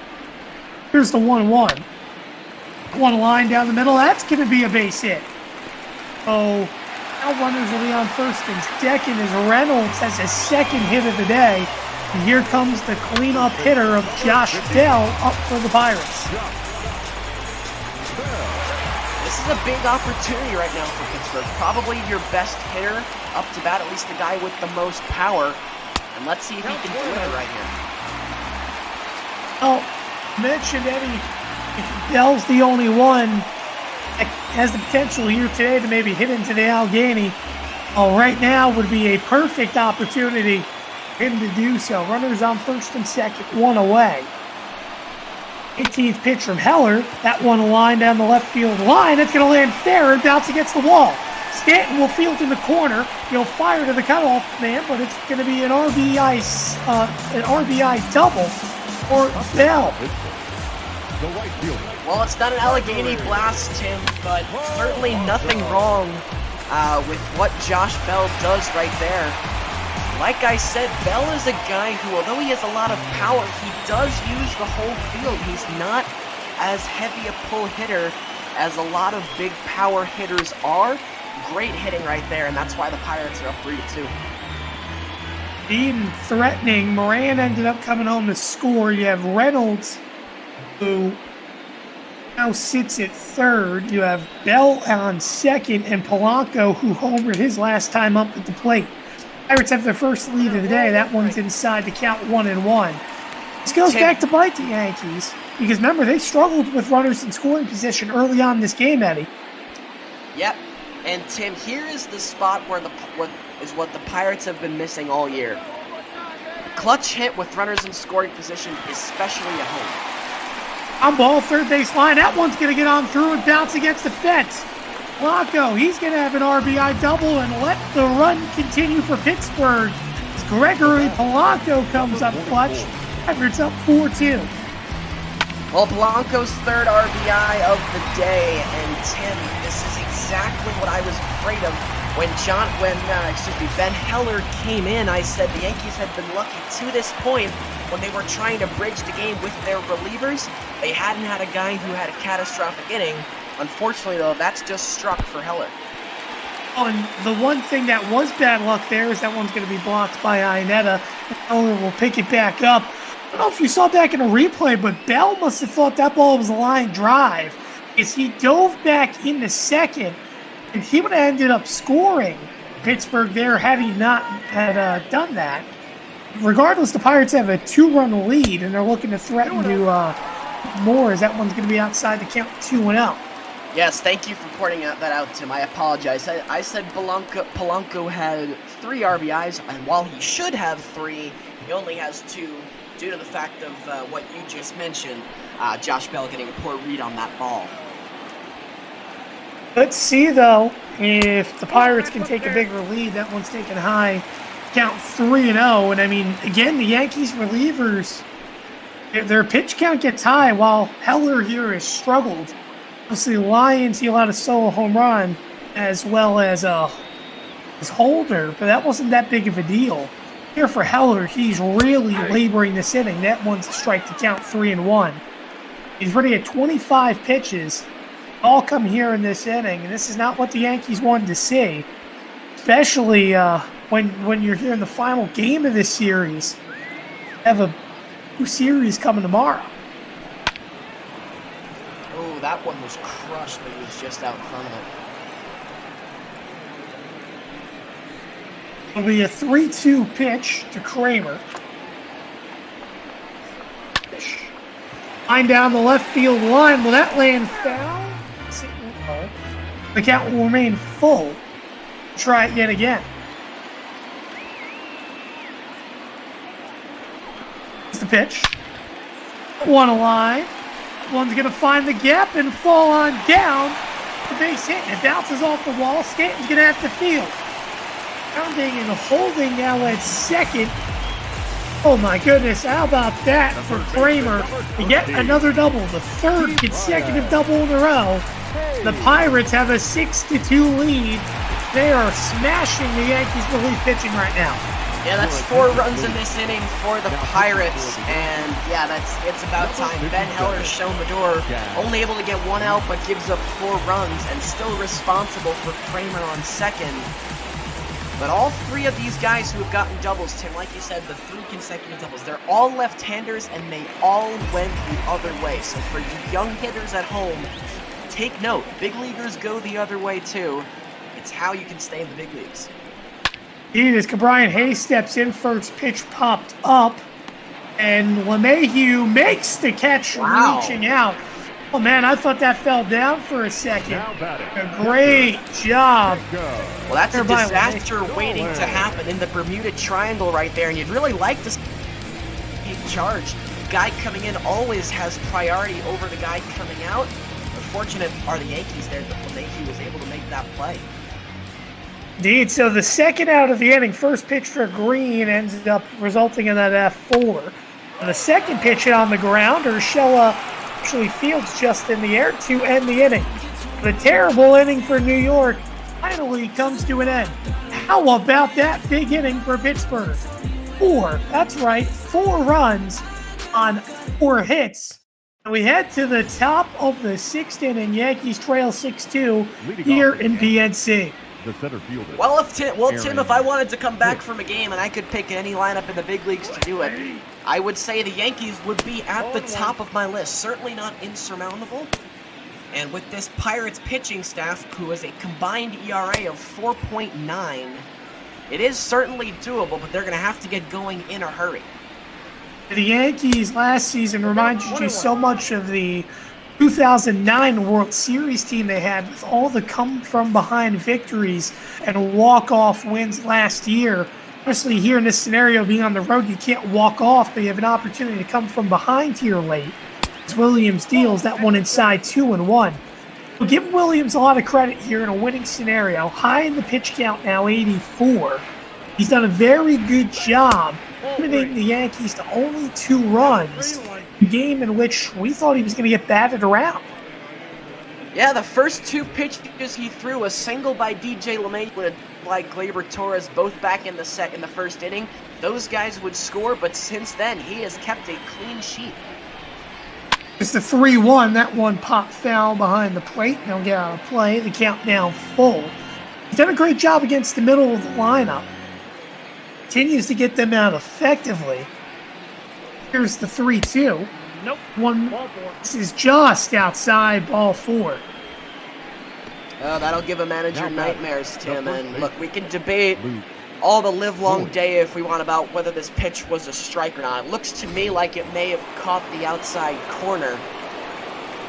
but not what you want to do when your team gets 4 runs the inning before, and you're the pitcher. So important to come out and get the leadoff man out, and Williams fails to do so. It is now Voigt puts a drive into that one down right center field. That one's going to fall into the gap. Pounding it on his way to third will be Hicks, and it'll be a double for Luke Voigt. And now the Yankees threatening. I'll tell you what, Eddie, this is just so familiar to me. The Yankees, remember, they started off the game like this with runners on second and third on 2 pitches in an inning against Williams. If you remember, it took until 2 outs for them to finally produce. Yeah, at least then they had 3, 4, 5 coming up. It gets a little bit easier now. Is what Williams is going to have to face. Urshela and Ionetta combined 0 for 4. Let's see if they can deliver right here. Indeed, as will be an 0-1. One taken outstairs, 1-1 to Urshela. And you see the struggles, 167 with runners in scoring position. The Yankees, they'll take a run at a time. If you get a sacked fly or ground ball that moves the runner, they'll take you 100%. One misses downstairs, 2-1. Yeah, the main thing here for Urshela, though, Tim, is you can't strike out and you can't pop up. This has to be in play, and if it's a ground ball, it better be at the right side. As that'll be a swing and miss, 2-2. Have to imagine, too, the Yankees are going to start thinking about maybe getting a double switch going soon. Hit down the ground, and it's not going to get fielded as they'll get on through for a base hit. 1 run will score. Here comes another, and it's going to be a 2 RBI single for Gio Urshela. Well, give this Yankee lineup loads of credit. So difficult, especially when you're coming off an inning like that where the other team rattles 4 off of you, but this team showing no fear as they've done all season. Picks the leadoff walk, then a double from Voigt, and that 2 RBI single from Urshela. And Trevor Williams does the opposite of what this Pirate team was hoping him to do, looking for a guy to continue what he was doing, to try and slam the door once again. Unable to do it, and he'll be shown the door after going 5 innings and 3 batters. Indeed, now the Yankees will try to come back. They've tacked on 2 runs to try to make it now within 2. Here comes Richard Rodriguez, 5.92 ERA in 38 long appearances this year. Has a 2-4 record, 7 holds, and a critical opportunity here for Rodriguez, to say the least. Because the Yankees, they are threatening to tie this game right back up, still with no outs.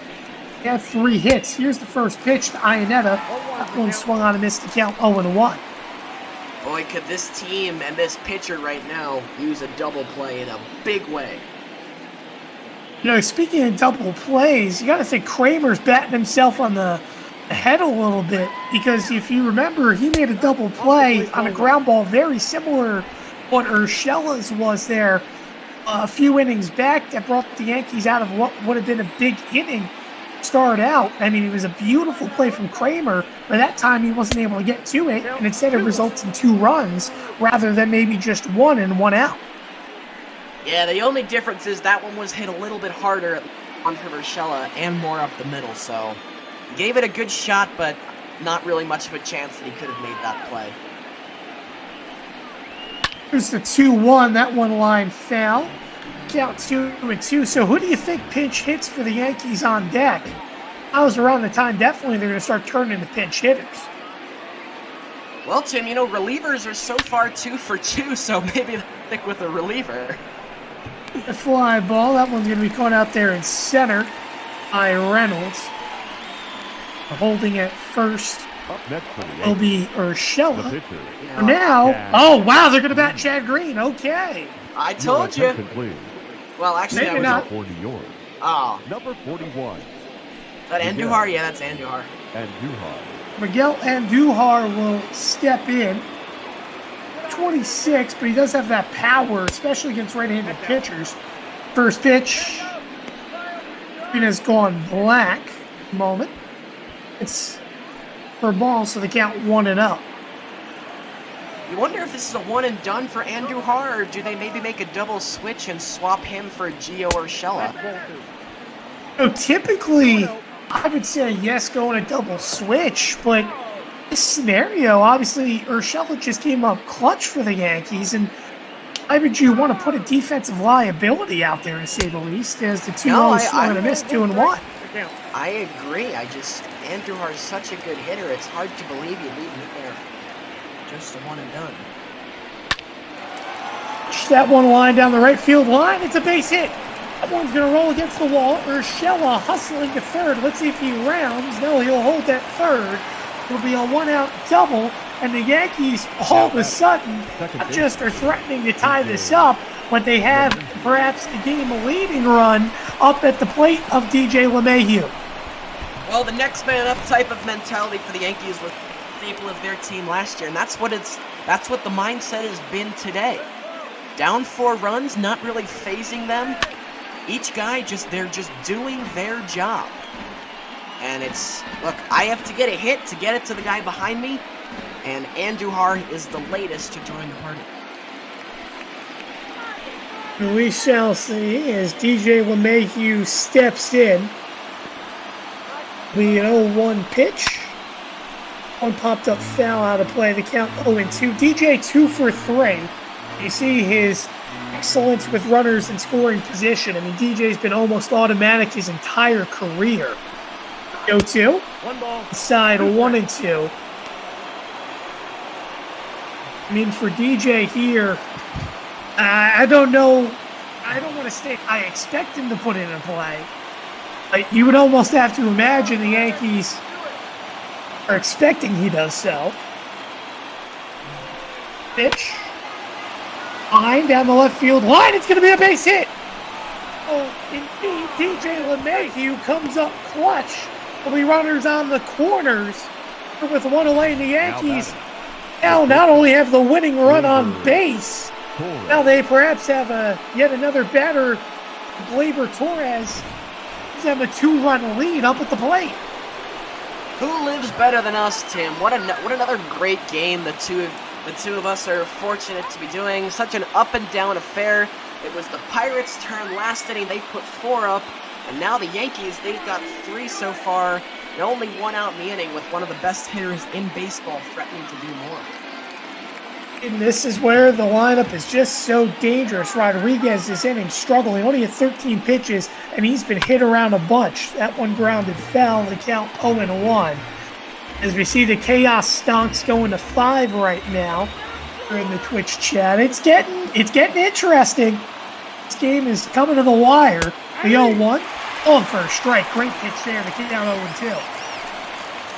Now if I'm Rodriguez right here, throw something down in the zone that you think gives your best chance to get a ground ball here so you can try and get out of this inning. There's the 0-2 to Gleyber. On the ground, softball to Chopper. Scoring is Andujar. And he'll get Gleyber at first, but Eddie have a tie ball game. That we do, and good job by Gleyber Torres with 2 outs. He shortens up, puts the ball in play. And like you said, Tim, we are knotted up. Yeah, that is the most unconventional RBI I think I've ever seen, because what you're taught in baseball is if you see a ground ball that starts going back towards the pitcher, you're told to, needless to say, at third, or, even back at second base. Well, we didn't see that. Obviously, the runner did stand second. Andujar left directly off of contact, and it just worked out for the Yankees. Yeah, Tim, I'm dealing with some screen glitch right here. I'll let you know when I'm back up and running, excuse me. Oh, it's the tie ball game, 6-6. Judge at the plate. It'll be a 1-1 count. Rodriguez now dealing his 19th pitch of the inning. Pitch. Swing. And a miss to count 1-2. And who would have expected? Obviously, we said no one better than the Yankees to come back here in this one. My goodness. That's the pitch. Misses outside 2-2. I mean, I definitely believed in the Yankees coming back, but I didn't expect them to do it all in one inning. Threatening not just to take the lead, perhaps to go up by 2. They've scored 4 runs here in the inning. 2-2 pitch.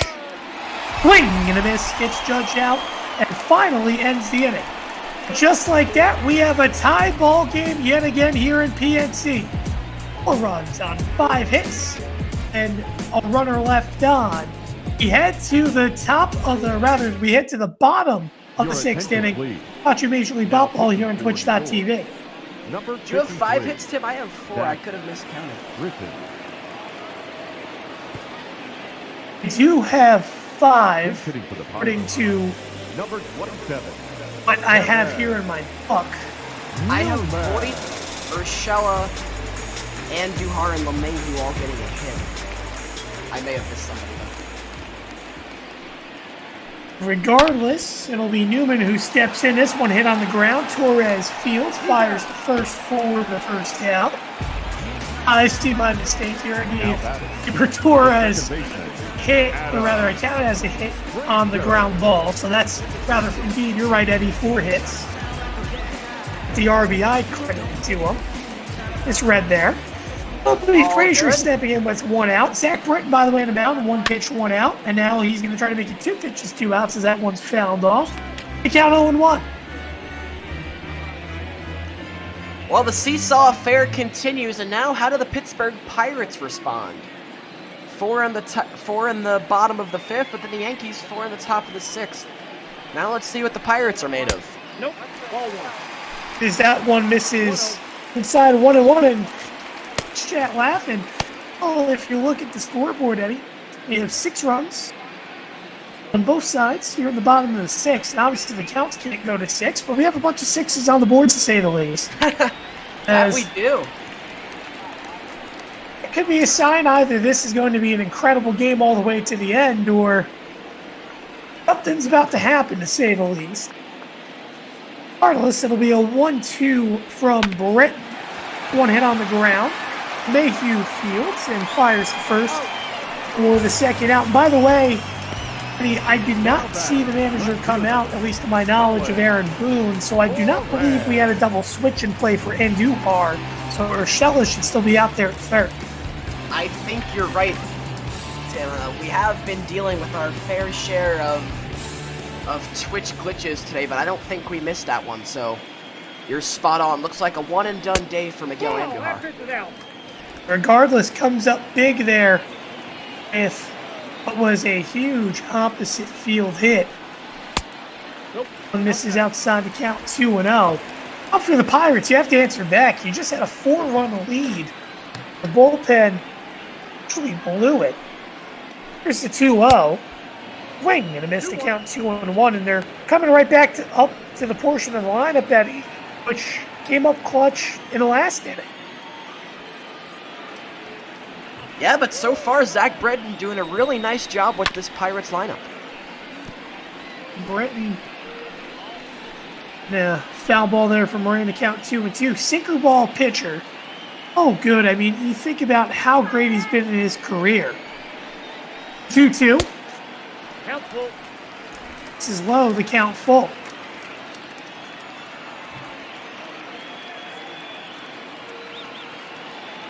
Here's the full count pitch. This is inside ball 4. Perhaps a jinx from us, Eddie, as Moran will get on here with 2 outs. And here's Reynolds, who's done a lot of the work today for this Pirates team. Both him and Polanco have had solid days.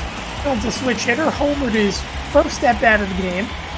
And last time up, comes up big with another hit. Started up the rally. This pitch misses outside, 1-0. Yeah, let's see if the Pirates can string something together here with 2 outs. Just as you said, Tim, this is the guy to do it. He's been on fire today, as Brian Reynolds. The 1-0. This is outside, 2-0.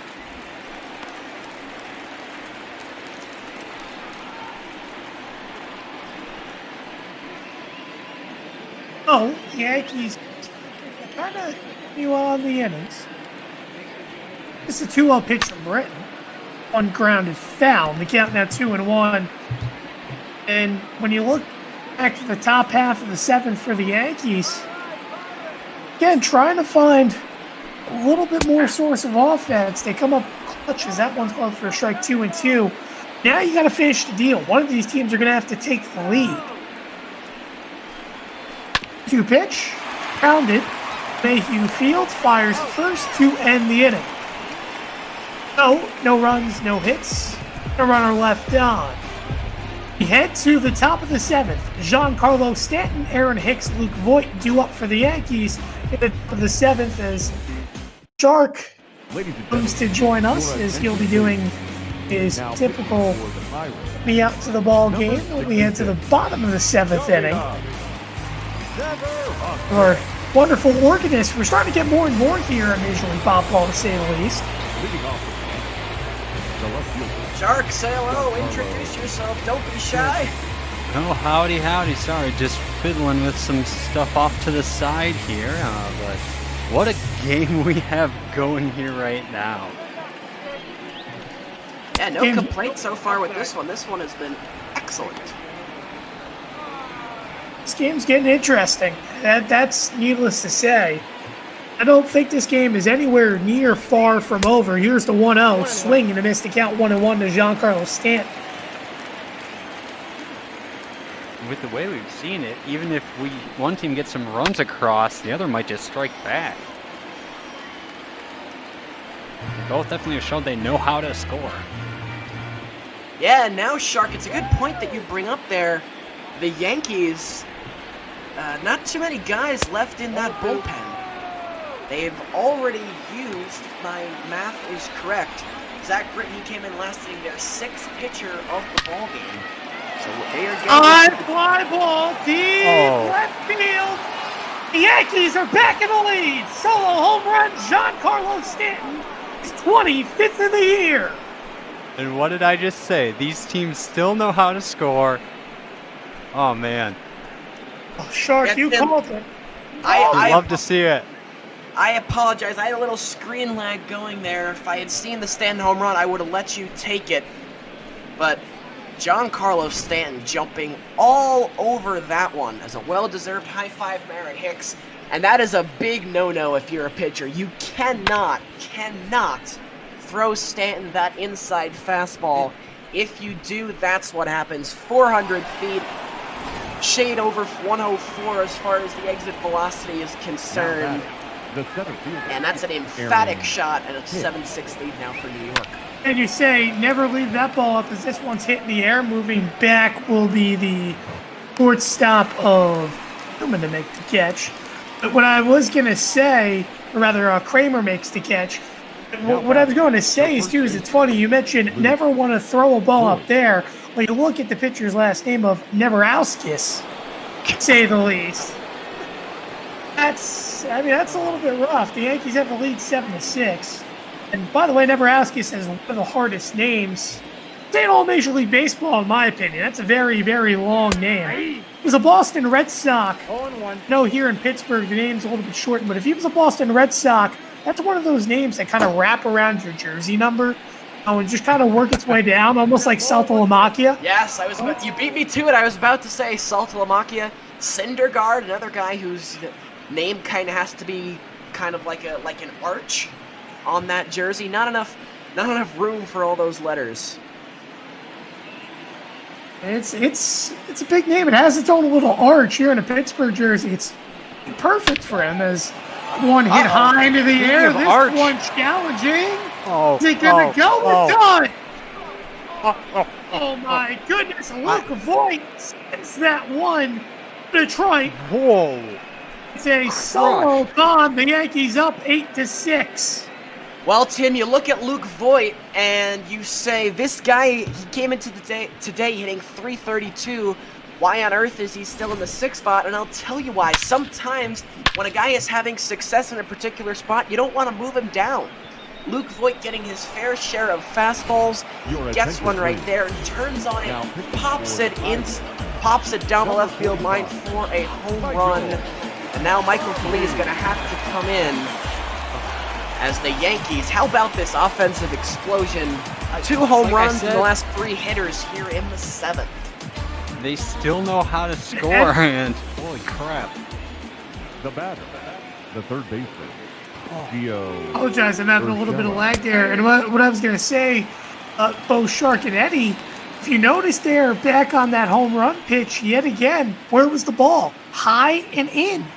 Browskis missed again in that part of the zone. Yeah, and that ball was crushed even more than the first. Yeah, this is not the type of exit. This is not the type of park where you want to leave something high and in, because for guys who are as big as strong as Voigt and Stanton, that left field porch, very, very shallow out there. They don't really have to do much to get it out, and they proved it.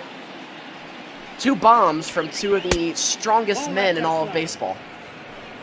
Indeed, and by the way, up here at the plate is Gio Urshela as the count's 2-1. He's the one who essentially came up clutch to put the Yankees within 2 in the last inning. Now, needless to say, the Yankees have an 8-6 lead. Urshela 1 for 3. Should I do High an in the absurd air. stretch? This one is dangerous. Oh. In center field. Now back. Lee Reynolds, and I to be honest, I had a little bit of lag off the bat, but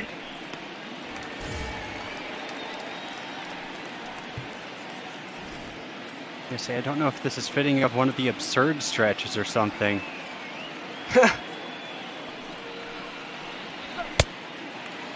one swung on this stone. One, Shark, it's funny, a little bit absurd stretch. I'm not sure if you're looking at the Twitch chat a few moments ago, but a couple of the people mentioned a bunch of 6s were on the board back there in the bottom of the 6th inning. So yeah. It's definitely one of those kind of feels. Is that one off the count of it, too? Oh, man.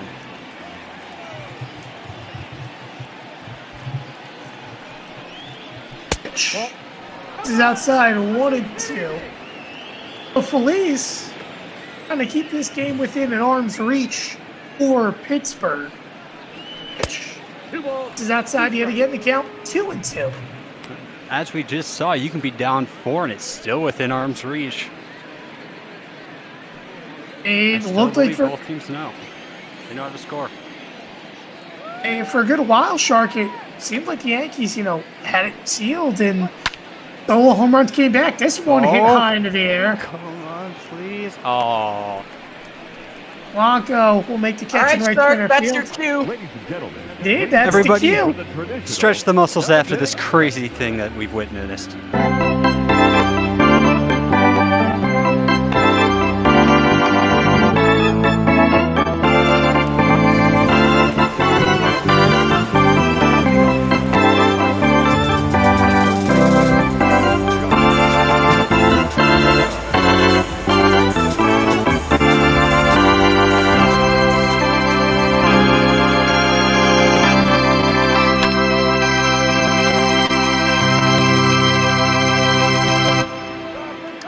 Get the word out. Somebody hire this man. No one does it better than Shark.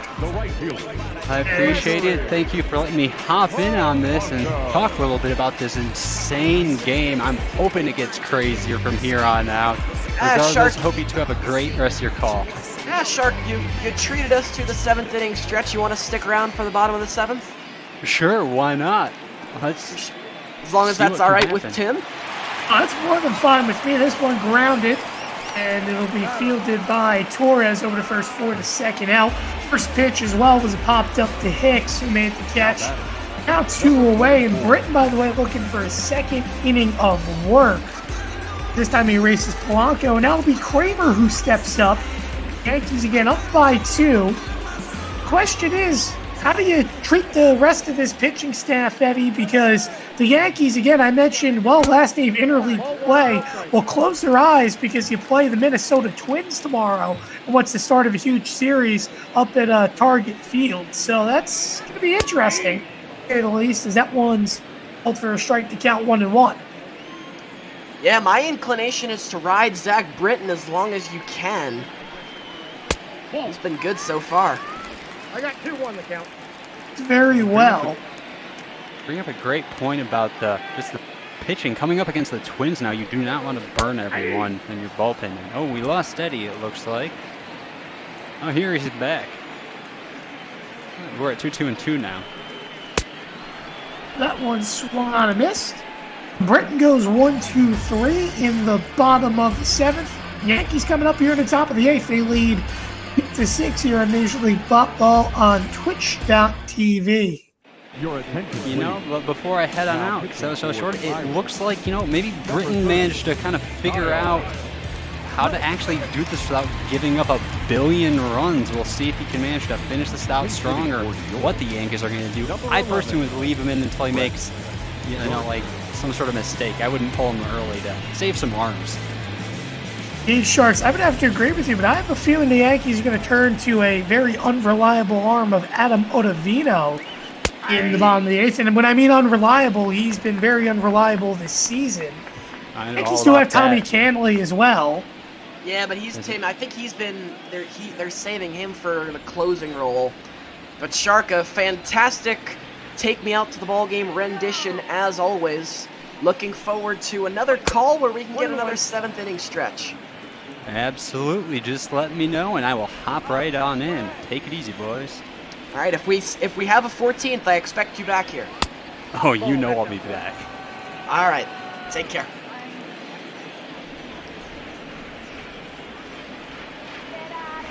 Sharks always coming up big here for us. Here's the 2-1 to Brett Gardner, who, by the way, is pinch hitting for the Yankees. Now, this is a legitimate question in regards to a switch, because I could see it here with Brett Gardner being a better defensive outfielder than a Stanton. Then would you really want to put the pitcher in a cleanup spot? Yeah, it's a difficult call for Aaron Boone to make. It's going to have a lot to do with how this inning goes.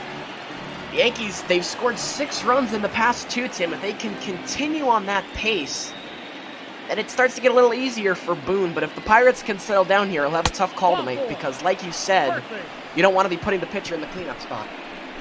Well, Gardner's going to work a leadoff walk. Second base. Crick in trouble early. LeMahieu. DJ LeMahieu steps in. 3 singles on the day, 3 for 4. And his last single, ever so important, because it was an RBI single. At the time, put the Yankees down by 1. Obviously, Torres tied the game.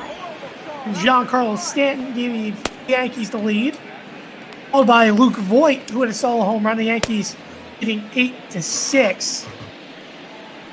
Right now for the Yankees, they're looking to expand. There's the 1-0. That one line down the right field line, but that'll carry foul. Count 1-1. Yeah, expand is key, and they got a good part of the order to do it. 1, 2, 3. Let's see what they can do. Pitch. High into the air, but that'll carry foul yet again. On the left field line of the seats, and they count now 1-2.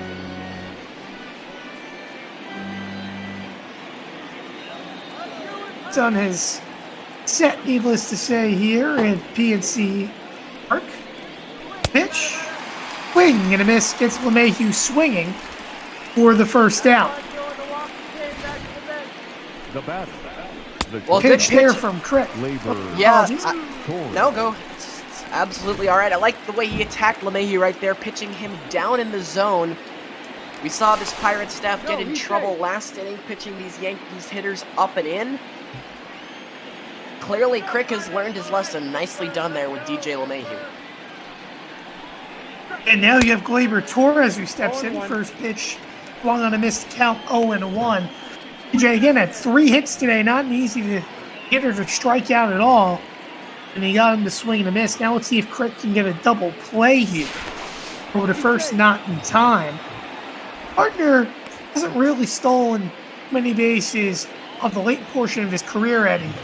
You go back to that year where both him and Jacoby Ellsbury had a stolen base fest. Obviously, Ellsbury was on the Red Sox back then, as that one's fouled off to count 0-2. But you think about Gardner does have that capability of stealing bases if needed. Yeah, Tim, 8 attempts, only has been caught twice. I'm surprised he didn't take a crack at it a little bit early in the count here. The 1-2 misses outside, 2-2. Maybe that's because you're trying to protect this lineup. Because on deck you have Aaron Judge. Called by Giancarlo Stanton and hit that home run to give the Yankees the lead. Here's the 2-2 pitch. Swing and a miss. How about that for Crick? After a leadoff walk, it's back-to-back strikeouts. Now he'll face Aaron Judge here with 2 away. Yeah, again, notice where he's attacking these Yankees hitters. He's down and on the outer half of the zone. He's learned from the mistakes of his predecessors, and he's doing a nice job with the top of this lineup so far. And there's another one, although didn't get the call there. I thought that was a strike. As that one misses, count 1-0. Yankees have a 3-game division lead, as you see on the Twins are by far one of the best teams in baseball, and they'll face Minnesota tomorrow in the beginning of that series. That's going to be a critical series, to say the least, for the Yankees, because last series against Minnesota, the Yankees were not only filled with injuries, but they struggled a bunch. One misses outside 2-1. It seems every time I do a call, we end up talking about that AL Central, but that thing is just loaded. Cleveland, Minnesota, and Chicago. Both Cleveland and Minnesota tied as far as from a record standpoint at 48 and 26. Those two have been terrific in the early goings, and Chicago, no slouch either. They sit only a game and a half back. That'll be an interesting division as we go down the stretch. It's 2 swing and a miss. It's Judge striking out. Despite a leadoff walk, Crick strikes out the side. No runs, no hits, and a runner left on again via the walk. We head to the bottom of the 8th inning. Major League Baseball here on Twitch.tv as Adam Ottavino, wow, I couldn't have predicted that better, will come in for the Yankees. 1.5 ERA, 17 games, 0-2 record. They don't stick to the hot hand of Zach Britton. Rather, Adam Ottavino, who, by the way, has knocked the numbers down a bunch. It's his struggling start. Last time I called the Yankees game against the Royals in which he pitched, he had a 9+ ERA. He's definitely come back to earth a little bit here in this point in the season. As the first pitch misses inside to count 1-0. Yeah, and Tim, here's what I'm thinking with Ottavino and what Boone might want to do. You have Tommy Conley, who's kind of taken over the closing duties, but because you're playing a weaker team like the Pirates, I might see if I can get 6 outs out of Ottavino and then have Conley fresh to maybe appear in all 4 against the Twins this weekend. High fly ball, left center field. That one's going to bounce in the gap and off the wall. Fields fires to the cutoff man, and just like that, it'll be a lead-off double. And I mean, just a great job there by Brian Hayes. Get advantage of a slider down in the zone. Well, Tim, I feel like I've put the kibosh on quite a few things so far this game, and yet another one. Here I am saying that, if Ottavino can go, if Ottavino looks like it's going well for him, you want to stick with him and ride him, but that is not the start he was looking for. And the Pirates, though not a team that's been touted as a run-scoring juggernaut this year, they have proven they can score at will today. And a great spot to do so once again here in the 8th. Stalling steps in the first pitch, swing to miss the count 0-1. And right now, if you're the Yankees, gotta be careful here. Try to just get 1 out at a time. If you let 1 run go, so be it. You gotta get to the 9th here. 1 swing and a miss to count 0-2. And sometimes, Eddie, Boone gets a criticism for having too much faith in his relief pitchers compared to his first year where he had too much faith in the starters. I really think by the 3rd year, Boone would, start picking it up a little bit and knowing what he has with his system. I think he has a little bit too much faith here in Ottavino as he go to called strike 3 for the first down. Well, it's the toughest part of the manager's job, and that's when to pull the pitcher. Because you never want to yank him too soon, because that'll put an unnecessary strain on the rest of your staff. But then again, you yank him too late, and disaster can strike. So Boone, remember, still a young manager, so still trying to find that happy medium. Although you can't really fault him too much this year. Yankees are in first place, sitting at 44 and 29, and Aaron Boone once again doing a good job with this ball club. But here's one of the best options off the bench of Eric Gonzalez for the Pirates. That one called a strike to count 1-1. Now, there are a couple options as well off the bench. I mentioned Newman, Kevin Newman, shortstop. He has an opportunity to come off the bench. But you also have Gerard Dyson, who may really pinch run, but he can also hit if needed. That one hit on the ground. That's going to be fielded by Torres. Oh, what a I'll tell play. you what. You know what? It'll be an infield single. And a great job by Gleyber Torres preventing a run, to say the least. There'll be runners on the corners with one away. Tim, that doesn't show up on the scorecard, but you nailed it. Gleyber Torres saves a run. And now, if Ottavino can wriggle his way out of this, that's a big play to point to in this ballgame. I'm surprised right now they're not having a mound visit with Ottavino as Adam Frazier steps in. He's 0 for 3, but as I mentioned, he's hit pretty well in this series and has been pretty hot of late. As that one's called for a strike to count 0-1. Obviously, C is struggling under in scoring position average, but to be fair, even though as a leadoff hitter, he hasn't seen too many runners in scoring position this season. It's a little bit weird because the middle lineup's done the most work. There's yet another strike to count 0-2. Ottavino doing a good job getting ahead in the count. The issue has been slamming the door on these hitters. Let's see if he can change that right here. Shouldn't be a strike right here. 2. This is inside. It's a wild pitch, in fact.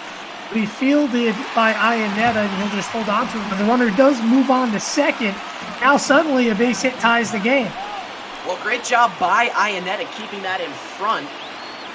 But now Ottavino treading dangerously. Like you said, base hit ties things up. X-swing, popped up, bounces, and Torres fields and just fires to first in time to avoid. Great job there by Ottavino. That's a critical pitch, and you get an infield pop-up that ends up being a one-hopper fire to first from Gleyber Torres to get the second out, keeps this one at bay for a moment. Well, that's the worst possible situation right there for the Pirates and for Frazier. Both runners had to immediately go back to the bag for fear that ball was going to be caught. And now, if Ottavino can get Moran, he can get out of trouble. Moran steps in, relatively young to say the least, for this Pirates team. His brother's a pitcher as well. Once taking stairs to count 1-0. Obviously, the only reason why I mentioned a pitcher, think about all the times in the backyard as a kid, especially with the advantage from brother, also plays to a very high level in regards to imitating clutch moments. Moran did that a bunch as a kid. When this is low 2-0. I mean, obviously, every kid always imagine a 3-2 count, 2 outs. They hit a grand slam in the last game of the World Series. One's hit down the right field line. That's going to be a base hit. Moran does come up clutch, but only 1 run scores. And just like that, the Pirates threatening with runners on the corners with 2 outs, and again, trailing by 1 run. Well, nicely done here by Moran, and let's give some credit to Aaron Judge and the way he attacks this baseball. Judge immediately realizes that this is going to be on the ground, and it's because of the aggressive way he charged that, that Gonzalez, who was on second, did not round and try and score. So again, another play, Tim, that doesn't show up in the scorecard, but it helps keep the Yankees in front. Indeed, and still no mound visit from Aaron Boone. Ottavino, the 1-0 count to Reynolds, who's 2 for 4. He homered and earlier on this game, and that one swung and missed to count 1-1. And the chaos continuing. Can the Yankees hold on to a 1-run lead? We still have the top half of the ninth to go for New York, as well as the bottom half of the ninth, perhaps. Pittsburgh, assuming they don't take the lead here. 1-1. Hooked up. Shella moves over near the tarp. Can he make the catch? Oh, and that lands foul. Count will go to 1-2.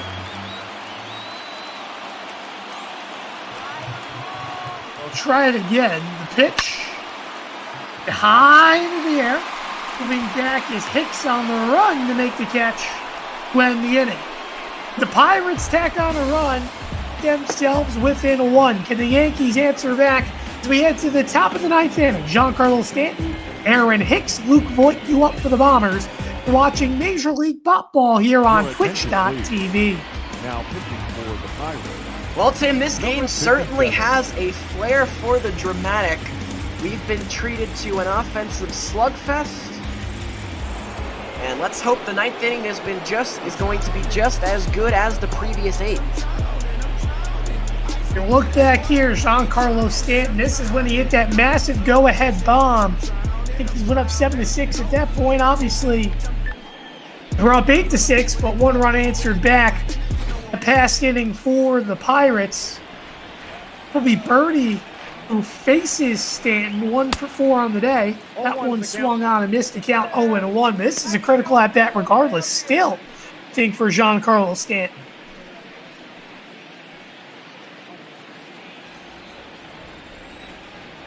I apologize, Tim. You cut out there. I wasn't really reading you great. 1-1. No one's taken outstairs 1-1. Dang, Eddie's, I'd imagine this at bat, even though the Yankees are still up by 1, relatively a clutch situation for Stanton. Needing to get on. Without a doubt. Yankees need insurance runs here.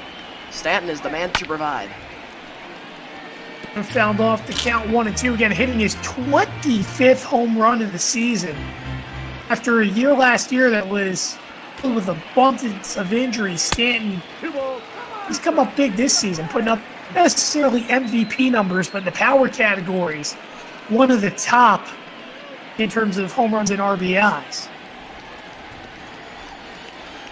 And the Yankees could use some of that power here. Swing and a miss gets Stanton for the first out. Good pitch there by Birdie, slider well out of the zone. And it got Stanton reaching, trying to defend. The center fielder, Aaron. Yeah, again, it was a trend that was started by Brick, I believe. Or, excuse me, I butchered that, didn't I? Tim, you're going to have to help me out on this one. You got it. Yep, there it is. Yeah, but no, that's 4 batters in a row that the Pirates have been attacking the lower outside portion of the zone. And they've done it to perfection thus far. It is now Aaron Hicks will step in. 1-0 pitch taken high in the count 2-0. It's been the story of the day, though. We're seeing the inside portion of the zone especially attacked, as that one misses outside 3-0. Time it was an outside slider that resulted in a strikeout, but we're seeing this mention from Crick. Ended up kind of creating a little bit of a trend here. This one. Here's the 3-0 pitch that misses upstairs, ball 4. So Hicks works a walk. Here's Luke Voigt who steps in. Again, we mentioned Stanton hitting a home run his last time up. Now Luke Voigt steps in, and he was a run support home run the last time up as well for Voigt.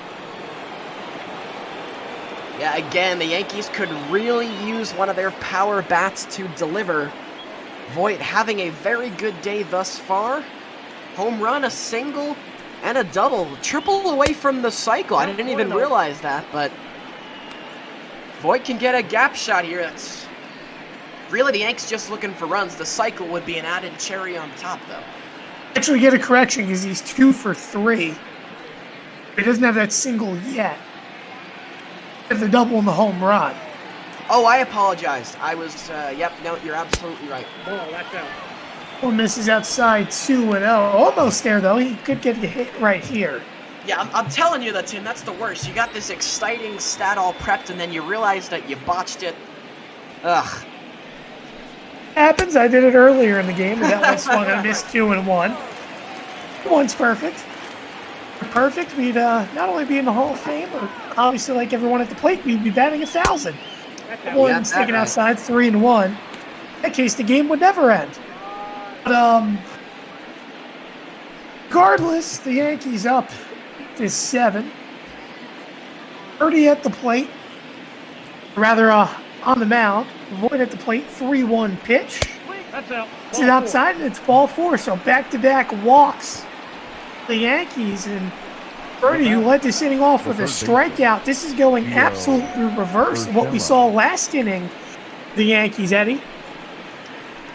Yeah, as it was looking so good for Birdie because he got Stanton. He pitched really well to him, in fact, but back-to-back walks, like you said. and now Gio Urshela, so he'll be helped out in the sense that he gets to deal with the bottom of this Yankee lineup, but he's shown real difficulty and real trouble as far as locating these pitches. Last inning was a leadoff walk and 3 consecutive strikeouts for Crick. And Birdie led off with a strikeout and perhaps maybe looking to make it 3 consecutive walks, which is a direct opposite. As it'll be a 1-1 to Urshela. 1 hit high into the air. Settling under will be the center fielder of Reynolds for the second out. It doesn't make it 3 consecutive walks. The Yankees still have runners in scoring position. They, by the way, hold on second here with 2 away. It's still, for the moment, a 1-run ball game. Yeah, Tim, looking ahead, because Ottavino struggled so last inning, I think that even though Aaron Boone may not want to, kind of have to go to Tommy Conley here to close this one out. I gotta ask you, Eddie, here, you look in this situation, as the first pitch taken low, 1-0. Iannetta has struggled here in this game. Wonder why they don't pitch hit for, maybe bring in Higashioka. Well, Tim, this has been such an up and down game that you're always hesitant to pinch hit for your catcher, especially when you're only carrying 2 on the roster, because if the other guy, God forbid, gets injured, then you're looking at a really bad scenario. So, again, managers always a little hesitant pinch hitting for the catcher. On the ground, Frazier Fields over to Bell the first to end the inning. The Yankees strand 2 runners on, no runs, no hits, 2 runners left on via the walk. We head to the bottom of the 9th. Tommy Canley, a 1-2-3 for the Yankees. We shall see. Shall we see extras for me and Eddie for the 3rd consecutive time, as it looks like we have a double switch to come here. Let's see if we can get that one for you. Ladies and gentlemen, your attention please. These changes for the Yankees. And he's going to jump on it. And batting in the 8th. Tommy Canley, though, coming onto the mound. Tommy Canley. Josh Bell stepping in. And batting 9, number 66, Kyle Higashioka. Pitch. This is inside 1-0. From what I'm thinking, Eddie will find out the answer for me here in a moment, perhaps. What I'm thinking is the double switch ends up ensuing maybe Higashioka behind the plate. That's the only thing I can think of. Tim, you're spot on. I was just checking the audio. You can see by the different catcher's gear, they did bring in Higashioka to catch. He goes into the 9 spot, while the pitcher, Conley, he will bat in the 8 hole.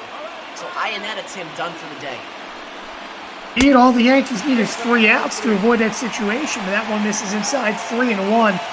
Not to be the bearer of bad news, but the last time I called the Yankees game, Tommy Canley making his first save appearance after the Uvaldes Chapman injury. And needless to say, he ended up blowing the save against the Twins. Same, we'll see that here in the bottom of the 9th, but the way our games have gone, Eddie, we're going to see extras. We have had some exciting 9th innings, the 2 of us.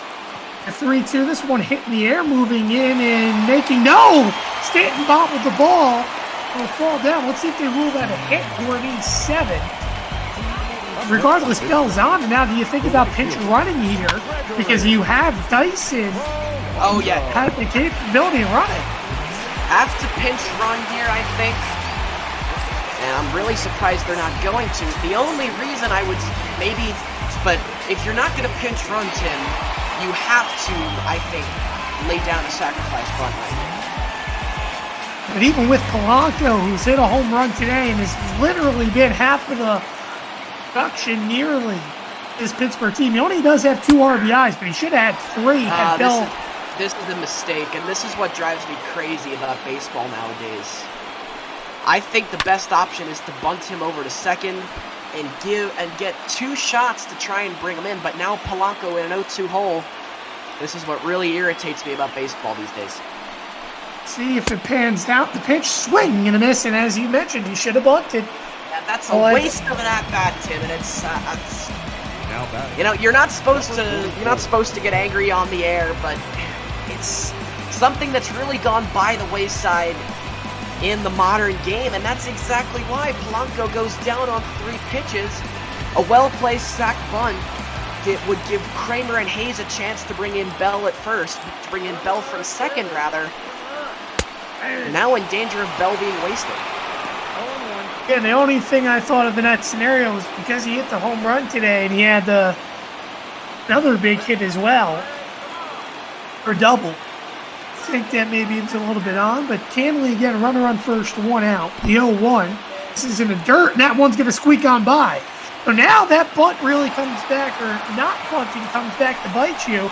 Because that would have resulted in a runner on third if it was to say 1 out. And I mean, that's just a tough job there. I think that's really a pass ball. I don't think you rule that a wild pitch. Well, no, and Tim, anytime it bounces, it's a wild pitch, and it's a tough play for Higashioka. Again, he's just into the game, and also he executes perfectly, but sometimes when you have to block a ball that's above 85 miles an hour, you can't control the bounce it's going to have. And as you saw right there, he smothered it perfectly, but it just took a funny hop on him. So, rough break there for Higashioka. Let's see if Kramer can come up clutch for the Pirates. The 1-2. This is outside 2-2. Run on base. Winning run at the plate. On into the 9th inning. Pitch from Campbell. This is downstairs. Full count. Yeah, I agree with you, Eddie. That was close. Close. Very close. Payoff pitch. Off. Count will remain.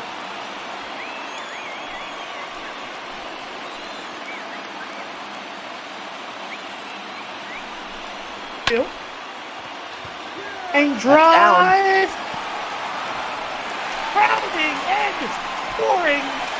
Oh my goodness. Well, it'll end up being a tie game.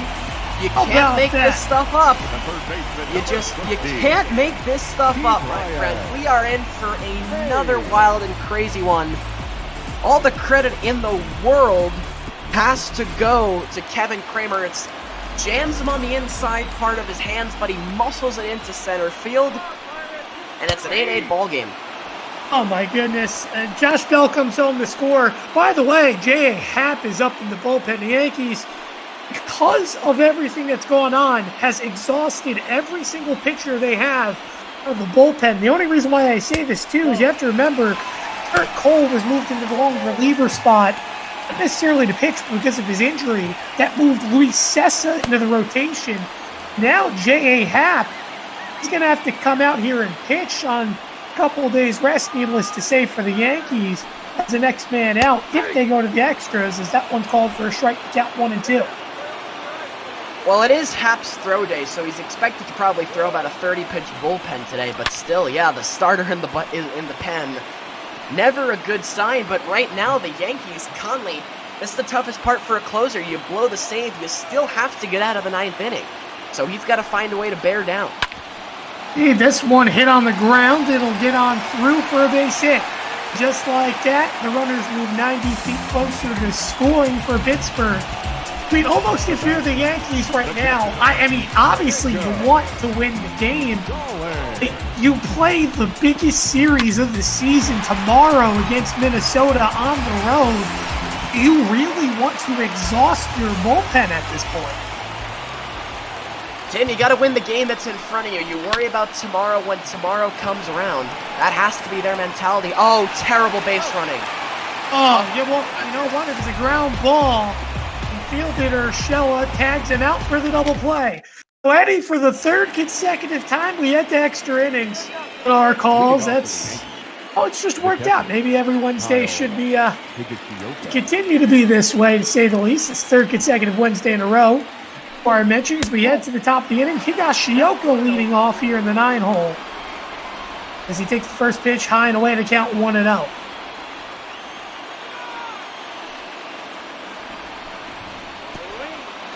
Scott is elated in the chat. Free baseball. And that's exactly what we have. It's the third time in a row for us, Tim, just like you said. One popped up high in the air. Bell moves back, but he can't get to it as Frazier dove, and he couldn't get to it either. It'll be a leadoff single, And the reason why I said low just a moment ago, I mean, that was probably the pitch prior was maybe the worst pitch I've ever seen. And Higashioka swung at it. Ball was well high and away and out the zone. He swung and missed a wild pitch, to say the least. Yes!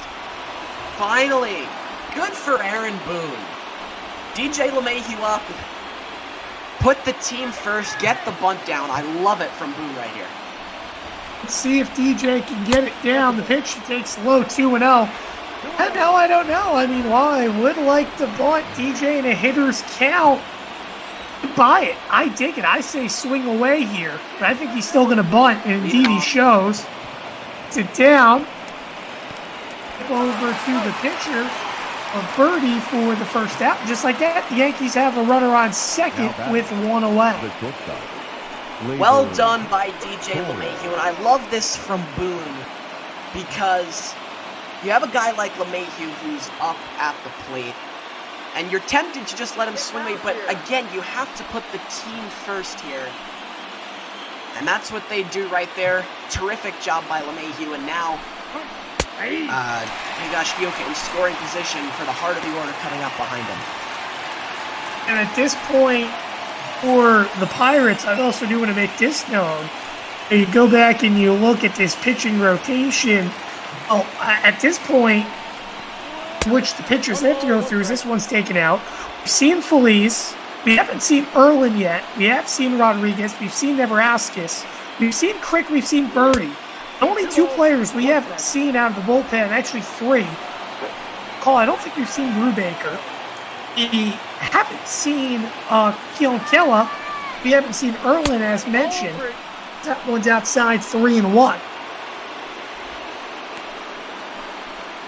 Yeah, let's remember that while Jordan Montgomery was pulled after facing only a batter, Trevor Williams only lasted 5, so this Pirates bullpen extremely taxed as well.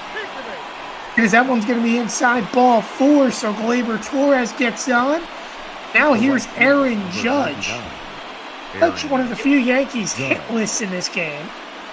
Yeah, here's a guy who has had a very rough day at the plate, and here comes the double switch for the Pirates. But Judge 0 for 5, 3 strikeouts. But all of that would be forgotten if he can get a hit right here. So Erlin comes in. I'm going to make a guess, and Eddie, you can check on this, but I believe double switch may turn to bring in either Dyson or Newman. Find out in a moment. No, they changed it up. Looks like the Pirates, just as the Yankees did last inning, they also make a catching change as Luke Mile now comes in to catch. So there we go. That's the transition. The only reason why I mentioned Dyson is because they hadn't used him, and typically he is a defensive piece. Here's Judge. One's called for a strike to count 0-1. So Judge in his career does hit for power a little bit better against right-handed pitching, while he doesn't hit for average. They're the left-handed pitchers as well. Here, against the lefty, huge opportunity. Swing, and they missed the count 0-2. Yeah, Aaron Judge, this is a guy who's been struggling today, not seeing the ball well. He's got to bear down here, try and put something in the outfield. This one hit down the left field line. Will it land foul? Yes, it will. Counts 0-2, and I'm very surprised they went to Erlin, Eddie, because even, let's say, if he gets Judge out here, you have a man on deck who you might as well intentionally walk, because he bats nearly a 500 against left-handed pitching of Giancarlo Stanton. 0-2, that misses low. The count 1-2, and he's not at that 500 number. At one point, he was at 450 against left-handed pitching this season. Yeah, it is a questionable move there. Although, Tim, I don't have the bullpen numbers in front of me. Oh, boy, Stanton, yikes. Now, Judge swinging and missing for the second out. Now here comes Giancarlo Stanton. Well, the nightmare continues for Aaron Judge today. That's 4 strikeouts on the day. A spectacular and not in a good way 0 for 6. Let's see if Stanton can bail him out. It's solo home run back in the 7th. His only hit here in this series. He's 1 for 9 in the series. Oh my goodness, how big would this be for the Yankees if Stanton comes up clutch yet again here in this season? 1-0. Down the left field line, foul. The count will go to 1-1. By the way, Milwaukee, Minnesota coming up next. As soon as we're done here, Beardy Buddha, Cole Ringeisen will be on that call as soon as we're finished. Pitch, hit on the ground, shot down the third base line again, foul. And in the same exact spot, just the difference of how hard the ball was hit. The count 1-2 yet again. Here's the pitch. One misses alone. The runners will hold. There's a great block there behind the plate. That's twice now this inning for Miley. So tough for a catcher who's been sitting on the bench the whole game. But he's knocked 2 pitches down textbook so far. Oh, that one just missed. Falling indeed. Great job. We saw Higashioka of one that got away from them. Aaron Hicks sits on deck. Remember, he brought in the first 2 runs of the game earlier on. Runners in scoring position for the Yankees. Payoff pitch is ball 4. Again, another close pitch. Erland walks the bases loaded. Well, that's not the worst case scenario right there. I'll take my chances with Aaron Hicks as opposed to Stan. Tim, you read out his stats against left-handers. Unconscious against them. I'd much rather pitch to Aaron Hicks. Here's Hicks against the left-handed pitcher. His only hit of the game is that one's line down the left field line. Foul. Count 0-1. His hit came on the left-handed side of the plate against the right-handed pitching of Williams. Off the plate ball. Count 1-1. His interleague baseball, needless to say, in a nutshell. One of the craziest games, and this is why the fans wish they have more. One, this is low 2-1, and really, when fans want to see interleague games, it's not really they want to see the NL teams come to the AL ballparks, in my opinion. They want to see the AL teams go to the NL ballparks and have a lot of fun. 1 on the line, foul. And missed a spot. Missed a spot. That's actually what you mentioned. He missed his chance. 2-2. Check swing. Popped up. Is this going to fall? No, it's going to be caught by Bell to end the inning. The Yankees strand the bases loaded. We head to the bottom of the 10th inning.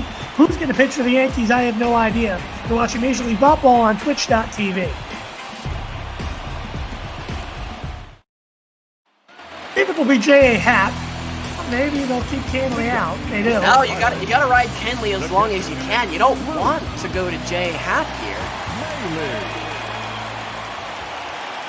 We haven't seen Kenley throw this many pitches in a good little while. That one misses outside 1-0. Didn't work out too well. Holder earlier on this game. By the way, Tim, I should mention with the double switch, Miley, who's up now, the catcher, he's now hitting in the 9 spot. Oh, he's going to have to... Well, I think here, we see now, obviously, the 2 flip-flops of the catchers. It's inside 3-0. Adam Frazier sits on deck, and needless to say, if the Pirates go on to win this game, it's needless to say a miracle, Eddie, because they should have won this game. No, that's in. This is inside ball 4. They should have won this game. Obviously, earlier they went up 4 runs, 6-2. Then the Yankees answered back, tied this game back up. And you go back to that situation where the Pirates took the lead, let themselves collapse in that scenario. Then they did it yet again. Obviously, here they came back. They couldn't seal the deal. It's time they have the opportunity to get the job done here in the bottom of the 10th. Fisher lays down a bunt. That one hard. It was actually lined. What? Oh, my goodness. That you asked Sorry, why they don't bunt that much anymore, and it's because of stuff like that. The bunt has become a lost art. Guys don't know how to do it anymore. That's about as terrible as it can get. I'm going to be honest. I mean, there's a lot of firsts today. For example, we saw a 3-4-1. May have been the worst bunt I've ever seen, and I've seen a lot of pitches in baseball and a lot of bunts. That may have been the worst. never, and I mean, I've never seen almost a soft line drive off a bunt. Well, that's a swing and a miss to count 2-1. And this has been a terrible inning so far for the Pirates. That terrible bunt and then a 2-0 count. I don't know why Moran is going fishing in the dirt. This one fouled off to count 2-2. Now, the one thing about Moran is he made this a one-run game. Back in the 8th is the unnecessary bunt stonks go up yet again to 3. 2-2, and this is outside 3-2. Yeah, people are really giving me some hate in the Twitch chat for liking to bunt. I mean, wow. Swing away, have some fun. Bottom of the inning. Obviously, you'd much rather see a walk-off hit than a walk-off bunt. One line, and another base hit here. That'll be runners on first and second. Tell you what, a job today for Moran is. I mean, he's done a very good job, needless to say, in a game was blown by the Pirates. He's come up clutch late, and he's putting together a pretty good ball game. That he has, and let's see if finally somebody on the Pirates can get a clutch hit here. If I'm Aaron Boone right now, I know you want to stretch Tommy Canley, but you really got to get him out of this game, Eddie, because you have Reynolds, who's a switch hitter, but much worse hitter, even though he had a home run today from the right side of the plate. He's much less of a hitter on the right side of the plate than he is the left. You have Bill, who's a much rather, in my opinion, left-handed hitter than he's a right-handed hitter. I really think that would have been the matchup to go to. It's a tough call because I think what Boone is thinking is at this point, Canley is not going to be available tomorrow, so you might as well get what you can out of him now. But I do see your point. Looks like he might be at the end of his rope. Line drive. Fielded on the hop, and it's still. That's how the Yankees are going to lose. Will end up being. Oh my goodness. Oh, he comes home to score. And dude, you can't make this up. The Pirates win the ball game, their 23rd win of the season. Oh my goodness. This goes back to the Dodgers game we called. If you remember, Kike Hernandez had a routine ground ball. He sailed and threw over the second baseman's head. It ended up resulting the Dodgers taking a tough loss that ball game. Well, here today, Pirates ended up upsetting the Yankees in one of the craziest ball games, ladies and gentlemen, you will ever see. A walk-off E5 on a fielding error, the throwing error on what should have been a routine double play, and might I mind you, a Gold Glove third baseman helper of Gio Urshela making a mistake. Tommy Canley gets the lost balls to 3-1. Robbie Erlin moves to 3-1. Your final stat line: 9 runs, 15 hits for Pittsburgh, 8 runs, 13 hits, and 2 errors for the Yankees, and a tough, brutal loss on a game where the Yankees had an injury out of Jordan Montgomery. Had to go to the bullpen, went down by 4, answered back, tied the game, had a 2-run lead, blew the save, and then lose off an E5. I mean, this is just everything to go wrong for the Yankees that you need going into the biggest series of the season tomorrow against the Twins. Yeah, this will leave a sour taste in your mouth, and what adds insult to injury is the fact that it's against a really struggling ball club, which is what the Pirates have been. As we'll take a look at some highlights here. Gets started in the top of the first, and at the time this was a big hit, but there would be many more just like it. Hicks would ground through the right side for a single. Then we'd fast forward to the 7th. Lots of runs in between. And Tim, Giancarlo Stanton, this was a bomb to left field. Dude, Stanton, he had a moonshot. At that time, they gave the Yankees a 7-6 lead. Then Luke Voigt would follow up with one of his own, as you see here. But again, that wouldn't be enough. The Yankees bullpen would blow it. Adam Ottavino, he came on the mound. he ended up allowing a run, to which it made it a 1-run ball game. And then in the bottom of the ninth, as you'll see in a little bit, Tommy Canley, but here you go, Reynolds, he flew out to center field. That ended up ending the inning, in which it was 8-7. As we knew, again, we had that 1-run ball game, Eddie. Yeah, and the Yankees, they had their chances. They couldn't slam the door. This was a big this was a big run. This is a big ground out right here in the top of the ninth. And then here's where we thought Tommy Canley might actually be able to lock it down. He struck out Gregory Polanco, but then things would just go crashing and burning. And Gregory Polanco, your player of the game, as you see here, this Kramer single, which would tie the game. Polanco, your player of the game, but the guy who the Pirates should be really thanking is Tommy Conley. The blown save and the loss, nightmare affair for him. This would end the ninth. We thought the Pirates might be able to kind of string something together and actually win the game, but they wouldn't on that double play. Poor base running. Then the top of the 10th, Aaron Hicks. That would end the top of the 10th. The Yankees would strand the bases loaded. And then here's how everything would end, Tim. The throwing error by Urshela.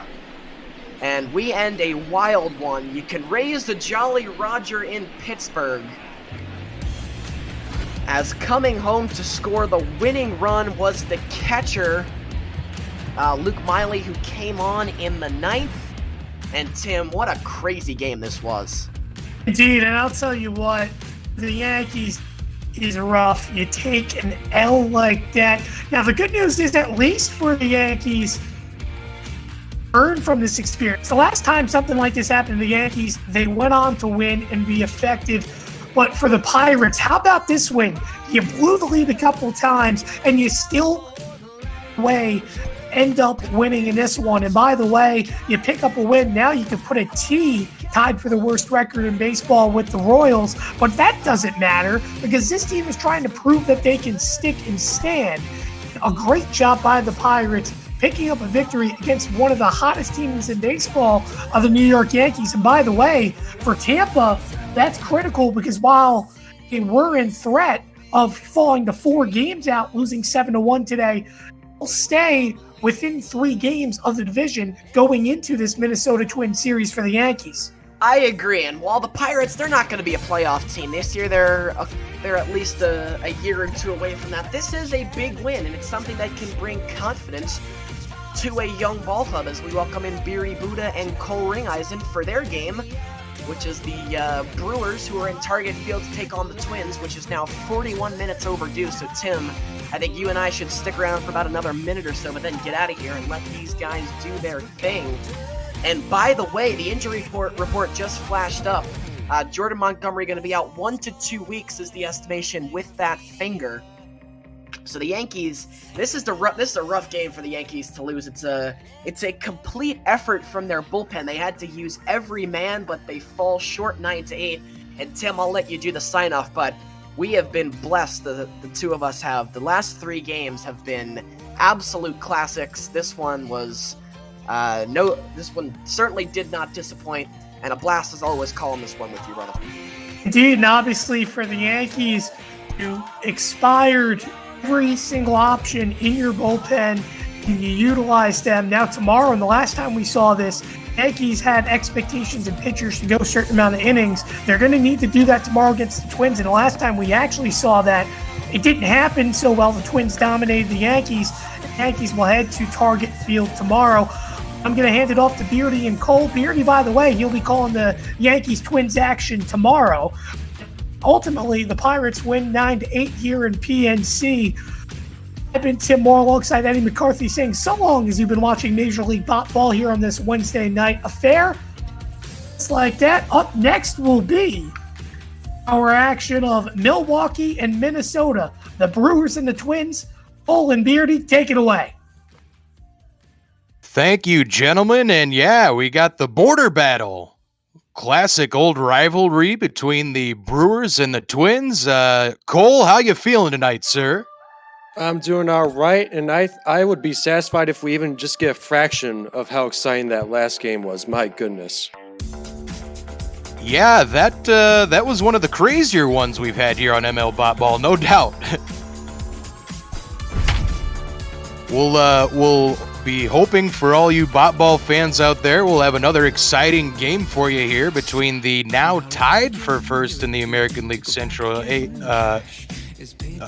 Minnesota Twins and the Brewers, who are fourth in the National League Central at 31-41. So good one tonight. Devin Smeltzer on the mound for the Twins and Dylan File on the mound for the Brewers. What are you looking for in this one, Cole? Yeah, just talking about the Twins, obviously in that very competitive AL Central, and they have a very tall order coming up against the Yankees for a 4-game series. Twins actually dropped the first game against the Crew. They're losing 5-4 in extras, so obviously want to regain some footing here and try to regain some momentum heading into that tough Yankees matchup. Yeah, there were some bombas hit last night, by both squads here at Target Field, but the Brewers eventually win 5-4, as you said, in 10 innings.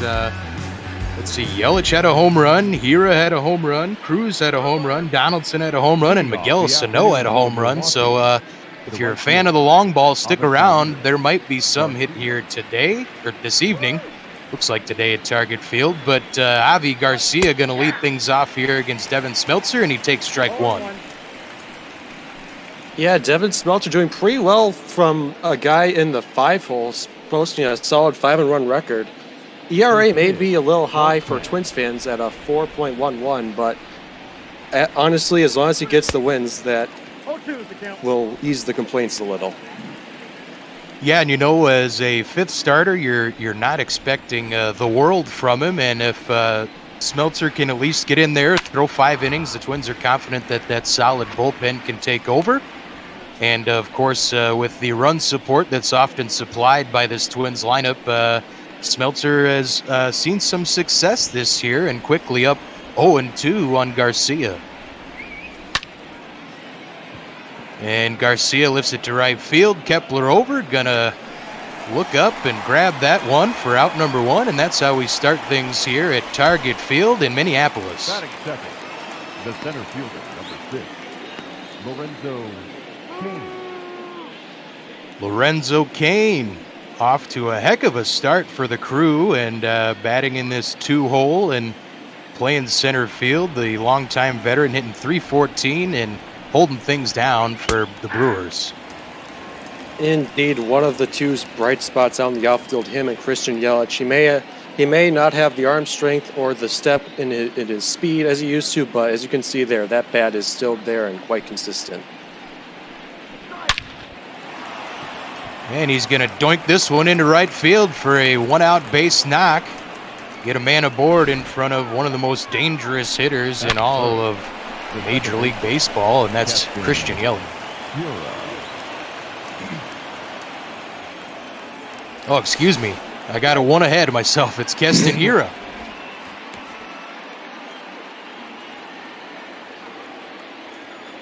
Brewers' second baseman.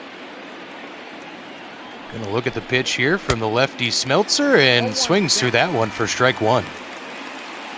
Yeah, Hira definitely came into his own last season, broke out in a big way, I believe mashing over 40 home runs. Not quite the production off the bat just yet, but we're still early on about midway through the season, so a lot can still happen with him. Here was a triple short of the cycle in last night's ball game. This one struck well to left field. Rosario reaches up, and that's gone. 2-run shot for Hira. That may be his time to turn things up. Hira bombed a solo shot out yesterday, and here he is with a 2-run shot to start this game. Devin Smeltzer left a meatball, and that one went into the porch here at Target Field. Going to give Milwaukee the 2-0 lead at the top of the first.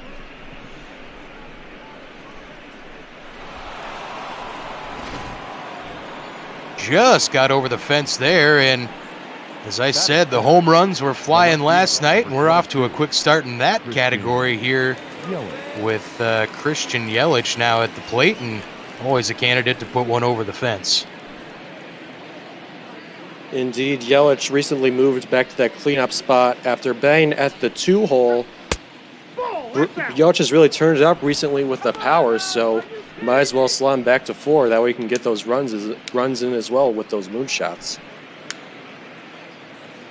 Yeah, he's top 5 in a lot of categories, batting statistics in the National League.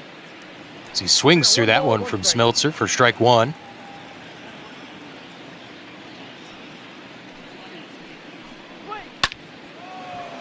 And Yelich is going to rip that one right to Max Kepler for out number 2. Batting fifth, the designated hitter, Ryan Braun.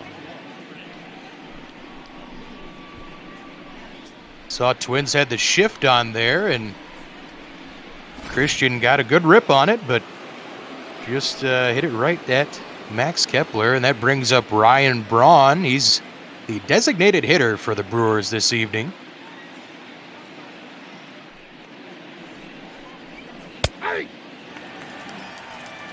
Twins fans have many horrible memories of Ryan Braun absolutely destroying them in this rivalry over the past 8 years or so that Braun's been with the Crew, and he's going to fly out here to end the top of the first inning, but Keston Hiura puts the Brewers up early 2-0 on a shot to left field. And even with that 2-run shot that Smeltzer gave up, he still managed to maintain composure and get a bunch of quick outs at the end of the inning. Hopefully he can control himself and continue deep into this ball game, as we now see Dylan File, the rookie, step in here for the Brewers. Yeah, File making his 8th start, and he's got some pretty impressive numbers. Might not judge that by the win-loss column, but some early run support for the rookie, and that can only do wonderful things for his confidence as he's going to step in against this dangerous Twins lineup. Max Kepler leading things off. He swings through that one for strike 1. Yeah, that run support is definitely huge, as the Brewers' bats have notoriously gone cold whenever File has stepped in. Definitely not supporting his strong ERA and WHIP. And File quickly up 0-2 here. He's got Max Kepler in a hole. The Twins' leadoff man has been spectacular and a prototypical leadoff guy, although on most teams he'd probably be a 3 or 4 hitter with those numbers, but he's done wonders atop this Twins order, but he strikes out here looking. Impressive stuff from File to start the game, showing up these Twins batters saying, hey, I'm not scared, I'm going to put pitches where I want them, and you're just going to have to deal with it. Brings up Twins shortstop Max Kepler, and he looks at a ball that was just off the plate there, so File's going to go to work that 92-mile-an-hour fastball. We'll see if that's where it's going to sit most of the day, or if he can add a few more ticks as this one wears into the night. Blanco rips this one to the gap in right center. Kane tracking, and he'll set up on the track and make the catch, so allowed out, but that's 2 down now for Dylan File. Batting third, the catcher, Mitch Garver.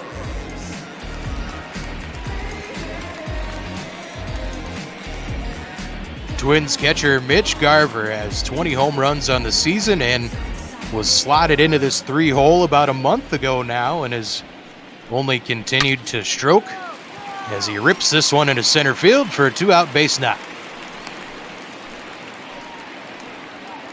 Yeah, Garver, like you said, Garver really coming alive in that 3-hole as he shows that nice single there. Obviously, definitely making a statement as one of the best catchers in all baseball right now, as we see another great hitter. I believe you call him the boomstick, Nelson Cruz. Oh yeah, Nelson Cruz, the boomstick. Of course, if you're here at Target Field, you can also order a boomstick, which is a giant monstrosity of a hot dog with chili and cheese on it and all sorts of goodness. And they got it planted right in front of the gates when you get off the light rail here at Target Field. And it's the smells emanate off it. I never tried one last season, but Nelson Cruz has quickly attached himself to this Twins fan base, as he has pretty much everywhere he's gone. Of course, he's loved in Seattle as well, but The boomstick aging like a fine wine, that 296 average. Also 22 home runs, leads the Twins. So Nelson continues to swing a good bat despite his age nearing 40. That pitch is out.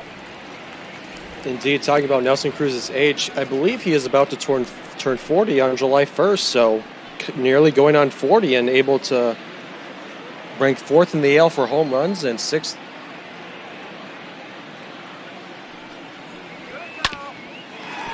Cruz rips this one to right, and that's a base hit. Another 2-out base knock off of Dylan File, and he's into some trouble here with another guy who can swing a bat and hit it a long way, Josh Donaldson. That's a 13-game hitting streak for Nelson Cruz. How about that?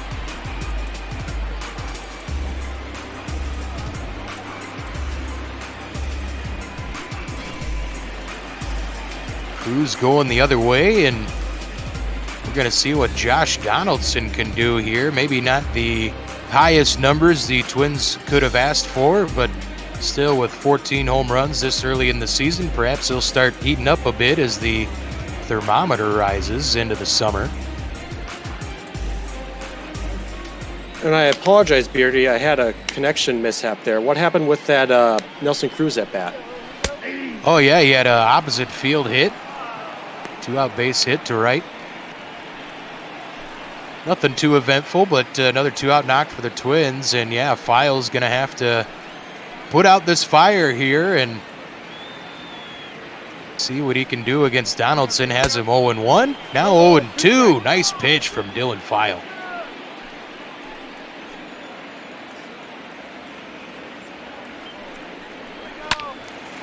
Josh Donaldson fouls one off. Thought he struck out there for a second, but just got a piece.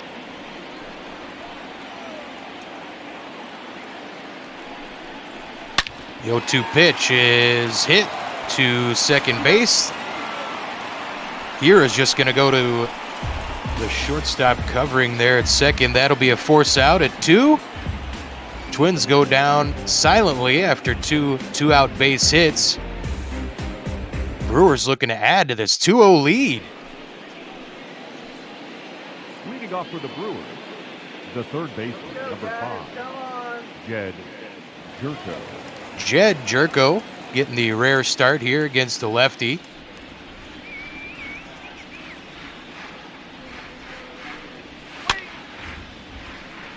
Fouls off the first pitch from Smeltzer. One thing about Devin Smeltzer, his fastball might touch 90 if you're lucky.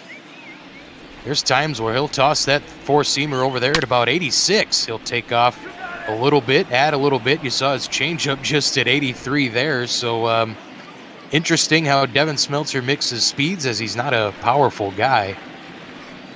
Indeed, we'll see if he gets Jerko swinging there. Actually, not one swing at all. Great accuracy with the pitch. And like you said, if you're not going to blow guys by with your heat, might as well hit it accurately.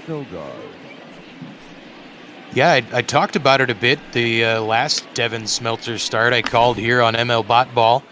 He's a guy who has to. He can't just throw the ball. He really has to pitch. You talk about old veteran pitchers talking about that all the time. How they actually have to, consider all the angles, and they can't just blow people away anymore. As Devin Smeltzer's a guy who's never blown anybody away, but he can find those corners, and he gets a grounder here for out number 2.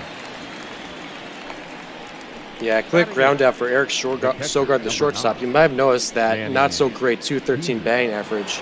Just the position of shortstop in general has been not so great for the Brewers, having Orlando Arcia take a dip. And what was supposed to be the left-handed platoon guy, Luis Urias, is not doing so hot either. So definitely a question there at who can really take control of that position. Yeah, the Twins for a long time struggled to find any kind of a competent bat at shortstop, and while they'll overlook some of his defensive miscues, Jorge Polanco is exactly that bat in this Twins lineup, and there's a lot of hot shortstop bats around the league, and plenty of them in the AL Central alone, with Francisco Lindor and Tim Anderson, of course, and Mondesi down in Kansas City. So lots of talent at shortstop just in the AL Central and around the league. And it's been a evolution kind of the position, considering guys used to make all-star games batting 260, 270, stuff like that. 3-1 count. Manny Pena's going to watch it go wide, and that's a 2-out walk. Devin Smeltzer missed with the slider. Batting ninth, the first baseman, number 12, Justin Smoke.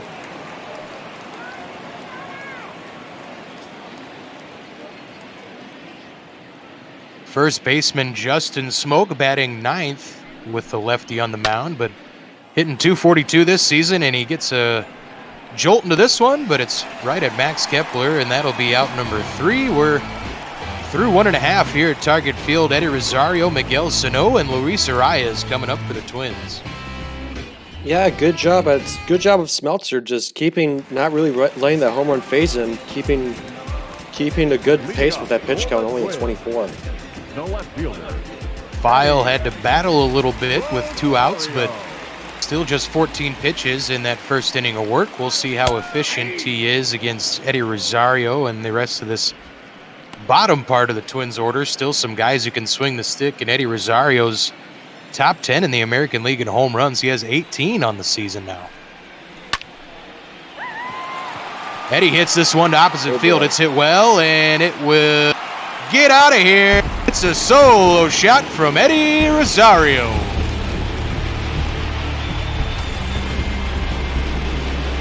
Another one that just scraped the fence here at Target Field, and that 2-0 lead is now cut in half. It's a 2-1 ball game. Eddie goes oppo.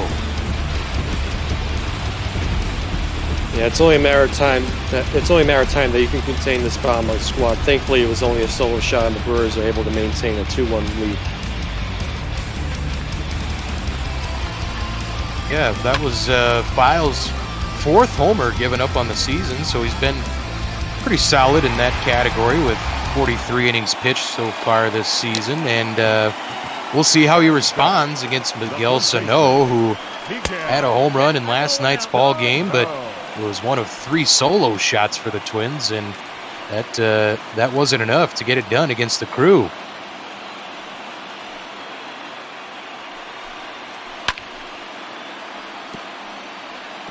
Sano fouls that slider back. Kind of an odd location for an 83-mile-per-hour slider.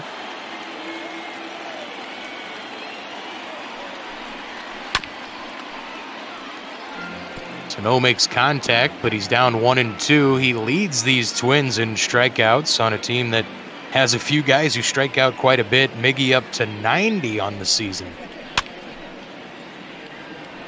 Yeah, it's only natural if you're a team known for home runs. Usually the inverse of that is a team known for strikeouts. So we'll see if File can mix a note do that right here. Sano battling, fouls another pitch off here, but if File can get one of those down and in on him and get Miggy swinging, that's probably where he needs to go. Instead, he goes outside and gets him swinging on the curveball. Nice pitch from Dylan File. Batting eighth, the second baseman. Yeah, well, only having that 92 fastball, he does have that nice 74 curve. Still quite the difference in pitch speeds as he's able to make Sano look a little funny on the box there. Luis Arias stands in now. Twins second baseman, came on as a rookie last year. And can certainly swing the stick. He's not going to have a lot of power, but he can hit it to all fields, and in fact, his nickname is La Regadera, the Sprinkler. Yeah, Sprinkler, I can see why looking at his first year in the majors, batting a solid 334 batting average. And I don't want to call it a sophomore slump, but obviously not at that height yet with a 273. But at the same time, it's hard to be a good hitter and also be in a decent spot on this Twins order. Yeah, he did, after a couple games, he had a wrist injury earlier in the season, so maybe perhaps some lingering effects for Arias, but he's his batting average has been steadily on the climb, just slowly, and he doinks this one into center field. It will be down for a one-out base hit, and that's a signature Luis Arias at bat and hit right there. Yeah, I could see why he's called the sprinkler, and there's also the other notorious Brewers commentator, it's your good friend Don, would say a lazy Susan of a hit.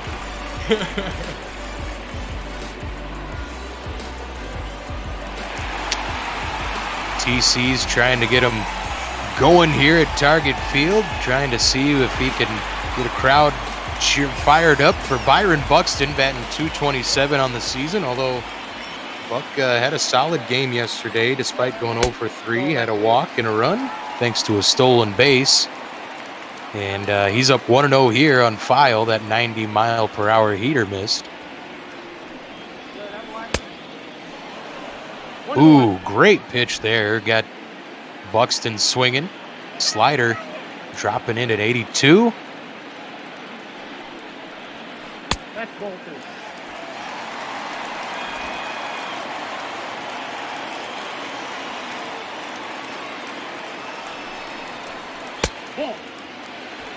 Close pitch there, laid off by Buxton. It's a 3-1 count with a man aboard. Yeah, if you're the Brewers here, you gotta love how close to the zone File is putting these pitches. Definitely not a lot of easy takes for these Twins bats so far. Yeah, we'll see if he can clip the paint or at least put one in a spot Buxton doesn't like it. And that's a pretty solid pitch to fill up the count.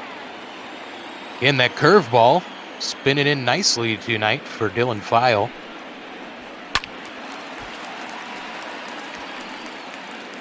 Fouled away.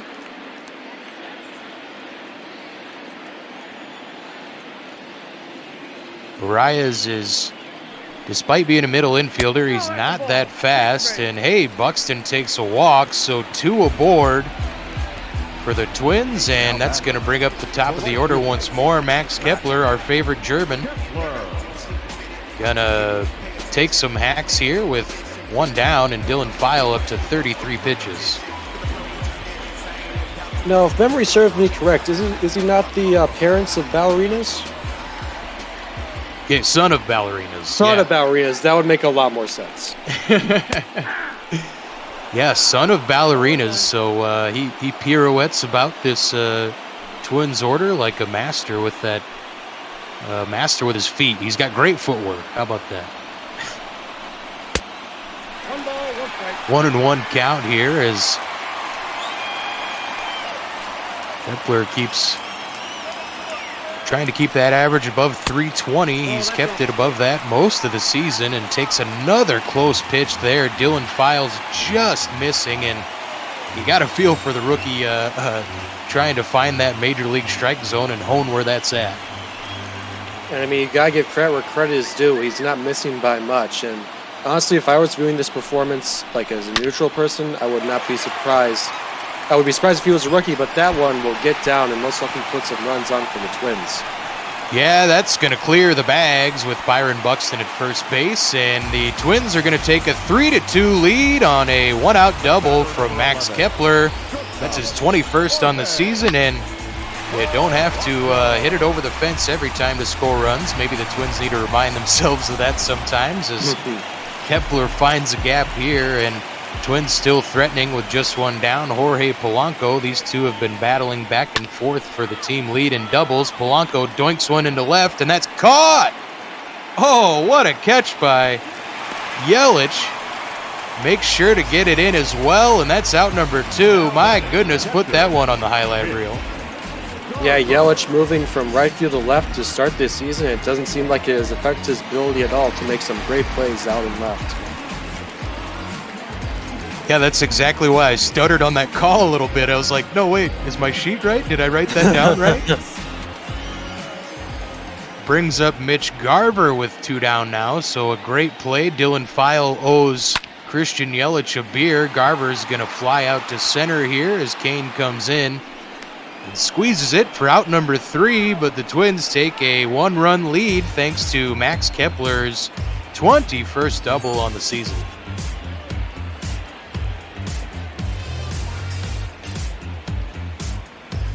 top of the order coming back up for the Crew. We'll see if they can get that lead back here against Devin Smeltzer. Garcia flew out his last time up, and we'll see if Avi can get a hold of one. Yeah, obviously Garcia recently making the move from the 4-hole to the leadoff man. He was banging an atrocious under 100 with runners in scoring position, so I assume the organization was like, if you're not going to hit guys in, we'll just put you in a position where there's no guys at all. Garcia connects on one, but once again, another one right at Max Kepler in right field. He's been busy out there today. Those Brewers got to hit it a little farther and make Max do some work. Lorenzo Kane.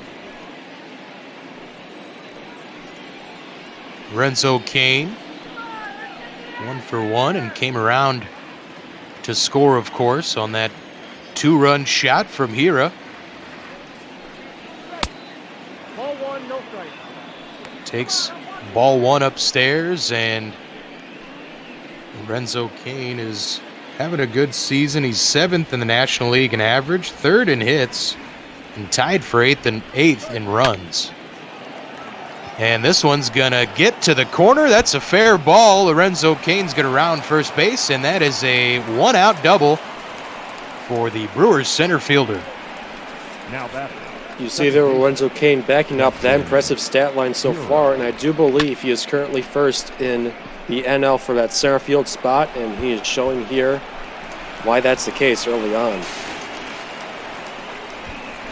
Kane goes oppo for double number 14 now on the season. We'll see if Keston Hira can bring him around as he did last time, whether it's over the fence or finding a gap here in the target field grass as he's down 0-1 against Smeltzer. Devin has been rather efficient. This is just his 30th pitch, and it's fouled away. It'll be an 0-2 count to the Brewers' second baseman.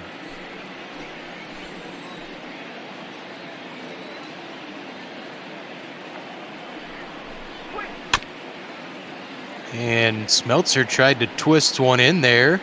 Fouled away again by Hira. Will reset. One thing I have to applaud these Brewers bats for is over the season they've been known to have some great at-bats battling. The problem is that eventually they can't put the ball in play, as that one will be a very close called strike 3 for Smeltzer being his second. Yeah, don't know about that one. We'll see the replay, and ooh, I think it got a pixel. We'll I think it caught just a pixel of the plate there, and that gives Smeltzer his second punch out, and he starts out Christian Yelich with strike 1 on the outside corner curveball at 77.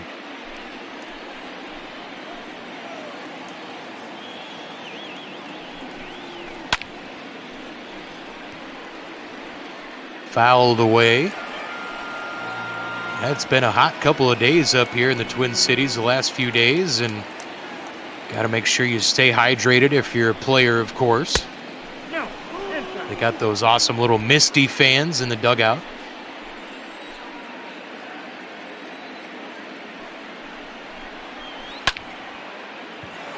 Yelich gives this one a ride to left. Rosario chasing at the track.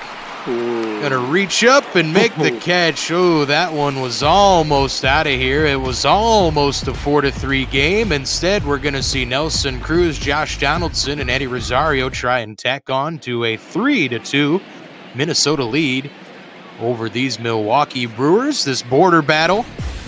Heidi Watney gonna give us a flash here. The Twins hitting stats.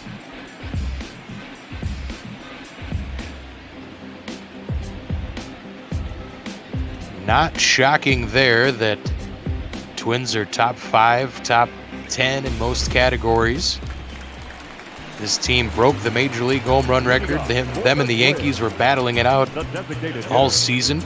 Twins finished with 307 bombas hit as a team.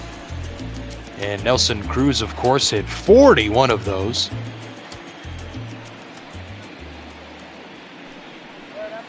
That's a ball. File starts him out with ball 1, and that's his 40th pitch.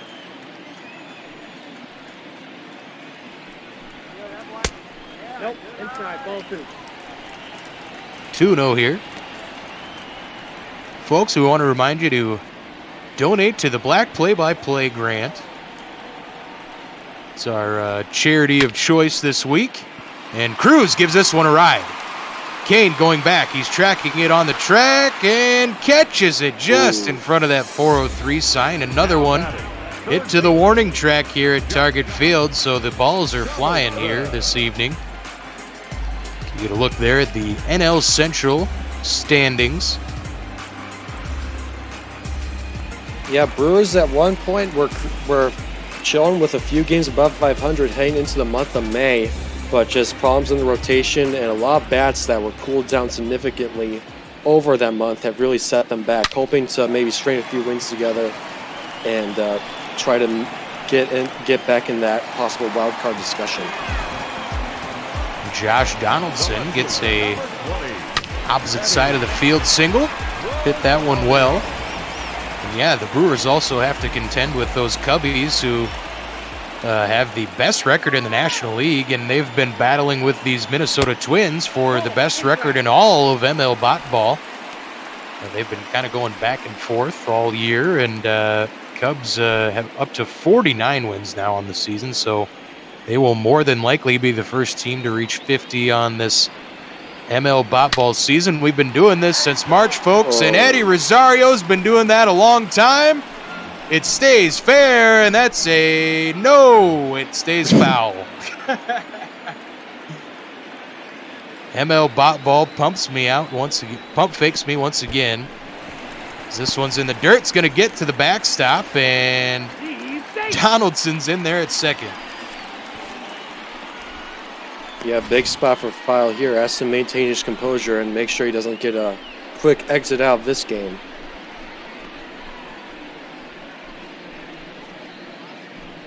That hasn't happened to me for a while. The last few that have gone that way have blown fair. So I guess I was due for a fake out there. But Rosario with a 2-1 count. File misses for a 3-1 rack now. Yeah, like I'm saying, File able to paint those corners somewhat close, but at the same time, they're still going to be called balls regardless, so you might as well just try a little more to hit the zone.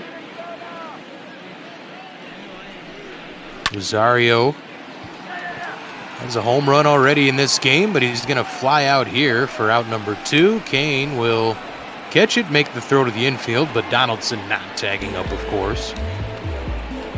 The first baseman, number 22, Miguel. Want to remind everybody, even though we're just in the third inning here, this one's gone a little late, but Diamondbacks and Dodgers will be coming up after this one for a good NL West Bot Ball after dark. We'll have Cookie and Jake on that one. Should be a great call, so stick around if you're looking for that one. But it looks like this one is going to get exciting and maybe go into the night. Fun down the stretch. The game before us did as well. Exciting action here on ML Bot Ball, and Miguel Sano lifts this one to right field. It is caught out there. Nice running catch by Garcia, and that ends the inning. Braun, Jerko, and Sogard coming up for the Crew.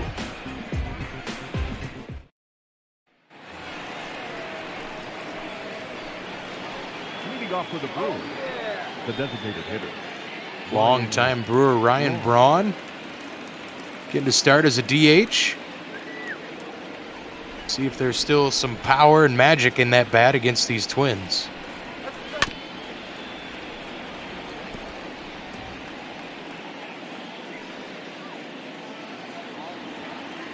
This is the point in the game, if you're manager Rocco Baldelli, that usually maybe start getting a little concerned with Smeltzer. He has a history of kind of having some things blow up a little bit for him once you get, of course, in that second, third time through the order and into that fourth, fifth inning. Smeltz just doesn't have a lot of stamina, but does admirably well in this fifth starter role for the Twins. This one, it takes a high hop on Donaldson, and nice throw over to Miguel Sano for out number 1. Yeah, talking about Smeltzer, I mean, low stamina for sure, but right now only at 40 pitches, so as long as he can avoid like any major pitfalls, he should be in line for a decent start. Yeah, that's one thing with Smeltz. He's very efficient to the point of, yeah, you see here 40 pitches and he's already gotten out in the 4th inning. So Devin, despite giving up that 2-run shot earlier, as you've said a few times, settled in nicely. And yeah, if he can get through 5, be in line for that win. If the Twins can hold on to this 3-2 lead, we'll see what Jerko says about that.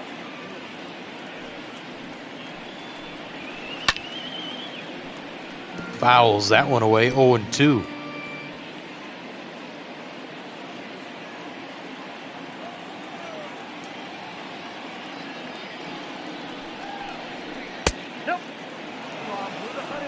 Pitch inside. The fastball sitting at 88 now for Smeltzer. As I said, he's prone to giving up some meatballs, and I think that's why the ERA might be inflated a little bit. Is if he leaves one of those 88 mile an hour fastballs over the zone, it can go a long way, as that one does, but twists foul.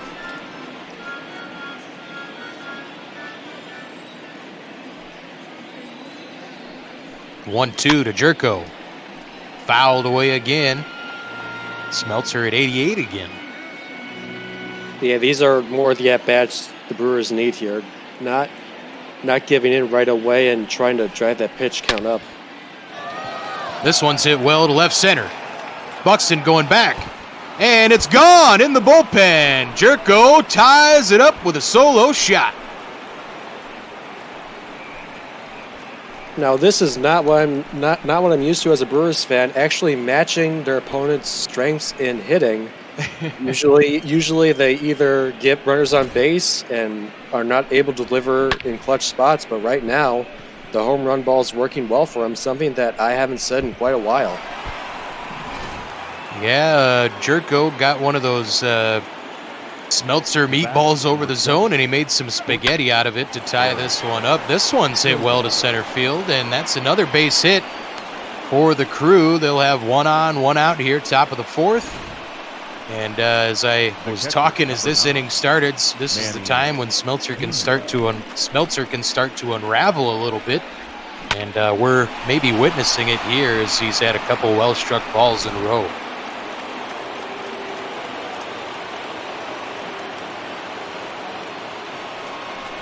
Manny Pena catching this evening, and as our good friend Poseidon says, the GOAT.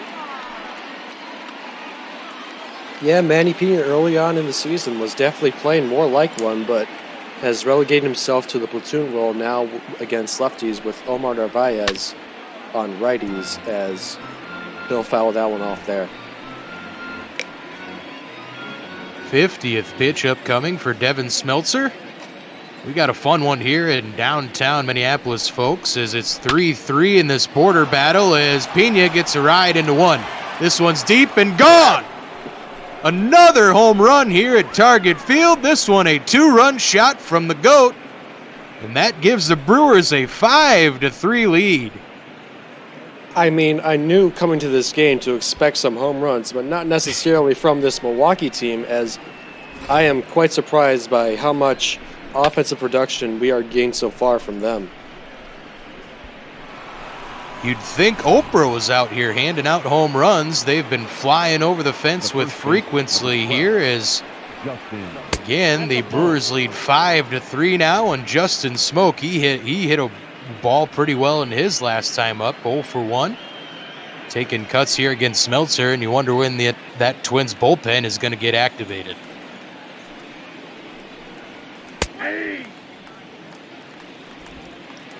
Strike there, the fastball in at 87, 1-1 count, right back. Ooh, that one just missed, 2-1.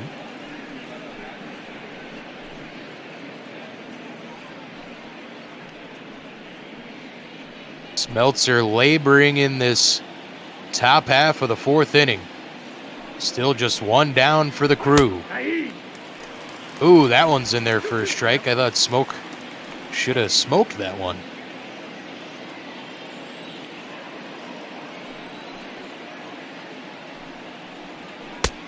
High, full count. Garcia on deck. As Smoke strikes out looking, that's out number 2. Now batting. I don't want to say that Smeltzer got away with one there, but with a veteran slugger like Smoke, that seemed like something he could at least get a single with there. Yeah, that one probably should have been about 400 feet somewhere. As here's a 2-out base knock. Garcia gonna continue this 4th inning for the Brewers. The center fielder, number 6, Lorenzo Kane. Not the prettiest of lines for Devin Smeltzer this evening. And potentially not done yet as Lorenzo Kane 2 for 2 and continuing his solid run to start this season. Looks at ball 1 outside. Yeah, this is a crucial out here for Smeltzer if he wants to at least get out of this inning, especially with if Kane gets on base here, possibly time to yank the plug on Smeltzer here. Kane gives this one a ride. Eddie Rosario going to chase it, and he will track it down in the corner. That will finally end things for Devin Smeltzer, but not before the crew gets the lead back. Minnesota going to bring up Arias, Buxton, and Kepler to try and tie this one back up. We've had a fun one here at Target Field tonight on ML Bot Ball.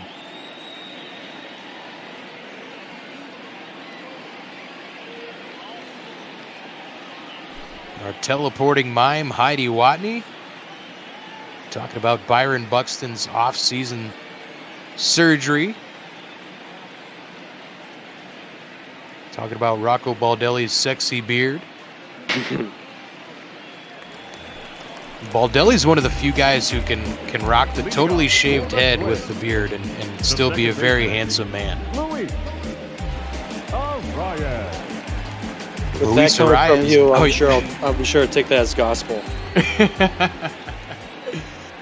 Luis Arias gonna look at strike 1 there. File hanging around and hang on for a few more innings, bud. You'll get this win. Yeah, it must feel nice for File finally having some help from his offense, not getting no decision on a 1-2 or 3-1 loss. Yeah, run support's a hell of a drug. As Arias down 0-2 now. Let's see if File can get this punch out. Ooh, inside a little bit for ball 1.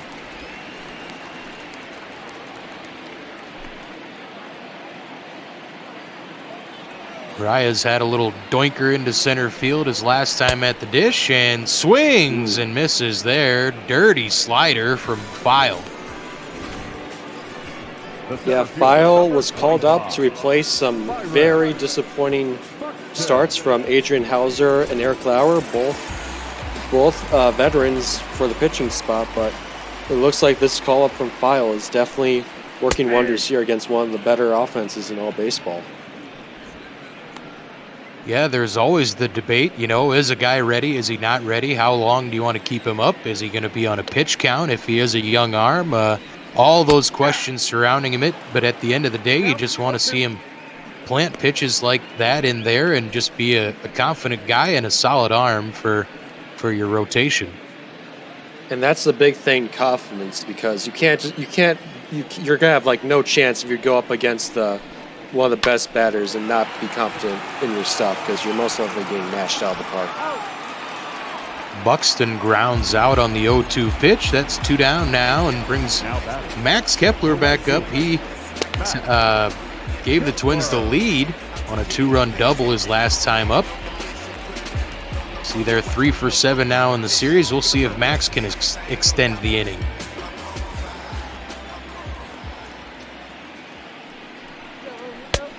Ball 1, no strike.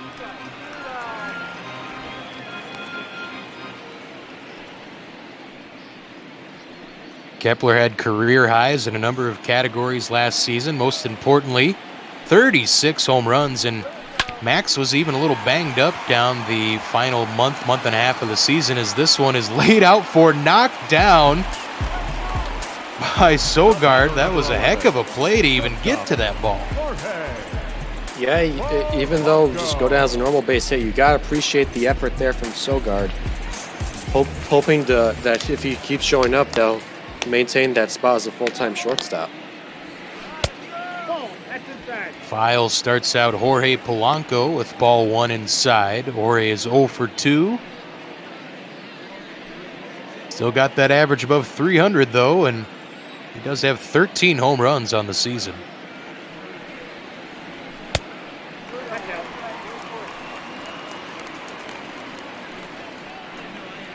See there, Jorge at 90 hits now on the season as well.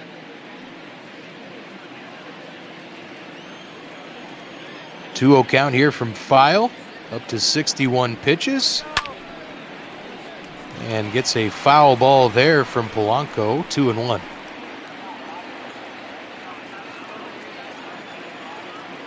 These two teams split last season's series, 2-2. As this one's grounded to first, Smoke over to make the play, and that's going to end it for us here at Target Field in the 4th inning. As the Brewers hold on to that 5-3 lead. Both teams 7 hits. You see there, Hira, Yelich, and Braun coming up for the Crew. Leading off for the Brewers, the second baseman, Captain Hira, that big 2-run shot all the way back in the first. Gave the Brewers an early lead. He's going to face off here against Devin Smeltzer for the 3rd time. Yeah, I was about to say interesting choice there, but as you see, there are 2 bullpen arms warming up now. I'd imagine if Smeltzer gets in any more danger, that'll be it for him today. Fernando Romero, HOU Chassin, the 2 long relievers for the Twins. They've gotten a lot of action this season. As this one's grounded to Polanco at short. He's on to Sano at first. That's out number 1 to start out the top of the 5th. The left fielder, number 22, Christian Yelich. Christian Yelich, Brewers left fielder, 0 for 2 tonight, but of course with those 20 home runs, always a threat to go deep. Count 1-0. Tied for 3rd in the National League with those 20 homers.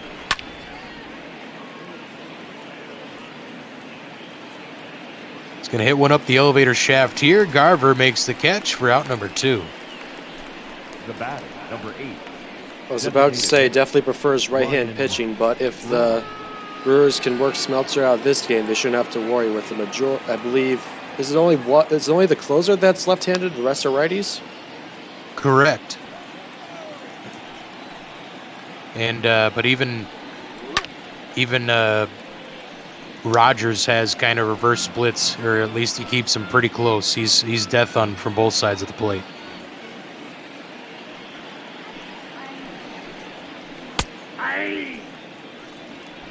Braun down 0-2 here as Smeltzer's trying to get through his 5th inning of work.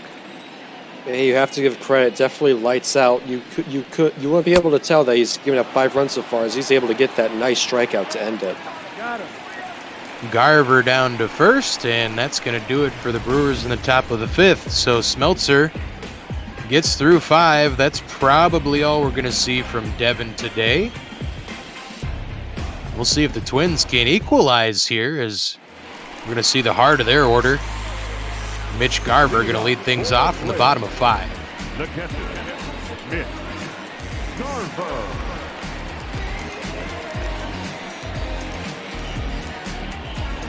Had a sharp single. He's 1 for 2 this evening, and Dylan File looking to go through his own 5 innings of work, but he's in line for a win.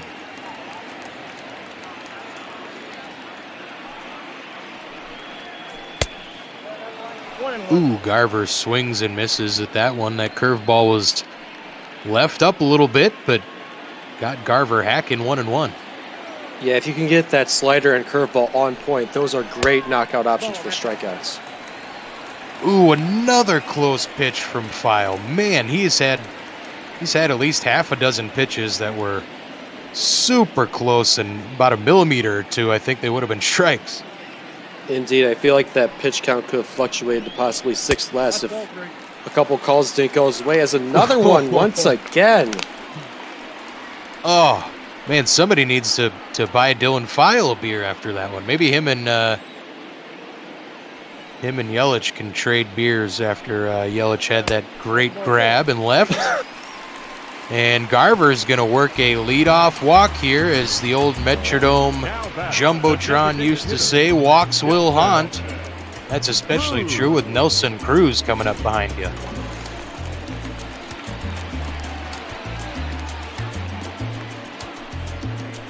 Yeah, not looking so great here with File here. No outs or with a runner on. This will be a big inning to see just to see how far he can get through this game.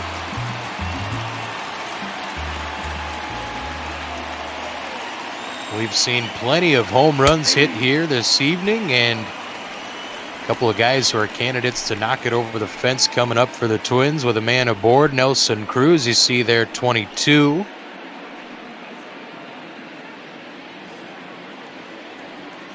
As you said earlier, that's 5th in the American League in home runs. It's Nelson, despite hitting the home runs, he has also come up with plenty of clutch and key singles in games and driven in 57 runners now on the season. I got to count 1 and 2. He's got a 1 and 2 count here against File.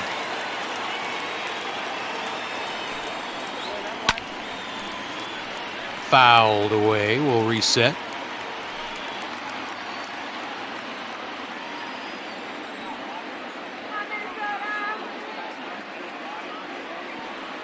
The 1-2 pitch. Outside, 2-2.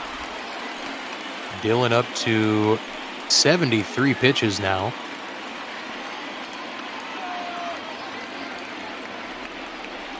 Garver at first base. Low, that fills the count.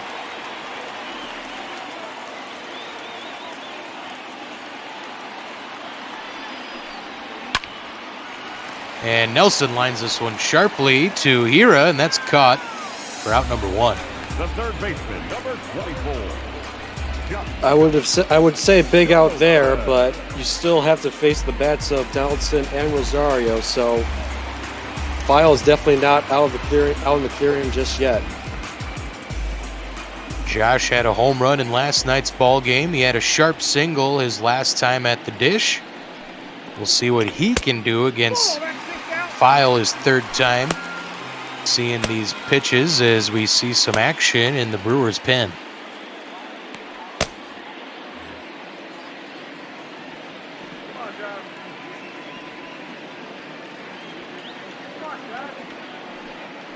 The 1-0 to Donaldson is low, 2-0. File's done pretty well today with men on base. Hasn't allowed too many to come around despite the 3 given up. 3 balls, no strikes. Ooh, high there, 3-0. Yeah, these pitches are looking a little more inaccurate. Hopefully that's not a sign of him wearing down here. He has to regain some composure quick.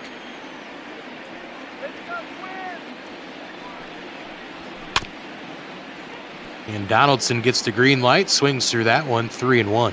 Or fouled it away, excuse me.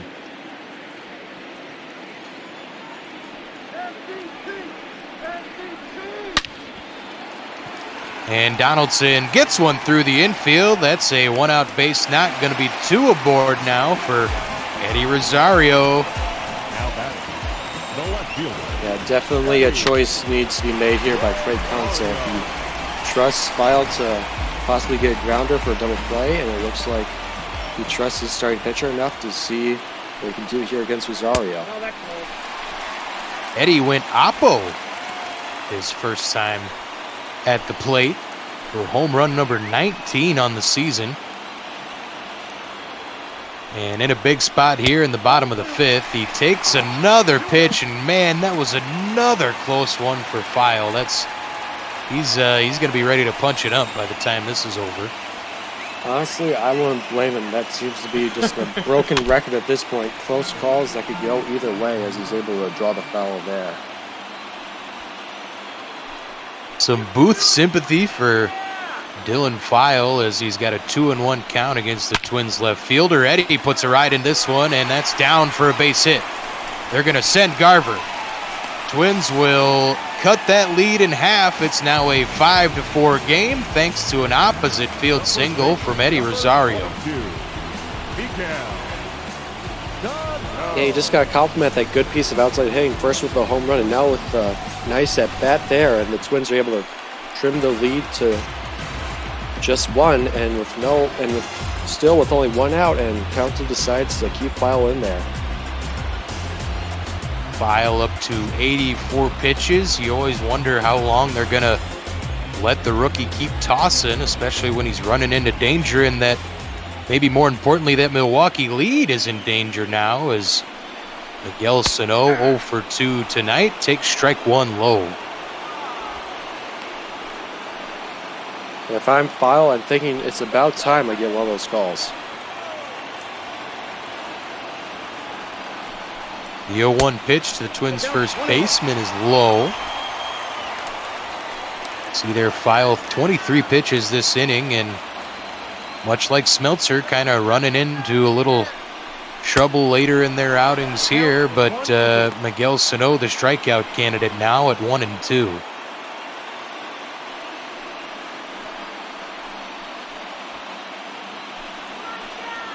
Pitch number 88 coming. 2 on. Ooh, Miggy strikes out looking. File snuck the slider in there. Great pitch. Now batting. Indeed, just caught that corner of the zone there. Sano definitely thought about it there, and definitely had himself walking back to the dugout. Has shot to really take charge here for the Twins, and we'll see if Luis Arias can do that. Arias takes strike one there. That fastball sitting at 90 that time. I wonder if File took a little off or if he is starting to wear down now at 89 pitches. And 2 aboard, 2 down. Bottom of the 5th, Luis Arias takes that one outside, 1-1.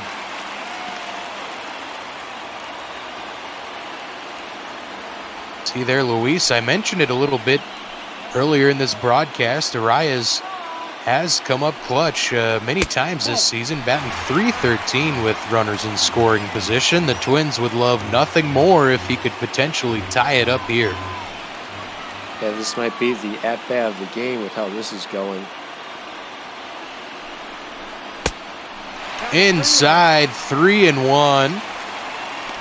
Couple fans getting to their feet now here at Target Field, and Dylan File's got to just focus and lock in and just get one strike here.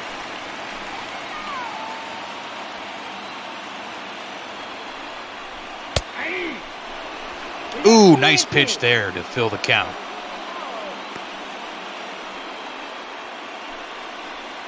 File not afraid to stick to his guns, still not letting anything go down the middle, and trusting that the ump will make the right call.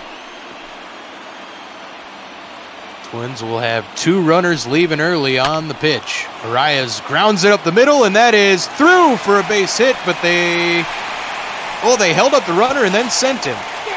And he's in there. Oh, man, Josh Donaldson was originally held up at third. They then decided to send him, and that ties this ball game up on a 2-out base hit from Luis Arias. Yeah, I don't know if they thought Sogar may have had a shot at that one, but good heads-up play by Donaldson to reach home, and it looks like that'll do it for Dylan File. Yeah, tough luck from File there. That one was hit about every worm in its path on its way to the outfield, but just out of the reach of the infielder, and File going to exit this one, so tie ball game here at Target Field. We got Zach Brown coming in to make his 30th appearance. Yeah, going back to those veterans getting cut, both Eric Lauer and Adrian Hauser were both tried as long relievers, and that went as well as their starting pitching positions. Absolutely terrible. But thankfully, Zach Brown has stepped in, really solidified himself as their long reliever going forward. Brown fires that 94-mile-an-hour fastball in there for strike one against Byron Buxton, who has a walk and a run so far in this one today. Quickly down 0-2.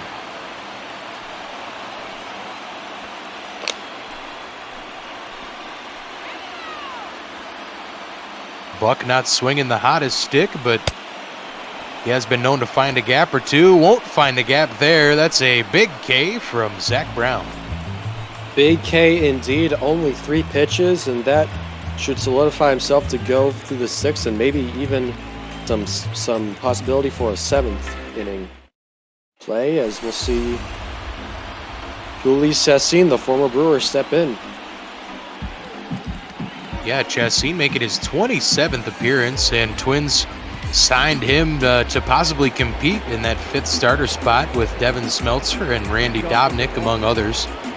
But Chassin has settled in. Well, he's been put into the long reliever role, and he's done okay. Twins can't complain too much about him, I guess, as you know, you usually don't want to have to use your long reliever too much, but Chassin's another guy, I guess, when you follow up a guy like Smeltzer who tosses 89 on his fastball, Chassin only gets about 91.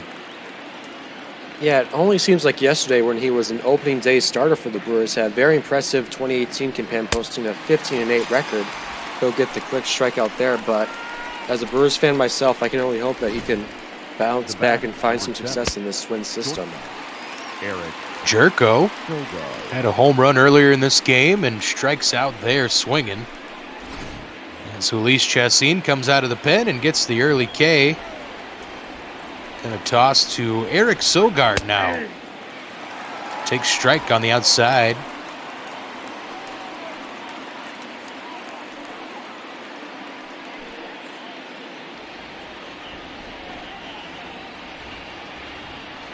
Garver sets up outside for the second pitch of this AB, and Chassin plants it in there. Nice pitch, bud. See some more action in the Twins pen. Sergio Romo, Corey Guerin taking some warm-up tosses as it will be Rocco Baldelli's left the relievers in a little too long at points this season, so we'll see if he maybe has a quicker leash with this border battle tied up and trying to stop any bleeding that may occur if Chassin coughs something up.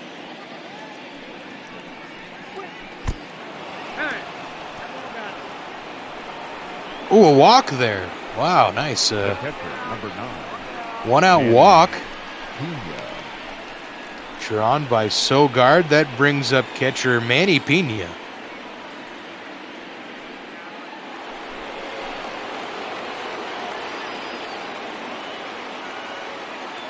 Pena obviously with that 2-run home run in the first. Let's see if he can capitalize on this here with a lead runner at first.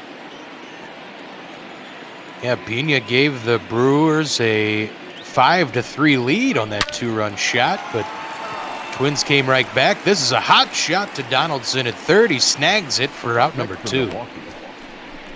Yeah, good heads-up play there, and Chassin looking nice with 2 outs and only 8 pitches. We'll see if he can get through the next batter relatively quickly, how far he can go into this game.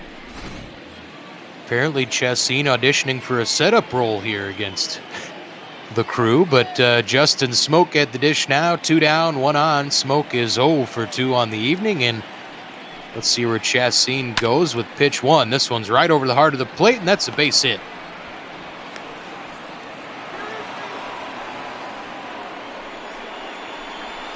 Now batting. A 2-out knock from the Brewers' first baseman puts 2 aboard, and that brings up Avi Garcia, who's 1 for 3 in this one. Had that single early on. Wouldn't mind another one there to possibly send that runner home.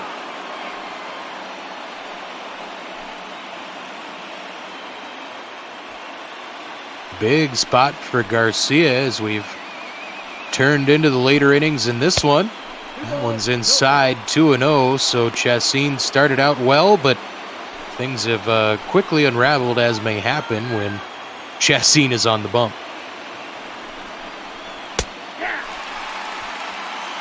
Nice pitch there, 2-1.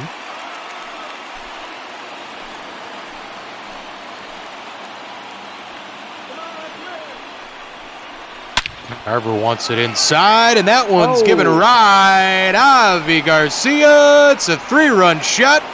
Brewers lead 8-5.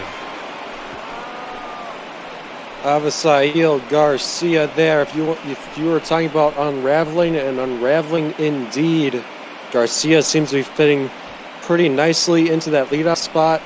Already having 2 hits, and that's not something I've been able to say in quite a while. This was a monster blast from Avi Garcia. Holy cow, did that go third deck? It did. Oh, third deck shot here for Avi Garcia. My goodness, that was a beauty.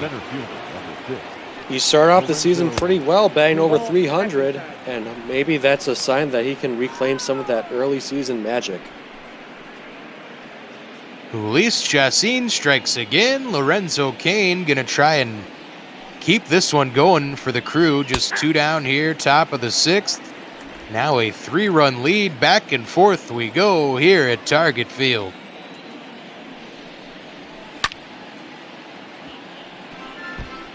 That one's foul, 1-2. You got to be loving this from your Crew, all these home runs. It's a lot of fun. Oh my gosh. I feel like I haven't seen this much production like the past week. Well, good. That's glad we were having a good fun night here in the booth. It's been a lot of blast calling all these homers. As we get another one here in the top of the 6th. That was perhaps the most important one of the game thus far. Garcia with his 7th dong on the season, and we'll see if the Twins can cut in now to this 3-run lead for the Crew. I know we had Big Guy with a trivia question early on to start the game, but I think I might toss my hat into the trivia realm if you wouldn't mind, Beardy. Oh, go for it. All right, my question is, who was the player who was the winning run for both the Twins Game 163 in 2009 and the Brewers Game 5 NLDS? Well, I'd be remiss if I didn't remember who that was for the Twins, because I was at that ball game. Oh, well, there you go. I believe it was Carlos Gomez. Yep, you hit it right on the docket. I guess a little bit of bad luck on my part, but we'll roll with it. Yeah, Go-Go was always a treat. He'd always sniff that bat, of course, that weirdo. As we're going to have a bunt laid down the third base line here, trying to beat the shift. That's a no-go, though, for Polanco. Yeah, that's actually the first time I've ever seen that against the shift. And honestly, I feel like a lot of ball players should do that a lot more. There's not really a lot of people besides the pitcher and maybe the catcher to really have a chance at that one. Count is 2-1. Well, the shift has been interesting as well from Eddie Rosario's perspective, as he's gone oppo quite frequently recently, and that's totally not Eddie's game at all. So perhaps Rosario developing a little bit here, and now his 6th major league season, I believe, and Polanco's going to pop up to Brown here for out number 2. The catcher, number 8. Yeah, talking about Carlos Gomez, he was definitely one of my favorite Brewers early on in my fan days. I also liked when if he whipped on a swing, he would basically flip his whole body around like some sort of actor. A flair for the dramatics, and that's why you like a guy like Carlos Gomez. At least I do. I like guys who bring a little bit of flair, a little bit of excitement to the game. It always makes me laugh and smile, because it is just a game, folks. We got to remember that. They're doing this for fun. Well, I mean, and money, but it's entertainment at the end of the day, and these guys are quite entertaining. We've had an entertaining one here on ML Bot Ball, and Mitch Garver swings through that one there as we get a look in the Brewers pen.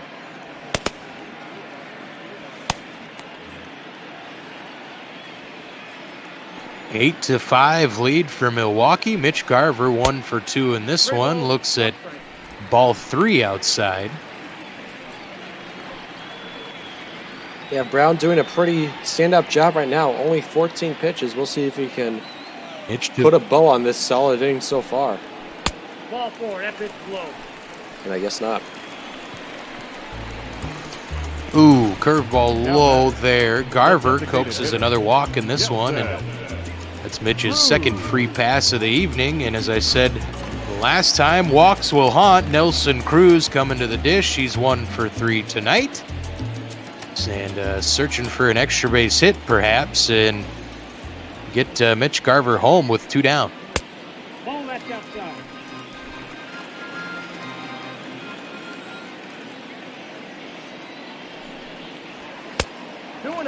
Brown starts him out 2-0 here.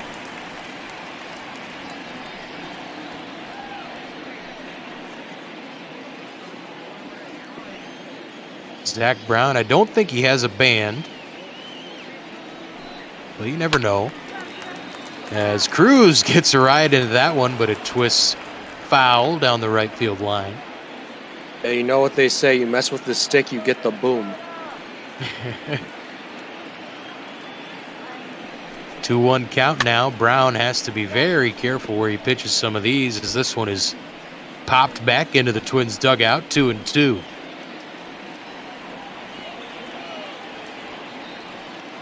Nelson is a candidate to strike out as he fouls another one away here.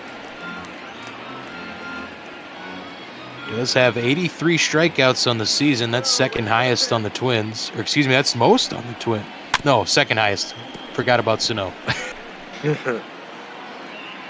Another foul. Zach Brown up to 21 pitches. Nelson Cruz looking at a 2-2 count. This one's fouled away again. That one was hung a little bit, and Nelson might want that one back.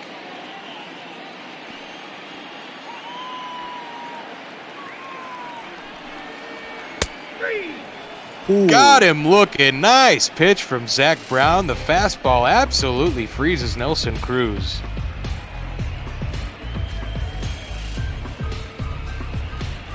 Brown works around the 2-out walk there.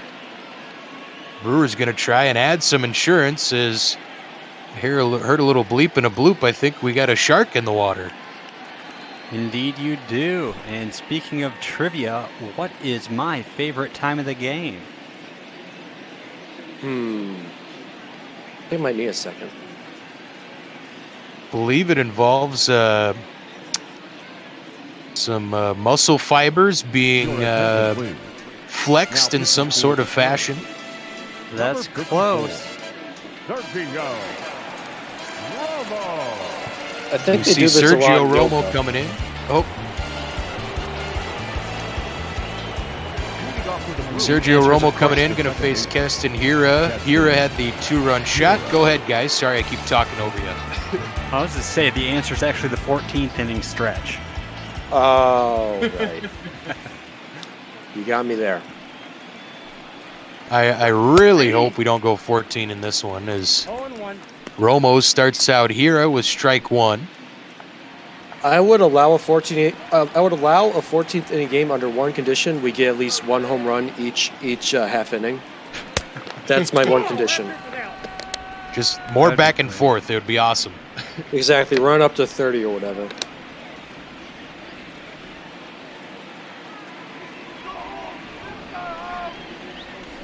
Romo coughed up a game for the Twins the last time I saw him pitch, so fingers crossed he doesn't give up one here to Hira and give some more insurance to those Brewers. But the 8-5 lead looking pretty comfortable here, despite the Twins having that lineup that they do, as we'll see a snag there from Donaldson at third base. He scooped that one off the turf. Christian Yelich.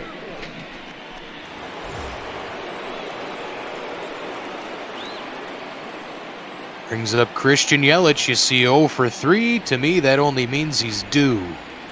Indeed, especially with now facing a right-hand pitcher. I feel like this is about the time. As good job there of pulling back his bat on that close slider.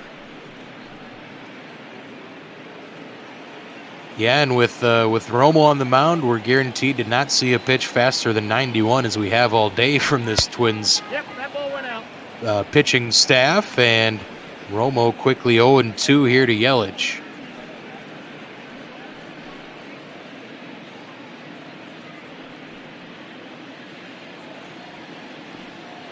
Sergio needs to put the 0 on the board for the Twins. If you're Yelich, you want to put some pressure on him, at least get a base knock and give the rest of the middle of the order a chance to bring you around.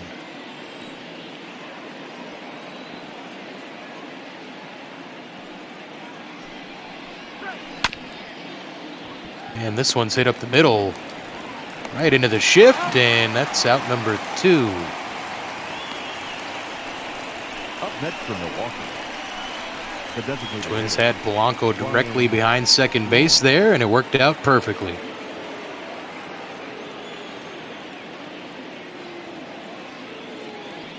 Ryan Braun 0 for 3 in this one, and we'll see if he can extend the inning.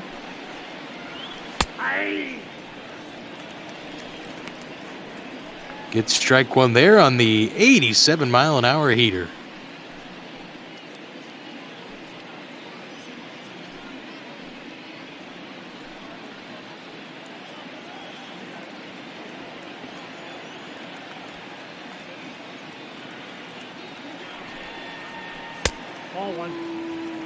Ooh, that one's low. Romo came back to the Twins this offseason. He signed a 1-year deal with the Twins.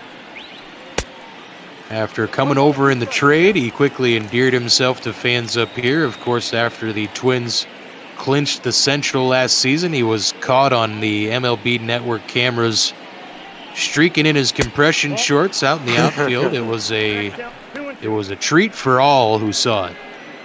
Indeed, and it would be a treat here for Twins fans if you can just hang a 0 here and hold the chances of a comeback steady.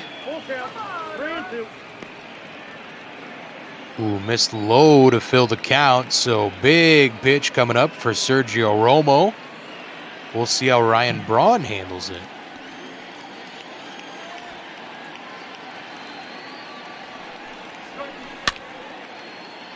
Fouled that slider away.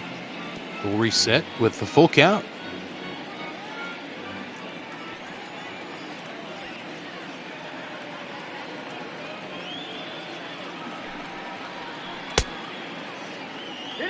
Ooh, just off the plate. They'll appeal. No, he didn't go. A nice walk. 2-out walk worked from Ryan Braun. Definitely a lot of good pitches there from Romano, but Braun, being the veteran bat, is able to hold up just barely there. And we'll now see if Chad Jerko can capitalize on Ryan's patience. And Jerko had a home run so far in this one. As we'll see if he can keep this inning alive. If you can keep Romo out there for another batter, things might really start to spiral here. As look at those lifetime numbers, 3 for 9. No strikeouts against Romo.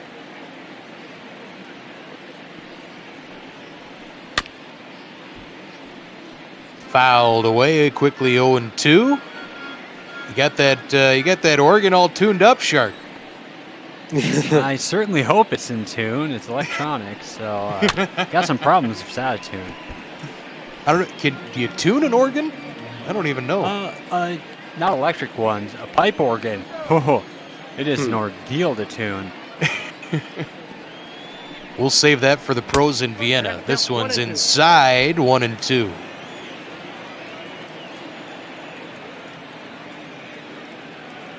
I know you tune a piano, obviously, but I actually went to school to tune pianos. Ah, there you go. It is very difficult. Do you have do you do it by ear tuning forks, or do they have little machines for that now? Both. Oh, don't even answer. How about play some organ? Let's stretch it out, folks. Take it away, Shark.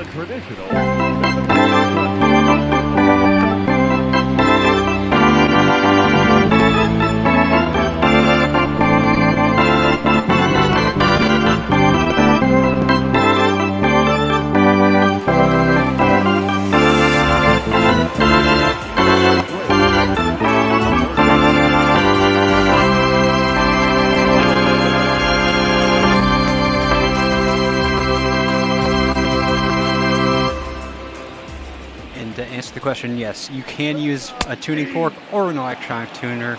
Even though I didn't finish the school there, I still did learn how to tune most of piano, and it sucks. Well, I think that's why it comes with a pretty hefty price tag if you get your piano tuned. But thanks as always, friend. Another great stretch. Am I the only one out there that actually gets up and stretches when Shark plays the stretch? I hope not. I stretch That's my the only arms reason and I back do down. Yeah, This oh, one's man. this one's popped up for out number 1. Zach Brown's still out there for the crew, so getting maybe a little extended work, and gets Josh Donaldson here as we take a look at this pitch location. Yeah, not really a surprise to me. Brewers used 5 arms yesterday, so Zach Brown definitely wants to be utilized as much as possible. I apologize, Shark, I cut you off there. Oh, it's fine. I was just saying, speaking of out, I'm going to head on out. Hope you guys have a great rest of your call. Thanks as always, Shark, as Eddie Rosario rips one into left field. He's going to beat the shift once again, and that's a 1-out double. Eddie Rosario's just call him Oppo Rosario. He's just been hitting them to left field at a surprising rate lately, and that puts 1 aboard here for the Twins. Yeah, I'm curious on how long he'll keep up if MLB teams will possibly take that shift away from him, but who knows, considering how the shift has worked recently. Sano takes strike 1. Zach Brown still pumping in fastballs at 94, up to 28 pitches. You might want to start considering maybe taking him out, as you always get a little nervous when those relievers get close to 20-30 pitches. Yeah, especially if Sano finds himself on base. At least if I was Craig Counsell, I'd consider bringing in another guy to finish out the 7th. 2-1 count here to the Twins' first baseman. As Eddie Rosario's at second, close pitch there. As Pena giving him a little settle down motion there.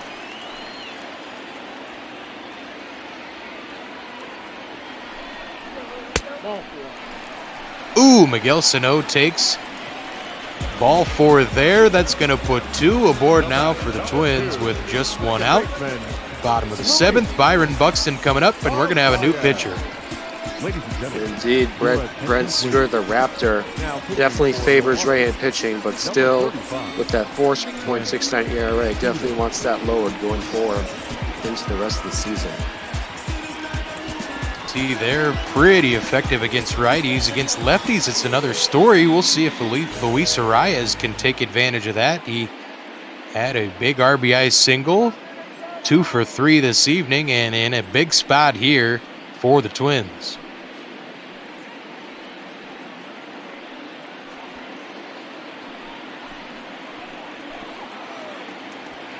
Let's see if the sprinkler can do a little sprinkling. Takes ball 1 low there. Yeah, Seward definitely one of those guys with those slow pitches. I believe his fastball is only in the late 80s, as you see another curveball there. Definitely wants to try to paint the zone a lot like what File was doing earlier.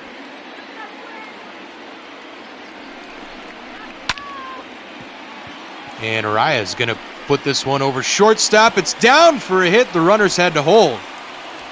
They'll get the ball in. Brewers will keep this one at 8-5, but the base is now juiced thanks to another little doinker from Luis Arias.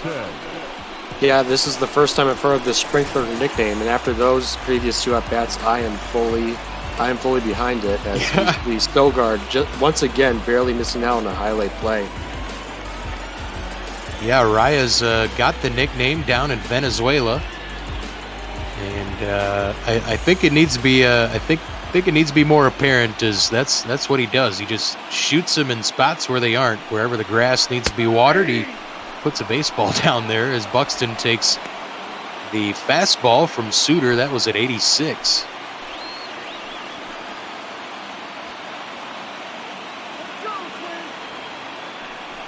The lefty back again. Ooh, just missed there. Byron Buxton lays off the curve ball for ball one, but that was probably strike two.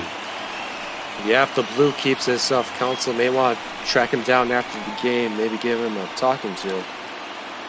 Are the Brewers going to protest this one? If I was Dylan File, I would be in front of the line for that. Yeah, we'll see how the rest of this game goes.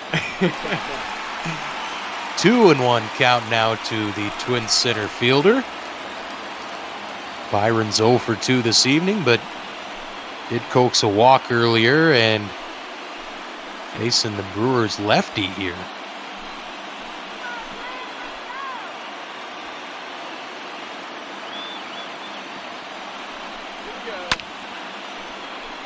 Fouled away. It'll be a 2-2 count. We want to remind everybody, still got one more game coming up after this. Bot ball after dark. Dodgers and Snakes. Our good friends Cookie and Jake on the call. Stick around for that one. It'll be a lot of fun as this one is popped in the air to right field. The runners are going to have to hold. Buxton can't get it done. Now batting. 2 down now for the Twins, and Max Kepler coming back up for the chance to try and get at least one of these runners home.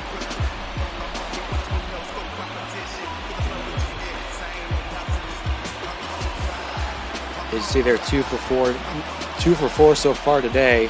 We'll see how he handles the switch in pitching arms with the left-handed suitor. Kepler takes strike one. That was much talk about Max. His struggles against lefties, one of the big improvements and why he stayed above 300 this year is his improvement against left-handed pitching.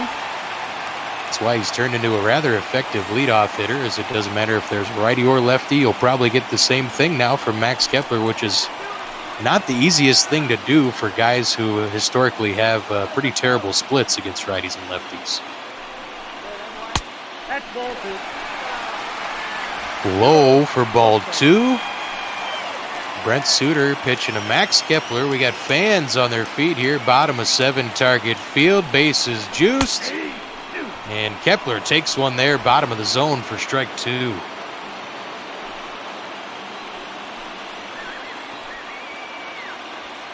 Big pitch for Brent Suter. And he gets him looking. Oh, nice fastball. Bottom of the zone, 86. Max Kepler go to the dugout. Put that bat on the rack. That was a pretty bad strikeout looking as the Twins still trail 5-8 here. And Milwaukee in line to sweep this little 2-game series, as we're going to see Corey Guerin coming on to make his 25th appearance. Yeah, massive props there from Brent Suter with that high ERA. Definitely some positive momentum for him going forward, possibly trying to notch that down a little. Eric Sogard might be a little sore from laying out on that Luis Arias base hit. That was a full extension. At least it was onto the grass, I suppose. But Sogard 1 for 2 this evening. Fouls that one away to even things up at 1-1. Yeah, we've seen him go full extension a few times here. Not able to get a complete gem together, but you got to appreciate the effort out there in short. Just gets a piece there. It's a 1-2 count. Corey Guerin added in February, I believe, and has done a decent job holding down one of the later roles in this Twins bullpen. As Garver wants it inside, gets Eric Sogard looking for out number 1. Even though we've seen a lot of offense today, you got to appreciate some of these amazing strikeouts that both sides have had. A lot of good pitches that have left these batters clueless. I just noticed Mitch Garver has sunglasses on. Wouldn't you think that'd be a little distracting if you're a pitcher? Might get a little glare action or something. Oh yeah, that could work out in that's like the opposite of what sunglasses are supposed to do, like possibly blind your pitcher. But I would imagine there's some sort of anti-reflection glasses that you could probably find out there that would remove that. At least I hope. Yeah, knowing what we know about science, I'm guessing there's something out there. But Manny Pena, the GOAT, has a 1-1 count here against Corey Guerin, and that one's off the plate for 2-1. Excuse us if we're starting to get a little squirrely. It is supposed to be the after dark slot, so we'll start loosening up things and get it real loose before Cookie and Jake get on the horn here for the next game. But the Crew, this would be a big win and a big little 2-game series sweep for Milwaukee, and might launch you into something bigger down the road, as this one is grounded to first. Sano boots it, fires on to Guerin, and that's going to be enough for number 2. Number 12. Yeah, huge momentum boost indeed, especially considering the fact that they'll have to travel to Arizona after this for a 3-game set for the Diamondbacks. And then after that, it's a little bit easier having series with Toronto and Pittsburgh. So who knows? This may be the start of a nice run for the Brewers. At least I hope, as Justin Smoke will take that strike. Yeah, you mentioned those Pirates, although look out for the walk-off errors. If you missed it earlier, the Yankees and Bucks went to a extra inning game that ended with a walk-off throwing error on the Yankees. Allowed a runner to score, and Pittsburgh got a big win against the Evil Empire. Little excuse me hit onto third base there. A little bit of a shift on for the Twins, and that's out number 3.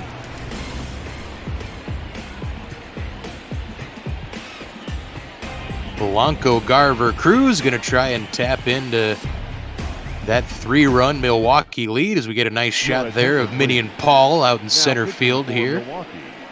Number 46. We got another new pitcher for the Crew. Indeed, Corey Knebel, coming off that Tommy John surgery last season, definitely wants that ERA to go down. You could say that a lot for these Brewers bullpen arms, but yeah, we'll see how well he does facing the heart of this Twins lineup. Corey Evil Knebel going to start Jorge Polanco out with ball 1 there, as we see Josh Hader, Alex Claudio both warming up in that Brewers pen as we're in the bottom of the 8th. Polanco 0 for 4 this evening. You don't see that too often this season. He takes strike 1 there. Yeah, Knebel definitely a change of pace from the previous bullpen arms. All about that high fastball and trying just to zoom it by his opposition. Polanco takes low, 2-1. Knuckle curve in there at 82.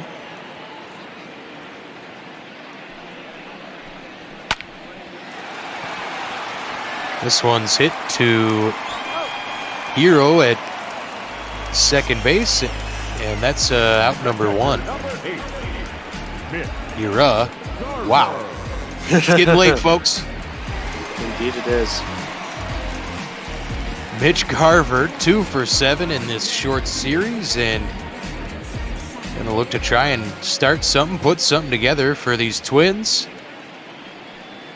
Knebel looking to get that 0 on the board, and he's firing in strikes in there at 97 on that fastball.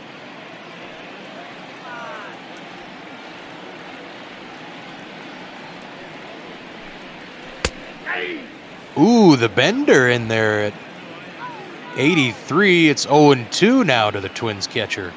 Yeah, I'd be careful with that pitch. That almost seemed like it would curve right in the center of the plate, but able to get away with running very close with that fastball. Man, that one, another one probably should have been strike 3. The Blue has been giving the Crew problems all night long as Knebel misses outside there, 2-2.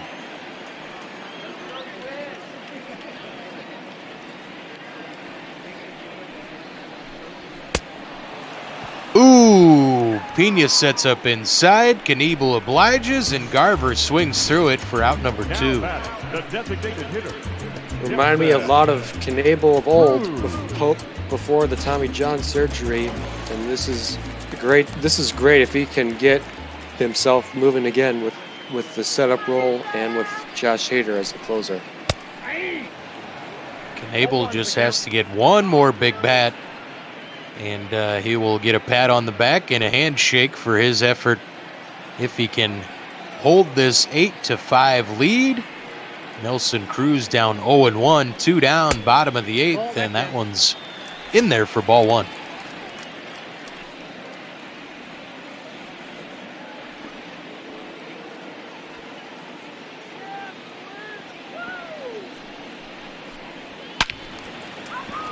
Cruz fouls away that 96-mile-an-hour heater as Knievel's got to be careful.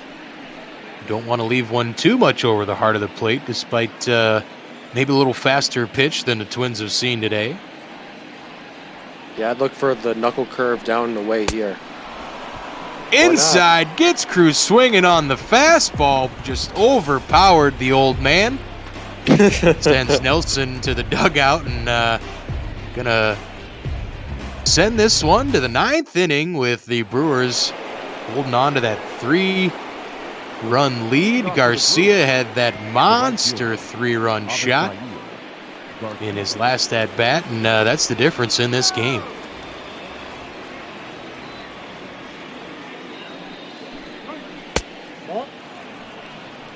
Corey Guerin on for his 2nd inning of work. Garcia 2 for 4 this evening. That sinker missed. It's a 1-0 count. We're right back. Garver wants it outside, and Garcia swings through it, 1-1.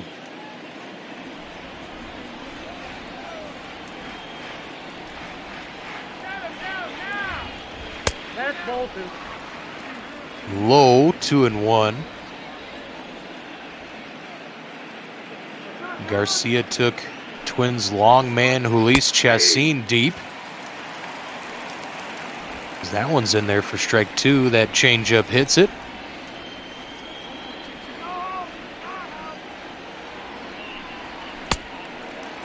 Swing and a miss. Garcia goes down on the sinker. Now batting, the center fielder, Lorenzo Cain. Renzo Cain, 2 for 4. Part of this 3-run lead for the Crew. Fouls that one away, 0-1. Beardy, as we're winding down this game here, as a Wisconsin native myself, I feel like it's only a matter of time before I eventually find myself in Minnesota looking to view a Twins game. So I've been meaning to ask, what would you say are some of the best qualities of going to a ball game at Target Field? I haven't been to too many major league ballparks. As Kane gives this one a ride, Rosario's going to reach up and catch it. One thing that I have really come to love about Target Field over the last season and a half or so, my wife and I have gotten the Twins Pass. They started selling these, it's just standing room tickets. You pay $50 a month, and we've really enjoyed having those as you can wander about the park. There are plenty of awesome vantage points to take in the game, as you'll see a bunch of them right there. That little left field area has a bar, a couple bars, a couple different levels with great options for food and beer. And then, of course, out in right field, they have the Bat and Barrel.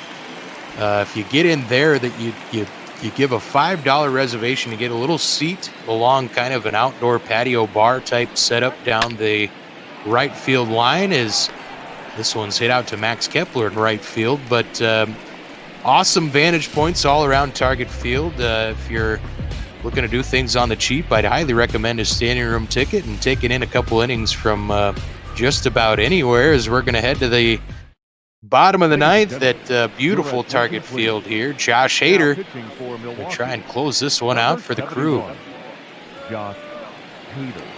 Yeah, Josh Hader, even though having I believe a top 10 spot in saves, has had his ups and downs with that high ERA. We'll see if he can manage that against Josh Donaldson here to start. And Cole, I will say, if you do come and visit the wonderful Target Field when your Brewers are in town. Come find me. I'll probably be out by the beer wall out there in right field. I'm usually the giant guy wearing a Kirby Puckett jersey, and come track me down, and I'll get you one of a fine craft beers sold out there in right field on the Target Plaza. Beardy, I would be all for that, but if you could give a 2-year hold when I turn 21, that would be awesome. Sounds good. We'll put it on a napkin. We'll have it be an IOU. We'll do her that way. And you're gonna have to remind me in 2 years. I'm old. My memory isn't what it used to be. All right, I'll be sure to leave a note in my phone or something about that. Mail me a Post-it. I usually respond well to Post-its. There you go. Donaldson strikes out there for the first out here in the bottom of the ninth. Josh Hader with a nice pitch to get Donaldson up high.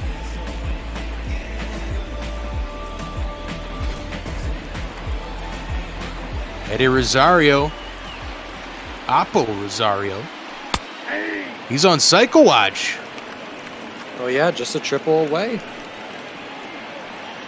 Yeah, that was Hira was on cycle watch last night, if I'm not mistaken.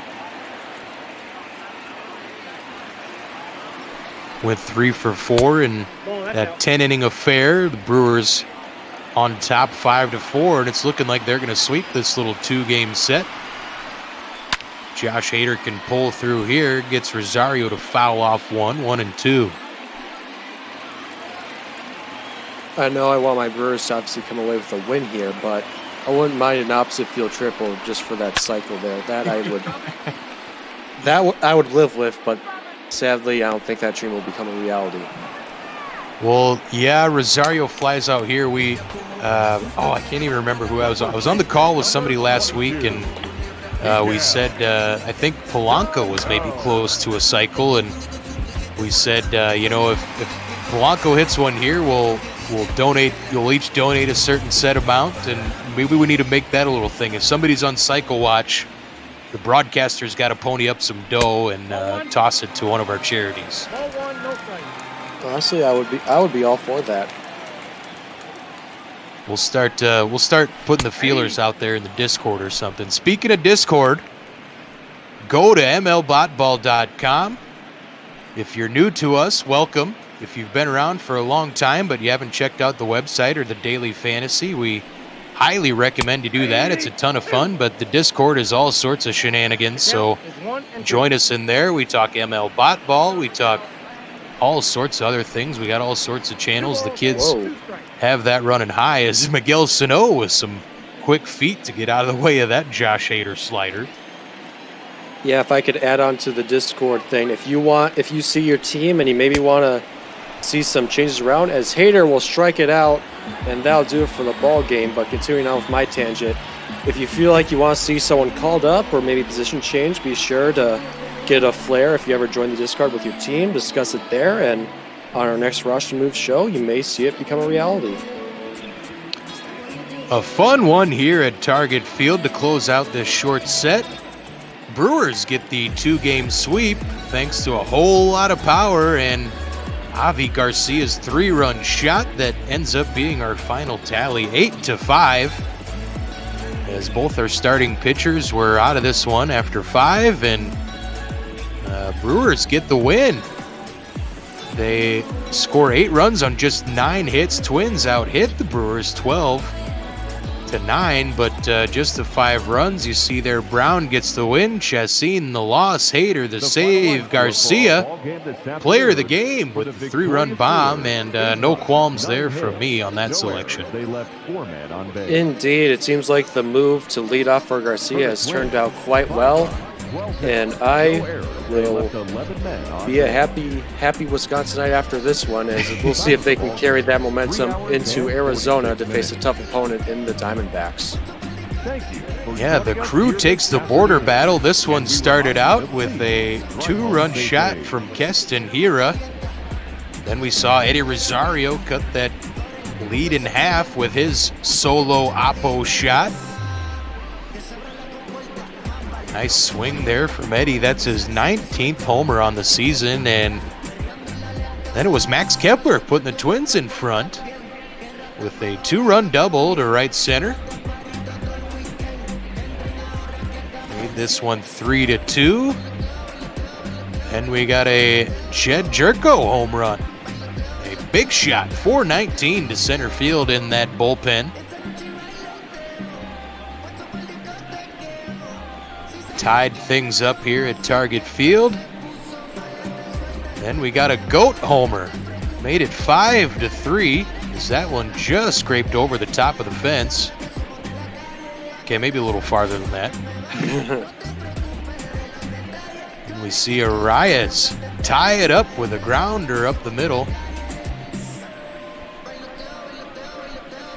That one was goofy because they held Donaldson at third base and then took off on a delayed bit to home. But here's the big monster Mama Jam, Avi Garcia, the 3-run shot. Third decker here at Target Field. That is no small feat. That space is usually reserved for guys like Miguel Sano and Nelson Cruz, but Avi Garcia swings the hot stick. Twins can't rally. This one ends 8-5 as Hader sets down the Twins in the bottom of the ninth. Gets Sano swinging there to end it. And a impressive little 2-game series for the Crew, but I'll tell you what, we're way over time here, folks. We got to get you out to LA. I hear some folks, I hear some cookies, I hear a guy who likes snakes. We got Cookie and Jake. How you guys doing? I'm doing good. I just want to know though, Beardy, how does one hear a cookie? What does that sound like? And what does it sound like when you hear a guy named Jake who likes snakes? I mean, well, there's some slithers, there's some crumbs. You do a little math, and when you're the only guys in the virtual booth universe, I got it's almost like a Spidey sense up here now.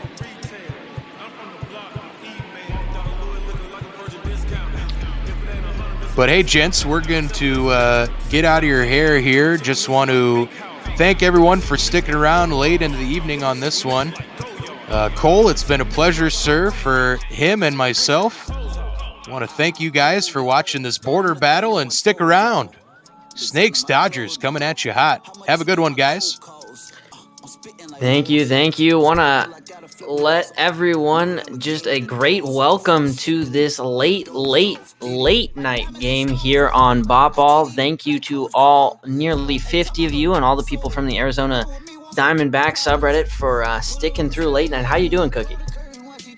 I'm doing great, and for everyone who probably isn't from the Dodgers subreddit, thank you for sticking around as well.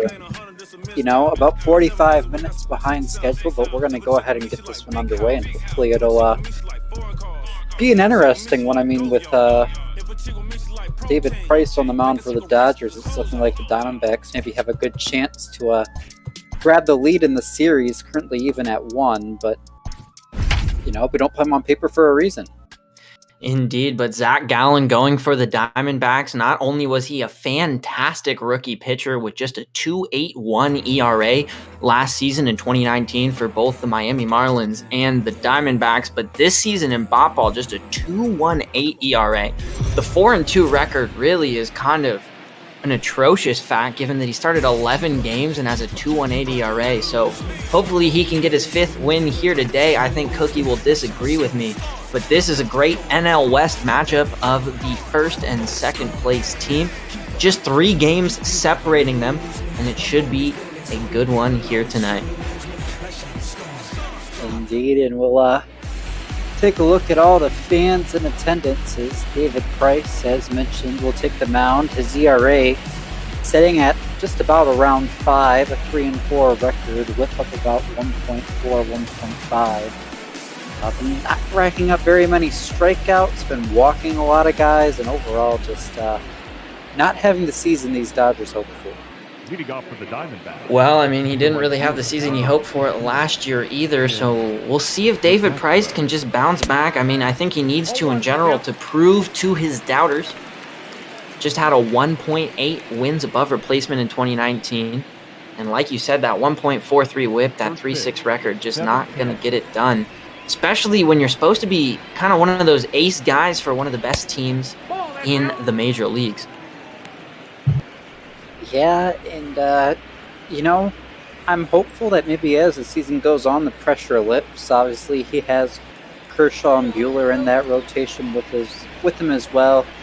And a Julio Arias, not any sort of a slouch either, so that pressure maybe can be alleviated off David Price. He really hasn't been a great pitcher at all since he signed that 7-year contract with the Boston Red Sox back in 2016, outside of that postseason run they had in 2018. So, see if he can bounce back. We see Tim LeCastro there, foul one down the first base line. The count's 2-2 to him. He's taken over the leadoff role for a couple days here in Los Angeles, familiar with this team, a former member of the Dodgers organization. And he's a guy known for his speed, so Price isn't going to want to make a leadoff walk here, be attacking the zone. And the full count pitch is inside to Tim LeCastro. Tim LeCastro knows what to do. He didn't have to take it off the body that time. Instead, takes it for a ball and goes over to first base on a free pass.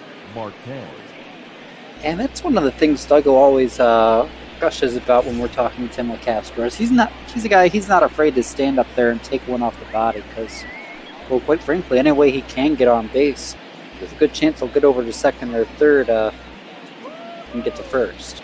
Yeah, I mean, I don't necessarily want to repeat Duggo too much, like you said, Cookie, but Tim LeCastro hasn't been caught stealing yet in the major leagues. So, I mean, be careful. Watch out, Dodgers fans. That means it'll be Ketel Marte taking strike one now from David Price. Not very good career numbers. No, but it's in limited action. I'm kind of surprised that it's that limited. But then again, you know, David Price only been pitching for the Dodgers for a limited amount of time. But they'll see a lot of each other this year, you know, even if David Price isn't pitching. Very true. And I guess it's hard to remember that David Price been in the American League his whole career, so any action. Obviously, this is the first series between these Diamondbacks and Dodgers this year. We had against Ketel Marte would have been in the interleague matchup. So Timmy Lowe can steal second base. Of course, Tim LeCastro is going to be out there on a stolen base. Doesn't matter who the catcher is. Doesn't matter who the pitcher is. He's going to get on over there. But like you were saying, you know, I've went to I believe one of the games that the Boston Red Sox came to Arizona, but David Price was not starting. Ooh, as Ketel Marte is going to take that for the first strikeout of the game. So David Price gives up that walk, lets the steal go down, but is able to strike out Ketel Marte. And we are now going to see if the rest of the order here for the Diamondbacks can maybe get Tim LeCastro in. Yeah, they got a good spot to do it. Escobar and Peralta, the next two due up. See Escobar foul one off. Escobar had a really super duper hot start to the season. Unfortunately, as of late, it has not been the same. Doug and I, for a while, were tracking his race at the top of the RBI leaderboard. Unfortunately, that stopped for a while. However, he hits that one an absolute mile. That is way out of here to left field. So the Diamondbacks strike quickly, much like the rattlesnake does. The 2-run homer to left field. Eduardo Escobar adds to his RBI total on the season, 54 now. And, Cookie, how you feeling? I mean, this is about what I expected. If there was one game in this series I knew I could basically write off, it was going to be this one because David Price has not been great this year, and Eduardo Escobar capitalizes, and early 2-0 D-backs lead, nothing the Dodgers can't overcome. It'll be a bit difficult with Max Muncy and Justin Turner both out now, but... And Doug, I hope you're in the chat there. If you could give me an expression of how happy you are with this start here for the Diamondbacks, that would be much appreciated. But the Tim LeCastro steal, doesn't end up meaning that much. However, he does get home on that as well, so he'll be credited with a run. And we are now going to see the Venezuelan David Peralta at the plate. He's been red hot, 336 on the season. The three Black Ink boys, you could say, he's the one who's kind of maintained that excellence the longest. You know, Cookie, I know that Duggo and I's D-backs nicknames are so good when even a Dodgers fan are repeating them to us, so I appreciate the gesture here. You know, I try and stay as close to the middle of the street as I can when I'm announcing. I'm a Dodgers fan, but, you know, I'll give these Diamondbacks credit where credit's due. They've put together a pretty good squad this year, and they've done a great job competing, and, of course, today, they aren't going to have to compete very hard if they want to take advantage of David Price. The full count pitch is in there. David Peralta swings on that. Instead, though, this time when it's hit out to left field, that's going to be in the sure hands of Jock Peterson there in left field, and that will be the second out of the first inning. The first baseman. Team fly out, and I see Beardy. I miss you too, bud. It's been a while. Hopefully sometime next week we'll get on a call together. And now, oh, my bad, Cookie. We see Seth Beer, whose average is not that good, but you do have to understand he really hasn't been in the major leagues that many games. Only 14 at-bats. Already does have 2 home runs and 2 RBIs as he hits that one in the air, and that's going to get down, so that's going to be a hit for Seth Beer. But the stat I wanted to get to, currently, you know, he's slashing 214, but a 313 on base percentage and then 643. I mean, those are pretty good stats for your first 14 at-bats, and he just upped his contact numbers right there. Yeah, it's still a very small sample size, and we'll see how much he can enjoy. I mean, usually we see guys first called up, they'll have some early success, but then as the pitchers sort of adapt to get the scouting report, they'll kind of fall into a bit of a rut a month or so after they've kind of had some everyday playing time. So we'll see how Seth Beer can maybe overcome that. Of course, he does kind of have a bit of limited playing time, mostly going against lefties. So, well, after 21 pitches here and a first pitch ball to Nick Ahmed, the Gold Glove shortstop, we're going to see a mound meeting already for David Price with his catcher here on the day. That'll be Will Smith. He's batting 6th in the Dodgers lineup. Yeah, maybe just trying to calm him down. Ahmed's been swinging a pretty hot bat this series. Want to take care of him, get all these I's and T's and such as crossed and squared away, and get to the bottom of the first with no further gain. All right, well, the 1-2 pitch comes in low and inside. Almost hits Nick Ahmed in the foot there. 2-2 count. The cutter not located well there for David Price as he throws in the 2-2. Nick Ahmed pulls back to bring the count full.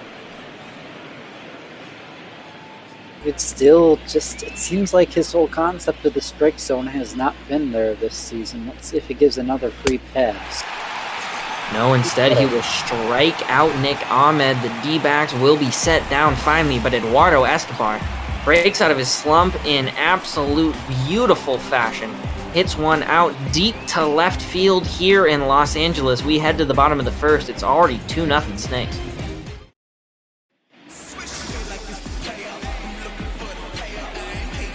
Zach Gallen coming on for these D-backs. 11 starts.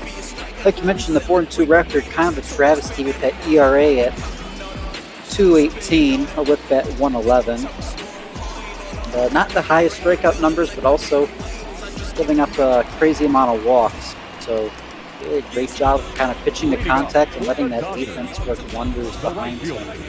Just hasn't got that backing from his bat so far this year. We'll see how he fares now against this Dodgers lineup, led off by the right fielder, Mookie Betts.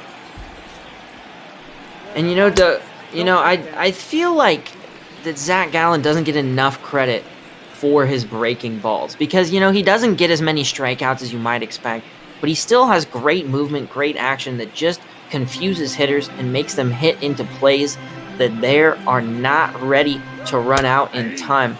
And we'll see if he can do that to Mookie Betts right here. Betts is even the count at 1-1. Mookie is a rental for these Dodgers. They're, as I always say, hoping he's that one piece that can really put them over the hump. They've been winning this division over and over, but I mean, he won't get them any closer to extending their lead here in the first at-bat of the day. Started the day with a homer yesterday. Today it's a pop-up to the catcher, Carson Kelly, for the first half. Indeed, we're seeing Carson Kelly getting a little bit more playing time here. Heard some rumblings in the background of MLB The Show 2020 that Carson Kelly is a little upset with how much time he's had to split with Stephen Vogt. So we'll see if Torey Lovello, a.k.a. Duggo, and I put him in a little more. Be difficult to balance those things.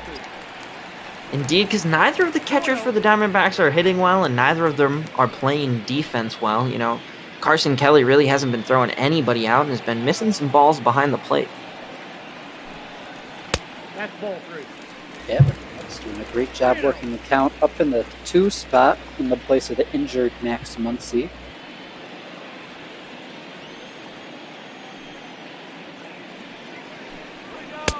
Pitch going to be high, so make it a 4-pitch walk from Zach Gallen.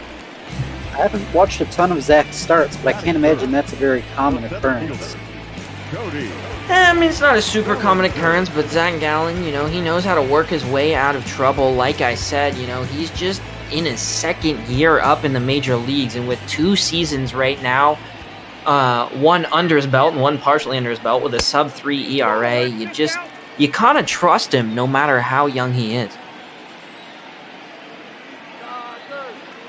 Torey's going to have a lot of trust in him right now as the reigning MVP who's really been heating up. With the dish, Cody Bellinger, but Nick Ahmed will back up into center to make a catch on the popper for the second half. Well, there you go. Like I said, Zach Gallen knows how to respond, and he's not afraid of getting aggressive against big hitters. You know, in his time in Miami, he also didn't kind of get the win-loss record he deserved. In his 2019 season, despite that 2.81 ERA, only a 3-6 record. So hopefully these D-backs can back him up a little bit better. About to say, Jake, that's with the Marlins, though. You kind of... if you got a single win with the Marlins, you were a pretty darn good pitcher. Well, the 0-1 pitch coming in here from Zach Gallen to left fielder Jock Peterson. He swings at one very low. That changeup, I think, just had Jock Peterson confused. It didn't really have a ton of break either. Not sure what happened there, Cookie. Looked like a pitch that... I kind of read that more as a slider, but it kind of started low and just broke even lower. That one breaks a bit outside, and that's not going to be called a strike. The four-seamer there, that's one of the interesting things about Zach Gallen pitches. You know, even his four-seamer has a little bit of weird motion to it. That time, though, it takes it out of the zone. However, Jock Peterson responds in turn by swinging at one on the inside half. Zach Gallen strikes him out and ends the inning without giving up a hit. It's 2-0 Arizona after one here in Los Angeles.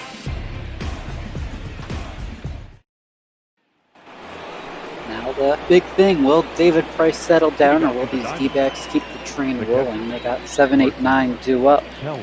Kelly, Gallen, and Vargas.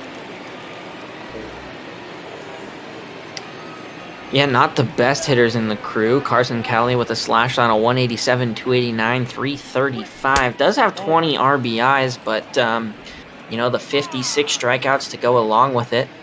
And just 5 home runs. You were hoping for a little more power from him in his growth this season as kind of just a young catcher who hopefully will be the future behind the dish for the Diamondbacks.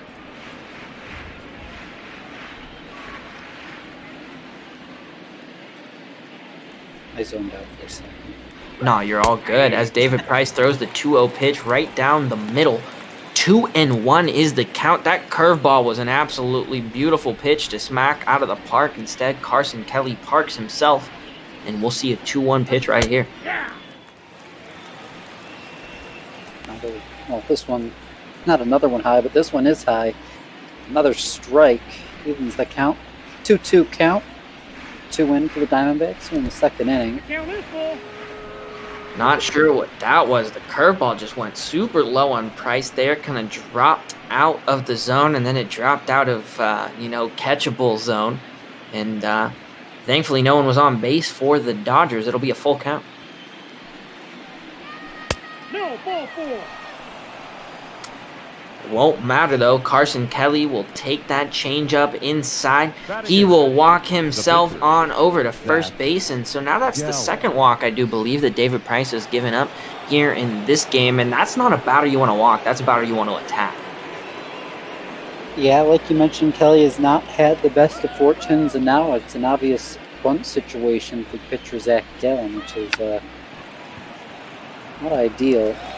It's going to be a pretty hard-hit bunt, though. We'll try and go to second, and they will get the out. So it turns into a forced play instead of a sat. They got the slower, I assume the slower runner on first. Well, yeah, and so that's been the big problem for the Diamondbacks this year is they've gone to this play, especially with how the Diamondbacks here in Bopal have set up their lineup with a pitcher in the 8 spot, And so with the catcher there in the back of the order, or even when the pitcher's in the 9 spot, a lot of bunts. And, Stephen Vogt and Carson Kelly, they're like decently athletic guys, but they're nothing like crazy. And so if you don't get a good bunt down, like Zach Gallen got a bunt that was pretty hard out there at first base, you really run the threat of just kind of wasting that out. Yep, that ball went out. But now Ildemaro Vargas will head to the plate. He is having a solid season, mostly off the bench, but getting some starting role action here this week. 289, 308, 447. 5 RBIs. Like I said, limited action. Yeah, it hasn't got many starts, but promising 9-hole hitter, and he's got the top of the order behind him. Yeah, I mean, he's showing you that right here he can take pitches, and also he's the kind of guy that if you can get him on base and you can get a just nice gapper there, I truly believe in his ability to go and get all the way home. And somehow that pitch that I truly believe hit the corner of the zone, should have been a strike, is not going to go as one. And now the Diamondbacks will have 2 on here with just 1 out. So David Price has let runner into scoring position. Yeah, Jake, I was about to say, you may be a Diamondbacks fan, but that was about as clear of a strike that's not going to be called. Of course, Price really hasn't earned it today, and see that visit from the pitching coach before we go back to the top of the order. 2 on for Castro, followed by Marte, assuming the inning isn't over. D-backs have a chance to get this one out of control early. And really, unfortunately, if you're David Price, this is exactly what you did not need. You were coming into today just hoping maybe on your home turf, relaxed, against the Diamondbacks.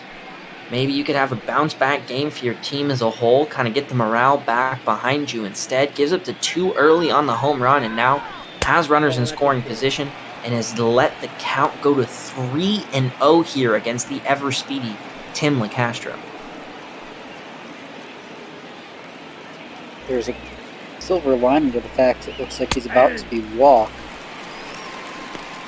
In fact, he's not going to be able to run because the bases will be loaded. He'll have 2 guys in front of him. He'll take a strike. Well, there you go. A little bit of progress there for David. Like you mentioned, David is has not been having a great day pitching. It would have been huge if he could have bounced back against a pretty good Diamondback squad, but at least through the first inning and the third, he really hasn't shown it. Well, Tim LeCastro tries to swing at one outside the zone there, so now it'll still be 3-2, and that's kind of interesting. Tim LeCastro is the kind of guy that I always think about, someone who knows how to take the pitches he needs to. Instead, he's going to take that one for a ride. That's going out to left field, left center. That's not going to get over the wall, but it's going to bounce in front of the wall. That's at least going to score 1. A base running error, I would argue, by the Diamondbacks means it only scores 1. That will be a stand-up double, RBI double for Tim LeCastro, and now there's runners on second and third. Yeah, it seemed pretty clear that one was getting down, and the hesitation cost Tim LaCastro a triple, I'd say, but I wouldn't even say, I would guarantee. A triple that would have had another RBI attached to it as well. But that's okay. We got Ketel Marte up, and despite the fact that he's 0 for 1 on the day, he is number 1 in our hearts, and he is ready to get something going right here.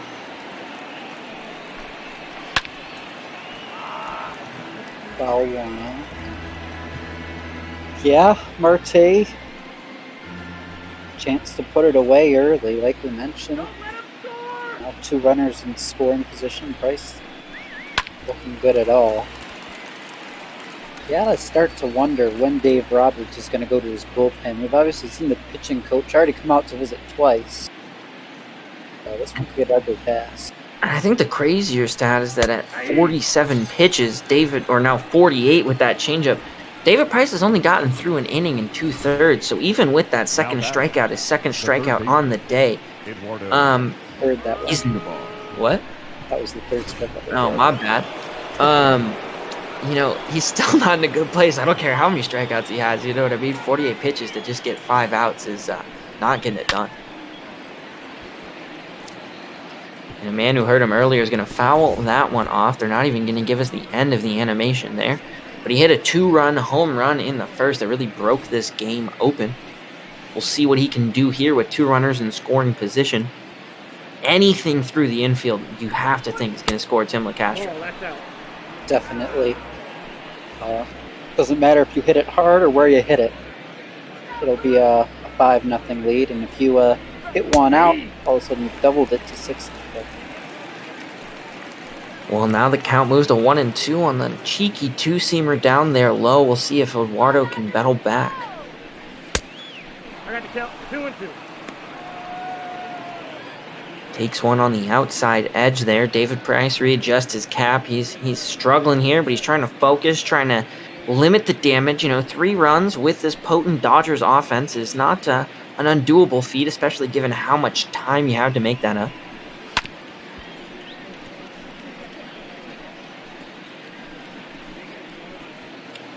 But Eduardo Escobar will swing at one right out there. And don't think he should have swung at that pitch, but it's okay. He made contact. It's 2-2. And oh my, the umpire's going to call that a strike. I thought it was a ball, but the cutter there is going to strike Eduardo Escobar out. Strand 2 runners in scoring position. Still, Tim LaCastro's RBI double scratches one across for the Diamondbacks. It's 3-0 here early in Los Angeles. Cutter just catches his own. Beautiful pitch by Price. Finally, it's a call to go his way, though. On the Borkline pitch, kind of surprised them gave it to him. Maybe just tired of seeing the Diamondbacks bat. Let things go to the Dodgers now. Good job limiting the damage for Price for what it's worth. Sprints 2 in scoring position, and now Dodgers down by 3. Look to try and chip back a little bit. Corey Seager at the dish. Corey Seager's a guy who's really not performing to expectations. I would argue that 225 average, just 29 RBIs, but he's a guy who you think's got A+ potential for this team and for whatever team might have him in the future. So, what's wrong with him, Cookie? What's making him have such a poor season so far at the plate? 1 ball, 2 strikes. I don't really know, to be perfectly honest. It's kind of just been a rough go of it for him. There's been a lot of Dodgers who struggled. Cody Bellinger was in the slump of his life early on. Slowly he's getting out of it. Corey Seager's kind of been in that same boat. But you got to think it's just a matter of time before these guys click. Obviously Bellinger's starting to now. Max Muncy was really going off before he went down earlier this week. But Indeed, as the full count pitch comes in, payoff, it's going to be low, so Zach Gallen is going to walk him here.